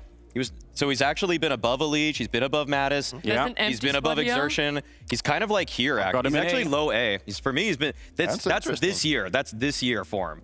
Not his career. Not even back to the last major. But this year, Foot's been on fire. A lot of it's due to Lonks. Yeah, they're winning the major after all. Okay. Okay, that's your take. Well, that's crazy. That's my take. Well, then I kind of want to move. Maybe push this guy over. Okay, thank you. I was like, we kind of got to make a choice then, you know? It's been. Yeah. That looks crazy. I won't even lie. Kyosuke. That's what I mean. That does look is a little bit insane. crazy. Actually, I won't lie. But. Moving on, a fellow countryman of ours. Stare. I think that Stare is... We don't have anyone in C. I don't think he's done better than the guys above him. And you don't think so? No. He was the top 5 player at ESL Pro League. He was like 5. That's one tournament, right? Yeah, but he's also practically every tournament getting better ratings than Elysian. He carried Astralis when everything was melting down. Yeah, Does he get no credit for that? I would put him top B. I put top B personally. Huh? I'm still a C.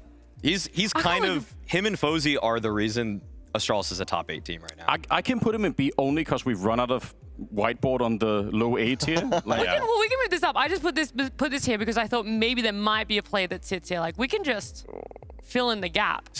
Actually, I'll even be real. Stare has been a better player this year than Lonks. That's what I'm saying. He has been. Can he I has just, been too. This is I actually am willing to move Lonks down to B for Stare to be kind of in this Exertion A/B.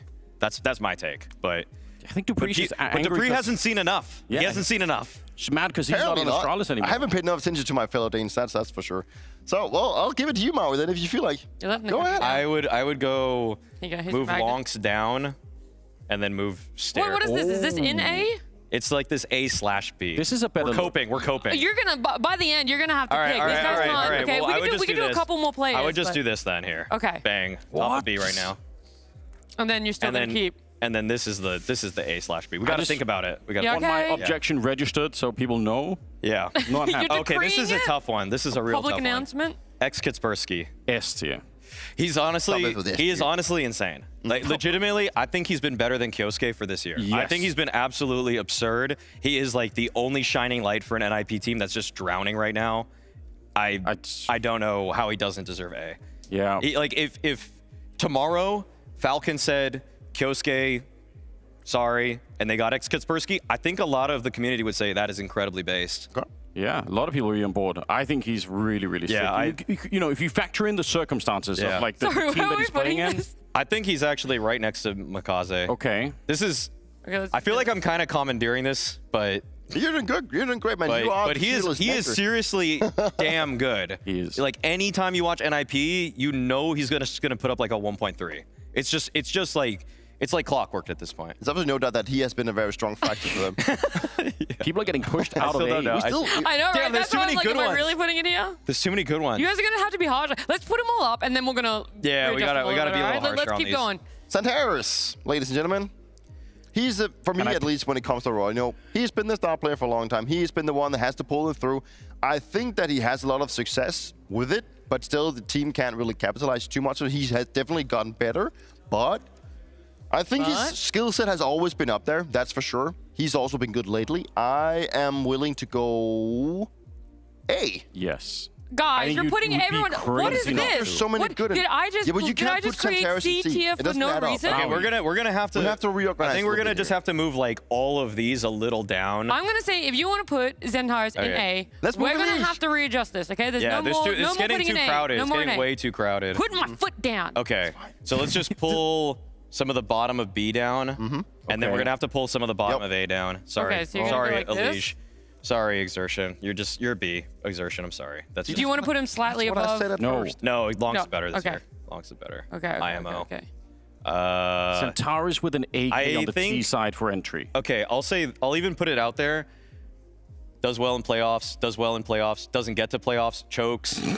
Does well in playoffs. So I might move. I would move Kyosuke down personally. In A, and then where do you want to put Zentaris here instead? Choked in a grand final.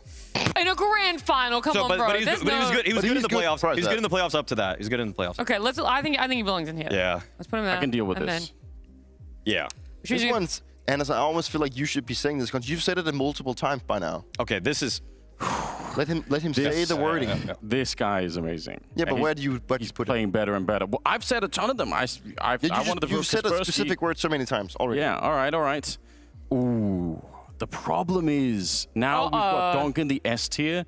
You're thinking about that in the back of your mind. So just given that fact, I have to put him in the A tier. It's really high A tier for me, though. You can't put 2 players in S tier. Yeah, we can. Maybe we'll get there. So if I made more categories, Donk's S+.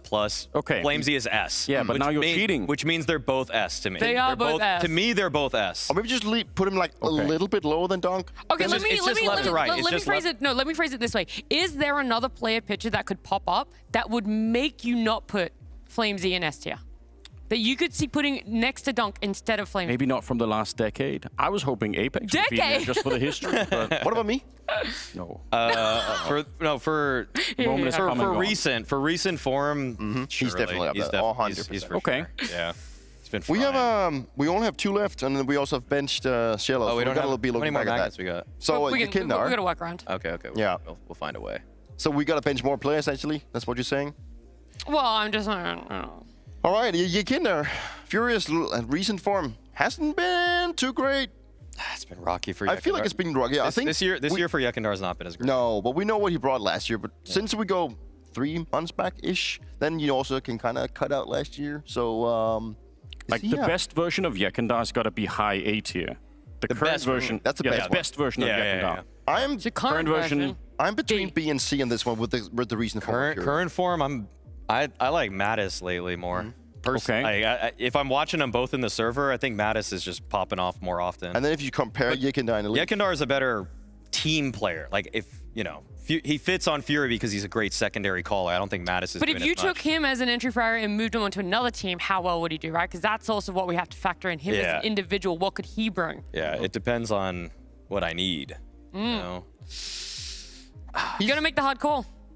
Okay, raw ability. Lately, I'd say it's C tier for Yekindar lately. Just recent form. Okay. Recent form. Okay, I can live with it. Last year he'd be in the A. Last year he'd be in the A. Just this is a recent form tier list. The newest addition to Liquid. I'm just because I want to see Malbs take so many more fights than Elige. And I want that because I think he's better at it. I have to put him above the C. Like, I have to. And, think about some maps like Mid-Ancient from Malbs. It's wild. Okay. I'm trying to think of if he's. I'm trying to think if he's gonna be like compared to what we have with the Leash, putting him in the line of that one. If he goes lower than that. Oh my god. Well, we'll put him at C. This on you. I'm letting you do this. We're gonna put it on C. I'll let you. At the bottom of C? No, next to Corpusera. That's the bottom of C.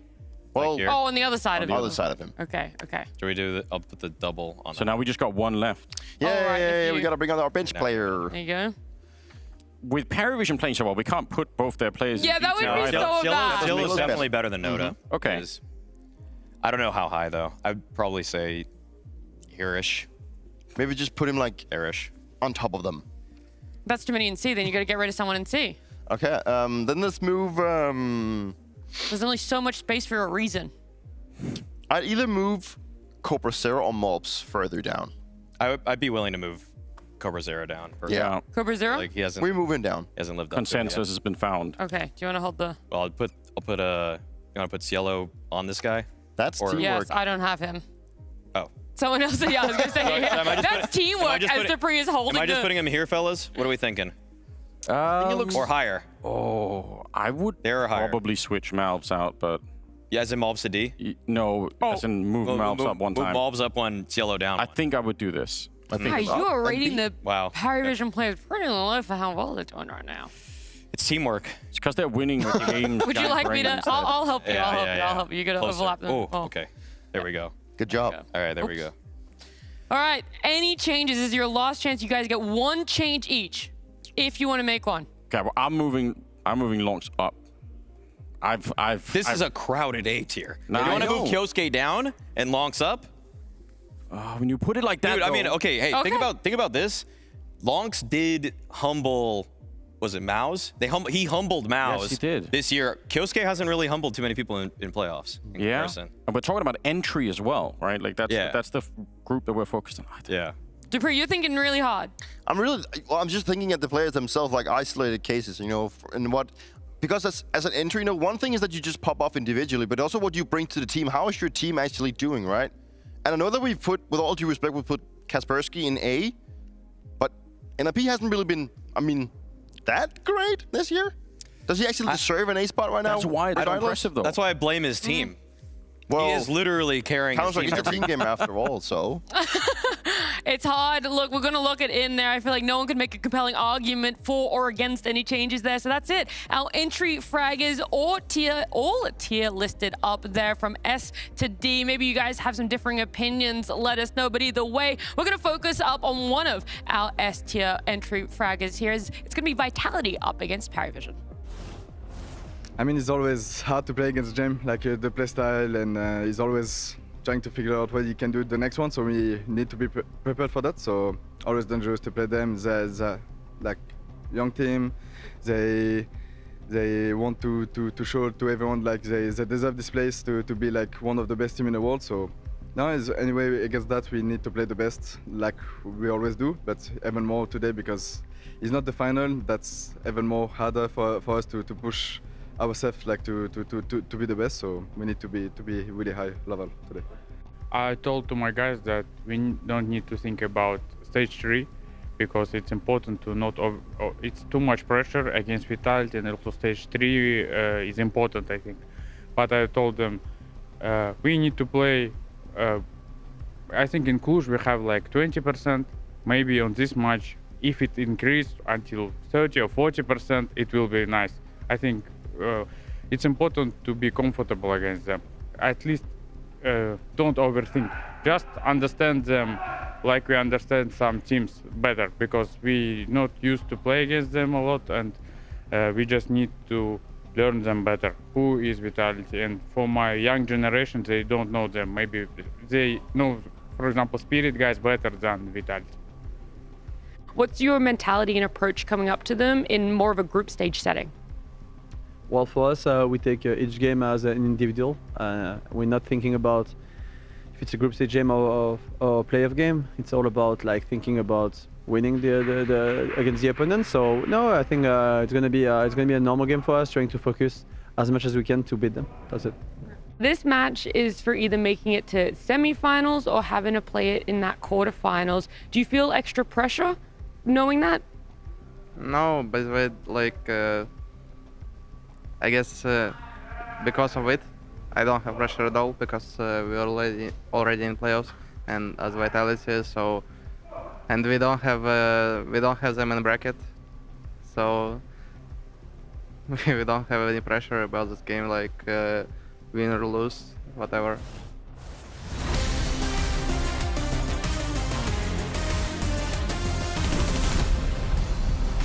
We were having so much fun that it's almost time already for our upper bracket finals here, where we're seeing PARIVISION come up against Vitality, and we do wonder, were we a little bit too harsh on the entry fraggers of PARIVISION? Are they gonna have to prove us wrong here? And they go, you guys don't know what you're talking about. They're gonna prove us right. Oh, okay. This is a heavily Vitality favored game. Obviously, we've got the veto coming up, and I feel like there's nowhere really for PARIVISION to go in this one. We've seen these teams play 3 maps recently at the Cluj finals against each other, and Vitality took all 3. So I didn't really see a great place for PV to go in this one. The fact that they don't get to play Ensign since that's the permaban of Vitality, or at least the map they barely play, then I think that would have been the strong card for them to be playing. Since they don't get them, then they probably had to think like, where can we go where we feel comfortable? And if you look at the side of Vitality, they have like 4 maps right now that sits at 100% win rate, you know, so that it's going to be extremely difficult. But getting Mirage, I mean, you had to go somewhere, right? They have to go with what they feel like is more comfortable for them.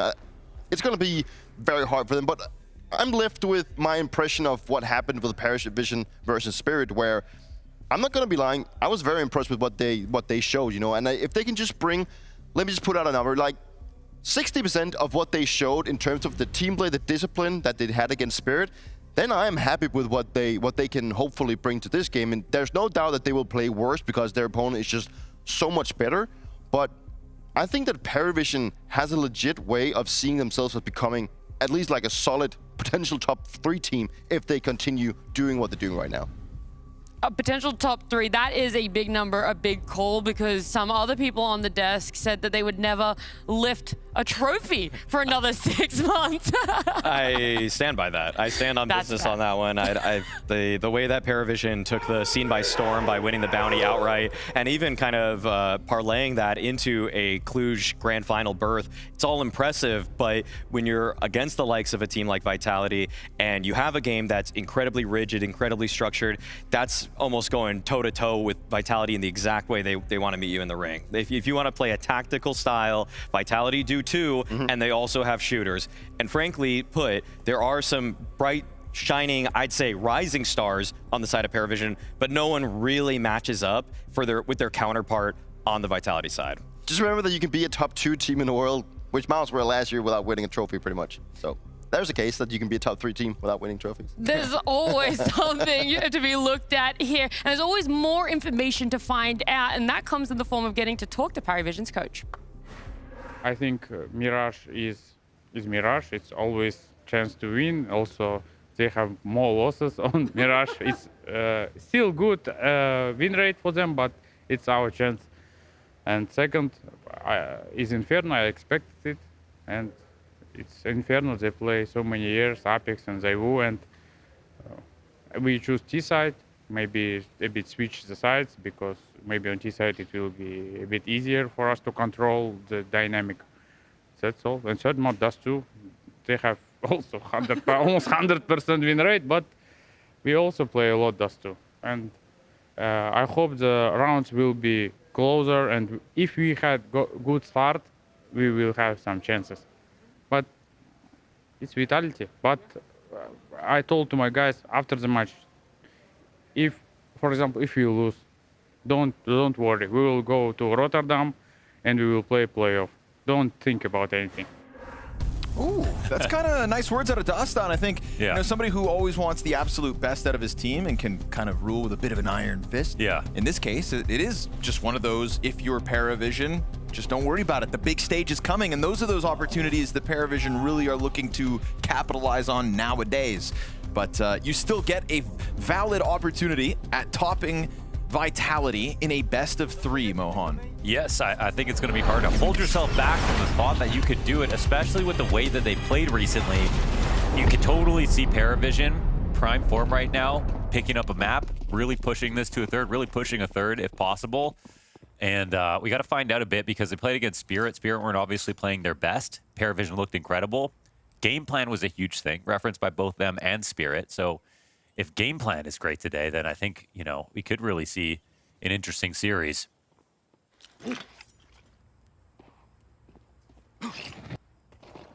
It's those shooters that Maui Snake was referencing on Vitality that PARIVISION still have to be worried about, though. We saw some wild individual levels coming out of FlamZ all event long.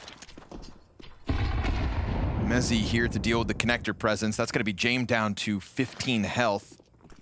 No sight control, of course, and with connector being taken over, it's kind of keeping Vitality out of the engagement for a moment. They're going to burn these T's back, try to force Apex into the duel on his terms. Ooh, and he'll finish off what Mezzi really got started. Tons of utility damage there on that one. 5v3 retake queued up for Vitality. They are not operating with a kit, so time is of the essence, but right now they're just cutting down these bodies in time, one after another. We've got a double body block for the diffuser, and Belchanok dealt with out through Palace, so that 10-second defuse comes out from FlamZ, and Vitality's protocols dealing with the connector control, for example, all very smooth out of the gates. Yeah, exactly as you say. I mean, shots are there, but you can see just the position on the stairs, pinning Palace. While they're fighting ramp, they made that as hard as possible to actually try to defend in the post plant, and the molly plus Apex just coming in with the USB. You really see that the protocol is a real culprit here for why PARIVISION can't close out. So it's a nice round for Vitality, and we also have to leave the door open to the idea that Vitality can make PARIVISION feel small in this game, just because their form also looks incredible. All in all, I'm just kind of thinking we get a high-level match. Yeah. I think that's all we can really hope for. Quick attempt into the B sites.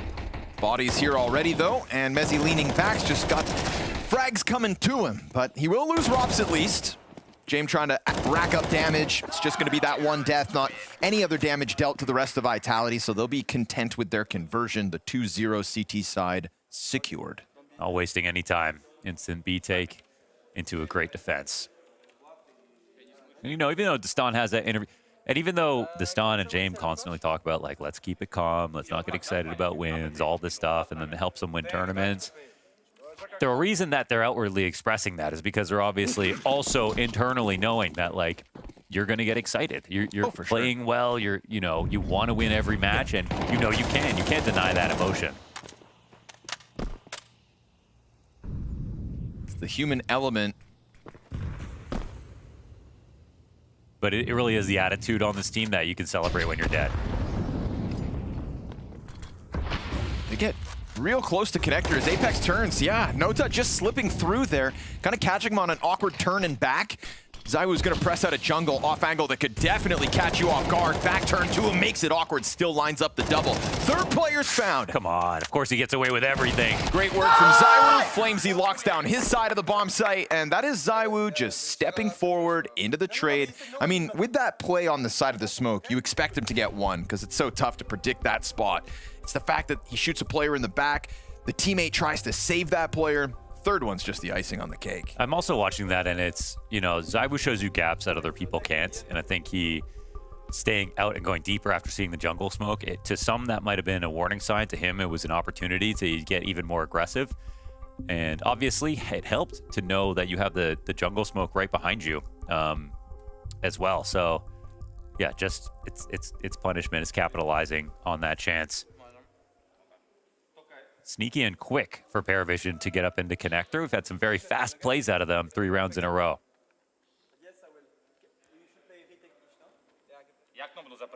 Just more evidence this Jame project's got different looks nowadays. Yeah.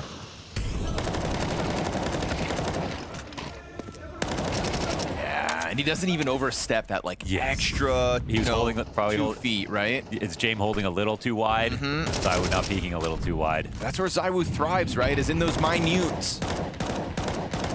Only needs a little to rip open a gap between you and him. Another fast explode in the mid. They take a casualty in the process. Down goes Belchanok. Tech9 still across the board here for PARIVISION. They'll just hit the brakes for a second because they did find some decent positioning out middle. Problem is, you get ZywOo pressuring you. It's yellow, blown off the top rope. Apex gets aggressive out through connector because they know they've got a big advantage here. And it's just a matter of trying to keep all 5 alive now in this 5v2 secured. I was thinking they put themselves in spots that they can't stand in forever, but you know, trying to pretend they have mid control, but they can't re-smoke. So just a perfect call, really, for Vitality to move fast. Ooh. Zoe thinking he'd get something going, but no, denied. Single death on Rops. That's it, that's all. Vitality right now just off to the races with this 4-0 start. Yep, ZywOo 6-0. Not killed yet. Farming up. Fun game so far with all the fast plays. You know, I said it last time PARIVISION played, you're always kind of guaranteed those late games, those 24-round affairs, etc. But they had some blowout moments versus Spirit, right? Yeah, definitely. It does feel like, I think it was like people started playing CS2 a lot faster, then it kind of slowed down a bit. Even PARIVISION, some of their rounds are like in between, I'm talking about very recently, in between the Budapest Major and like when they started playing the Bounty, I think PARIVISION slowed down a bit. Now they're speeding up again on average. Vitality are playing a little bit more aggressively than we've seen them play. ZywOo himself, definitely getting very active. I've loved that about ZywOo's gameplay. Yeah, definitely. You know, it felt like that was something, you know, just, It is something in the spirit of CS2 that I think, like, aggressive is just really good. It just works very well for this game. And what I like about aggression and speed in Counter-Strike is it just kind of screams confidence. And when we are always referencing the strength of confidence in Counter-Strike, that was one thing with ZywOo. You know, we saw his evolution. I'm talking going back years. Even the contrast between him and Simple and the highlights and the flare, right? It wasn't something ZywOo really wanted to weaponize. And now to see that as Vitality are winning everything, becoming the best team ever, But right now, we've got a 5v3 secured, so hang on. ZywOo's still alive with that 6-0 score, but it's Apex to get aggressive out through jungle instead. ZywOo behind him towards the window. That's a key piece of support here for Rops, who's alone on A, but B side is open and the bomb's up in apps. Just inching its way out. There was pressure through the wooden panel of apartments early, but now that vacant B bomb site looking prime for the taking. PARIVISION soon to find it. Noto can hear the scope. He knows also Apex is here, and Apex gets the kill, but down. B site will get taken. Still, we get this Jame walkout out middle. If Jame dies, it's man advantage retake for Vitality. They'll love their chances. Is James not gonna work? It looks kind of crazy, but... Okay, good on him. Apex kind of lets his guard down, runs out into the open, gets blindsided by Jame. ZywOo looking for a thread to pull on, wants to unravel the B site, but nobody's going to give that to him. Rops isn't thinking about it. ZywOo's got this perfect score line. He's going to keep that. And so around one from PARIVISION, where they find B open, they put enough pressure in connector. It just kind of serves as like a fake. It doesn't seem like it was intended to be that way at first. It's kind of a default that leads into connector. But those two duels are good enough with the kills to hold everyone's attention on Vitality. Jame with his quick-wittedness calls for the opening to be exploited. They'll find that vacant B site with their first round win, 5 rounds into play.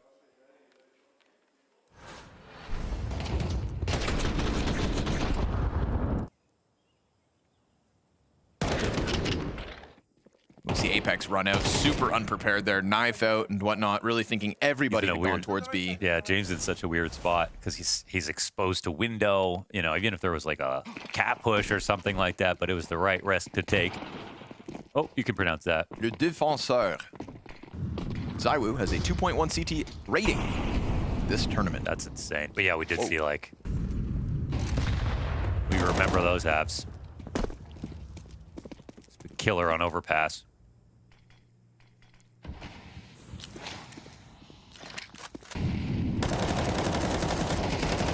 Oh, Zway capitalizes on that. FlamZ thinking he could just get away with spamming, but it's a invitation.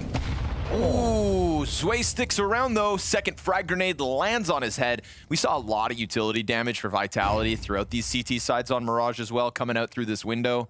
It's hard to escape those nades right now when Vitality throw them. No one's better at trading mid than Vitality, period. You put pressure anywhere, connector, underpass, cat, whatever. Vitality, they know how to get it back. Oh no, that's such a big find because of this window smoke. They jump up to try to punish Apex. He's out of there in the same second. That's a really important duel. Lost to that. Great trade.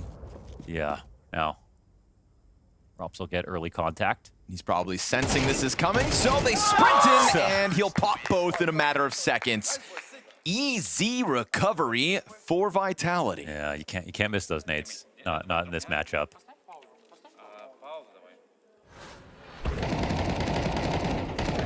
A real commitment there to the spray. FlamZ thinking he was safer than he was, but good on Vitality's protocols. Best team in the world at getting trades out middle, huh? Definitely. Best team layering it up. I mean, everyone tries the same thing, but no one's better at actually guaranteeing the refrag. See that as a moment where FlamZ's a bit too audacious. He's spamming, but there's no one there to actually shoot or watch an underpass, and yet they still, with their HEs, are able to make sure to get one back.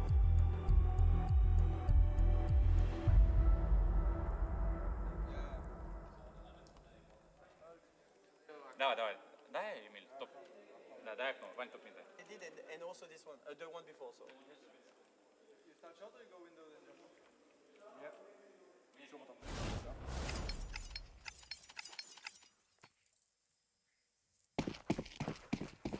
Very light on utility here. A little bit surprised, actually, for a Jame round to feature so few grenades when you would have had a player on an SMG with a full belt or something, right? You normally would see a buy where it's like someone's got a Tech 9, some buys, someone's saving. He almost never takes a round like this and invests fully. It's off the pause with the stun, so obviously there's some idea. Right now, that idea, clearly, a heavy Palace emphasis. Seeing as FlamZ was just punished for being... We got to start calling these face-it rounds, I think. Well, that's where he found these players. Yeah. Let them tap into their nature. Said FlamZ got caught last round being a bit audacious with that spray down through connector. We'll see if he oversteps into Palace this time. Minute 10, still hasn't gotten through the threshold. There's not enough insecurity in mid because I was still watching the bottom connector. So FlamZ, you know, he could push, but doesn't necessarily need to. Smoke comes down. Oh, they have very limited vision, so they're liable to do something that's risky, and they're really hoping FlamZ actually commits to this push.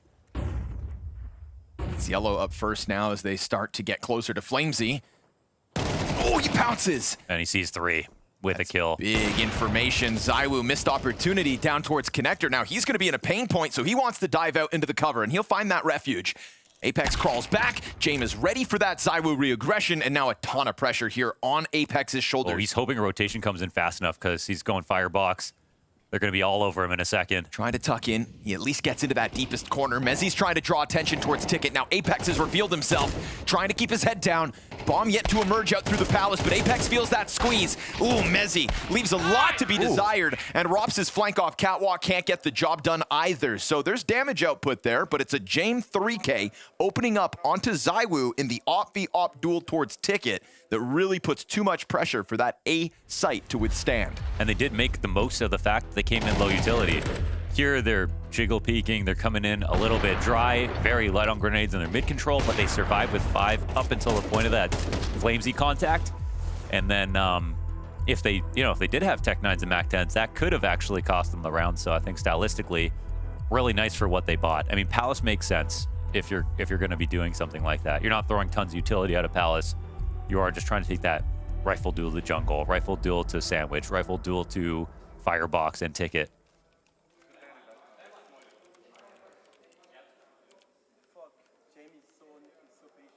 I said James is so patient. Yep, that's right. It is a fun contrast, between these two in-game leaders, because I'm sure Apex wouldn't consider himself a patient guy by default. Yeah.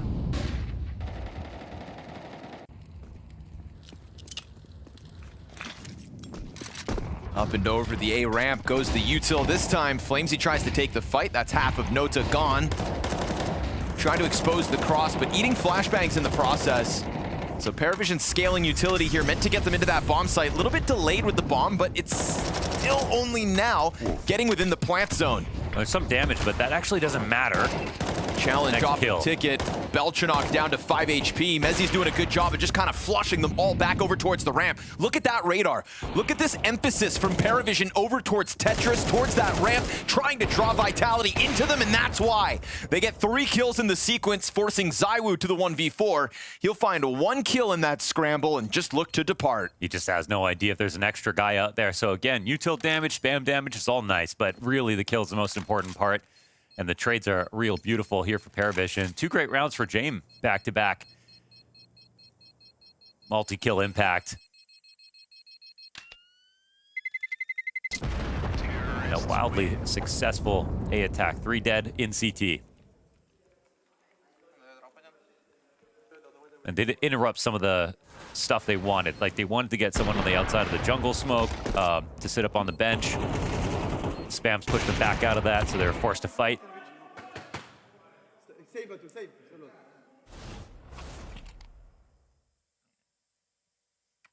couple different flavors coming out of PARIVISION in these last few rounds. Yeah. All intending to land on the A site and successfully doing it. But now we get the Hero ZywOo round.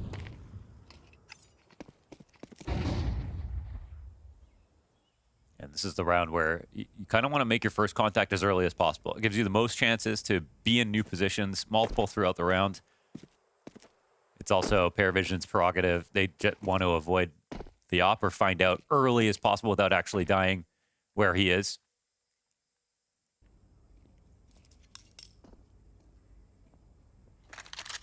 It's an interesting setup. So I was going back out around to A as the flash comes down. Great nade. But this little bit of a fake. Oh no. They're going to forget about this. Good on Belchanok to at least trade out after 1. Bench control somewhat taken. USP back into the smoke. That magazine nearly emptied. And there we have it. Jame collecting another couple of kills, just like last round. It's in the scramble, right? In those frantic moments where suddenly Jame is piecing together not 1, but 2 kills. He's done it now round to round. this time with a huge advantage over Pistols, but still just showing a certain level of level-headedness in the middle of all of this chaos. That's why he is 11-5 off this round. He's a steady op right now, very composed. Missed the window jump, your whole team's dead. You know they're all watching. And then you die. Awkward. All right, so they make it within one.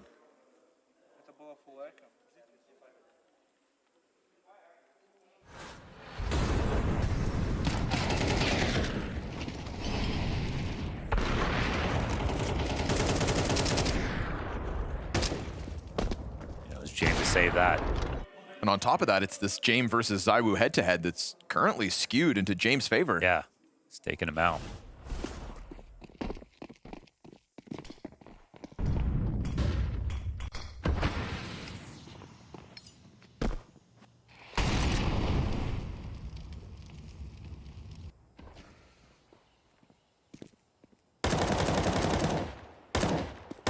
Vitality get a full buyout of this with $300 left over. PARIVISION's economy a lot more healthy.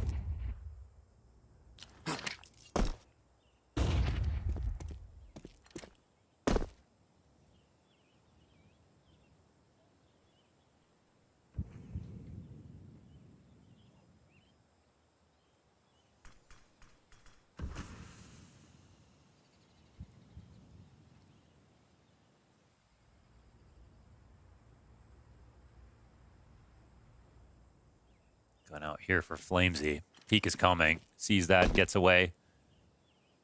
Would have loved to have a smoke or something to really slow all this down, right? But just had that flashbang, and ZywOo's going to throw it for Flamesy to try to set him up. They're peeking off this. Flash is excellent. Flamesy knows what he wants. Does get traded back at least here for PARIVISION. Frag grenade on Nota, drops him down to 30 health, and another round that's meant to end on this A site. Palace player comes out, spots contact towards bench, and Nota is going to finish off Apex. ZywOo, this looming threat towards Ticket, though, wants to try to impose himself on the bomb plant. It's him versus James again, and James lands that shot, but ZywOo's still standing. That's a big pickup for Rops to catch the kill towards middle. James got to get active. He'll find Mezzi over towards the jungle. Rob's trying to crawl outwards now, and they're a little bit bottlenecked here on Tetris. James missed chance. Second player, same spot. Rob's got both. And with low health on everybody, that spray's enough.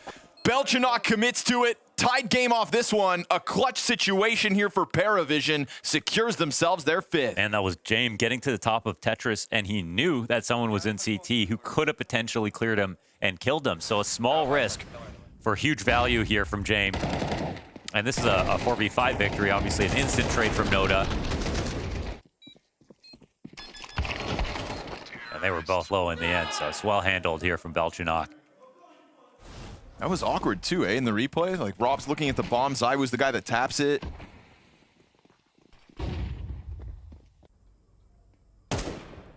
Just felt like they were not ready for the immediate peek off tap. So another moment where in the chaos, PARIVISION prevail. These A hits constant, so we'll see Vitality now with just upgraded pistols. Lean 3 players there off the start.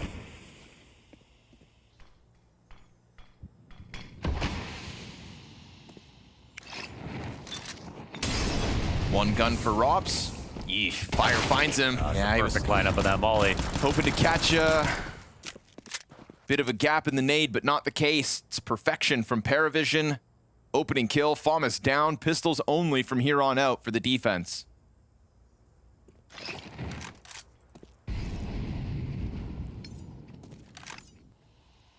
PARIVISION goes stronger by the round. They've got an op they can rely on.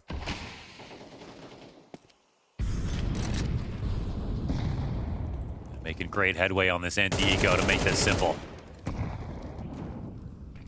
Clearing out pistols one by one. No trade potential in any of these moments, and still just the right amount of timidness for the rest of PARIVISION to collect themselves before committing. ZywOo's Deagle, nothing special, and so it's nothing but damage. 5 players alive for PARIVISION, just bolsters cash as this streak of rounds now impressive. This is their 5th victory in a row, heading into round 12. Timeouts coming here for Vitality. Probably wanted to save these for the second half. It was looking like they could have a much stronger CT side overall, but PARIVISION winning all the right rounds and a lot of rounds in a row straight up. 5-1 Vitality lead. This is what we expected coming into the game because I think it also validates Spirit's experience playing against PARIVISION, how strong they looked.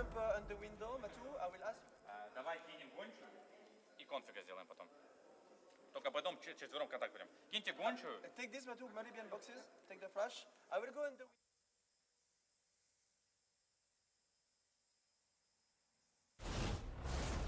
And even though Distan doesn't want them to be worried about the outcome of this game, going to semis greatly increases the chance of a team like PARIVISION. This window smoke.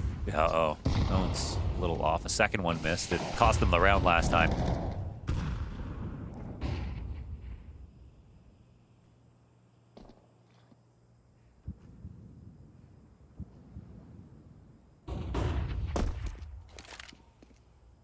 Careful, Apex. Floating around middle. Natus got the smokes to extinguish that, so they'll know somebody's behind this. This is going to really draw attention. You can't swing off it. That smoke obfuscates his vision here at the top of the boxes. They're waiting out the apartment smoke in the meantime with 3 players strong, and James looking to go add himself to B. You're getting a little bit one-guyed right now at the top of mid. This is really making B a little weaker. And they just don't have the money to flush him out. Still just fixated on him this entire time, and yet the pause from PARIVISION over towards B remains in place. Still Mezzi on his own. They finally get that kill. Now the pop's going to come out, but it's already freed up Robs to come and add himself up catwalk.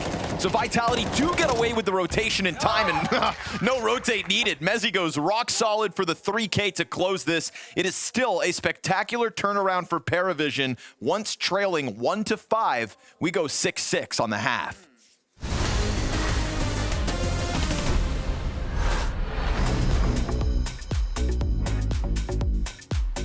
I think when Cyber won as the best player last year, I think he deserved that. I think it's gonna be a boring answer. I just think that there was arguments for both. I think so. Obviously, Donk also had an insane year, but Zyvu had a similar year as Donk, and he had a lot more trophies. So if you take into consideration all of this, I think Zyvu deserved to be top 1. And on an individual level, I think Donk is the best player. But I think what Zyvu did with Vitality has merits. I think team achievement has to matter. What you have to realize is what Zyvu did in the finals and performing and showing he is the best player. Won a lot of MVPs. I think he even set a record last year for most of MVPs. You have to respect that. After so many MVPs and tournament wins and majors, hard to argue against it.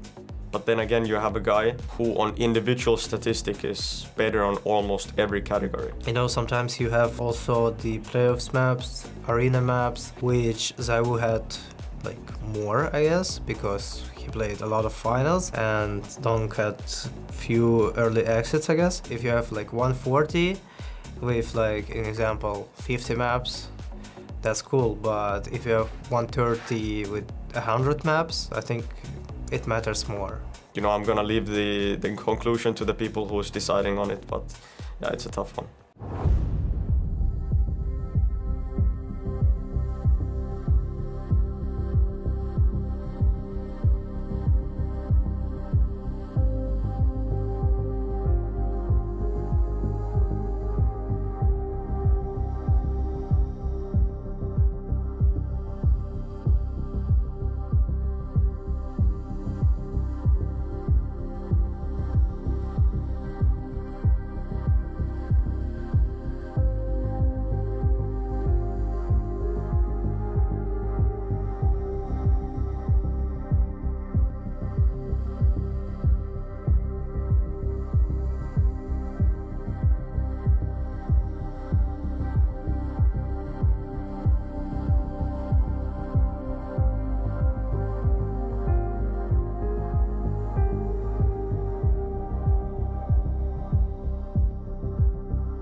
Just some stellar Counter-Strike so far between these two titans, Vitality and PARIVISION, going toe-to-toe to see who skips straight to semifinals once we make it to Rotterdam.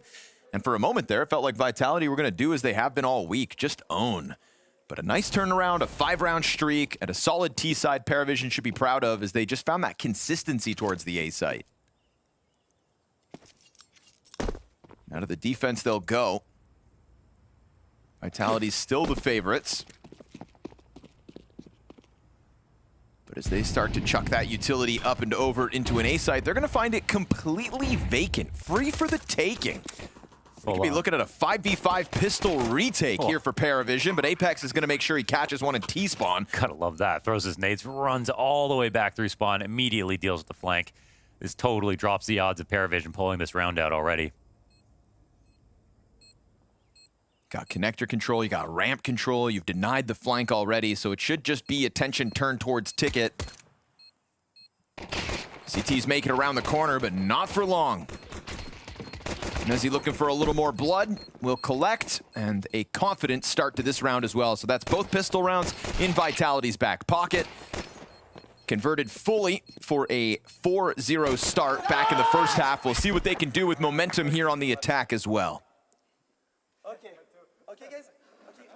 So that's a bit of a relief, I think, after a CT side, could have been a little bit better, but also it's not like they played super weak and then let PARIVISION back into the game. PARIVISION made some strong calls. James out-opt ZywOo a couple of times. He had a large volume of kills overall. Like, the team was just really, really looking good. Belchnock's got a single smoke here.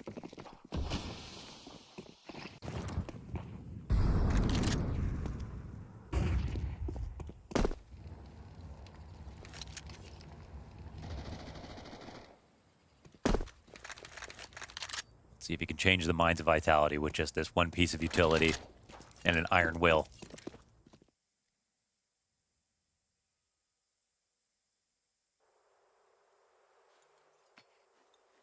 Well, this is a moment that could backfire because you might be faking into a team that's doesn't really, that's going to do something risky anyways. And with the way that Vitality are postured up, it's not exactly to scout. But they totally should, since they're, flamesy on a MAC-10. They'll jump into it now. Over towards B, ZywOo's starting to take a look. Yeah, Flames going to see absolutely nothing. And you can see that timidness now start to creep into ZywOo's mind. Mezzi departs with the bomb. And also, you just want to make sure no one's pushing up mid. Yeah, right. That'd be the one way. So we see this Apex escort come back just to guarantee it. 2 players stay on A site to make sure it remains under their control. And again, PARIVISION, they just don't want to react. They just want to hope there was no scout and that this ends up being a fake into them, but they don't get that option. Vitality just too careful. And the correct buy. MAC-10's on both sides of the map. Thought ZywOo was going to push out through the apartments and just try to rack up some money, but it looks like he's rotated towards middle as well. It's here to meet the rotations. Belchnock starts off with the opening kill. Okay. ZywOo activates. That's a double off the MAC-10. He's looking for more because he knows this swarm from the B site's got to be somewhere. That was a nice 1-2-1-2 between James and the window player. They'll group up inside a connector, what's left of PARIVISION. No rifles given over just yet. MAC-10 for Zway, sure. Can't remember what Apex had. He should have had, did they have 3 MAC-10s? Yeah, it should be a Galil. Yeah, so he'll grab that Galil. Nice little peek. And an extra frag, actually. So 3 kills on a round like this is a win. Can go and get his gun, too. Come on. Nobody's home, James.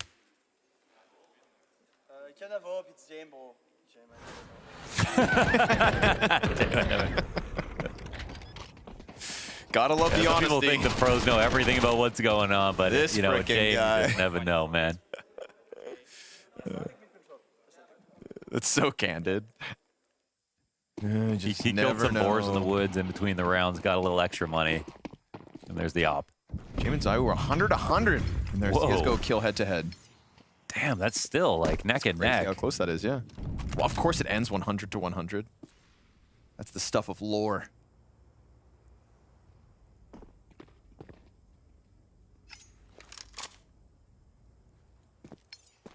Impressive to have that close of a head-to-head versus a guy like ZywOo. Yeah, definitely. Jame and with this map, he's catching up in CS2. Fair. James It's trying possible to by the end of the series, overall head-to-head leans towards Jame. Pressure from Apex, few utilities out through the windows. That does draw PARIVISION's attention. It does, but with the bomb in this position, they have time to move around and move back.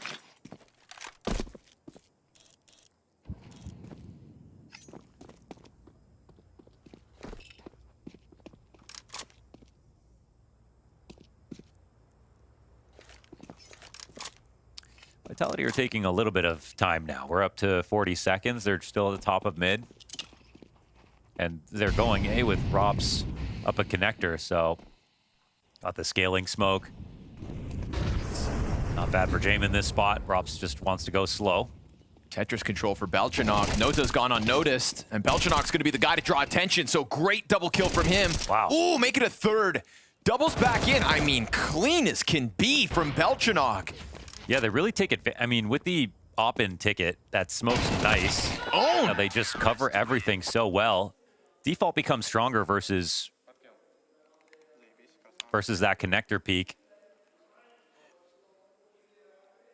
Just because Rops can't punish it from up in Palace. Really good setup. They make Vitality look like nobody's in this round. Yeah. It was kind of a weird-looking situation where Vitality didn't have a lot of resistance, but also didn't find a big gap that they wanted to exploit. So obviously B was the better play, but it's an early stack from PARIVISION.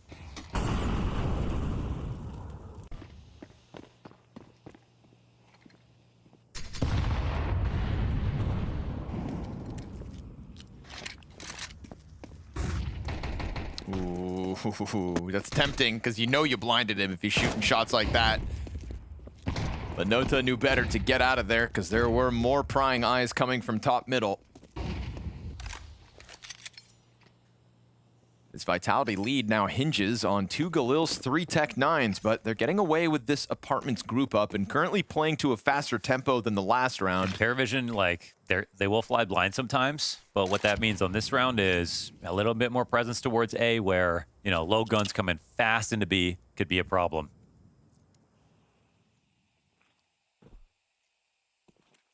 The smoke's not going to last forever, and they're actually going to pop through before it fully fades. Ziello regains vision.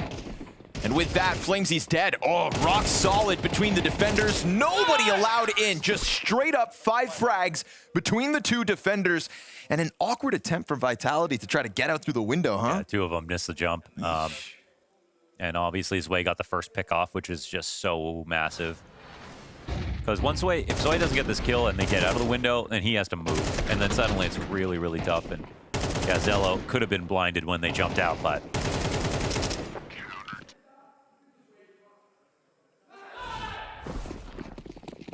And so, yeah, now it gets a little scary for Vitality.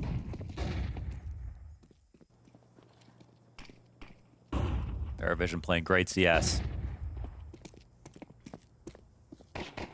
Ready to reap the rewards of their CT side. It's just Glocks towards top middle. Pack gets chewed through. AK now for Apex at least, but the utility just pelts him. Nowhere to go. And Ziello's gonna find the headshot just to make sure he doesn't even get a chance to shoot back. Of course, it's Rops with the Glock for the 1. 2 kills on the round versus PARIVISION. Ooh, a little nod of approval there from Jame. Big respect for PARIVISION to start this game off with a super fast tempo, get away with it, getting back into the first half, and now even surviving a pistol loss in the second. You know, we go back to the Cluj-Napoca Grand Finals where Vitality fully swept PARIVISION 3-0. Mirage was the 4th map in that series. We never got to see it. Left later on. Well, things boding well today for PARIVISION. CT side looking comfortable. There's been a couple moments here where things haven't even really felt tested. Let's see how clean they can keep this. Does PARIVISION have a lead?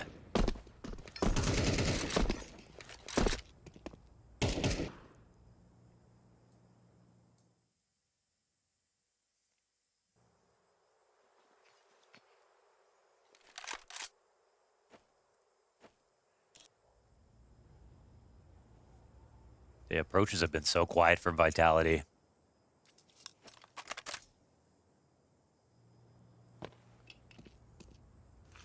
No aggressive plays to get into connector. They're really trying to go solid snake and incognito.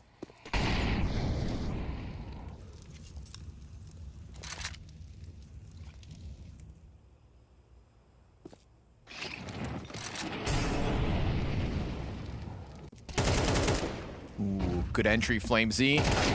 Ladder player trades back. Zello just wants refuge into the bomb site. Man, this is weird, though. They got to get the bomb. Yep. They left the bomb back, but they're really ready to take A right now. And Mezzi's got to go back and get it. And how long is ZywOo just allowed to stand here? Yeah. Not much longer. Nota freed up to come and clear this. Awkward one here for Vitality. Now they're going to scramble in the final 20 seconds, and there's not a lot of time to spare. There's also only that one Mezzi smoke to try to guarantee any kind of a cross, so he's gonna have to slow down, throw it, wait for it to pop, and they better hope that they can cover his bomb plant attempt, because PARIVISION are gonna try to pounce this. Apex denies Belchanok at least, and it does go down.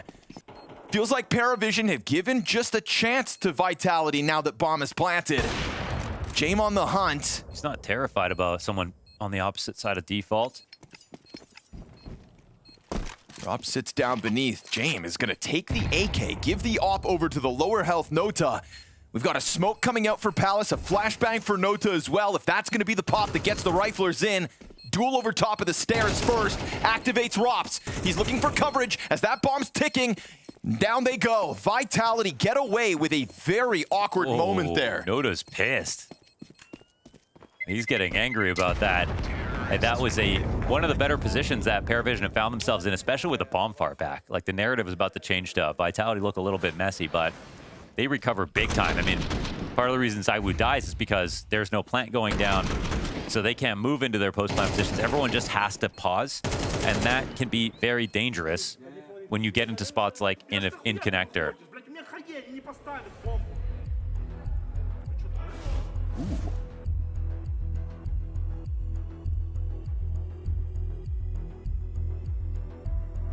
Haven't seen that before. Yeah. I always love a little bit of anger. Tells me you really want it. I'm sure this upset was starting to feel real for PARIVISION, but lead disappears as soon as they grab it.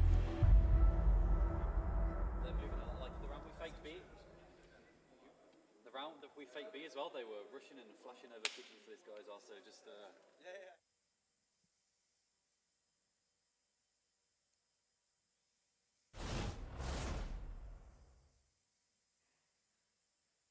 Feeling a little tense after that round loss. Yeah, it's kind of, I feel like, nice for Vitality to win a round like that, where I feel like PARIVISION were just in full control for a second. That might be a wake-up, because I think Vitality were getting a little mentally laggy for a second. Yeah, we saw that one round versus 9Z2, right? When Robs didn't have time to plant. Like the first time in forever I've seen Vitality forget to plant. Yeah. James gonna catch Mezzi. This is a quick flood into the A site, but easy for Belchanok and Jame. And more often than not, it's been PARIVISION whittling down the numbers as they've gotten footing into the site. ZywOo's alive though. It's a 3v5. Sure, odds still favor PARIVISION's retake, but a pop-off moment from a guy like ZywOo, and that could change. You've got him down to 11 health. He goes deep, trying to just spread out here and give his teammates more to work with. Beautiful shot from Apex as he catches Belchanok with the headshot, takes the man advantage, but there's significant damage done here on 3 of the 5 remaining players, and it's Nota on the scene. You want this round, Nota? Fight for it. They're not going to know about FlameZ, surely. Going for the bench swing. FlameZ's going to capitalize, catch you off guard, and there we go. 3v5 post-plant pieced together by Vitality, and Apex is the guy that hits that zinger of a headshot into Ticket. And it's little things. I mean, the deep mollies to disrupt them, trying to find their timing on the retake, bleeding time off the clock, and ZywOo taking an extra swing, and them fighting from the top balcony, like really aggressive into CT. Not letting them get up onto Ticket, push out into missiles early. That is a hard-fought couple of rounds back-to-back for Vitality. And here's the last of it. All the money for PARIVISION. So they're come back into this second half. Their palms sweaty now as they're losing control of a game that felt like they had their hands on. Like you said, money is fully invested on this one for PARIVISION. Vitality touched double digits first. They've built up the smallest buffer as well economically.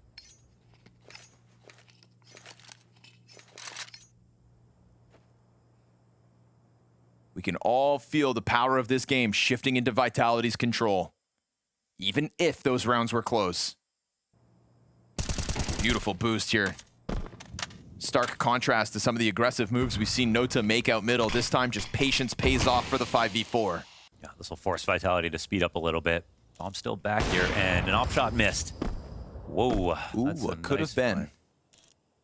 Connector player slips up as well. James gonna go look. Oh, another shot missed. 0 for 2. He actually dies.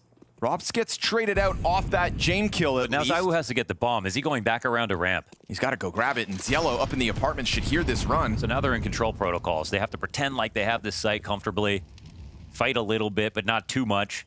30 seconds. ZywOo getting a move on. Ziello eventually going to make this walk out middle. You can see Flamesy paranoid of all directions. That MP7 starts to walk up into connector. Dangerous duel for it to take. Wow, what a win there for Flamesy, and ZywOo's coming in with a smoke. Gun advantage. We get this big bottleneck over towards Ticket. Do they pop?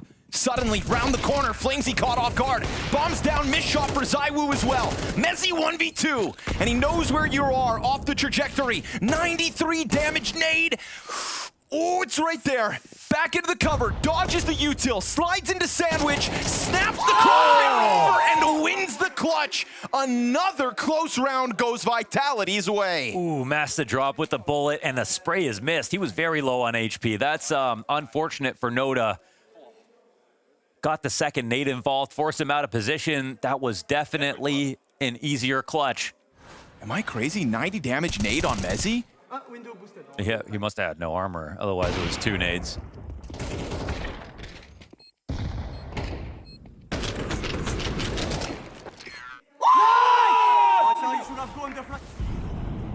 And just gets past that second one, right? I mean, with that clutch, again, that was all the money for PARIVISION. These are nail biters in terms of round wins for Vitality, but they're getting them consistently now. And that's why they're the best. Finding that edge, 3 consecutive rounds. Tough situations. Yellow wants to be the hero, but it's a one-and-done moment as Flamesy trades out his in-game leader. They're going to want to go back, get that gun in play. There's even a second one if they want to grab it. And instantly, it'll be an A maneuver here for Vitality. And this time the bomb much closer, so easy for Flamesy to retrieve. We do have that AK now for Nota. Unfortunately here for PARIVISION, it's going to be aim punch a part of all this. They still take over the site. Mezzy wants a high angle. Still actually should be a calm situation for Vitality, barring one more mistake. And with Flamesy low, obviously they're worried about it. Mezzy wants to open the smoke, make sure he can see that nobody's trying to get into these weird pistol situations. Flash through, jumps on it. And now that USP tucked deep into the spawn, it's the riflers on the other side of the bomb site that try to move first. And that's going to catch Nota. No element of surprise for him to strike with. A low health Flamesy could be something to work with. Velchanok trying to deal with Mezzy, but he goes ahead, extends into the second pistol kill, and Mezzy finding some late game impact now. 3 rounds in a row for Vitality, going one further. Comfortable stuff. Vitality are so locked in. I think that the way that PARIVISION played this game is excellent, but they're starting to look like the ones who are a little nervous in the micro moments. Yep. That Nota clutch. Some of the players peeking them feels like it's catching them off guard. In the mid round, they're getting these kills, and their aim looks sharp, but towards the end, low number situations for Vitality, they're the ones who look rock solid. They've secured this 4-win streak. They're moving it forward. It's going to be a tough loss for PARIVISION. They know they have this one in the bag.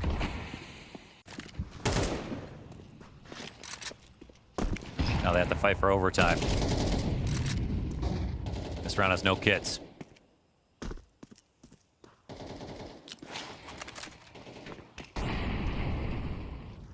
Feels like PARIVISION had Vitality against the ropes, and then Vitality sneak an uppercut through their guard. No kits is kind of crazy. With the amount of post-plant situations we've seen so far this half, it can cause you to make some worse decisions if you think you've got to do a 10-second stick on a retake. Like, they really want to approach a retake carefully, and they won't be able to do that.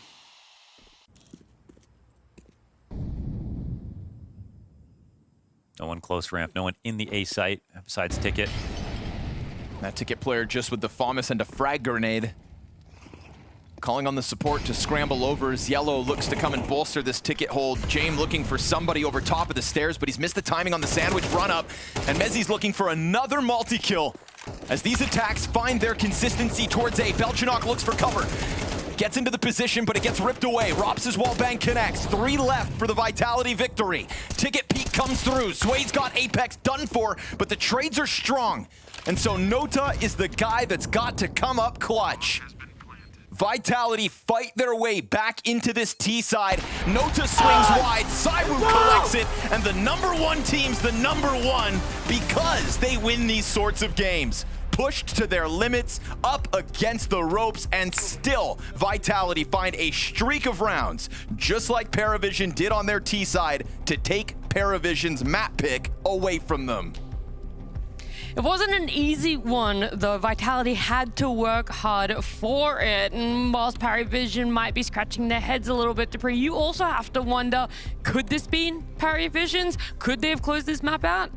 This was not dominant from Vitality despite winning. I think that PARIVISION probably should have won this game 7 or 8 out of 10 times. I feel like for the majority of the game, despite also losing both pistols, I feel like they really fought back. And I'm also, the issue with me with this game is that the discipline was there for PARIVISION. They played a lot of situations great, but whenever they got into, like, when it got close, they would have so much discipline at times that they would just give up so much space and so many, like, giving out opportunities to Vitality to seize it out in the late rounds. And I think for the side of PARIVISION, they, you know, the players they played well, you had Belchanok playing well, you had James popping off. I think they put themselves in so many winning situations, but whenever it got close, the discipline came back to haunt them. If they would just have taken a little bit more calculated risk, I think they actually would have won this game out. I felt like, I mean, when you say that, it seems so frequent that in the post-plant type of situations, the Vitality players were just so frequently able to reset that that's what I mean. They would get a kill, and if PARIVISION didn't have the perfect spacing, it's almost like they would allow people to kind of slink away, whether that's, who would it be? Mezzi, Flamesy, I think, had some moment. Apex himself actually kind of got multi-frags that you didn't necessarily expect, and I don't think that, I mean, it's tough because Mirage is a map that it's a little bit tougher, especially on the A bomb site, to just section things really appropriately because it's kind of an open space. And so PARIVISION, I feel like when I watch them on maps like, say, even Dust or Inferno, they're really, really strict about how they clear things, and trading is so tight. But Mirage, I think sometimes the distance of the fights also plays into the Vitality's player strengths, which is just, sometimes they honestly just take 3 consecutive duels and win all 3 of those fights, one after the other. I asked for like 70% of what they showed against Spirit. I got that. So I'm happy because I feel like the performance today showed that they can play up to Vitality. I mean, Vitality is obviously not playing that great. I think that was a clear picture today. They would lose a lot of entries. They would also lose some of the situations where they usually, you know, maybe clinch themselves back. But I do feel like you could see that at given times, also in the afterplans, where they have lost entries, they looked a little bit like, where are we actually supposed to be going? Like, how do we, you know, salvage this situation? But because they got so much space after, because when they didn't get punished, when they had to plant a bomb, when they did, like, they gave them space to reset, and that was the issue. And I think Vitality, they're not happy with this performance, in all honest opinion. Yeah, that's also props, though, to PARIVISION, right? They ended the first half, tied these two teams. And that's PARIVISION putting in so much work on their T side. The fact that they're able to play it a little bit differently. Yes, that discipline comes back to haunt them here, Dupree, but there were essences where it's like we could see a new PARIVISION popping up a bit more. 100%, and I want to dive into what I actually think that they're doing so well. And this is like one of those classic PARIVISION moments where you can just see that they play it so slow. They grab, you know, the mid control, and they just slowly just hold their position, waiting for the reaction. At this point, you know, it's Flamesy going in, Palace actually trying to get info. He spots all 3 players. What happens? The clinch here now is going to be is that you do actually see Sway running all the way back from Palace, all the way back to Ram to get that squeeze in. James is just posted in connector. He's not doing anything. He's just waiting it out. He kills a guy coming out. CT turns around, kills someone, cover off Cat. And, you know, PARIVISION are just literally just waiting out this round by making Vitality make mistakes. At that point, they do have to get out of Palace because the bomb is stuck. But PARIVISION just squeezes out and just slowly plays out the round and just make Vitality make all the mistakes. And you can also see on the menu here coming into the next round, this is a round where they're just taking a timeout. And then Dastan tells the guy, we need to speed up. And they go for an instant A-pop, where Vitality is now prepared to counter what happened in the previous round, where they want to try and fight for mid. And what that gives PARIVISION is the free open A side, where now it's going to be coming down to this massive brawl of people shooting through the smoke. At this point, PARIVISION gets bombed down. It's a 5v5 retake. And PARIVISION is just trying to get into these positions where they can just play off each other, because that is what they're doing so well. Vitality going for the retake, but at this given point, it's too late because they've used all of the utility. They have to go in one by one. And when they have the crossfire set and they don't win the trades, it's literally just game over for Vitality. I feel like the second round is more or less why PARIVISION doesn't read the same as VP and Outsiders, what James was calling before, because James before liked that crunch, but he would call it again, or something extremely similar into the following round. And that's why PARIVISION, they just kind of have more tricks up their sleeve. It's why they're pretty hard to predict. Sometimes it works against them. In this round versus Vitality, it was fantastic. I mean, Vitality was looking for counters, but PARIVISION just completely flipped the script, and that was a big reason why the game got as close as it was, that James and Dastan thinking a step ahead, actually. And the timeout makes sense because it's also at a point where they know they can reset Vitality. The economy at this point for Vitality is looking below $500 on all players. If he takes that timeout because he wants to make a pace change, he wants to make sure that they go for something that they're not prepared for. And that is exactly what happens. You know, Vitality is not ready for this one, and PARIVISION has the perfect read, and I think that also builds them back into the game. And it's you know, that's just in my books a very good call. That's one step closer as to why it was that close game. But ultimately, we also have to wonder just how Vitality did end up walking away with the win, Maui. They needed to show up as individuals, it feels, really bring themselves to another level on Mirage. Super tense moments are what got Vitality over the line, and really fine margins. The fact that they go for their own A hits, and even though we have a couple rounds here back to back, and even though the opening kills do go the way of PARIVISION here, it's a 3 versus 5 situation. You could just see how Vitality members are able to squeeze blood from stone. The way that even when they're just pinched on the bomb site, even though they know the retake's coming, they take these incredibly thin lines in order to just make really the fights work in their favor. I mean, Apex, they're able to get a couple of kills, and then now they know they're in the power position. They're able to play the 3-on-2 advantage. They don't get a little too frisky with it. This timing from Flamesy is just crazy. As soon as the flash goes, he knows he can just peek out just wide enough to catch a player who's trying to play off of the flash. And then, yeah, next round as well. Again, even after losing a pick to open things up, Vitality, they get onto the bomb site, and this is just their office. I mean, this is where they just get all the work done possible. And PARIVISION, it's so close to being perfect, Dupree. Like, they're so on top of each other, but then you could see how anybody on Vitality is able to step up as Mezzy wins the 1v2. I just want the guys from CT to do something at this point. The guy gets a fight out of connector, but the guys they're just stuck in CT, 3 of them. They're just waiting. Do something. Like, you know, it's fine that you wait. You want to play out the percentage. We have an advantage. Let's build on it. But play with the guy coming from con. Like, you have a free fight. You can just go out. That felt like Zwei went a little early there. He does go a little early, right? But it just comes down to the fact that, you know, I don't know if it's because of the discipline or the playbook they want. It just needed to be a swing at the same time. That's what I mean. And just react to it. Or at least just swing. When he gets that fight to Flames, swing for the other guy. You know, make them uncomfortable. And then let's just say also that, like, the 1v1, you know, he doesn't even hit the guy. He doesn't even hit Messi. He's 7 HP. I mean, he's got to win those. We'll remind people, we did a tier list of the entry fraggers. But that was not an entry frag, though. Noda was on the bottom there, unfortunately. Yeah, I was kind of hoping that maybe Mirage would have proven differently, that maybe our whiteboard tier list wasn't necessarily so set in stone. And whilst they didn't prove it on Mirage, they do have a chance to be able to prove it. It's going to be on the other side of this break, though, when we come back with Inferno.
expectations at the start of the year was like to make one playoffs of big event and hopefully be in playoffs for the major.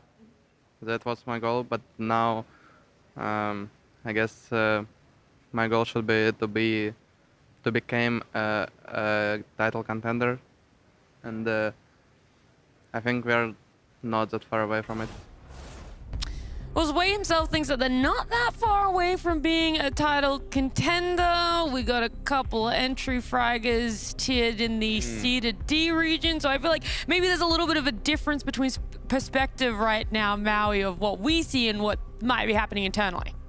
Well, even though PARIVISION won the Blast Bounty event to kick off the year, it was a sobering realization once they played Krakow, once they played ESL Pro League, to not even make it to the playoffs. In fact, in Pro League, I don't even think they made it to the second stage of that event. So it's been pretty rocky for them, even though it felt like they had already hit a very high. But that's just Tier 1 Counter-Strike, and when you have 3 guys in Cielo, Nota, and Belchanok who have barely even touched Tier 1 CS, they're not going to be flawless. Even though Dostan and Jame are trying to drill them as much as humanly possible, they're going to have little dips in form, they're going to have their peaks as well, and a lot of that rides on them.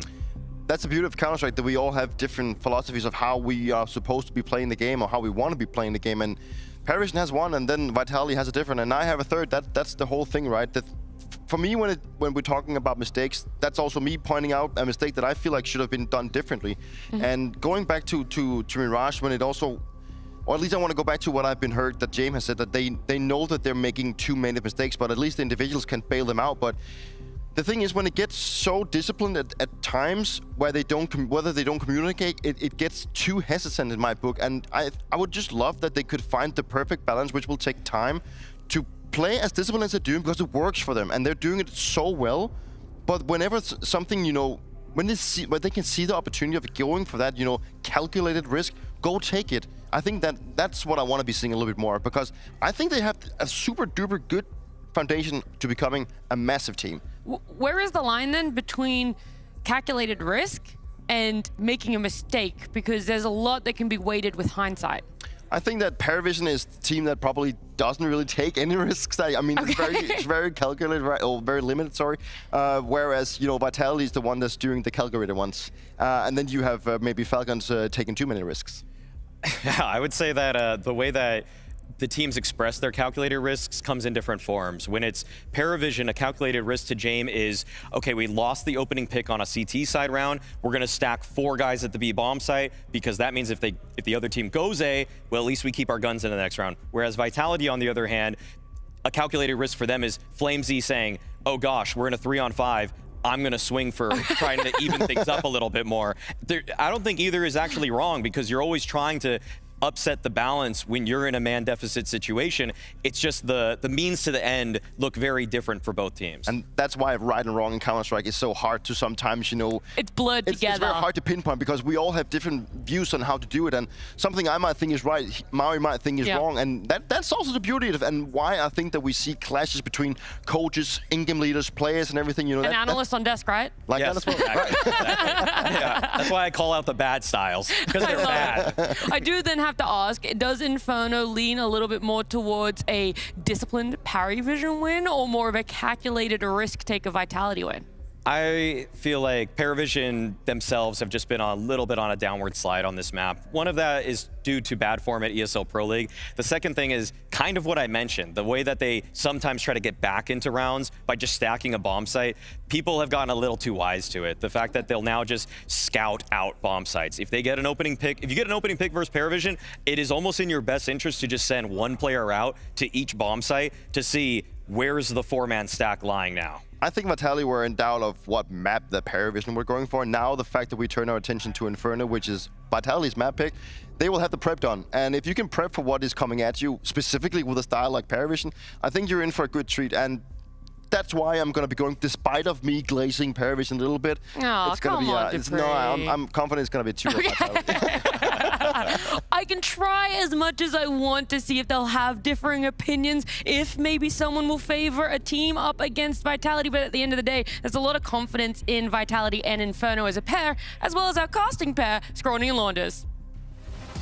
Deserved confidence as well for a Team Vitality on Inferno, just because of the fact that they've had a chance to sit back since their close affair in Cluj, probably pinpoint some issues. And one of the issues both these teams actually had to face in that map up was, of course, struggling T-sides, Mohan.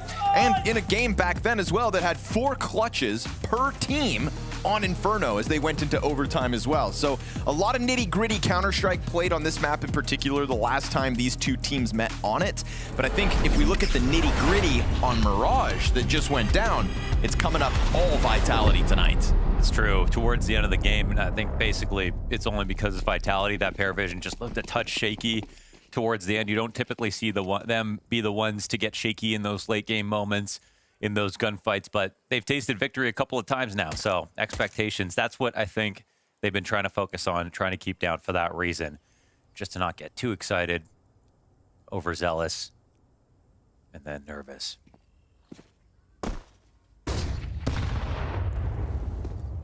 But I love the segment there with Maui mentioning that you should basically send a scout out to each site. I think absolutely true with the way that PARIVISION will stack. People might think that they do it off of like a really good game plan and stuff. Some of it is blind gambles. That's just a fact. Ooh, made awkward there by the jumping player. Mezzi, crosshair placement off the mark. Zywoo's Berettas go down with nothing. Oh boy. Oh, he thought he had that in the bag. Robs will still recover. A little awkward there for a second, but Belchinok good on him to check the corner. Does make a small chance. Wow, that's a great look at the HP. Another 97 damage grenade. And with Palace, Rob's not going to see any more lurkers, and this is a chance. Oh, but a great shot from James. That should secure it for PARIVISION. You know, we go back to that last map of Mirage. It was feeling very possible for PARIVISION at certain junctures within the game, and that was all without winning a pistol round, without winning a force buy to upset the pistol momentum. So this time for them to secure it, round 1, the PARIVISION way. Could bode well for their challenge on Vitality's map pick. Knives out, man down. You got the left click out. Looking to hang on to some Kevlar here, Flamesy. And he'll be afforded the privilege. Oh. Settle down now. He wants to fight. My goodness. One last swing. PARIVISION win the first round.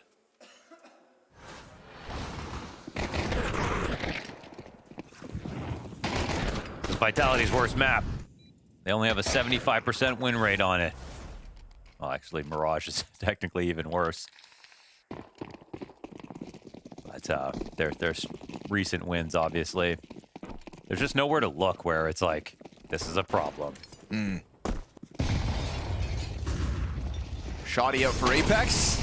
Yo, okay. It's one Mag 7 bullet upside the head. If PARIVISION don't scout sight, though, there's 2 more players in front of it. Look at Flamesy go. A crazy reposition with players that close. It was the jump that got him in trouble. That'll be 2 kills. Do they expect a third threat? Not at all. Back turned. Oh, Mezzi able to recover the Deagle spam. And it's a headshot onto Nota that puts us back to 2v2. He has a scout. Watch him go. Rob's still sitting back towards Altman because he's not sure if things are going to double back. Now he's got a long road to run up Banana. He's just trying to see if they would do something crazy, push through the smoke. It's an unarmored Zywoo with 2 automatic rifles against him. The positions, I think, are actually quite good for the retake, but we've got Zwei moving out of pool now, so... Robs' MP9 could have found him on site. Instead, it's the coffin peek on his terms, but still popped. Zwei's dead. Belchinok all the way back site. It's a 10-second defuse needed, and Belchinok's just going to burn that time down. Done for as he survives both those duels. And that'll be PARIVISION to convert their pistol, but with a hell of a cost. 4 players down at the end of that round. We have like a Peaky Blinders reference for Mezzi. Oh, that'd be fair. Not yet, no. Let me finish season 5. We'll see what happens. Yeah, there's got to be something in there already. I decree you the merry man.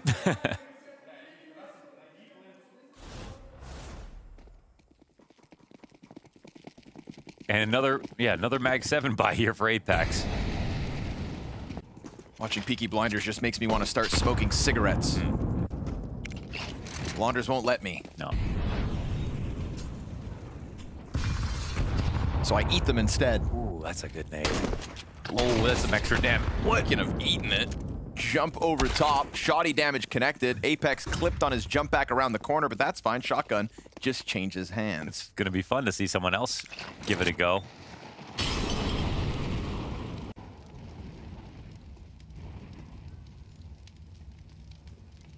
They know it's still here. No one's coming to save you, Flamesy. You know how to use this thing? Doesn't get the chance.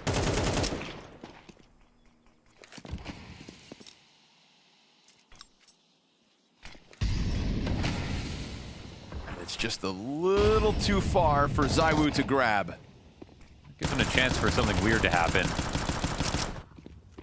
Hail Mary 5-7 spam does not connect. One dink. 99. As he's staring at that radar, waiting for a chance to catch them off. Smoke fades, looking around. He's been spotted, and James going to catch the headshot. So this is the round that PARIVISION really needed. Stabilize the economy, survive with 4. Assuming that bomb doesn't reach Belchanok in Timbuktu. It makes up a bit for last round. Nice refresh utility and just one start more running, AK. Belchanok. Bomb's a dangerous thing on Inferno. Think he's dead? My goodness. 1 health. Surely not. Okay. Just gets out of there. But yes, much needed. 4 players survive. Creates a little economic cushion here for PARIVISION. We've seen PARIVISION break into halves so far this evening versus Vitality, but this is just them starting the half on the right foot. I did take him to overtime in the last map they played, but it only feeds into the Vitality stat that they haven't lost in overtime in months.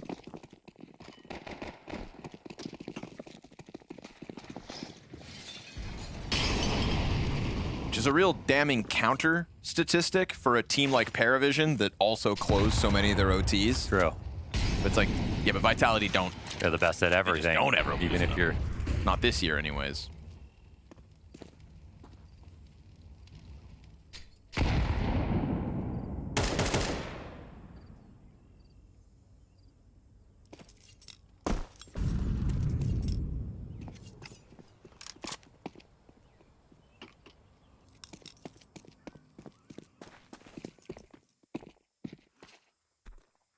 So what do they do to make Vitality feel uncomfortable? Got to start with a molly here. Oh, and this timing looks good. Into the corner, ZywOo's lost support. It's just him and Robs.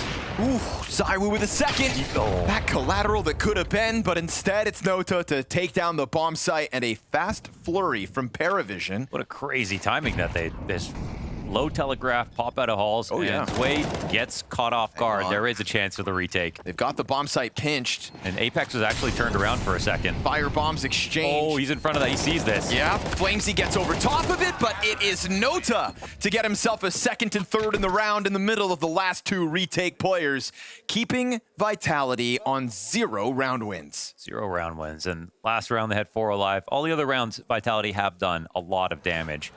But bomb plans help stabilize the money.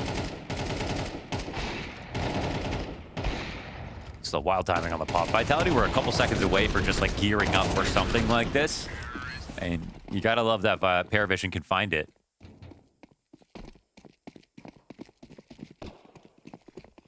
Right now, you're not seeing them take too much time to make decisions. That's a nice pick off here for James.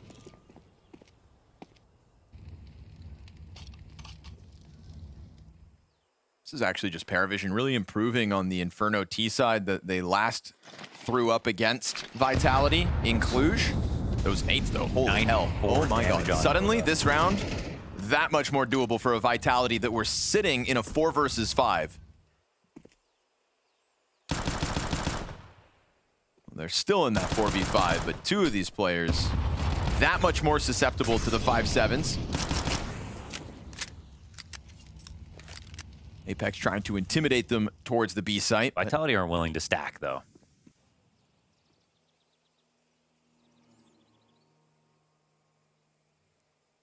Playing this sort of like it's a rifle round. Okay, now it's starting to come over. Finally, they don't see anything towards A. They're totally right about this. Boy. 4 spotted. Yep. That's the low HP Nota dead. They'll still chew through banana control. Rotations are already here. And an HE. Yellow, be careful. 2 HEs for Vitality. Got to time them to perfection.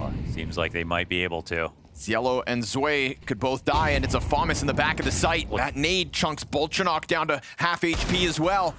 Desert Eagle trying to set up a distraction. ZywOo's gonna find a back turn to him. Pulls the trigger, swings! Catches the bomb plant attempt. 15 to the clock. Third kill, ZywOo.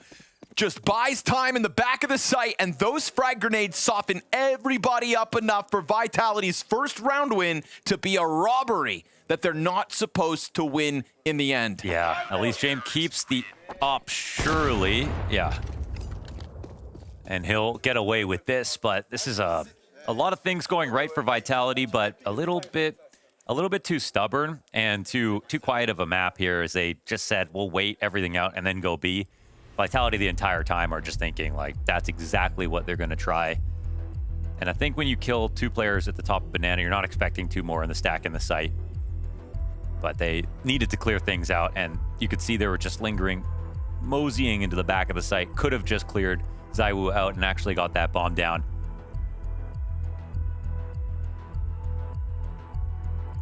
That's a gift. So when you're on a streak of rounds like this, you hope it's a full rifle that gets them the victory, but this helps Vitality win a round while they're saving a bit. Yeah. Kickstart for the CT side, potentially.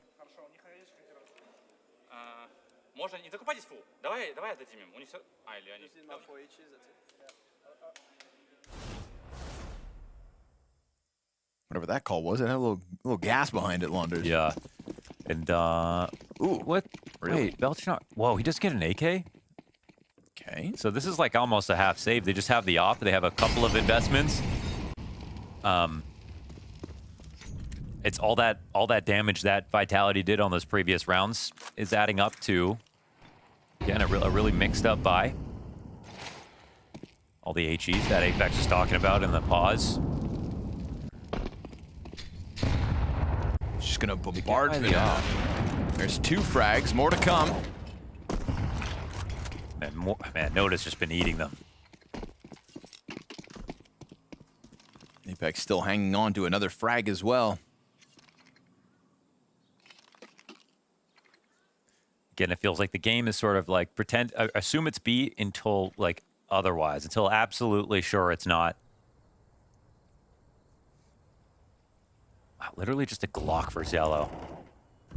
I mean, Belchanok could have dropped them a Tech 9, surely. That's got to swing the round odds like at least 10%, right? You get Surely, one, like, yeah. for a Tech 9 on Zello. Basically 4v5 without it. Yeah. Ooh, time's bleeding down, and they're trying to posture up like they've got this big round, but they can't actually do that much on map control. They at least keep the entertainment of 3 players on the A site. They'll give this B site the old Hail Mary, and they are just walking through that smoke, and good timing. Flamesy, better be careful. They emerge, he eats the flashbang, and it's Mezzy in dark to just buy time. Flamesy draws attention, but it's a one and done. Time. 6 seconds. Oh, he missed that. Wait, they got a plant. Okay, That's they critical. do. That is critical cover out of Jame. And Zello gets the upgrade. He doesn't have armor. That could be a tough one for him to have to stomach. Nota onto the op, low HP. Frag grenade chucked out, doesn't go deep where it could have been lethal on this stack in the back of the site. Nota plays the angle a little wider than Apex's expectations, and PARIVISION break down the B bomb site and keep Vitality on a single round win. It's James jumping up to second oranges with his op and then getting the kill. That makes the huge difference.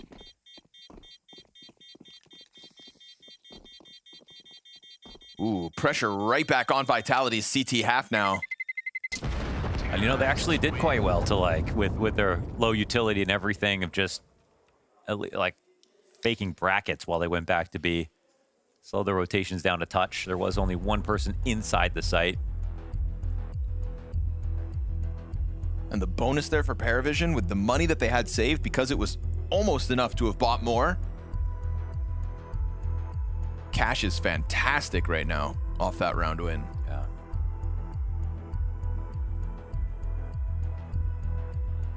Having their cake and eating it too.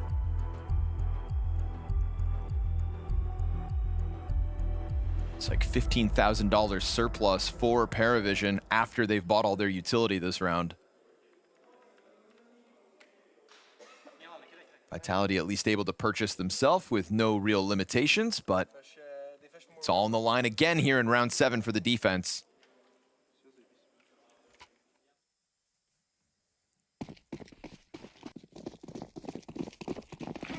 Starting to get into wash territory if Vitality aren't careful.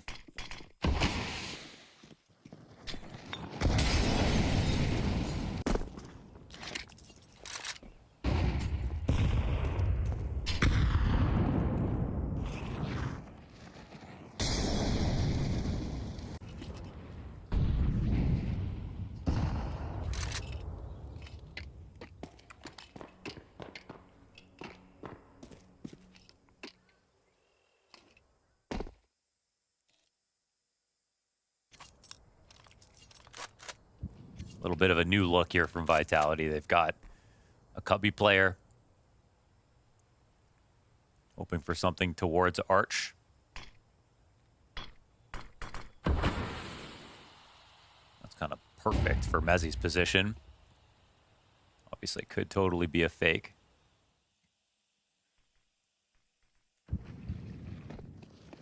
I mean, actually, Mezzi's got to start working around back to Rops. Apex gets shut down. Rops is burning. Eesh, down to 12 HP. Nades inbound. That'll finish him off. And Mezzi from inside of the bomb site now is going to strike with the element of surprise. Single kills all he's got. Wow. I mean, I feel like he got back into the site in time, but that, again, it was a little bit of a fake. Made it feel like a B split was possible. They weren't even working on Banana. But Apex dies right away. They only have Rops to defend from the A site itself, and it is a full-on lane take that's successful for PARIVISION. Really showing off.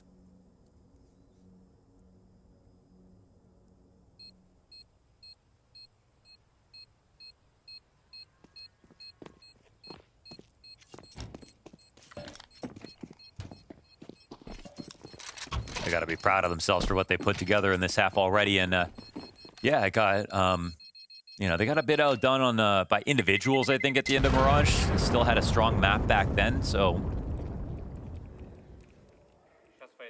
this team never fails to impress. You want Robson here? Yep.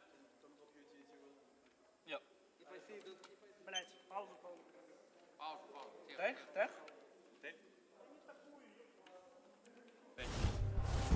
Little tech issue real quick. You don't know that? Yeah. Yeah, I do.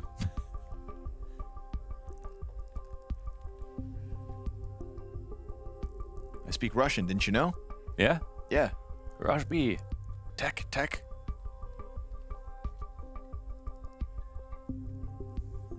Vitality. He's got a lot of rings on his mouse hand. Doing it. I always find that insane. Players that have bracelets on or rings on or any of the like.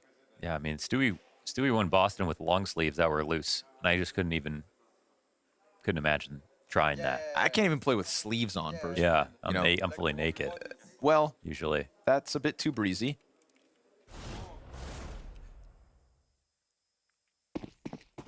That's how you move the fastest.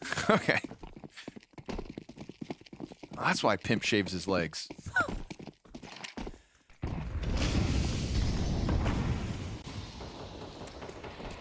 Or waxes them? I don't want to know.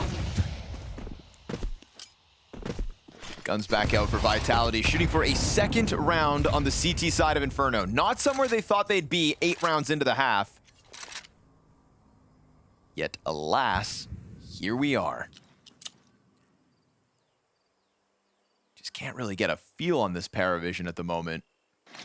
Vitality, it seems. Try to take that duel off the flash. Bit of chip damage for MongolZ to have to stomach, but they've dealt with worse already on this T side. Doing quite well to like take some damage, but never really give up that first kill too quickly.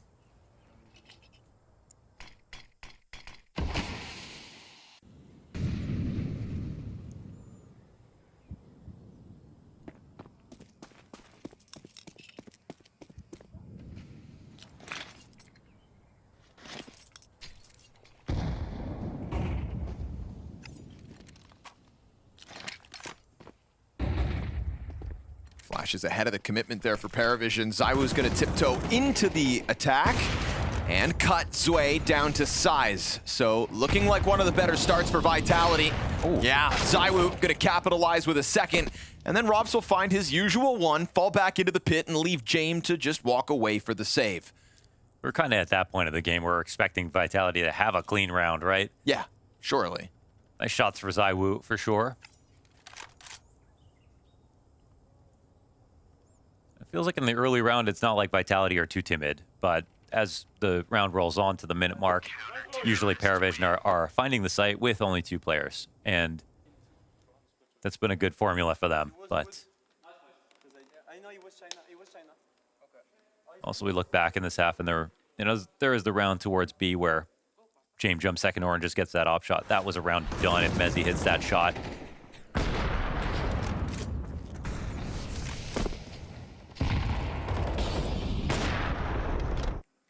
Been a very good map for PARIVISION, but not like feeling like a total shutdown just yet.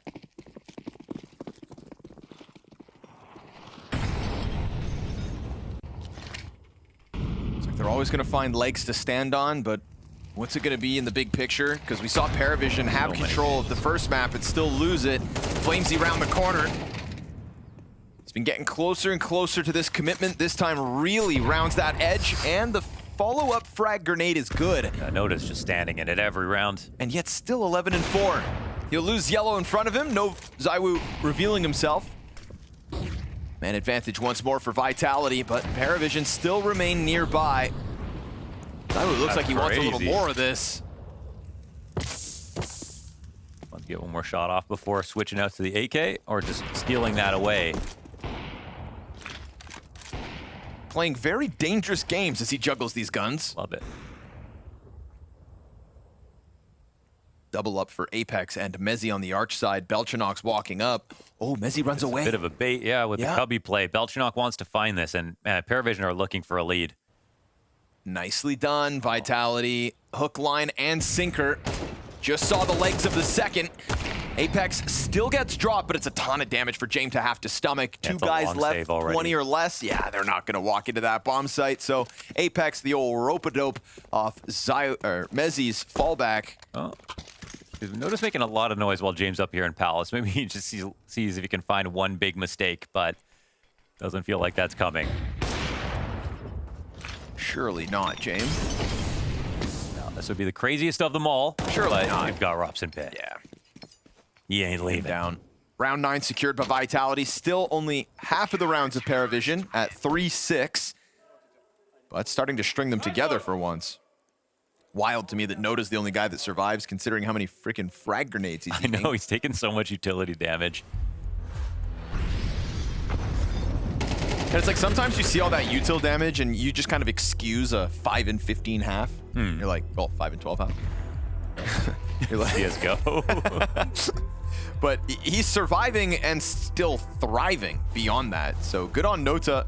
It's not easy to stomach some of the pressure he's been put on by the utility. Yeah, it's not always your fault too on Banana. It's just like, oh, it's nature. I just mean the nades are finding him, but like you're gambling on whether or not someone's standing on Bell or standing on logs or by the half wall. And there is obviously some element of understanding where teams are going to nade and avoiding them. But at the end of the day, they're throwing nades on good timings and hoping for the best.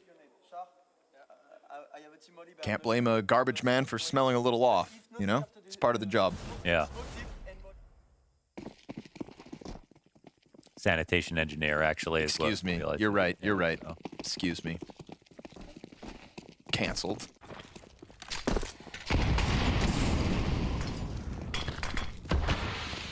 Same goes for the ZywOo pick.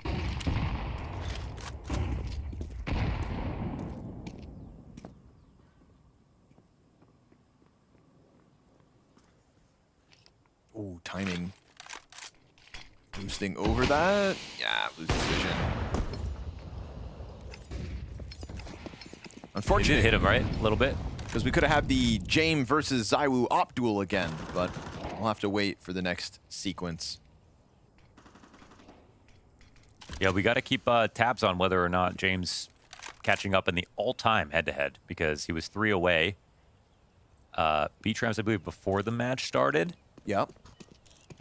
Being tied, dead even 100-100 in CSGO, 37-34 in CS2. And then back on Mirage, by the end of the game, it was ZywOo 4-3. Oh, really? Yeah, okay. By the end. I don't know if that's all op duels, but the 7 kills between the 2 players, ZywOo edged it out.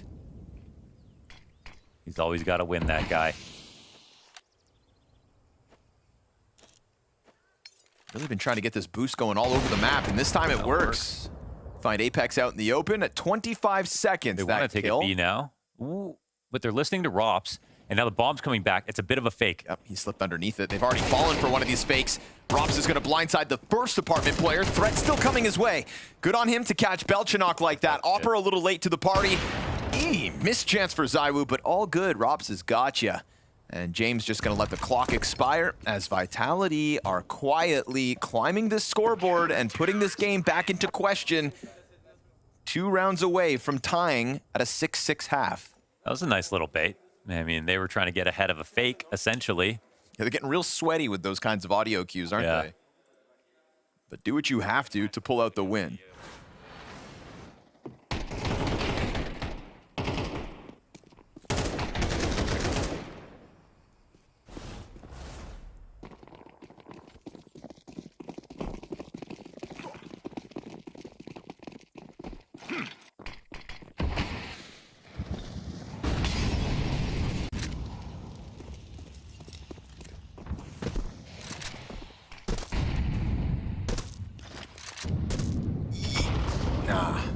Got to be Noda, though, every time, just a little bit. Just a bit. Just not allowed to play a single round with 100 health. Yeah.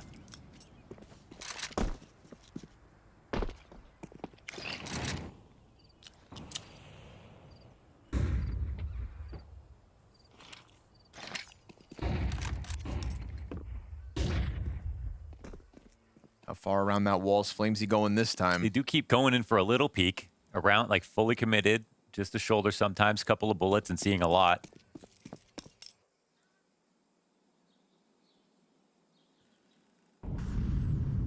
Got the right grenades to interrupt.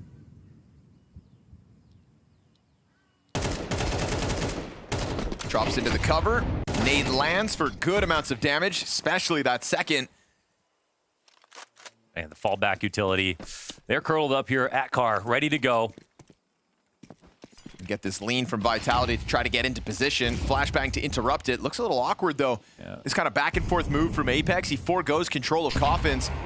Another nade lands for 39 damage on Zwei, who's just looking to get away with a bomb plant, not asking for too much. Flash over top. Zwei fully blind. Still not planning yet. I want to get that down soon.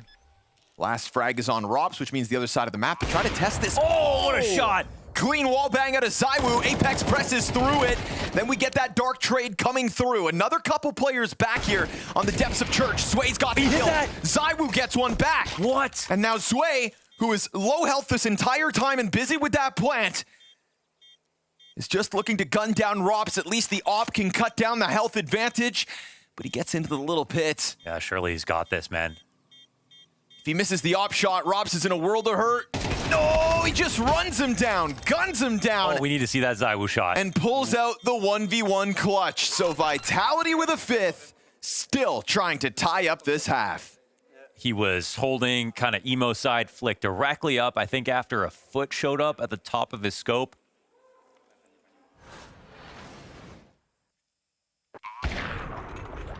And that kill.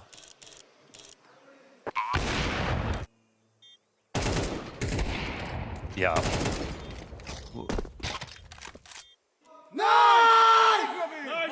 don't know if he did fall back to pre-aim it, but it looked like the P came out and he reacted.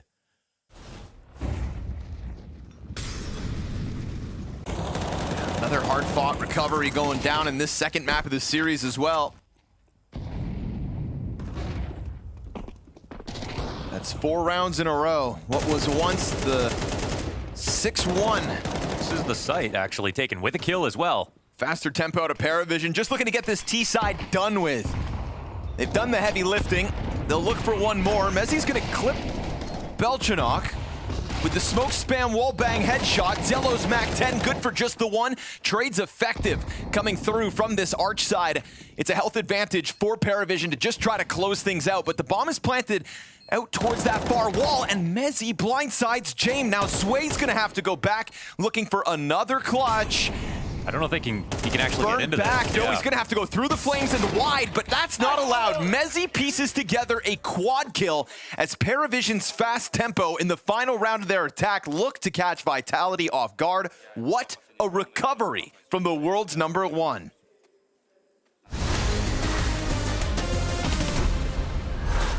Gamers, listen up. Listen up. No, I say. I say. Bro, just say the next bit. There's been a lot of bad communication recently. A lot. People are telling you that you need to learn lineups. That is bullshit. That is loser talk. You're too close, dude. Hold this. Like this, yeah? Thank you. Okay, yeah. Which is why we've used science. Science, bitch. If you're not gonna take this seriously, I am taking it seriously. Then stop. Peter, I'm trying. We use science to give you everything you need to win. Power formula! Made by gamers. Made by gamers. For gamers. I drink it every morning so I can play like a pro. You gotta turn it. You gotta, no, rotation. You can drink it whenever you like. Just show them, show them. Power! Yeah. Good. All right, listen up. Power formula! Think less, win more. Ready? Yeah. Think less, win more.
Must be an uneasy feeling creeping into the back of the PARIVISION minds. A rock-solid start to the T side of their opponent's map pick, and then 5 rounds straight by Vitality to recover that half. Now, the job's not done, and it's a T side ahead of Vitality, but surely the momentum has shifted. Definitely a grind from both teams back into the first half of each map. Impressive from both teams to do it.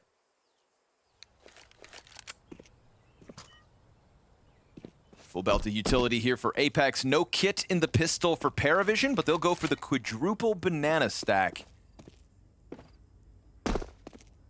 Really hoping things come B. There's also a world where they just pounce on Apex out of nowhere, but for now, they're going to try to remain hidden. As he's going to try to find out as much as he can safely. And, oh, there's the little walk up. They want to get out. I think they have the info they're looking for. Oh, okay. Noda makes him pay a bit. It's so much utility as if they're playing the CT side right now.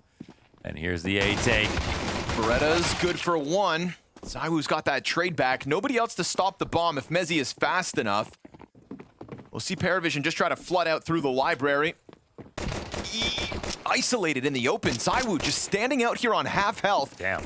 Him and Rops combining to put James down, and now Mezzi can just go for the bomb plant. ZywOo, what a shot. Just slips one between the eyes of Yellow.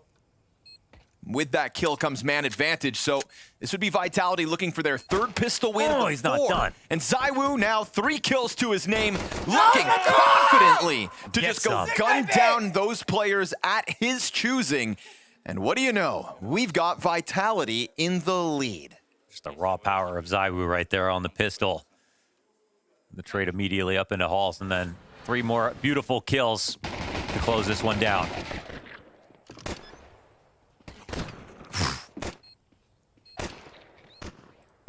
Not wasting ammo.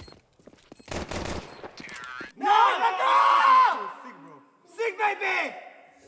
No, let go! Turn of the half, and PARIVISION again lose the lead, just like we saw in the last map.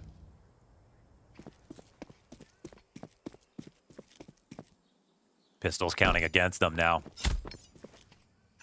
It's turning into a very difficult series for Ziello. I think it's time to bring that up. True, haven't been saying his name, eh? Yeah, a 0.53 rating back on Mirage with a 9-19 map. And now he's down there 4-11 as well. And Belchinok struggling with him here on Inferno. That's from the top frag of Mirage to the bottom of the board, map to map. So, bit of lack in consistency here for some of the PARIVISION pieces.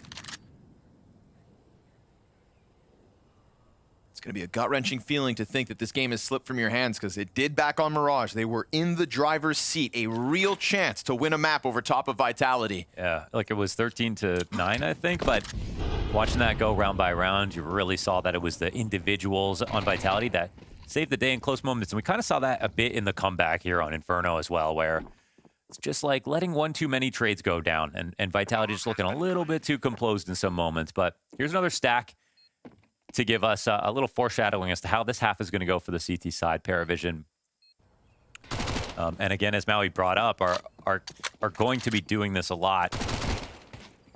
And there really shouldn't be anything stopping you when you're on Vitality from testing these sites out, sending a MAC-10 in. Easy does it. 5 alive. Build that cash nice and early. Mezzi also with a bunch of kills off the MAC-10, so that's cash in his pocket. This really sets the stage for a clean close for Vitality if PARIVISION aren't careful. But it is the advantage of a CT side Inferno.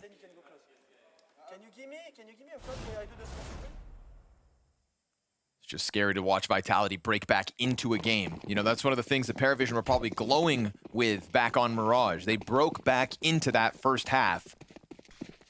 They were able to wrestle Vitality off their back, but right now,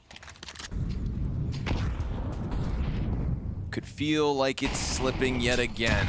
Frag grenade for ZywOo, good. Soften him up, make his job all that much harder. Noda finally not on the receiving end of grenades, not yet. Well, but if he plays around on car, he's lucky to find that. Oh no, that's a mistake and a half. Oh, and that is one of the best performing players PARIVISION have at the moment. One of their good guns in a key moment has just a little bit of a lot of damage on Mezzi, but that's it. Couldn't even take the MAC-10 out. Oh, that's not what they needed at this point in the game. Not at all. No kits in play here. They're going to be so quick to save if anything more goes wrong. No one to hunt down inside of the brackets. PARIVISION will take it one step further, which I think it's called for. James either got to get the troops ahead of the attack in the right spot. It looks like he's got the right idea. Bomb's coming back towards the A site. He let him scout, and I think James running away made it feel like maybe they're going to go for a B hit or a B stack. We talked about that scouting process, and they kind of skipped this, even with that kill towards B. They got a kill, so yeah. Right? Nobody else wants to take a look towards the B site, so you're walking into 3 defenders. Let's see if PARIVISION can just stave off this assault. couple low health bars for Careful with your Vitality to ammo. have to deal with, and 15 seconds to spare. They have got to get it right here, right now.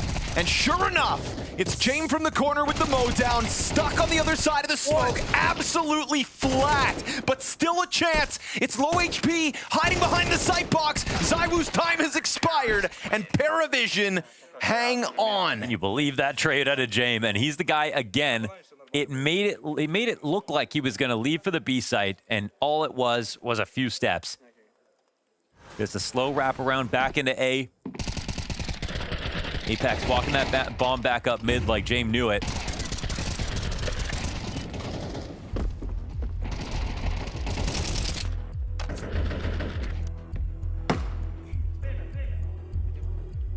So a 4v5 victory because they just stand their ground.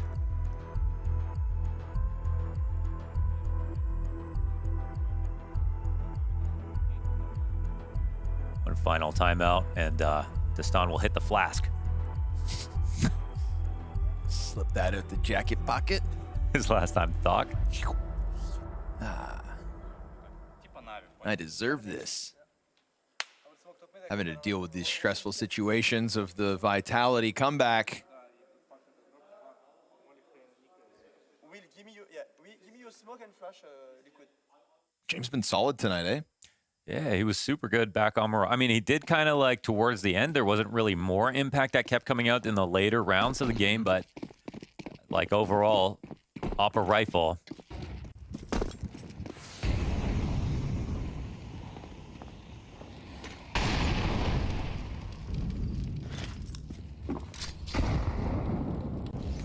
Wow, never see that.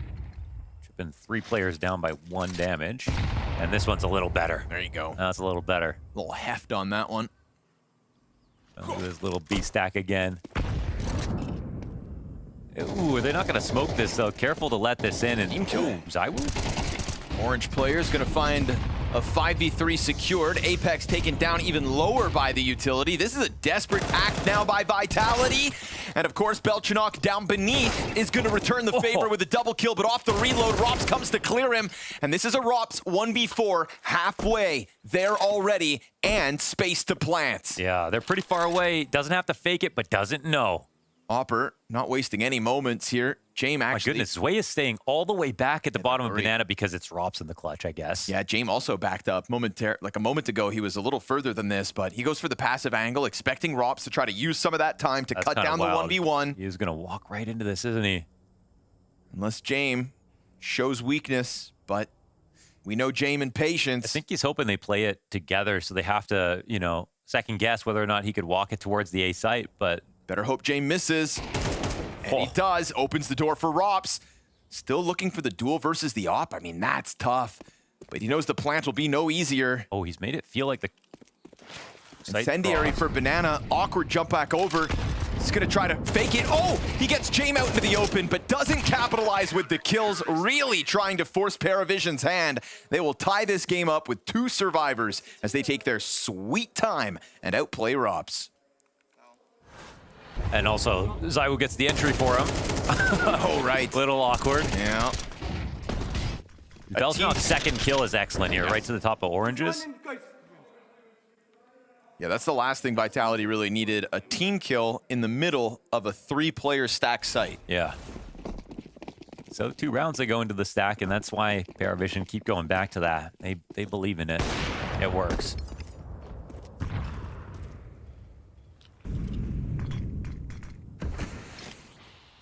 Quick pickup for Jame versus Pistols.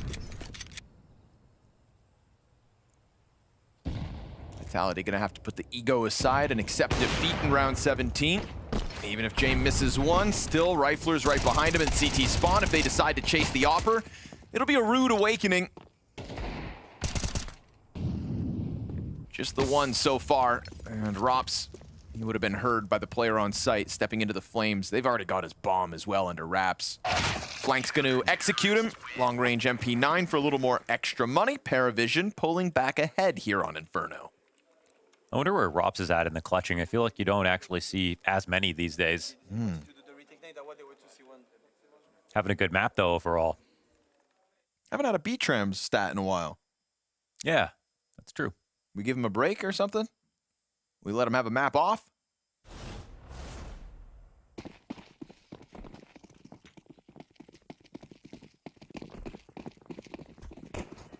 Even the best have an off day. Tell me about it.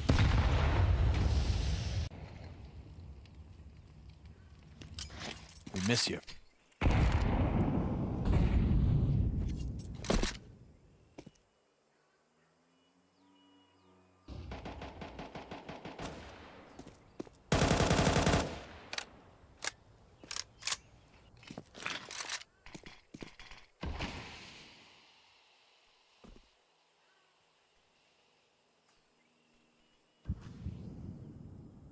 Much more quiet approach to Banana this round. Nobody tagged by utility here at the minute mark. Feels like every single round has featured util damage, as it tends to on Inferno. Not yet. Not now in round 18. Oh, he bit on it. James jumps the gun. A bit too wide. That would have been a huge kill to grab. And with that, it's all the brackets can now just get looked at. They know that no one's on Arch holding them with an op. But they've still come towards the three-player site. Don't get too confident. Yeah, second CTP catches them off guard, and then the utility from Coffin should let them know there's another 2 defenders here. And Rops is really trying to find a rotation. But it's way going into the halls. He can catch alt. Yeah. They have to run. Oh, but he makes so much noise. What is this? Oh, he doesn't see it coming. Oh, no. Zway makes a huge error. Oh, it must have been a calm. James going to be walking back in. Missed. Man, no. Oh man. Bombs afforded a space up short. He's taking a look at the bomb plant. He's going to try to run this down, but 2 players over towards short side means it does get covered. Ooh, that's painful. That's a sketchy round, man. Everybody's starting to feel nervous. Oh, man. Zway just had the perfect play. And so I'm trying to think, how could there be a calm on the other side of the map that's like so certain it's going to be a B hit? But I guess also the rotation back is really late, so... He takes on. Playing it too fast. Zello from the bottom. And very long time. Okay, he'll get the op. Get the hell out of there and let Vitality tie this game back up. But now we're in that critical moment. Yeah, where we start making mistakes. Yeah, not only are we starting to make mistakes, but the pressure's on because we're getting this back and forth round win, right? There's still money here for PARIVISION. They will come in, some limitations, sure. So the bomb was over here, spotted potentially, and, 20 seconds hits. I just don't know what it could have been for him to be that confident nobody's out middle. Yeah. And not only that there's nobody out mid, but that everybody else was also coming back, Yeah, I mean, he's just fully confident they're going B. That's the only thing.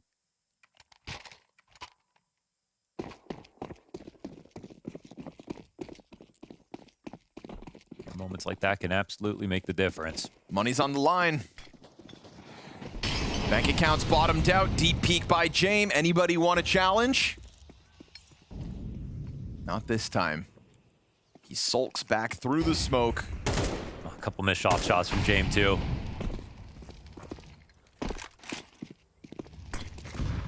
If they lose control of this second map now, there's going to be shades of Mirage again. Yeah. Where it feels like just when you can see victory on the map, things start to get shaky for whatever reason.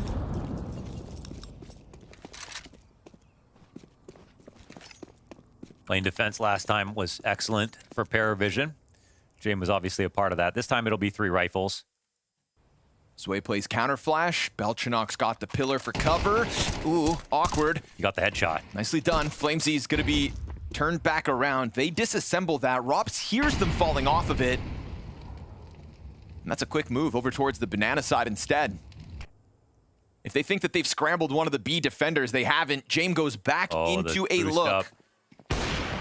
He'll clip Mezzi. Falls into the oranges, goes back for second servings, misses his shot. FlameZ survives that somehow, but it's a nice spray from Natus. He loses vision, pinned in oranges, support inbound by Belchanok, low health, won't be able to find himself a second kill. And so Zywoo with hands busy goes for the fake plant, challenges Coffins and dies to the 18 health of Belchanok, who survives the frag grenade And with 15 on that clock, they've got to get the bomb back. Belchenok decides to go wide. He is not going to find himself back into any cover. And the CTs, do they pounce? They try to, and the bomb now planted. Robs has got them cut off, but he needs both. In this 1v2, it's not his for the taking. Zello clutches up him as well with 18 health and impact, just like Belchenok. Wow, that's a clutch for Zello, very low HP. One more bullet would have done the job. It had to be a headshot from him.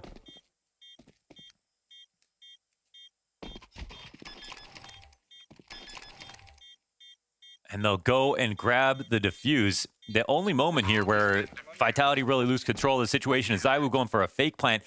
He's just trying to draw out utility from construction, the jump molly and nade, and then was going to go plant in the back of the site. But the smoke was not a coffin smoke, or the coffin smoke got interrupted because there was just such a massive gap back there. So I'm not sure if that was a perspective bias where he couldn't actually tell. Oof. That's a nasty sequence out of Zello when you watch it back, because Rob's even peeking was on his screen, and he didn't let that distract him from trying to kill the player planting instead. It's like a barrel pressed up against your head, and he just has the nerve to ignore it. Well, he's got an auto shotgun this round. But that round was everything. Or could be, anyways, because we know the economy hinged on it, and look at the result. Vitality down to just the Zywoo AK Tech-9s for the rest. But if they catch off this banana push, if this entry comes through... Oh, ran right into that window flash. Man, they could just flood onto this, and it's a Zello with 8 kills trying to escape. He'll go down to 40 health. A quick exchange of the guns, and Vitality with some early posturing. Don't panic just yet. Plenty of time to play this out. And using Rops in this spot, I mean, he can just really get a lot of info in the halls if there's going to be a push coming down. He only has a Tech-9, so there is that. This round was PARIVISION's chance to stop the back-and-forth nature of these round wins, to get back to consecutive wins. Vitality are trying to wait long enough that PARIVISION second-guessed themselves. But for now, they're stone statues. He's making a look towards Arch. We'll see how deep Rops gets. Actually, yeah, they let him get all the way on the wrap, then there's a whole new set of issues. And they're making it seem like they really wanted to exact. They're not pushing through just yet. He decides to ignore that A site. He wants CT into B. Oh, I mean, Rops now knows that the B players can't rotate out. They're trying to pull something from the CT side, and they are getting nervous. Those audio cues actually helped. Rops is having a player fed towards him. But then the player doubles back. Rops is going to blindside Yellow. Smoke in front of the site, but Belchenok's deep corner position. He's got to fight. And good on him to get the double while James strikes Rops down as well. They did not have a lot to work with. They secure the post plant. James still fighting. And as he goes back into the peak, he's given a great opportunity over for Mezzi. Zway's slow burn wrap around from mid. Oh, he's got the climb over. Oh, and the auto shotgun. Just like that, it's PARIVISION to win another 1vx. A massive aim punch. It does not get worse than that. What a solid find here for PARIVISION. And I mean, it was a great play from Vitality to find a way to get someone to rotate it back around through Con. I mean, Zello's there just for a second watching his flank.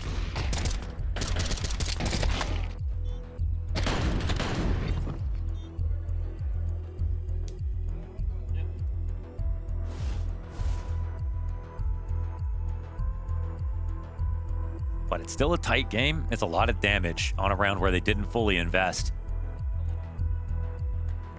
But it's good to see PARIVISION more clutch in the later hours of the map. It's good to see Belchenok recovering this game as well, because he was all the way down there with Zello, but that has changed.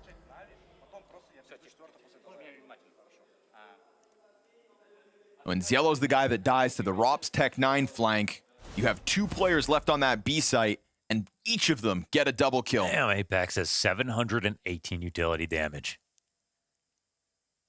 Been a while. Hey there. Vitality haven't dropped a map in 36 days. 36 days? It's Groundhog Year. Oh, perfect nades. That's Noda now on CT side getting absolutely pelted.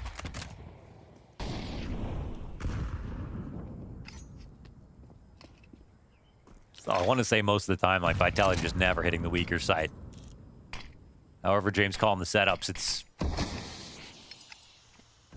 It's usually been perfect.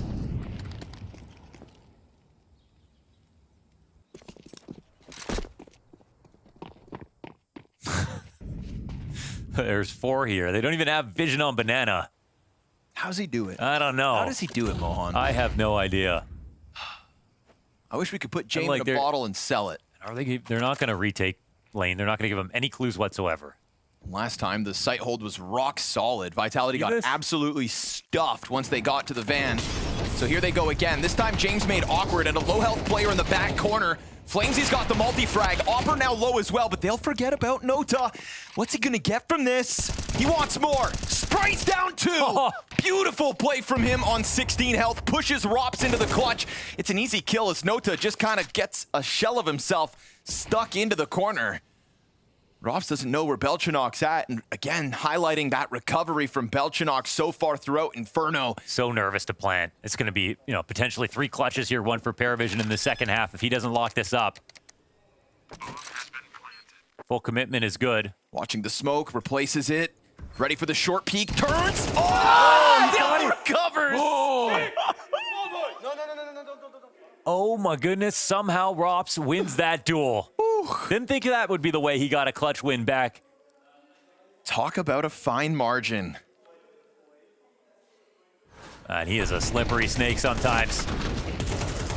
I'm still surprised Nota just went and hid in the back box. I mean, they had 2 players here, so they killed one. No, in this one, Belchanok's already smoked off. It's just Nota. Once he gets those 2 kills, it's just him in the site.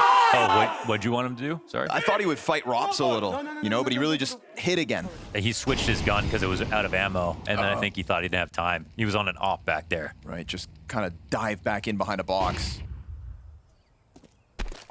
And because of all these clutch rounds, instantly PARIVISION are broke. They, I mean, have the op on James. Last time they used boosts to make the most of him, but this is the kind of round that calls for a scout, and they have Flamesy who could do that. They just want to make sure that that scouting player doesn't get opt.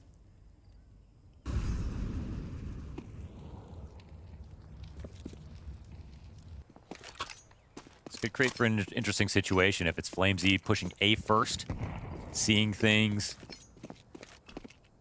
James really wants to just give this side up entirely. He feels he has the read. And he's correct about it, man. Unless they go back to B. I mean, Mezzi's sitting here on Banana. They could change their plan, but I mean, so far. Yeah, bomb's starting to go. Side was starting to go, yeah. Feels like so far they've really just kind of followed through, right? For better or for worse. Here's where they see everything. Oh, and Jay misses. Players start trying to scramble. Sick sequence from Flamesy with the triple. That's money made off the MAC-10, but a vacant B bomb site prime for the taking. By God, they've done it. And Zello, really important save here, actually. I mean, he's got James op. That comes over this side of the map. Like $0 on everybody else except for him. Tied game again. And this might be the first time they fully avoid a stack.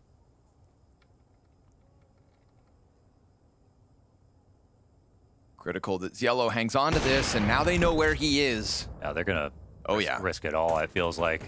They should be careful, though. Yeah, they don't have that much money, but I think they just feel the op. They just want to... Yeah, but, I mean, even with how little they have... Drop 2 smokes on PARIVISION have even less. So they'll survive with 2. They'll take those limitations, face them with bravery, and just know that PARIVISION are in even more dire straits. I mean, they have to... I mean... Like, what's loss bonus looking like for PARIVISION? They almost certainly have to do one of those half buys, quarter buys here. And yeah, both these guys have had a considerable series overall. I mean, James, I think, at some moments for sure. Look at... Yeah, they just invest. Oh, look how disgusting the buy is. Yeah, that op would have been a huge... Gut-wrenching one here for PARIVISION. 6-1 lead on their T side in the first half. They had to survive a pistol again in the second from Vitality. 1 clutches to get them to a great spot, but again, because it's clutches, their money was always low. 4 1vx wins for PARIVISION alone here on Inferno to get to 11 rounds. 6-1 start, 5 out of the first 8 rounds in the second half as well. So this is just Vitality showing us some tenacity. They're not going to overthink this. No, no reason to. Fapex has got a read on the economy. Free round for the taking, but they're not going to overthink this. They would never, right? They got the Flamesy up front, scout. Like, they'll see nothing. Just being safe about it. They would never lose the bomb. It pays to be paranoid versus this team for sure. Oh, and Rops instantly gets taken out. That bomb's got to run. Coverage of the smoke. AK for their efforts. Spooky. Yeah, this will be a mini-map screenshot if they... I mean, it is 4v4, but they have nothing to pull this off. AK half armor. It's a Kevlar AK at least. Oh my goodness. That's damage on Apex down to 9 HP. I mean, he's playing dangerous games. Puts that flash out. He just wants them to go away. Just leave us alone. Let us take this 12th round. Stop pressuring the retake. ZywOo can lean back into the corner of the site. He's got this Flamesy hold to work with. It's all good. It was always good. It just got scary for a second. Apex was really looking for that smoke. And with that... What a crazy win again for, you know, I mean, the way they won the last map and just holding their nerve, man. Vitality just coming in full force. Best team in the world. Yeah.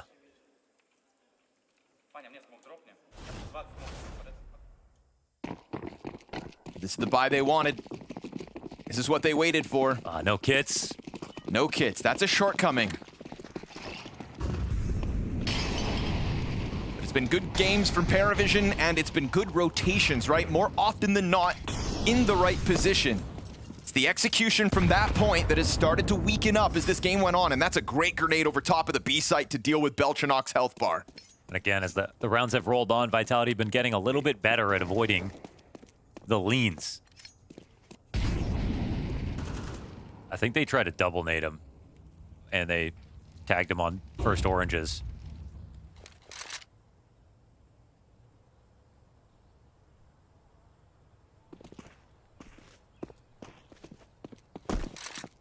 Oh man, PARIVISION giving nothing over to Vitality here. This is also the double-edged sword, right? You don't go for info, then you're at risk of something happen where just, you know, you're flying totally blind, you're far away from everything. Oh, it's coming though. The rotation back to A. James calling for the reinforcements. Yeah, this could be the move. His timings have been good, his holds have been key, but he's not working with that AWP. It's an M4 push from James, and Flamesy pops him. Pit player spotted. Vitality going for the jugular, and Sway protects his neck. Switches over to the little pit. Nota delivers on the arch side. 4v2 secured. PARIVISION defending the bomb site with numbers now in front of the smokes, and no recovery here for Rops. It is all Mezzy now.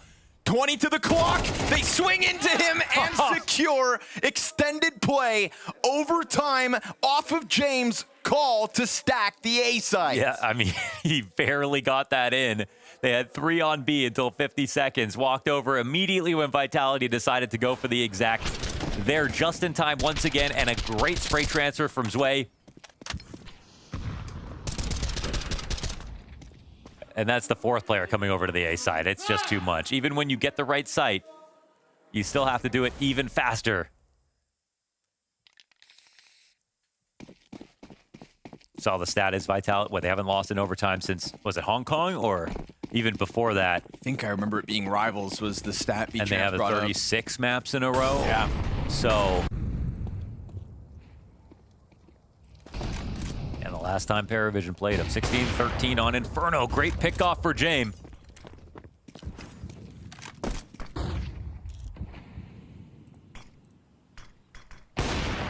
And another. He's got full control of the A side. Who needs a stack? Gunning it down.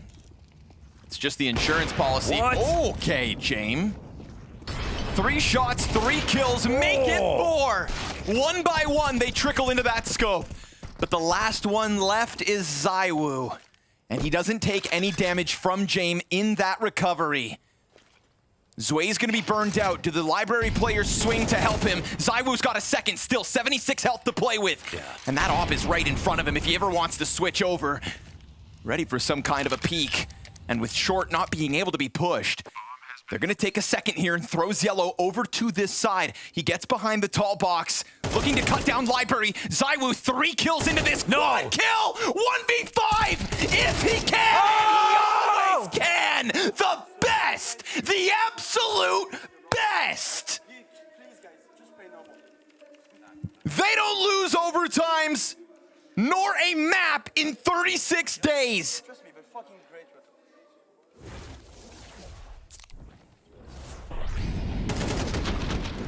It doesn't matter if it's the op or the AK. ZywOo makes it look like it's his primary weapon. An absolute masterful clutch. 2026 has been a blessing already in terms of highlights. Add that to the pile that is sky high. A phenom. And PARIVISION have to stomach that and try to bounce right back. 4 shots from Jame, 4 kills from Jame, 1v5 from ZywOo. The only thing that could have countered him. And you get some clutches like that that are made up of a 2K spray down, an instant mistake. No, he had to work for every single one of those peaks.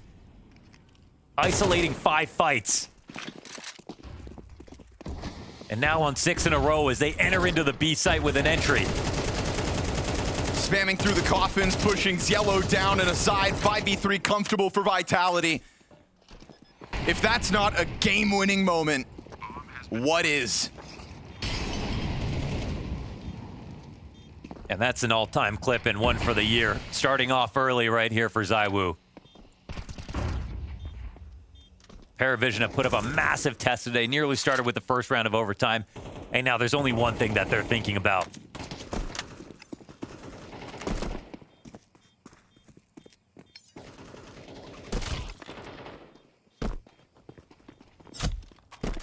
That was the best Jame round that we got in this series, and one of the best Jame rounds that we've got all week at this event, and it was countered by a 1v5. What a blessing ZywOo is to the world of Counter-Strike. And it's still all seriousness on that Vitality camp, but they know who they'll credit if they pull off this 2-0 now. Wow.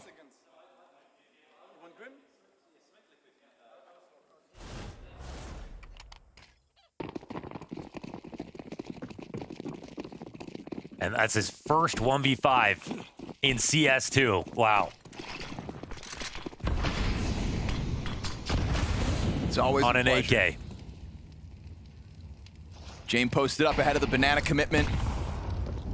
ZywOo rounds the corner, threatens, gets the trade immediately. He's just got no adrenaline pumping right now. He's still just ready to go. Looking extremely composed. Shot goes into Apex.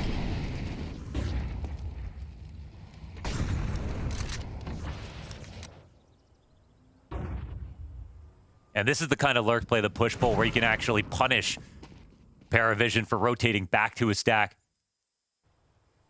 Belchinok is nervous about this. With the timing, it's perfect for Rops to go in through CT. Belchinok, I don't know how nervous he's going to be about this.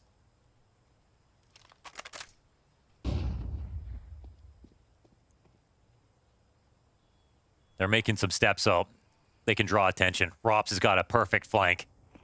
Just going to execute this setup. Belchinok, unfortunately, totally blindsided. Rops even going to try to tiptoe out. No, doesn't want to throw the situation. Zway's going to be found out, exposed, no coverage, and on the brink of a flawless T-side in overtime now. Yellow's going to walk this in, trying to deal with Rops, and oh, he does catch him on the climb up, so the retake's back on, and, well, PARIVISION forced to play for this. Frag grenade for the bomb planter could have softened him up, but it goes a little too far, and FlamZ will be all right. You've got FlamZ, and you've got ZywOo in a 2v2 with pit control to just lean back and wait. Yeah, that smoke won't last forever, so James coming in, they're going to split this. But the positions being played are great if no one's coming out through halls. Very deep angle, perfect for ZywOo. I mean, he hasn't missed. He's been locked on. James tries to elicit something backside. They're just going to double swing when they come down to the timing, and it is indeed the 3-0 sweep in OT. It's PARIVISION in shambles, and you can't even blame them. Oh. How do you stomach that 1v5? It's impossible to think past that. It's going to be...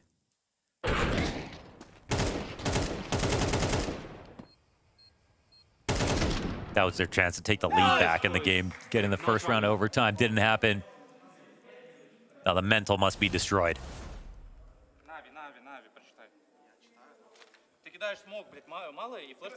You don't win a 1v5 without mistakes from the other team. That's just a fact, but... The way ZywOo pressured every single individual duel there. Too hard to figure out, and not missing any opportunity. Every time someone peeked, it was an instant death. Gets into the op, jumps over the car molly, starts to crawl down. They can go for the stack on towards A. This could be the end. Robs is going to find He's back. flanking the bottom mid with the op already. Look, he's made it through. Mezzi's going to spam through. That's not even calling on Robs inside of the smoke. They have not missed a moment since. ZywOo shatters PARIVISION, and so they'll secure it. The win streak keeps on rolling. The match streak keep on rolling. The perfection that is Vitality seems to know no bounds, and it's semi-finals secured as they springboard beyond PARIVISION. Overtime forced 12 rounds for each team, but that 12th round was all PARIVISION were able to get for themselves in Inferno, because overtime was all Vitality, just clean Vitality. I mean, we got a once-a-year ZywOo highlight. I thought the K Serato 4K USP was going to be the highlight of the tournament. That one upped it for me. That was unbelievable. You saw the prescience from ZywOo in that moment, and then of course the next round we get an A+ lurk out of Rops. I mean, it's just one signature move right after the other. That's time and time again, these ZywOo rounds. They just happen, and it's every single game, you know, it's the way that he just turns things around, and by playing with such wreck and force, you know, it's absolutely incredible. On the bright side of PARIVISION, I think they managed to you know, push Vitality into uncomfortable, and I think that they look great throughout the match despite, you know, losing some dire situations. But Vitality deserves to go to the semifinals. Yeah, well, you're talking about maybe Vitality pushed uncomfortable territory as well. We can just hear how uncomfortable they were in those moments. Mercy joining us. Congratulations, first of all, of course. A crazy series for you guys. You were pushed to the limits in Inferno. My goodness, having to get a ZywOo ace coming out in the overtime too. Yeah, I mean, it's a normal ZywOo clutch, I guess. I don't know. I had a feeling as soon as he got the first kill and then he dropped the smoke, I was like, okay, it feels like I've seen this a few times before, especially in practice. He does it all the time. So, yeah, but I mean, they're an annoying team to play against, especially on this map. I think as well at the start, we tried to play a bit more on our game plan and on the ante a little bit, and especially on our CG side, and it didn't really work out. And then we just said to ourselves, like, fuck this, let's just play our own game, do what we usually do, and then that's when we started to get some rounds back at least. What does it feel like when you're half the time in that one, maybe even more than half the time, you're walking into a bomb site with 3 or even 4 people? Do you actually think they're making really hard reads against you guys, or is it gambles? I would say gambles. I don't know. Okay. Maybe. I think it's at times we definitely were a bit slow on the map control and trying to take space, which forced us into these decisions, which usually I think Apex is really good at, like, kind of reading the opponent, and it kind of forced into a decision where he had to make a call pretty quickly and we couldn't really move around too much. But I think overall it felt like there was a lot of gambles. I think it's kind of how they usually play anyway. I'm not sure it was based on the ante or or they could read us, but yeah, I think it's pretty annoying to play against when you kill 3 guys in A site, you go to plant, and there's another guy sat at the back of the bomb site as well. How do you rate the team's form as of right now, with also you just had a break coming into the tournament, and now you had a really close game against PARIVISION, and also against MongolZ you had a close overpass at least. So do you feel like you're still as good as before the break, or are you like somewhat similar, and now you're in the semifinal? How do you reckon your chances? Actually, I think we're probably playing some better CS. I think maybe some of the games are a little bit closer. I think it's always going to happen in CS, especially on maybe some teams that they're obviously always chasing us and they're trying to find ways to beat us, so they're going to have some answers, and it's going to make games a lot closer. I don't ever expect us to just stomp everyone. But then again, I think it does feel like CS-wise we're playing some strong CS, even better than maybe before the break. I think the way we're communicating, the way we're game planning as well is always strong with the coaches as well. So yeah, I mean, I'm pretty confident with how we're playing. We usually always get better with each game as the tournament goes on. So I'm happy with where we're at, even though there are some close games, but it's what we expect. We expect to have a fight against a lot of these teams that want to take the throne as well. But yeah.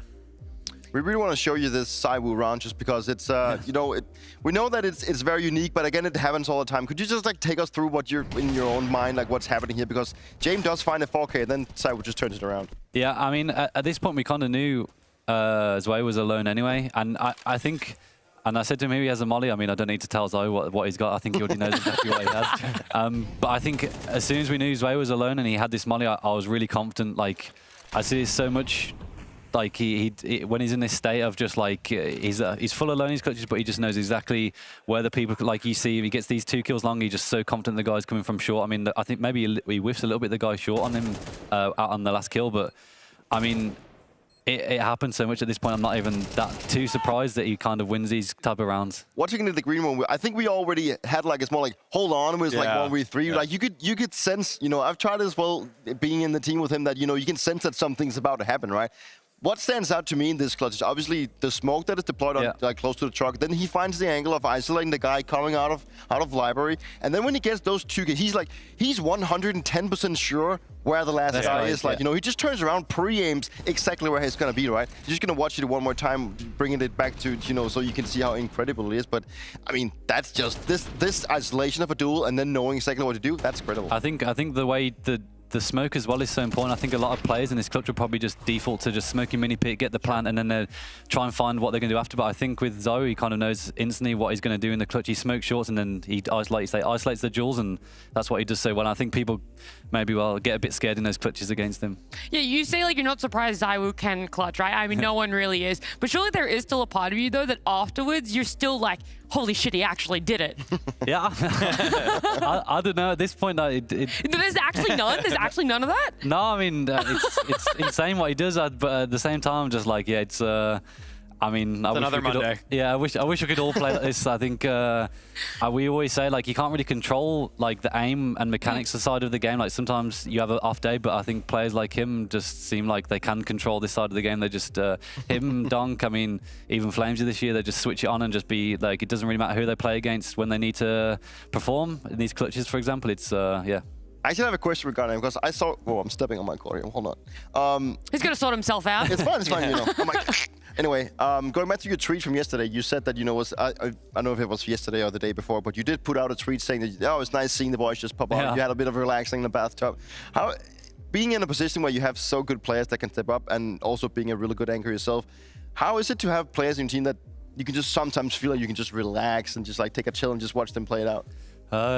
It's a bit annoying, to be honest. I mean, I want some action as well. I think I said to the guys, it's some of the games weren't so fun, but I think it's, yeah, like, I mean, it's also nice when you've got, like, I mean, usually we have Rops and Zoe always going to pop off, but then, yeah, at the start of this year, I think Flames has been, like, incredible. I think, especially the impact that he has in the team, being the entry fragger, like, so many attempts, and he's so successful, and you just have so much confidence, especially for me, because I'm usually behind him, like, just having to trade, and it's pretty much the easiest job because, I mean, he's either getting the entry or he just, like, does so much damage that, okay, it's an easy kill for me. So, yeah, it's insane just to be able to have this confidence in all our players. And, yeah, I mean, I would like some fun at some point. I think we had a joke yesterday. I think Rops was saying it's not very funny team when you have, I mean, because of course Flames is playing so well. Like, it's not so fun when you have Zoe and Donk in the same team. We're just sitting here, just chilling in the team, and it is what it is.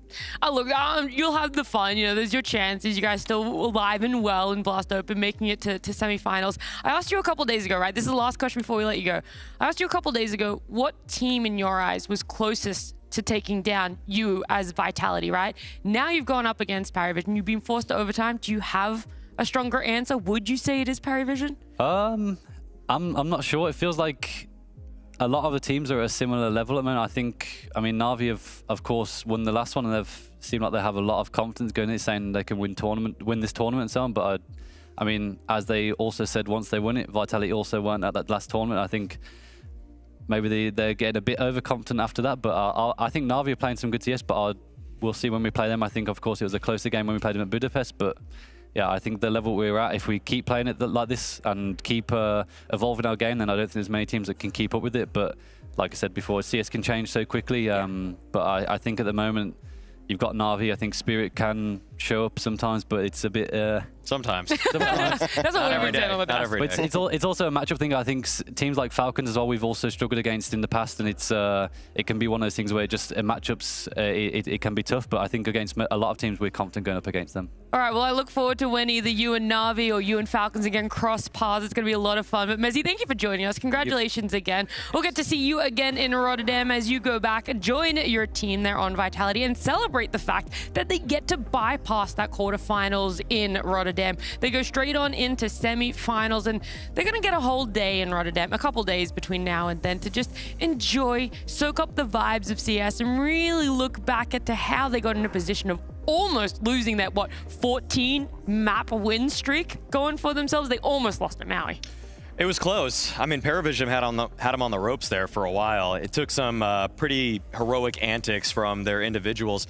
I mean, I would say the semifinals berth, though, is completely deserved. Vitality look as dominant as ever, even though, yeah, they still have their map streak. I mean, the series streak is excellent for them right now. Yeah. I mean, really, Mezzy was almost trying to find a team that he was saying. It's also like hard. I feel a little bad putting him on the spot like that, because I don't want him to come across as like an arrogant sort of player, which he isn't by any means. But at the same time, he could be more arrogant. I was just saying, at the same time, I'm like, you're in a commanding position. Yeah. I would believe everything you said if you're like, there's no one close to us. You're more than entitled to say that with that sort of streak you have on the line at the moment. I'm glad he said Navi, though. They're my number. Yeah, they are your number one, aren't they? It would have been cool if you said PARIVISION, right? Hey, they actually put them on the road, right? But it's fine. It was close. It was close. I think it was a good. Honestly, I asked for like the 70% of PARIVISION. I feel like I got more. I got maybe like 85, I'd say. I think they played. The calls really were so good too. They were, despite some of the gambles on the side of.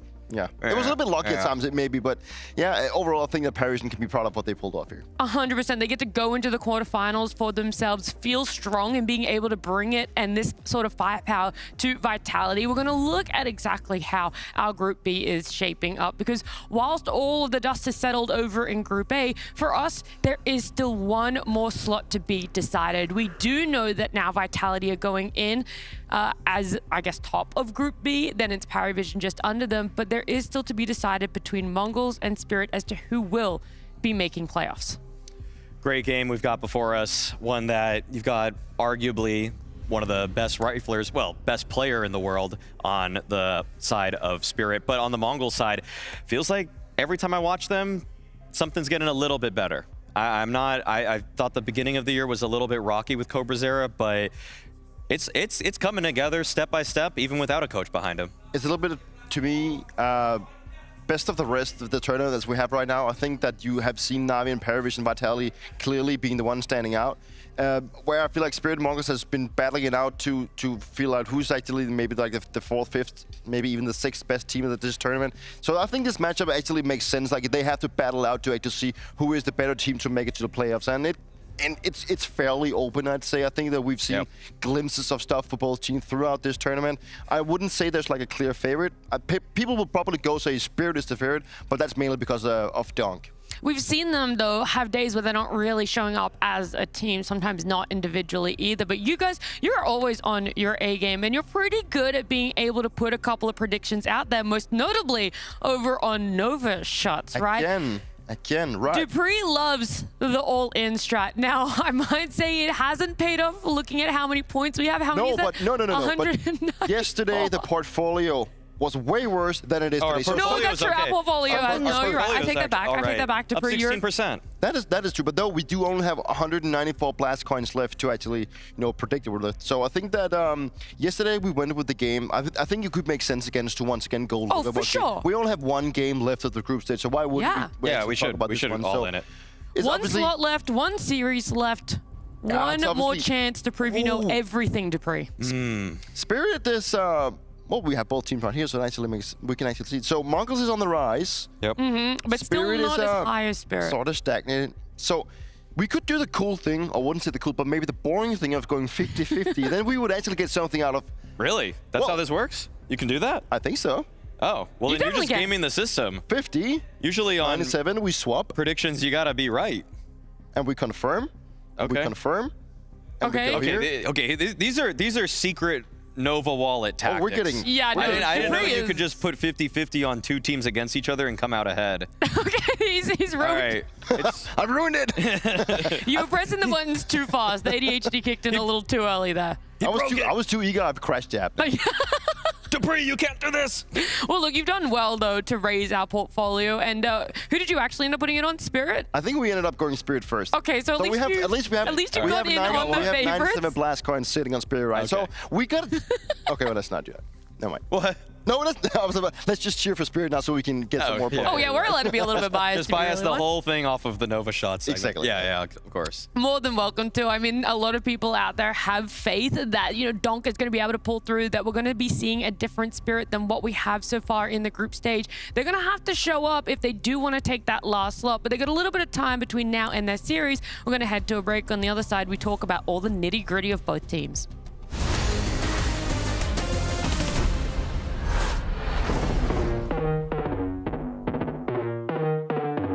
A full year as a esports player, especially Counter-Strike player, it is a lot of work, it is a lot of spending time with your team.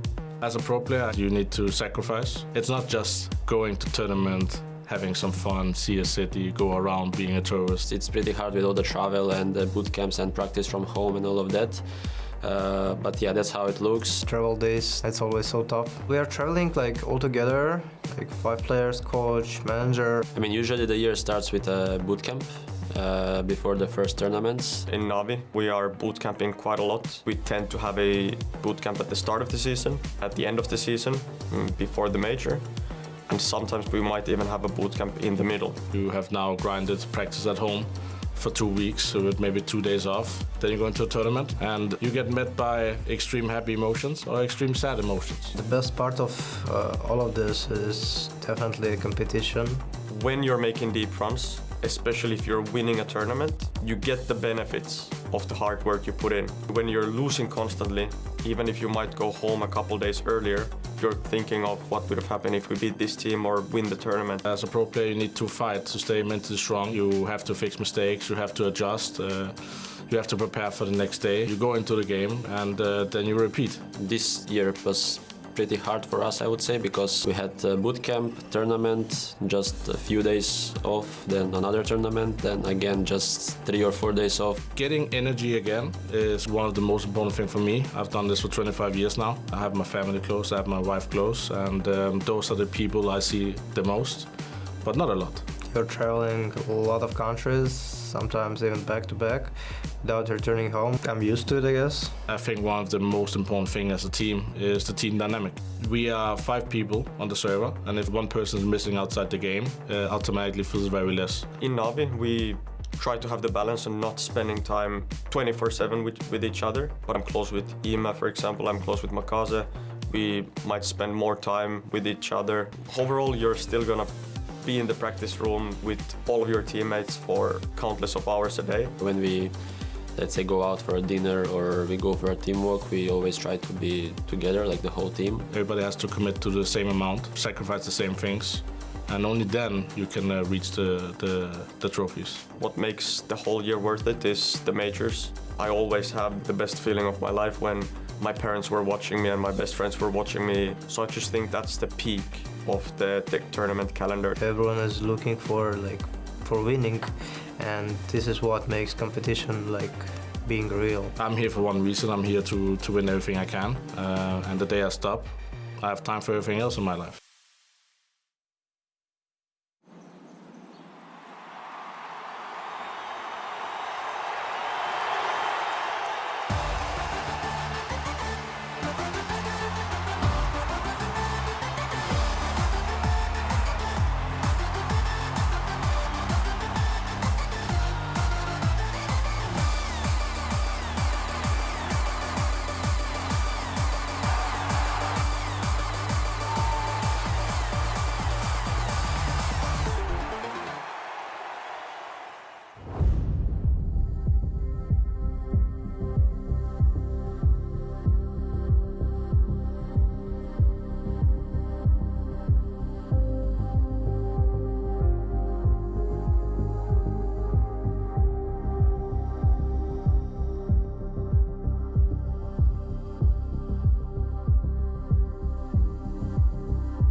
We're into our final series of our very last day of group stage. And then we're going to be in that arena getting to watch our playoffs with 6 teams. However, we don't really know who that 6th team is just yet. It's going to be either MongolZ or Spirit. But before I even get into the matchup and before we want to talk about who's going to be playing on stage, who's going to be in the crowd, right? Because we've been running a little giveaway over on our social media where you guys were encouraged to make a meme. There were 2 sets of tickets up for grabs there, Maui, and I feel like you were the linchpin of a lot of this meme, and so maybe prompted a couple of people out there to make some good stuff.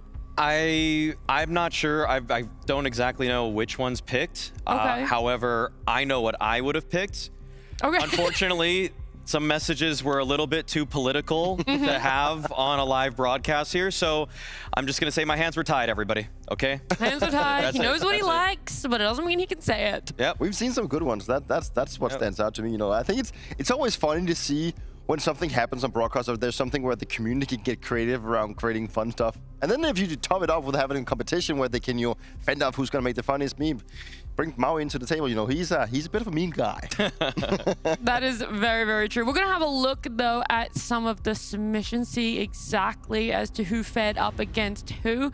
So this is the first one, Main B. Main is not a position on Nuke. Yeah, wow. Which I'm is so true. blind. Holy shit, Main is not. Which is true. Position on. It usually happens in face of games. Is that why it was so funny to you, this one? Well, I guess it's funny for the guys that knows Counter-Strike well, because you know, if you don't That's know, why I you're didn't laugh. thinking that's weird, right? Next one we've got, how to bring back NACS with some copium. Well, I mean, that's kind of all we've got right now in North America is just, well, that's a political message in its own if you actually think about what the streets look like in some of those cities. But that's moving on from that one. That's okay. That one was a good up there. And so they were the only 2. No, I'm joking. There were a lot of good ones. Appreciate everyone putting in those efforts. And so I believe they were our 2 winners. And I can see the pain from Maui over the I liked some other one. I liked one that was not political at all. That was like an in reference to Counter-Strike. Okay, do you want to just say it anyway? I'm gonna shout him out. I'm gonna just shout him out. Mina Jeff made a really good one. I thought that was probably the most work safe while also being a fun joke too. So shouts out Mina Jeff. Live on the Blast broadcast. Shouts out Mina Jeff. Returning to the one about the NA Kobe. If I give you 10 seconds, who would you say is the best North American team and why? I want it to be M80, but I feel like NRG is now after they got Grim. Cool. After they got Grim, they got the best NA IGL. 3, OC's 2, the best NA player. 1, and time's up. Grim's sick. Good job. That's it. It's kind of sold me on that one. Unfortunately, though, we're not going to be seeing them play now or in Blast Open. Instead, we're going to see MongolZ up against Spirit. How do you think you're going to go against Spirit? Will it be an easy matchup or a hard-fought 3 maps? It's hard for sure. Spirit, Donk, Magix, and they play new roster, but so yeah. And we played against them on practice match. So they were all close. So maybe like close match, yeah. Yeah, maybe 3 map, or if it happened 2-0, both will be very close, yeah. How do you see this series going? Is it going to be an easy one for you? I think this question usually does Boris Magix. You know, does it favor you on Spirit or does it favor MongolZ? Of course, Spirit. Think you're gonna make it to the arena? I think we are going to find it out real soon.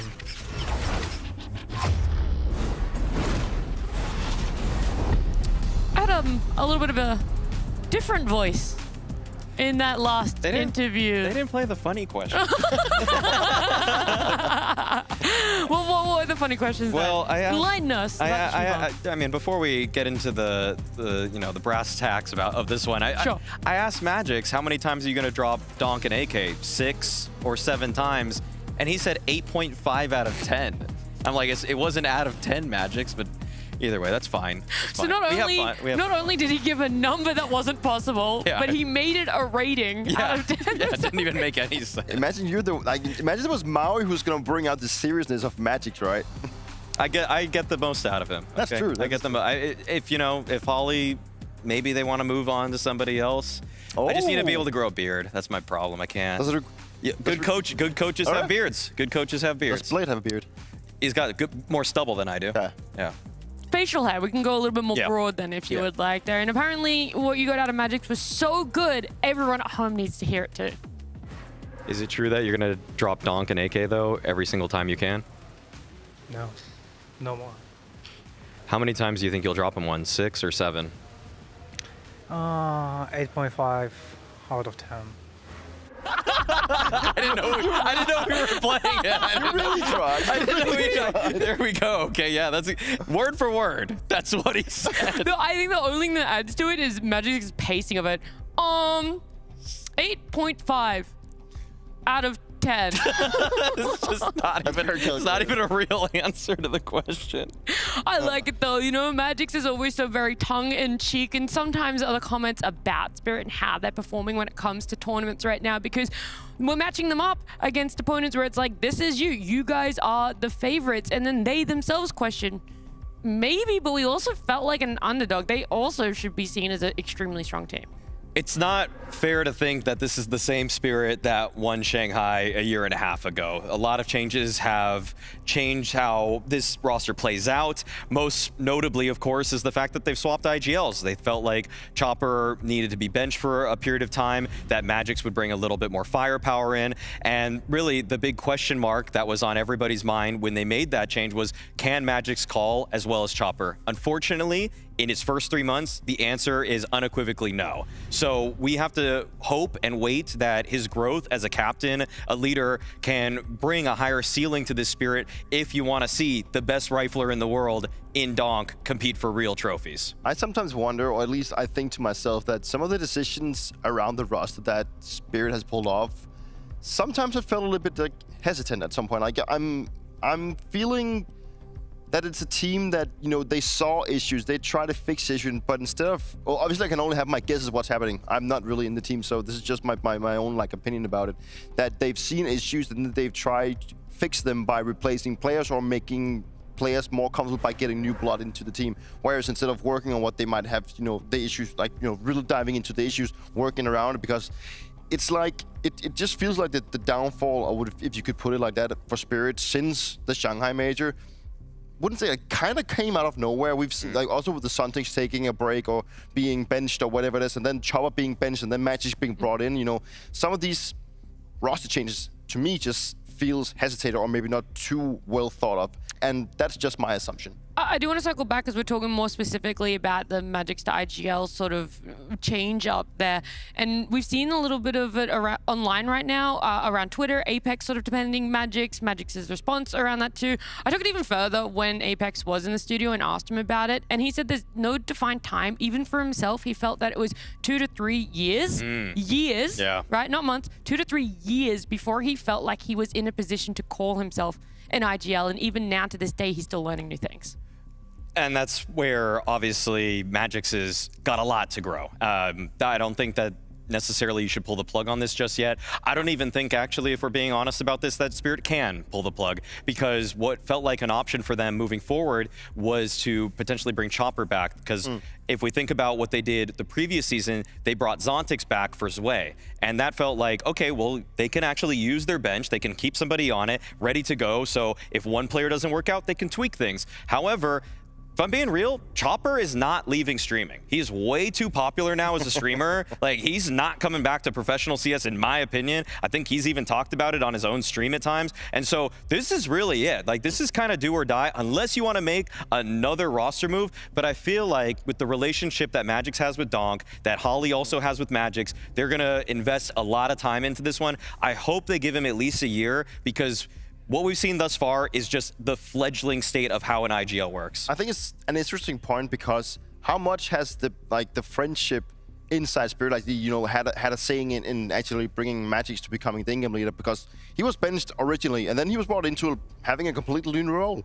And I think for Magix and Spirit, it's probably been a case of where they've been playing in practice and it's been working out, it's been good, you know, it's been like new energy, new vibes, you know, they've said that Magix is, you know, maybe a little bit more strict, but maybe has like some new ideas that they feel like is good, but then they go to the tournament and then, yeah, it's not as playing practice games, and that's the issue, because if Magic needs, let's say, a year, maybe 2, 3 years to learn to become an in-game leader, or at least get into the, you know, the feelings of playing in arenas or playing studios in these important matches where your decision is gonna matter. Like, it's gonna matter more than it does in practice, and actually that's where you gotta earn your money.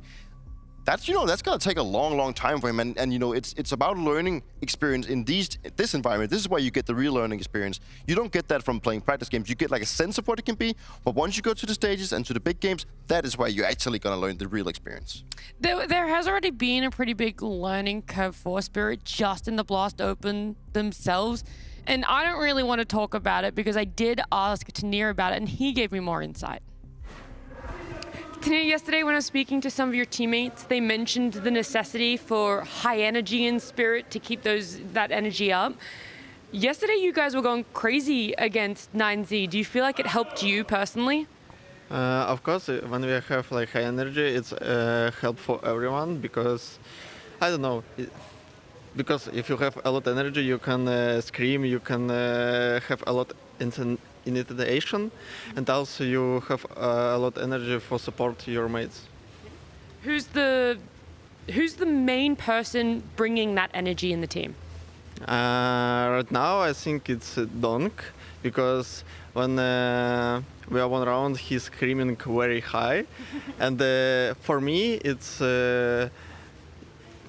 means like I also wanna scream with him because I also support him, and also I'm show my energy because I'm here and I can also screaming and support my mates. Yeah.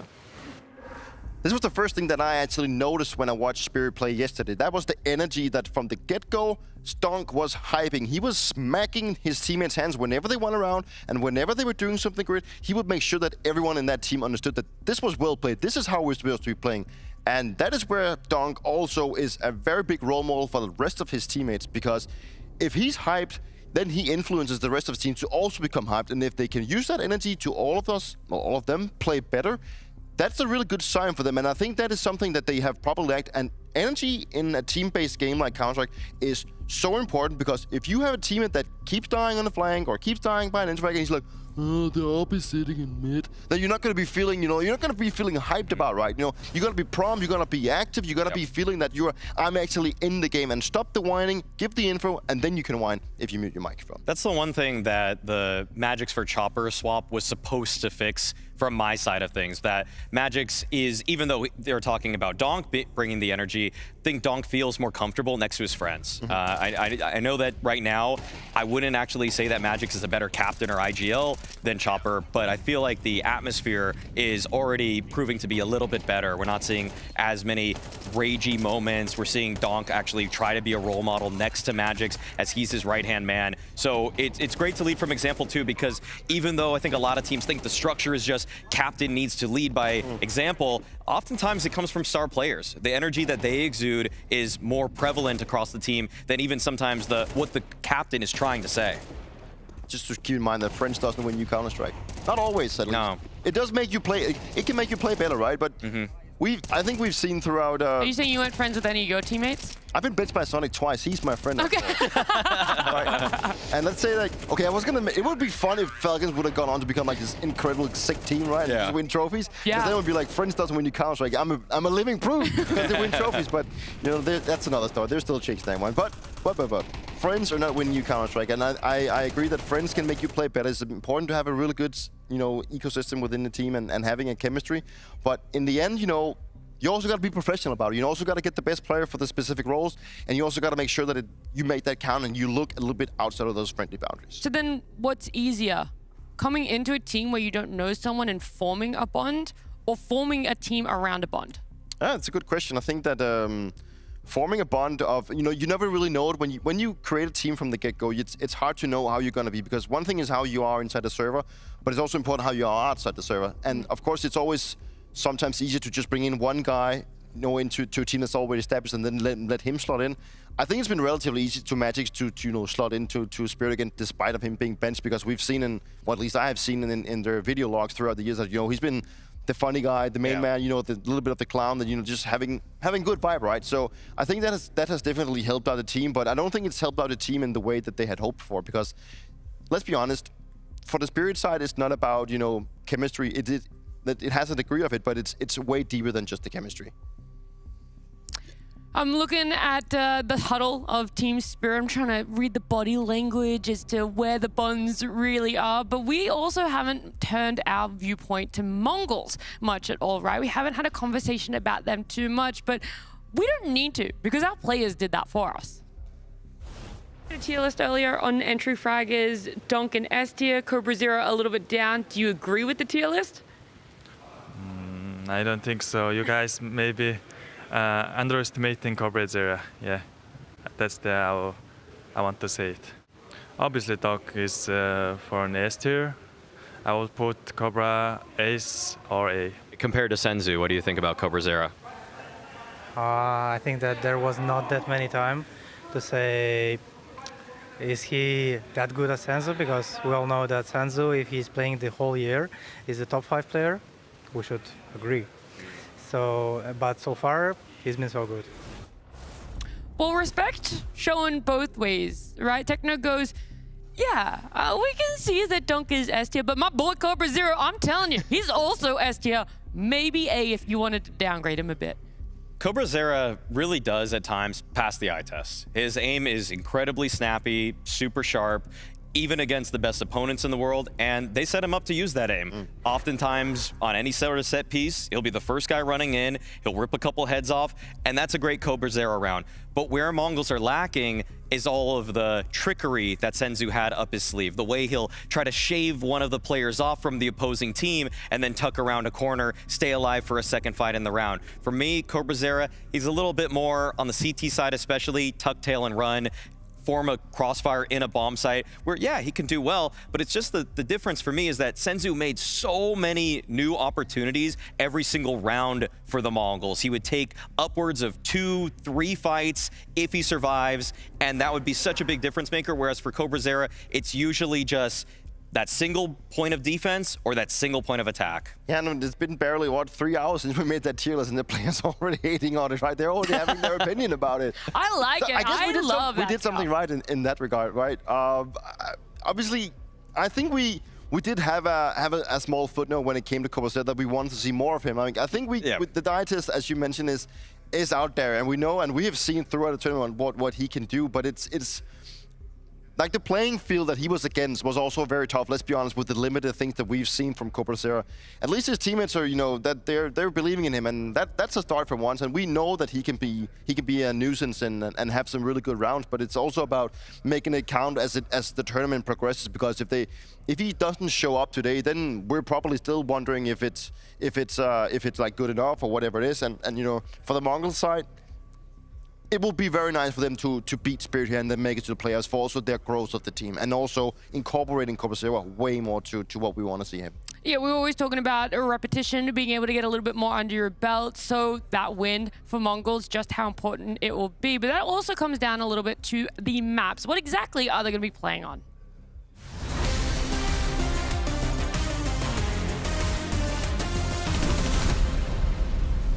With the current map pool, Maui, where would you favor MongolZ? Do you think that this current map pool is something that when you look at it, you go, they've got good options to pick from? Oh, okay. Well, I think they are trying to make a case for themselves on Nuke here. I'm a little bit surprised that they went for that. I mean, they've been liking Mirage so much, and so I thought that would be one of the opening picks here. Overpass from Spirit. Yeah. That is, I'm a little surprised at Bree. It's surprisingly, I think the reason why. Yeah, but it's surprising because they had a fairly close matchup against Vitality where they almost brought it back, you know. I think that it still just plays into the fact that MongolZ haven't played the map officially that much. I think that is what Spirit is trying to look into here. They want to make sure that they can at least, you know, they have very limited data on them, but at least they can probably see that they're looking discomfortable and maybe not looking to have the best map on this one. So, I mean, it's interesting for liking, but overall I feel like the map pool speaks in the favor of Spirit in this one. I'm going to take Spirit in this sort of matchup just because I think that they're the kind of team that matches up. It's kind of a nightmare matchup for the Mongols for me. Stylistically, when the Mongols are trying to create chaos on one side of the map, that's usually just going to be Blitz v Donk. Yeah. I'm taking Donk every day of the week. And then when you see all the chaos being created and Extremity players trying to get involved, I'm also going to say that a lot of the Spirit individuals are pretty damn sharp, and they'll be able to punish any sort of antics from the Mongols guys. We'll see if that punishment comes in for Spirit, if maybe Mongols are able to avoid that for themselves, because we're getting into our first map, and it continues with Scrawny and Launders. One spot left in that Ahoy Arena, and we've got to fill it between these two teams. We'd love to see them both go on to the big stage, Mo. The roaming Mongols fans that have attended all of these events on their comeback with CobreZera, they're frothy to get back to it. But yes, uphill battle in the face of what could be just a show-stopping Donk performance. You never know when the hard carry's coming. Yeah, I mean, the odds believe in Donk, definitely. I think we've seen how fierce Spirit can be on their CT side. I like the word that Maui used about it's a fledgling state for Magic's in this new role.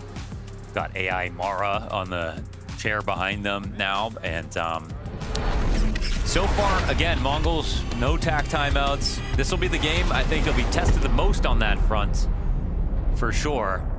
Not going to be an easy match, I think, for either team. I just think to myself, don't give Hallie any extra time to help out Magix, because, you know, right now that's still one of the things that we criticize Spirit for when games start to get out of control. Aye. Oh, that's not a pretty start. Yeah, that's a pretty big molly to just drop right there. Can't be missing that one, but at least you've got Donked out at 23 health. Will it matter? Tries to chase down his frag, but he can't stop them from crossing over to Secret. So you've got Tanir and Donk down sub 20 HP. This is an excellent posturing going down for the Mongols. Let's see what they can make of it. They're making it a ramp hit, it looks like, but Donk has moved into where Zontix is at. 910's getting shoved out of lobby. And considerable pressure here from Spirit. Shiro tries to take a bit of a test towards them, but also decides to just peel back. We hit 55 seconds. You've got two players downstairs. Back up the vent is the question. Yeah, sometimes they do pop up, eh? It's like they're in a good position to just hit ramp, so it's just that 910 couldn't get back into the lobby. I don't know if that really matters. Yeah, they're just gonna go ramp. Keep it natural. Donk's low. Could still hit headshots. Misses his first few. Will get one at least. Techno puts it to rest. Zontix stuck in the corner of the B site, down with nothing barring the CobreZera hold. And then stomps fast. 910 waiting. Oh, doesn't finish off Magix. Don't give him a chance to shoot back. Now he's got real cover. You gotta hit him in the head now. Bombs planted. 910 gets there in the end. But he's still low as Tanir, who just had doors closed on him with the flank from Mzinho. It's pretty perfect. Shiro, good for the clutch, but not this time. Mzinho's the difference maker with those last two kills, and the Mongols with a T-side pistol win. Very cool stuff. I mean, they kept the option open to actually make it back up through to the A site. They had to change plans a couple of times. Missed Molly there to kick it off from 910 into getting pushed back at a lobby when they really wanted to get that hit going. But they were ready for both options. They just spent a few extra seconds to see if the free kill would come their way. But Zontix had, even though Donk came into ramp to help out Zontix had to leave to go to B. So there were stress rotations when they lost outside.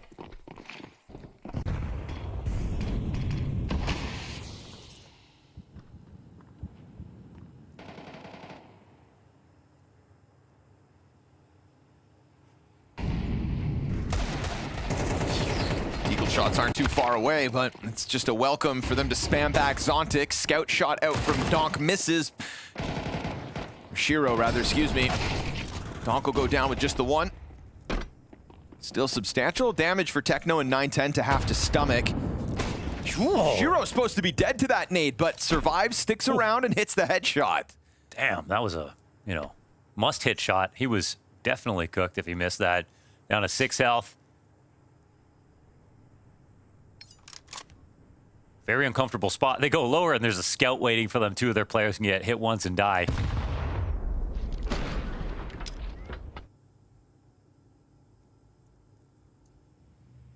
I actually like Spirit not just totally flanking the ramp, because again, Shiro, even though he has 6 health, he just has to be on the angle first. Oh, this is good from Spirit, though. Again, they didn't go for the flank. They just kept this option open. The bombs at ramps, though, still. This is kind of wild.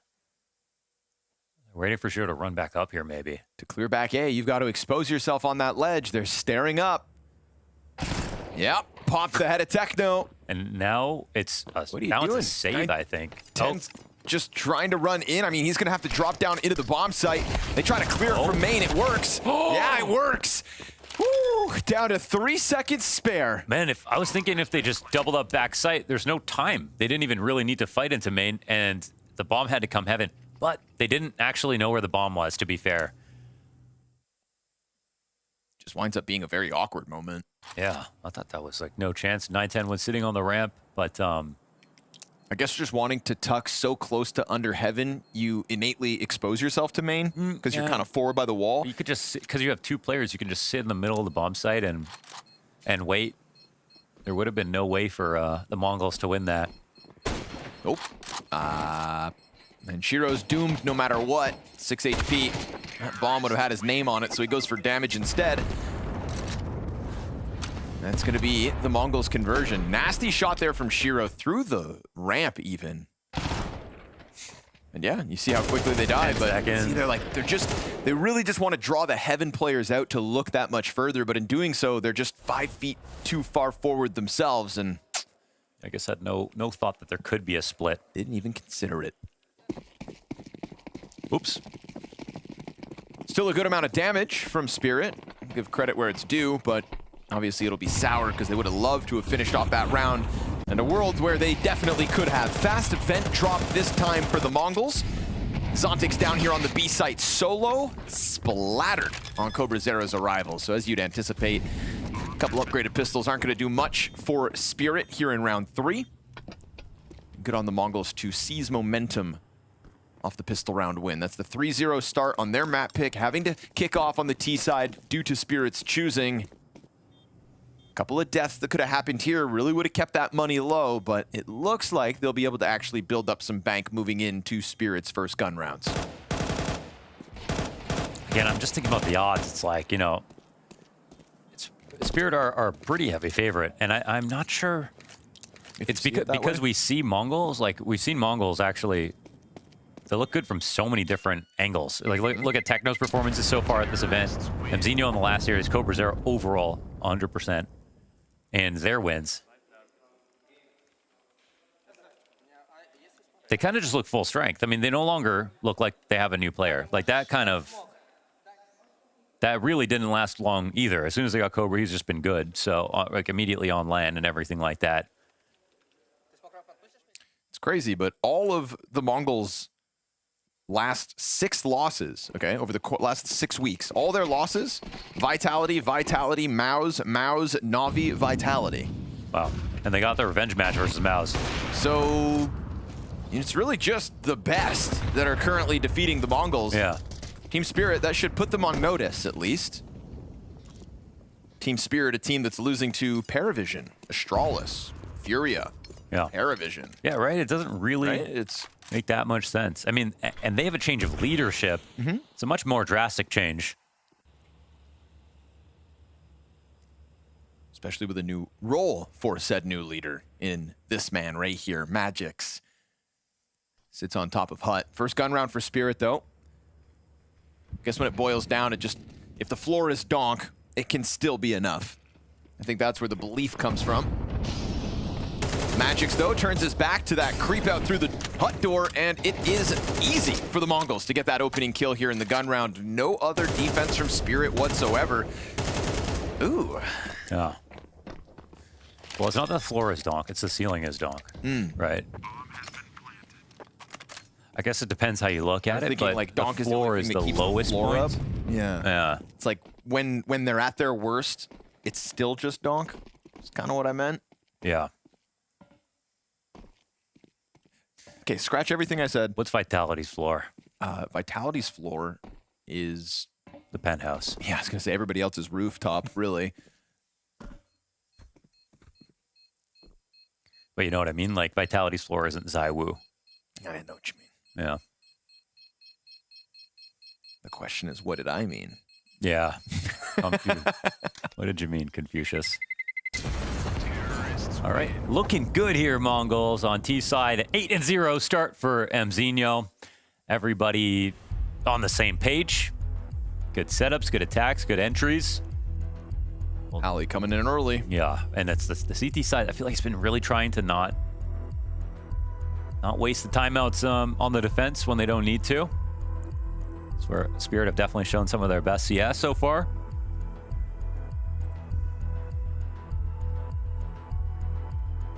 You know what makes me nervous just about this veto in general is when we go to Overpass next, Spirit's pick, that T side that they showed us yesterday was not super inspiring. It was 6 rounds on the comeback. It was definitely looking like it could have gotten a bit worse. They put an end to it. It was a Tanir 3K. Yep. You know, yeah, I mean, who knows if they started on the T side, what it would have looked like. That's the question I have today for sure. That's fair. You know, you know, hey, they didn't give up 9 rounds or something like that. They ended it at 6. Okay. Got into the game, ended the game. So, but that is the question I have today, 100%. We'll get there when we get there. For now, it's the MongolZ nuke choice. Easy rebuy for Spirit, seeing as it was just the one death that dictated the outcome of round 4. You get to buy one more rifle, keep some cash in your back pocket, and Shiro tags 910, but doesn't kill him. Oh, and Donk gets clipped trying to just crawl back through that smoke grenade. CobraZera punishes. Man advantage MongolZ in the 5th round too. That's a pretty massive death. Look at the new avenues of interest now they can speed up through. There's no way to scare them away from going for a search now. They just got that kill so easily.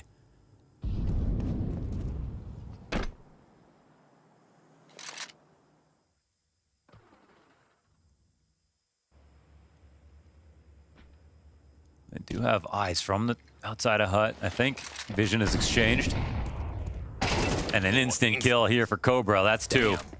That's a dink out from Magix as well. He does everything he can, but AK advantage, Techno blindsides lobby. This goes from just like marginally the way of the MongolZ to then just the bloodbath all across the map. But you see the damage that Spirit had as output.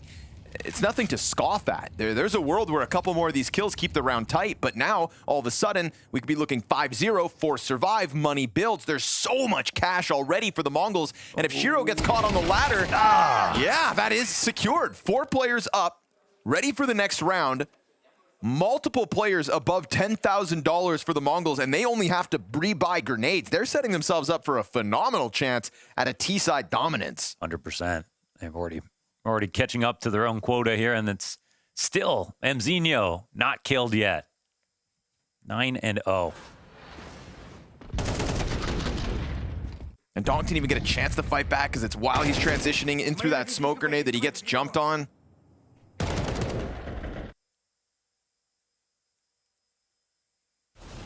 Well then, hell yeah, MongolZ. Hell of a start as they're going to try to keep this pressure on Team Spirit. Limitation for Magix. Donk's gonna be full tilt if he dies on this round. 2 and 4 at the moment. Zontic's already down Secret, but still making sure to lean back safely. There we go, Shiro, nice. And Donk spamming through, clipping a second. 3 versus 5 doesn't look so good for the MongolZ this time around. Zontix can play it safe, calls for the vent drop to come bolster his defense, and a frag grenade to soften up Blitz. So things are getting a little bit awkward here for the MongolZ, and Tanir, perfect patience, is gonna find backs turned to him. So a quick execution of what's left of the MongolZ, and this time Outer doesn't come for free. And so Spirit, rock solid on their first round win. So you go ahead and, oh man, we're already at a 1v5 today, so you know, never know what's gonna happen. Oh. Well, maybe.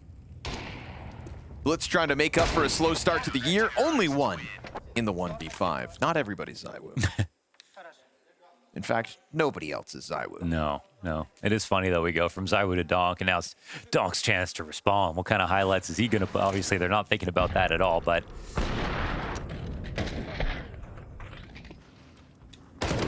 so many great individual performances in play so far this week. I mean, even Magix's 1v3 on the Dust 2A side. Yeah. Flamesy's 35 kill game or whatever it was on Ancient. I don't know what the hell's going on in 2026, but we've already been blessed, and it's not even the end of March yet. And the last time when Donk was playing on Overpass, I swear you could see his movement is improving. You sound like a conspiracy theorist. Movement is I'm telling you, man, it's getting better, man. And it is for this defense as well. Total stoppage of the first 3. Try to floor bang that hut ceiling. Yeah, CobraZera a little too fixated on the player up above. So that's going to be the 9-10 1v3 attempt, but caught off by this push from Zontic. So Team Spirit's CT side has officially begun. They're going to keep majority alive yet again. But remember, we talked about the money there for the Mongols, and they still have it in spades. When it looks good, it looks good. So a little late to get started, but they won't be mad at this. The game has now officially begun. And didn't have to struggle for these frags either.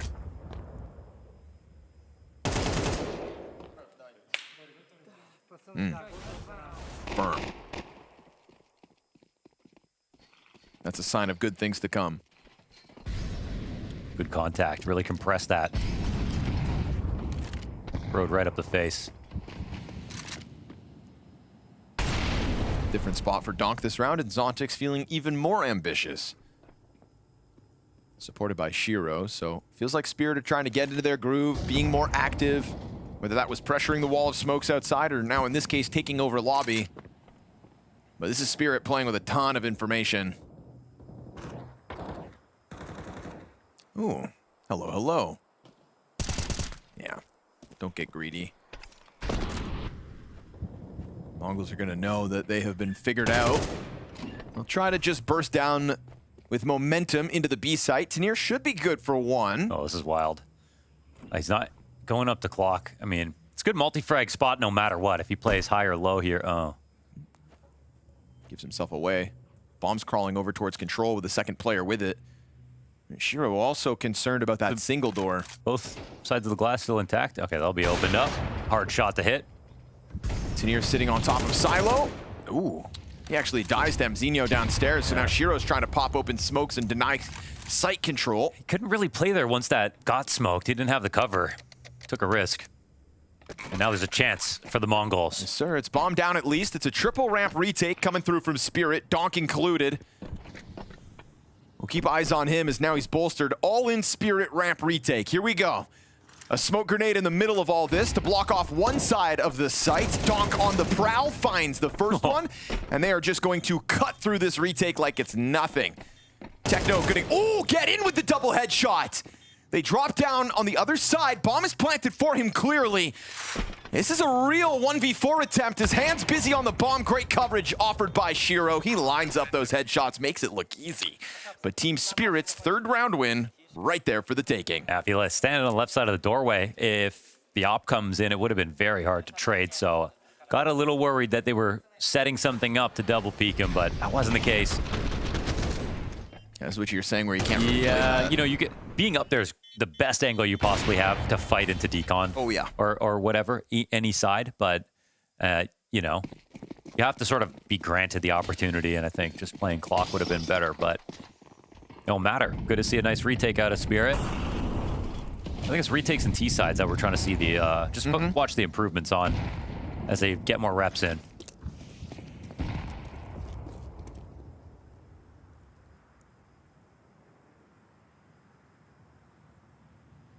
Just want to see how this formula of Team Spirit kind of evolves over time. How quickly Magics can adapt to the massive responsibility that is in-game leadership.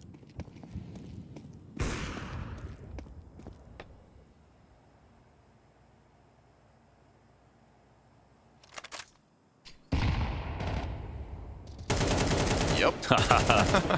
Wow, what a timing. He finds those so easily. I know, he's so good. On the nuke cross, specifically. Ooh, okay. That's a great rebuttal back by CobraZera. Interesting, they just immediately evacuate Secret. No one's left over here. You've got a preemptive rotation 2 downstairs. This leaves the upper side a lot weaker. Only Magic's in this spot. Well, Donk has been hitting hard. Magic still leaves a little to be desired. I kind of don't mind Zontic's leaving entirely, like ramp, because they have the lower rotations. It's upper that they have to be worried about, even though this is going this direction. Oh, he's coming back. to be found out. Yeah, exposed in the open, just kind of standing there and easy for Techno. Yeah. Although Techno also nearly dead. We'll see what Tenier can do downstairs again. Vent control. Oh, Blitz lets it slide by. Oh, that could cost them. Second player's going to get completely blindsided by it, of course. Bombs planted. Blitz has got to come and join them. They got them stuck.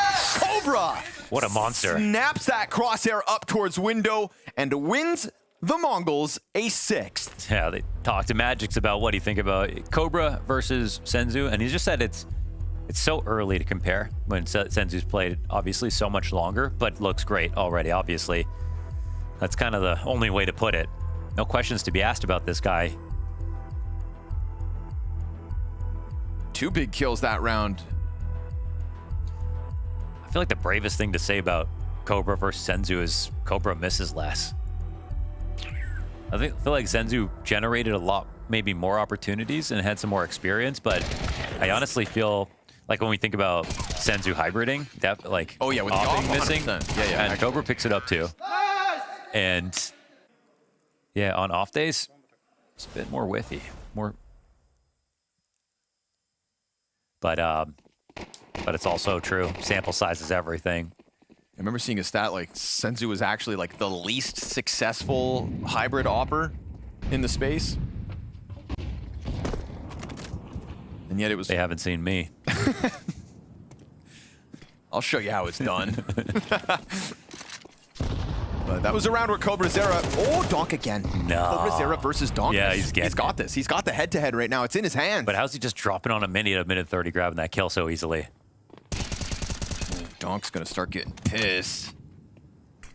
And that could actually bode well for Spirit. Sometimes it unlocks him, but right now... in a third person when he gets angry. 5v4 again. Blitz with the slow burn and Zontix. Nice. Oh! Oh no! What are you watching actually though? And Wait, a missed off shot from Shiro. What was he watching though? Perfect pinch into the ramp room. How did this one get unraveled like that? Donk's death, that's one thing. Fast timing CobraZera.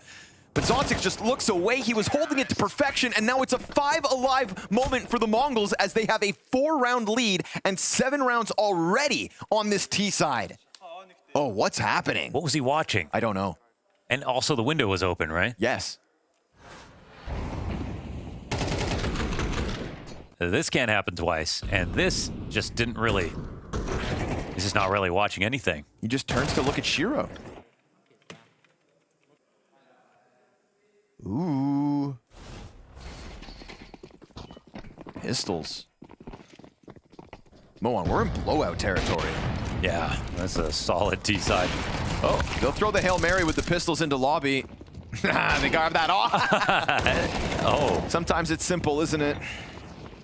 Well, it's meant to be, but Donk caught off trying to grab something off the ground there. Mzinho's on the recovery. They're going to send a player down the ladder in a second, I think. They flush the CTs out. CobraZera dips his toes. The bathtub's a little too hot. Crazy that in that engagement, they never actually grabbed the gun. Where did the op go? The op, yeah, it died in the smoke, and then it's got dropped here again. Somehow. Things just got crazy. That's what Donk was obviously looking for when he gets pushed through that smoke. By Mzinho, Desert Eagle turned. Oh, he didn't expect a second. And so they'll grab that bomb and go right back upstairs. All about finding Magix and Zontix, who still don't have real guns. Covering Mini for the plant just to make sure. Could have died there, obviously, but... They didn't control the op now. Magix is going to grab it. Oh, but 8 HP. Do you just save it? I mean, surely in good conscience, you can't go for this on such low health. They can hold any angle, and they know where you're coming from. Don't peek that, Mzinho. Don't do it. He gives it up. Wait a second. Retakes on now. 10-second defuse. Yep. What? There we go. Okay, there's 2 situations in this game so far where there's literally no chance. They walked into that op. Wait, surely he's got this, right? Okay. Oh! Whoa! Whoa! Whoa! I told you not to peek it, bro. This game's crazy. That's a quarter of a second.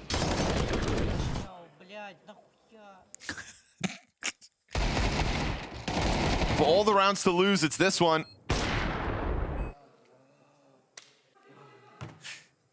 Thing is, they saw him pick up the op as well. Oh yeah, 100%. Yeah. You know that that gun's now under control. What's that op going to be doing? It's either saving or holding that exact angle. Well then, chance for Spirit to at least get a 5th off of that one. They just take the gloves off in the last round, rush down the lobby, and trade's good from Donk, at least. Blitz slips the net. Cobra! Again, dude, who is this guy? Yeah, I know. Who is he? He's a position. Who is he? Tell me more about him. Apparently. Tell me more about him. Nice shot, Shiro. What ingredients do you have to put together to spawn a menace like CobreZera, who tries to push his luck versus Shiro and pays the price? So man advantage secured by Spirit. Shiro's on it too. He's moving fast, but okay, 2-on-3 position with vent control. It's a good escort service. You can go all the way around the vents, get lower. And swing doors wide. Crossing that off. Shiro, rock solid round from him. Triple kill to his name. A 9-10 1v3, all that's left in this T side from the Mongols. Will there even be a plant to get? Well, Shiro gave him the space, yep. Shiro leans back. It's a matter if he's... It's whether or not every door is open. Away from the bomb plant. Shiro... How does he get coming down ramp, you hear the stomping of the vent player approaching. Gonna get pinched from the doorway. Oh, he's still in cover. No way, untradeable kill by Magix. Utility coming out, he's still watching the doorway. He knows Shiro. Oh, okay, that could have been a second. Wait, he still has a chance. Door player hasn't killed him. Shiro, he has to scale. Bombs at the halfway point, there's Shiro's 4th. Woo. Some sketchy moments here for Spirit, but they'll walk away with 5 rounds on the half. The Mongols could have done even better, and that's not to take anything away from them. 7 rounds on the attack of their map pick. Absolutely justified.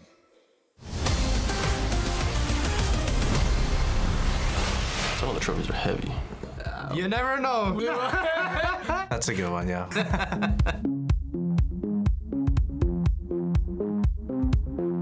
This one's got to be Nico when we beat him. Nico? That's a good one, yeah. I'll double down on that one. Donk will get crazy, Nico smash the table, Jimmy fuck up the keyboard. It doesn't say punching a teammate. To smash something, that's a different story, but to break, I think it's pretty unlikely. You know what, I'm gonna say yes. I think they're gonna show up this tournament.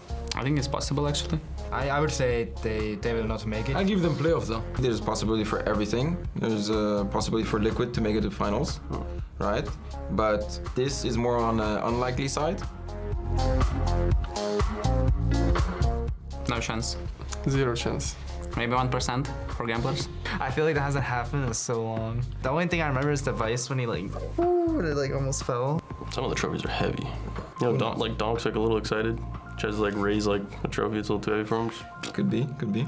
Nah, I don't think it will happen. But if we are winning and I put money, maybe it might happen. But first we need to win. It's higher risk, you know? I'm gonna have to put us to make it to playoffs from the qualifying. Yeah, we gotta say yes. I don't think so.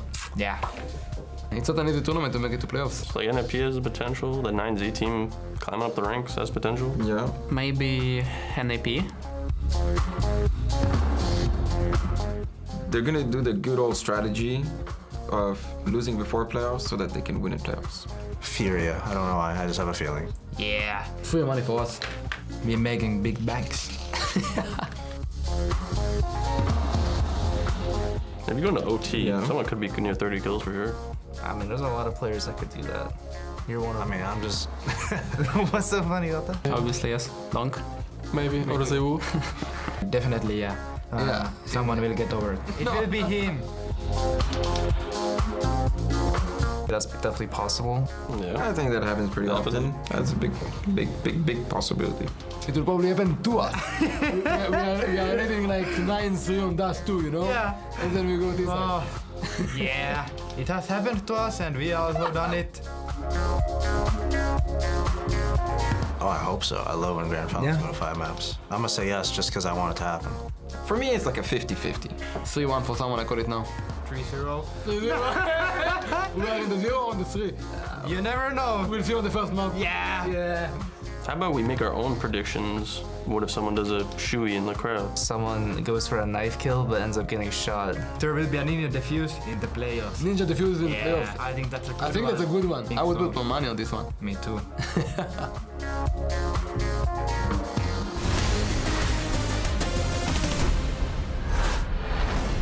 Couple bizarre moments throughout that first half, but still the Mongols should have head held high. It is a 7-5 half versus Spirit, Mohan. No chumps left here in Blast Open, but only one of these teams moves forward to the playoffs.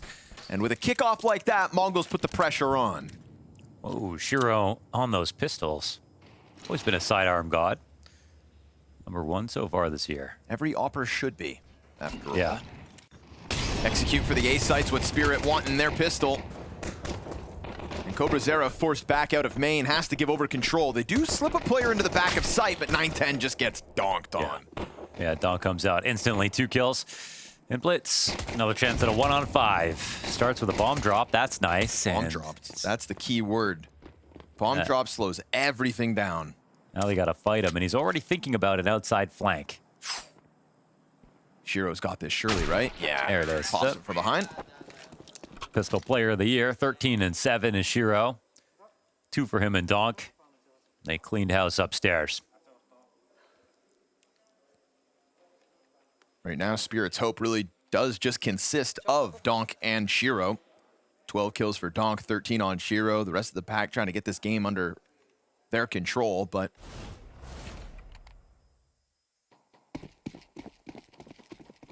force buy comes through from the MongolZ side, banking on the scout and pistols. That lead about to evaporate if Spirit have their ways.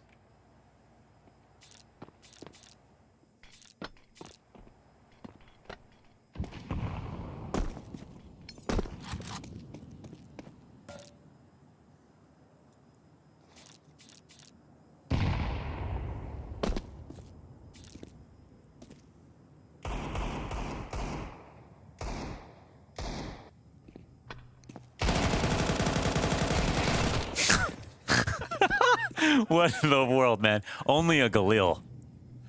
Oh, that was a Galil commercial. That's the only gun that can do that. And he still doesn't have to reload. Okay.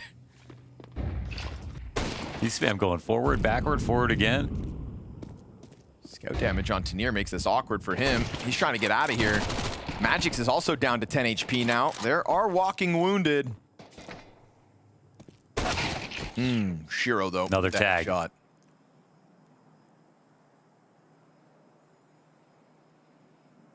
Right Well, I'm now, kind of deciding, and yeah, like, I mean, you don't want to go lower, that's for sure. that's where everybody is for the Mongols. Nobody left upstairs. They do have vent control if they want to try to fly back up. They don't know if it's being watched, though, so they're kind of cautious to return to that upper site. And you think this Molotov really just keeps them committed to it. There's a chance the vent scramble happens and catches one of these low-health players off guard, as now he hears the confirmed footsteps running to the bomb site, but nah, they're just going to transition into a save, knowing that next round features less, if they're allowed to save. Zontic's catching you trying to escape, but this is good for Spirit to stabilize with 5 players up this round. And Donk's, of course, just going to go look to deny you any save. Make sure next round really hurts now that Spirit have tied the game up. Oh, that ain't gonna hurt? No. Yeah. They gotta be careful to make sure they make money. Another one back here at Donk versus CobraZera. It's a jump scare moment there for Blitz. A lot of damage across the board, but Spirit keeping 4 up. Oh, and it's just Techno who's gonna die over here. Nothing you can do about that. This will be a good moment for Magix because it's gonna be a T side. They gotta make a little comeback here versus the Mongols. They didn't get the CT side they were looking for, so I think we'll get to see, you know, a better picture of what how their T side game is looking. Yeah, agreed. It's the sort That's of the one doubt I've got for sure. Yeah, it's the sort of situation that, for better or worse, we kind of want to watch Spirit be tested in, you know? If there's future for this project, this formula, these responsibilities and roles on the players as they are, if there's a future for this, it's these moments when the pressure's high as well, playoffs on the line, that it's really got to start to come together. So You also have the advantage of like no coach on the other side, so at least you've got Hallie behind you and Blitz is just on his own. That's got to be worth something. But how do you counter call nobody? I don't know. That's the thing. It's been working really well for the Mongols.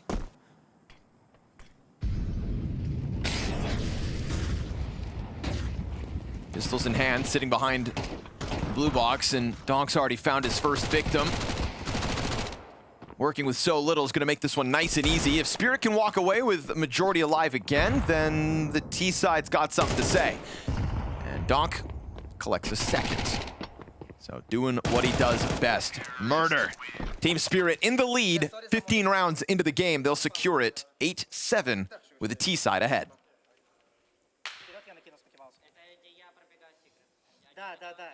Даня секрет, Дима делаешь има.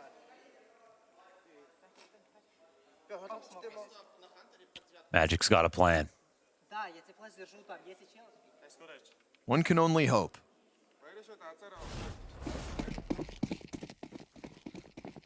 Problem for Magix is so does Blitz. Now finally, the Mongols have guns for the first time on the CT side, and quickly, 9-10 thrown behind red box. Yeah, that's a lot of good utility. Ooh, they wish they got that final little bit of spam. He's lucky to be alive. He's just going to try to keep his head down and survive here.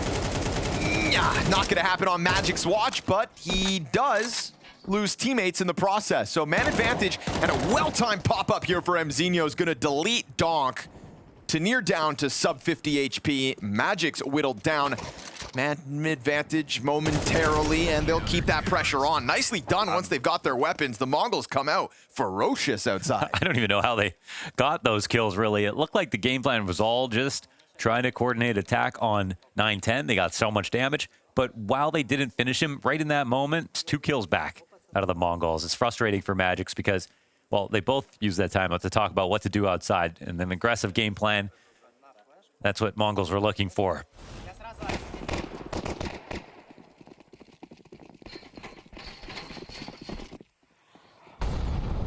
Like 9-10 was such a great magnet for attention that the other Mongols players were able to strike. So capitalizing on distraction, and Spirit come back in with a buy. Right back to outside.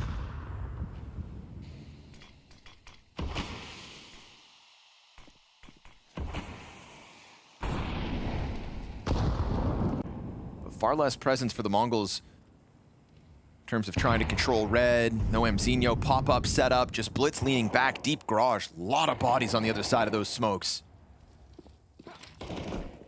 Ultimately, Spirit are afforded a cross to secret, uncontested. They make sound in the process, which Blitz hears, so there should be a scramble downstairs from the defense in a second, but for now, nobody's moved. There we go. Mzinho gets into position, but they've already taken over the hallways of Vent. Donk's going to make sure there's nobody right behind them, and this is a lot of space for Spirit. Very little defense committed to the bomb site. No trade potential here for Mzinho, all on his own at 30 seconds. Blitz is still hard committed to the corner of garage. And Mzinho dodging flashes, peels off the double kill to perfection. With another headshot. Gets the headshot as well, right? That Magic's damage could come up crucially, but Zontix strikes one down over towards the ramp, cuts off the support system. Techno's gonna quietly crawl in from behind and stop the bomb plant. They can't go get this now. No, sir, it's the molly down. Blaze, the Vent player could try to sprint in on him, but they're not gonna win the round with kills either. If Spirit die after time, this gets even worse. So one player just runs back up towards ramp. Mzinho, with the world on his shoulders, steps up. Damn, I can't believe that. 2 kills and an extra headshot, and he just needed to be traded. Snapshot right before his first spray takes place, and it's an amazing position for Spirit. They have the ramp lurker, they have Shiro watching vents, and they have no one to rotate down to help Mzinho, and they're ready to split both control side and decon. Doesn't get much better than this. They just don't get the kill fast enough. And also, Shiro gets an op kill on someone dropping vent. But Techno dropped as well, and I don't think that was noticed. So when they planted backside for decon, that was like, under the assumption that vent was under control. Try to take a faster tempo. Donk wants to be unleashed on ramp, and that's why. MongolZ loses the duel. Fast takeover of the ramp room. You've got Blitz locked in to the site cubby. They drop down into Dark. He's gone unnoticed. He pulls the trigger. Only gets the one. CobraZera on the recovery, but there's 3 players coming at him, and so the trade frag's good for Spirit. They maintain that man advantage. Magic's gonna attack with the Tech-9. I'm loving the use of lurks in these last couple of rounds. They're spreading the map in a way that's not oversimplified. 9-10 1v3 attempt. Bomb gonna be sent back up the vents because A site secured by Magic's. When we watched the 9Z game, it was too much. Like, even on Dust 2, it was just like, it was 4-1-ing, 5-manning, trying to shoulder peek everything, go for the individual plays. Right now, you are getting the donk entries, but you're also getting a spread map, options to make sure you have things covered. And last round, you think, you know, that could really, I feel like, harm the way you're... Oh, no, I'm looking at this off. Maybe going to get... Wait. Oh, he's going to miss this. Shiro doesn't even see him. 9-10, he wants to shoot at this? NAVI. I guess it's safe they can't chase him down, and that's an op that he's taken out of the round for Spirit, so that'll be kind of expensive. Frontside A plant? He's all good. Sounds like a skateboard trick, eh? Damn, dude, that's a sick frontside A plant.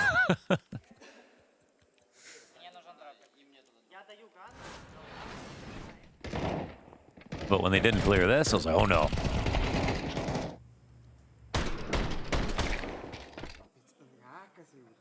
Would you call me? A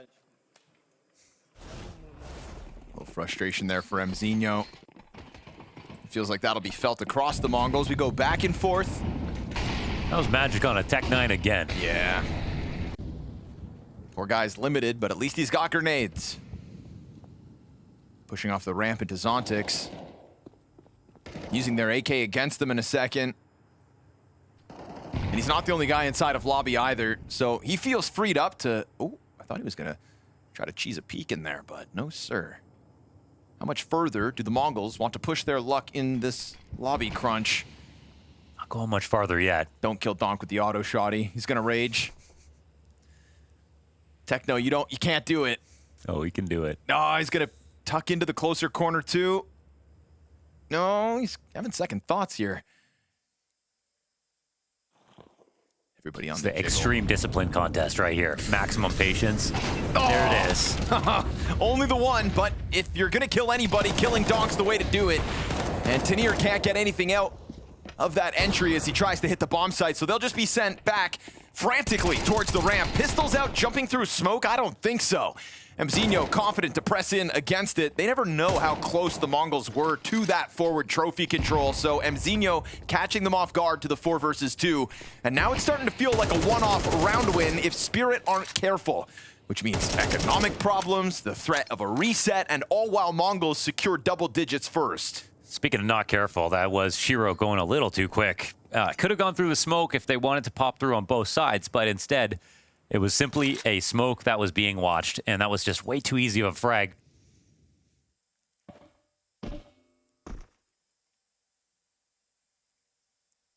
Auto shotgun pays off for Techno, and Mongols are back in the lead.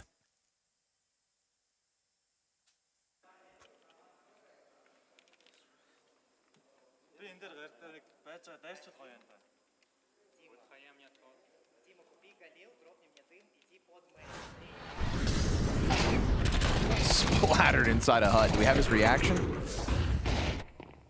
It's been a few moments where Donk has really just been kind of jumped. Yeah. The CobraZera kills off the main roof. A shotgun smash inside of hut, and look at the limitations that they come into this round with, Team Spirit. At least Donk still got the AK, him, Zontix, and Shiro with rifles. Yeah, well-placed Molotov. Blitz doesn't have utility for this. Oh, he's gotten away with it.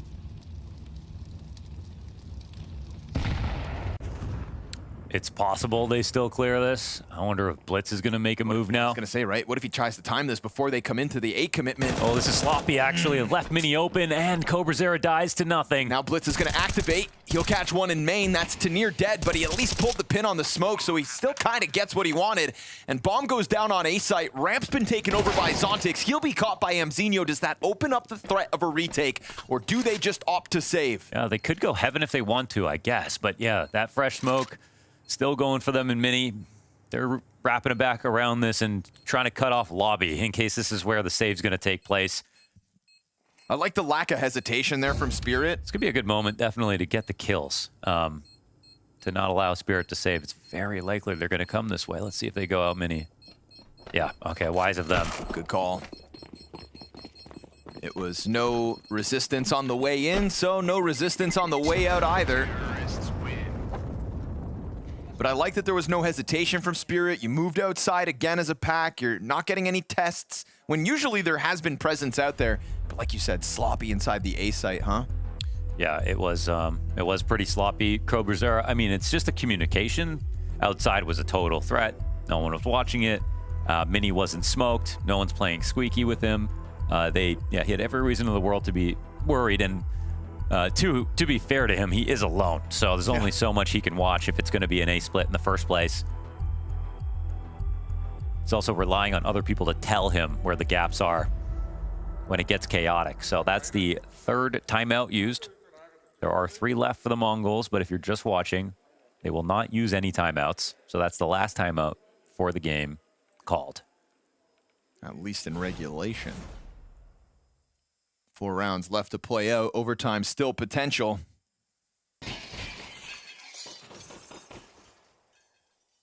That's 4 rounds back and forth as well. But good on Spirit to have exited out through main. That secures a bit of extra money. They're going to try to play with tempo yet again. Donk goes fast towards main, trying to hit this A site, seeing what he can find. Timing catches Techno off. He falls to his death. That's the round, right? They're coming up into heaven, though, fast. Blitz finds one. Rebuttal's good. Team Spirit catching them off guard. Falls on Mzinho 1v3. So lightning yet again at the fingertips of Team Spirit. And they will swarm that upper bomb site before it knows what to do with itself. It's been a great T-side. You're getting everything that you want. A lot of variety, different paces. You're getting the drop-offs in a Mini. They're working really well versus the Mongols. Mongols also pulled it off versus Spirit in the first half, using CobraZera to take out Donk many times. But yeah, Donk will be pleased. He got the 2K entry for his team. Cracked open the A site. It's not just a simple rush where they get shut down by grenades or one person on top of hut. Hyper-aggressive round as well, right off of the tack pause from Halley, so he'll be happy. His final timeout of regulation, and they stick the landing with another fast A blitz. And they break that trend of back and forth rounds, so a real chance to just close out now. These players in the back of the A site, whether it's CobraZera or in this case Techno, they just keep getting caught off guard. Back-to-back rounds. Look at the limitations that come through here as well. And this is them buying in, right? This is it. Damn. Mongols have not built up a ton of round loss. They're trying to fight for the 13-11. But in the face of a fully equipped Team Spirit, one that has weaponized Donk well in these recent rounds, and all while banking on the foundation that Shiro has brought to the table tonight, because he will be scouring outer, looking for first contact, 20 kills into this game.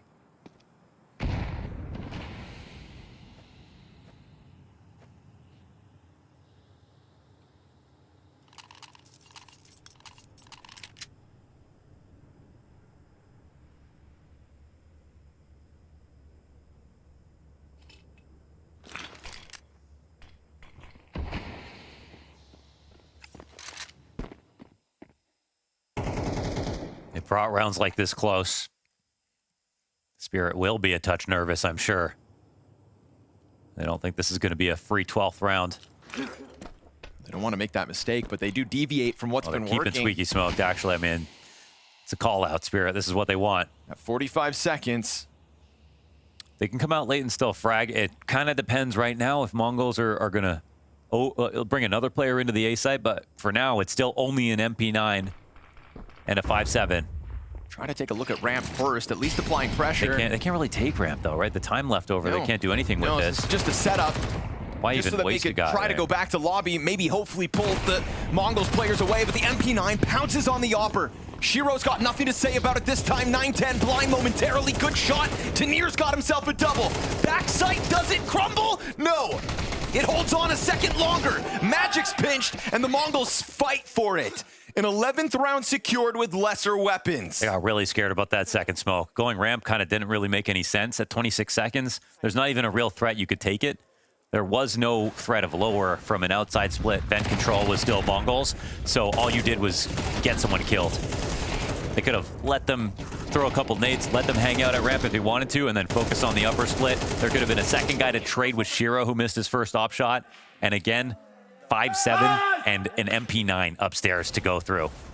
That's overthinking the situation a little bit. Now the buy is just as bad for Spirit as it was for the Mongols. At least they've got the op. Makes you wonder if that second player who does die towards ramp, what if he was positioned next to Shiro, who got charged down by an MP9? There was no trade potential inside hut, and that could have changed everything. Now Spirit's turn to do more with less. Not even in AK for Donk. But Shiro's been playing just as well, and he could step into this Opper's challenge. 9-10, bottom of the scoreboard, and he will at least pick off Tanir, but Shiro is ready for the trade frag. That's pretty worthwhile if they go quickly. Trying to pounce down lower, already a player out. When you have an op there, you're going to have a rotate, but it's not going to be in the site, so they know that. Double doors blown open. CobraZera's M4 versus Donk's Galil point blank. You hear more boots hit the ground and a bomb plant covered here by Donk. No move by the Mongols on that bomb plant. Man, they got no mollies, no smokes. It's crazy they got a lower plant out of this. Shiro collects onto Techno. Donk's still waiting for his moment, but he gets blindsided. MZ starts that ramp retake, draws Shiro's attention, and that's MZ in with another. Zontix Tech9 looks for the upgrade, grabs the M4, but a defuse on the other side, and it's gonna get covered. MZ's the hero. Triple kill to his name. That's his 25th frag. That's an amazing map so far here for MZ. A good attempt from Spirit to get downstairs. They go 1 for 1 on the op trade initially. It gives you the keys to get the bomb down, but the problem is no control side, no decon, and no smokes and mollies. Dunk was floating in the middle. They had the flank was impending the entire time, and he just had to hope he could take the control side duel first so then he could look around. Just became too much of a matter of timing. And they will be left with scraps in the 24th round.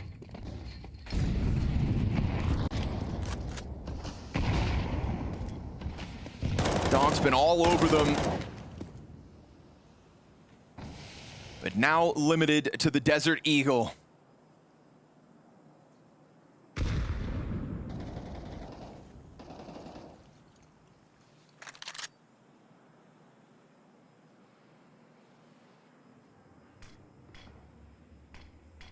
Techno again with the auto shoddy hut. Dares you to overstep.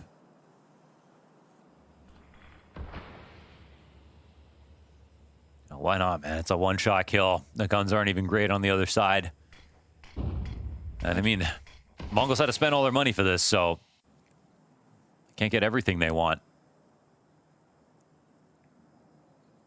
Just waiting for Donk to try to find a duel, but nobody overstepping here for the Mongols. There's been a lot of success through that main into A play. Auto shoddy jumps.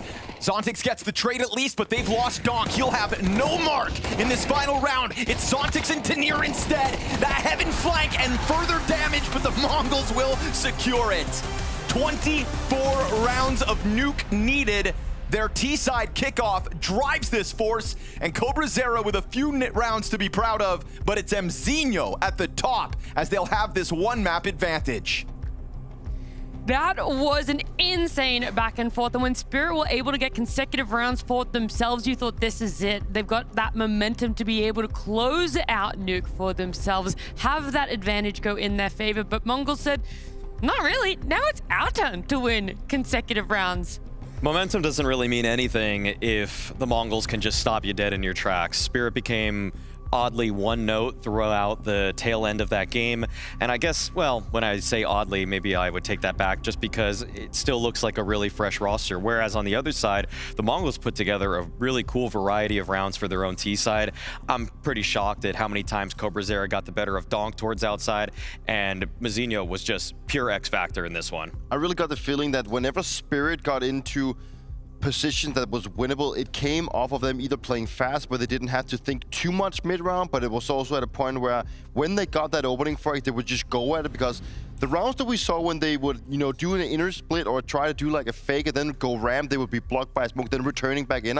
It seemed like they were thinking too much about what they were doing. So it felt like through mid-game, Spirit wanted to simplify a little bit, just playing, you know, executes and then going into something fast. It didn't really, then they ended up playing slow regardless, and I think that last round where they actually got the bomb down on lower with no smokes and were caught in the middle of everything, that was like the nail in the coffin for them, where it simply just felt like they were trying to win it off by playing too much individually. That's never going to be able to close out the maps. It will keep you even to some degree when you have star players like that on Spirit. But Mongols really showed up together as a team. They had a strong start for themselves, right? We saw halftime be 7-5 in favor of Mongols. And so getting to start on that T side for them brought out a lot of individual flair. I mean, we saw one great round from the Mongol side where you see CobraZera getting the better of Donk, as he did, I think, in at least 2 or 3 times. And oddly enough, Zontix gets caught holding the wrong angle there as they're getting approached, and then you see just the way that when one domino falls for Spirit, how the whole thing just collapses. That the Mongols really understand when they get an opening pick that they're gonna let Spirit play right into their hands. That's so frequently just the way they operate, where it's Cobra or Blitz, one of the two guys is a disruptor, and then everybody else is able to kind of capture the chaos as it follows. They're so good at playing the whole chaos thing, and Nuke is also maybe a map that really plays into that. If you get that opening frag, you can really manipulate the rotations and find openings somewhere else, because you force the CTs to make decisions, and it just falls, like if one guy falls, then another guy falls, and then you just create that specific opening and space that the Mongols are so good at utilizing. And despite this match being very back and forth, I think it's also a very big contrast to what we just saw in the PARIVISION Vitality one, you know, where it's more about discipline. I think it's the opposite here, where risk is a lot more in play. Like risk reward is actually on both sides of the team, where I feel like that's the place that the Mongols has always had, and for Spirit it's something just seems off whenever they play. It's not this dominant force that we've seen. Even in this game, we had Shiro playing way better than what he's done in his previous games. We had Donk having his moments, surely not one of his pop-off standouts, but they at least had the 2 best players in the team popping off. But it's like something is missing when it comes to their reaction as a players, and when they feel like they're in positions where they can get so much out of the round, they just don't get it. It's like, either it's because of the communications, the initiative, the energy. There could be so many things inside it, but it just seems like a Spirit that is discombobulated in so many ways. It took them a long time to even get 1 round on the board for themselves in TC side, and so then you start to think, Maui, maybe it's going to be a little bit better on that T side. Yeah, it was, right? That's why we get such a close game, but there are still those moments for Mongols where they're getting clutches for themselves. They're being able to make rotations and quick in-game decisions that led to the victory. Exactly. We had another round that kind of just... This is the round that more or less stopped Spirit in their tracks from trying to do the long, drawn-out rounds. Just that they were trying to go for a B crunch here, but you just kind of see that the players from Spirit get very stringy. Even though they're able to get a couple kills back and forth, here they just lose track of where Techno is on this round. And it's a very simple rotation that he went for, but then just nobody was covering it, nobody was none the wiser, and you could see as more elements enter a round, Spirit loses more and more control. The fog of war is so thick for them as they're trying to play this game, because simply put, the communication is just not quite to the level of the Mongols, who, even though they're working with a new player as well in CobraZera, it's one thing to lose your star player, but it's a very different thing to lose your IGL and brain of the operation. And massive credit to Mazinho, once again proven to be the X factor. He was alone on that bomb side. He gets 2.5, which also allows him, you know, it allows the Spirit not to get the bomb down. And then, you know, they have to rotate players into the side to secure it. And for the fact that, you know, he gets so much done by being alone, that is exactly what to be seeing out of one of your anchors, right? If he can get that done in multiple ways, that's a strong approach for him. And you know, that given round, the fact that that Techno does get the drop on the guy playing the bomb is also because of the work that Vincere did previously. So I mean, Vincere once again proving that he can be the X factor for this team. Yes, we're going to have that step for themselves in the right direction. It was MongolZ map pick, so there is something to be said about, okay, they won their map pick. You should be a little bit more confident on that. Now, you losing that star player you talked about, Maui, someone like Mzinho stepping up, really pulling it out, along with a lot of the entries for Cobra Zero. Overpass is what's up next. That's the one that Spirit felt confident enough for them. But now, seeing the display of Nuke, does your confidence ring true? Do you see them being able to be that overpass team that is required to push it to a map 3? I'm really curious, and I'm sure we'll get more into overpass in a bit. I don't know. I thought they would go with a Dust 2 in this one. Yeah. I thought a Mirage would also be maybe earlier in the series. Sure, maybe a MongolZ pick, but everything about Spirit right now to me just reads that they're good if it's a quick play or it's just really based on individuals. Overpass, to get a real T-side going, you need lots of layered protocols. You need really safe ways to take map control so you can get close and then go for your bomb site hits. You can't just really rely on individuals for that map for an offense. No, that is true. And I think, also the fact that they're going to be starting on the T side, they have to build that momentum from the get-go. And, it is extremely hard. And I think the one thing that I also feel like has lacking for Spirit this tournament is definitely the team play, and you're just not going to get very far if you can't really build up the the right approach. And there's Overpass is a map that has so many levels, so it has so much depth to it that you need to be good at balancing things out. I just don't see Spirit being there as a team right now, and I don't think they're going to be able to pull it out of the hat just by magically making individual or random calls coming out of the bucket. Like that's a bad sign, right? And I think that yeah, it's a Spirit that is now having to look at themselves and thinking, was it even the right pick? Well, obviously we're going to see if it's going to pan out right in the end. Yeah, and you're talking about for Spirit that it's a team issue for them. That's sort of where the mistakes are faltering. But at home, maybe it's individual mistakes that are falling short as to why they're able to get a couple more wins for themselves. So you got to fix those mistakes, Dupree. A good tool to fix those mistakes could be refrag. Maybe there is a bit of a subscription we could be panning over to the Spirit guys. So if you're looking to play Overpass in your own games, if you want to learn that that utility, smoking heaven or smoking somewhere else, it is a good time to go and learn about Nader, where Nader will help you find that specific one. We had our lovely producer play a little bit of Counter-Strike. Jesus, that was sharp. Who's doing this? This is Spoyer. Okay. Yeah. I had a time talking with him, and he has too much spare time on his hand if that's what he's doing. I know, right? He should be doing his job. No, respect game. I respect game. It's like he's actually doing pretty well at this point, right? And he's even proving. These are crispy. All these game modes that he's going through, one of them being the crossfires, one of them being aimbot. There's multiple ways you can actually go in there and practice. So if you're looking to become better as an individual or as a team, then this is definitely the tool for you, because there is endless of content for you to dive through. If your POVs look like that, Dupree, I think you would be playing with Falcons right now. That was insanely sharp. Thank you. I was shocked. Wouldn't have been benched twice. Well, poor Boyer. First event, he's a former Fortnite pro. Oh, yeah, okay, that's the hardest game I've heard.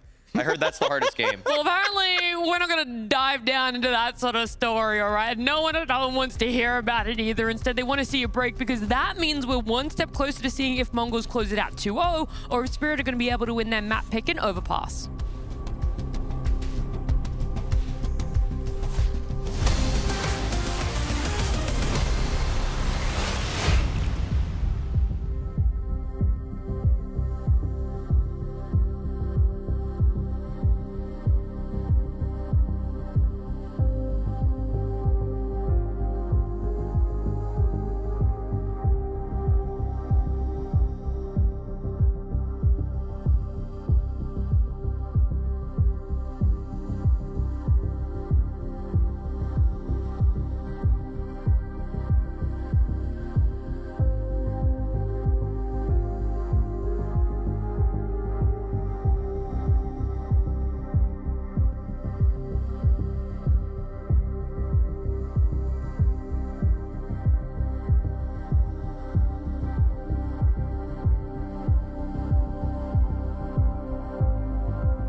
having to reset a little bit there because whilst Nuke was competitive, it didn't go in favor of them at all. And it wasn't their map pick, but MongolZ getting that one up here in the series might just be the right amount of little oomph to get them over the line. They're going to be starting on CT side for Overpass. Spirit going to have to come out swinging on the T side. I'm a little bit concerned here for Spirit's sake. Obviously, if you look at the numbers, if you just took a snapshot of the HLTV stats, you'd say this is Spirit all day. But MongolZ played Vitality incredibly close recently, and Spirit, despite the fact that they had a flawless CT side in the 9Z game we watched for them yesterday, their T side took a long time to get together, and the only reason they won it versus 9Z is because Tanir got a triple kill that he probably shouldn't even have been presented in the first place. So I'm not really loving this pick from Spirit because I felt like Dust 2 would have been a much cleaner affair. Yeah, hopefully they have something up their sleeve to justify this specific pick. I think that even a team like Vitality can test it and can have a tough time getting T rounds on Overpass. So I'm not seeing a world where a team like Spirit, unless you just have Donk going completely madman once again, and I think that is going to be the one bailout, like get out of jail card that they can pull up, right? However, it's not as easy on Overpass. It is a map that requires you to have your fundamentals and your things set in stone. And as I mentioned before, I don't think Spirit has that. So it's a questionable pick in my book as well. You might not have faith in Spirit just a little bit, right? We do have to factor in what happened previously, whether it's in their last matchup or in this series alone. But maybe two people who do have a bit more faith than us in Spirit are our casters, Scrawny and Launders. Ooh, I do think that 12-0 CT side is something to go off of, right? Like, that should be building confidence. Team Spirit know that once they switch sides, that is going for them. But yeah, the T side, what's going to be the breakthrough moment? Tanir got that multi-kill, that helped. That's what closed the game yesterday. I think what's nice is that we see that today, the T side from Spirit, even though it wasn't perfect on Nuke, was way better than any of the T sides they had so far. That's fair. Even though they lost, and towards the end of the game, they kind of... They kind of crumbled a bit. You know, like they couldn't close a very easy round at the end. Yeah. There's going to be growing pains, but at least some of the ideas were way better. They exec on really cool, a lot of variety. On Overpass, hopefully they learned a lot from when they played. And we'll have to see. It's going day by day with Spirit. Anything that's an improvement is always nice to watch. But it could be a challenge out of the gate from the loss on Nuke to the T side immediately here on Overpass. Obviously, their map pick. MongolZ are going to take the advantage of the defense. And the MongolZ have an opportunity tonight to do something quite shocking, and that would be send Spirit home early, shy of playoffs. Further cementing themselves back at the top of the Counter-Strike world. Does the MongolZ fan group have their flights pre-booked, or how's that work? Good question. Actually wait till like 2 days before to see if they qualify and then show up, or you just know they're going to be in playoffs, so you just book months in advance. Yeah, just buy like travel insurance and, you know, cancel if you have to. Yeah. Donk and Magic. This is interesting. Selling like snake oil from Long A, just showing a bit of presence here. Oof. Eat that flashbang in its entirety. They kind of have to respond to this. He missed chance there for Mzinho. Tough couple of shots to hit. So they get by. Fast short challenge.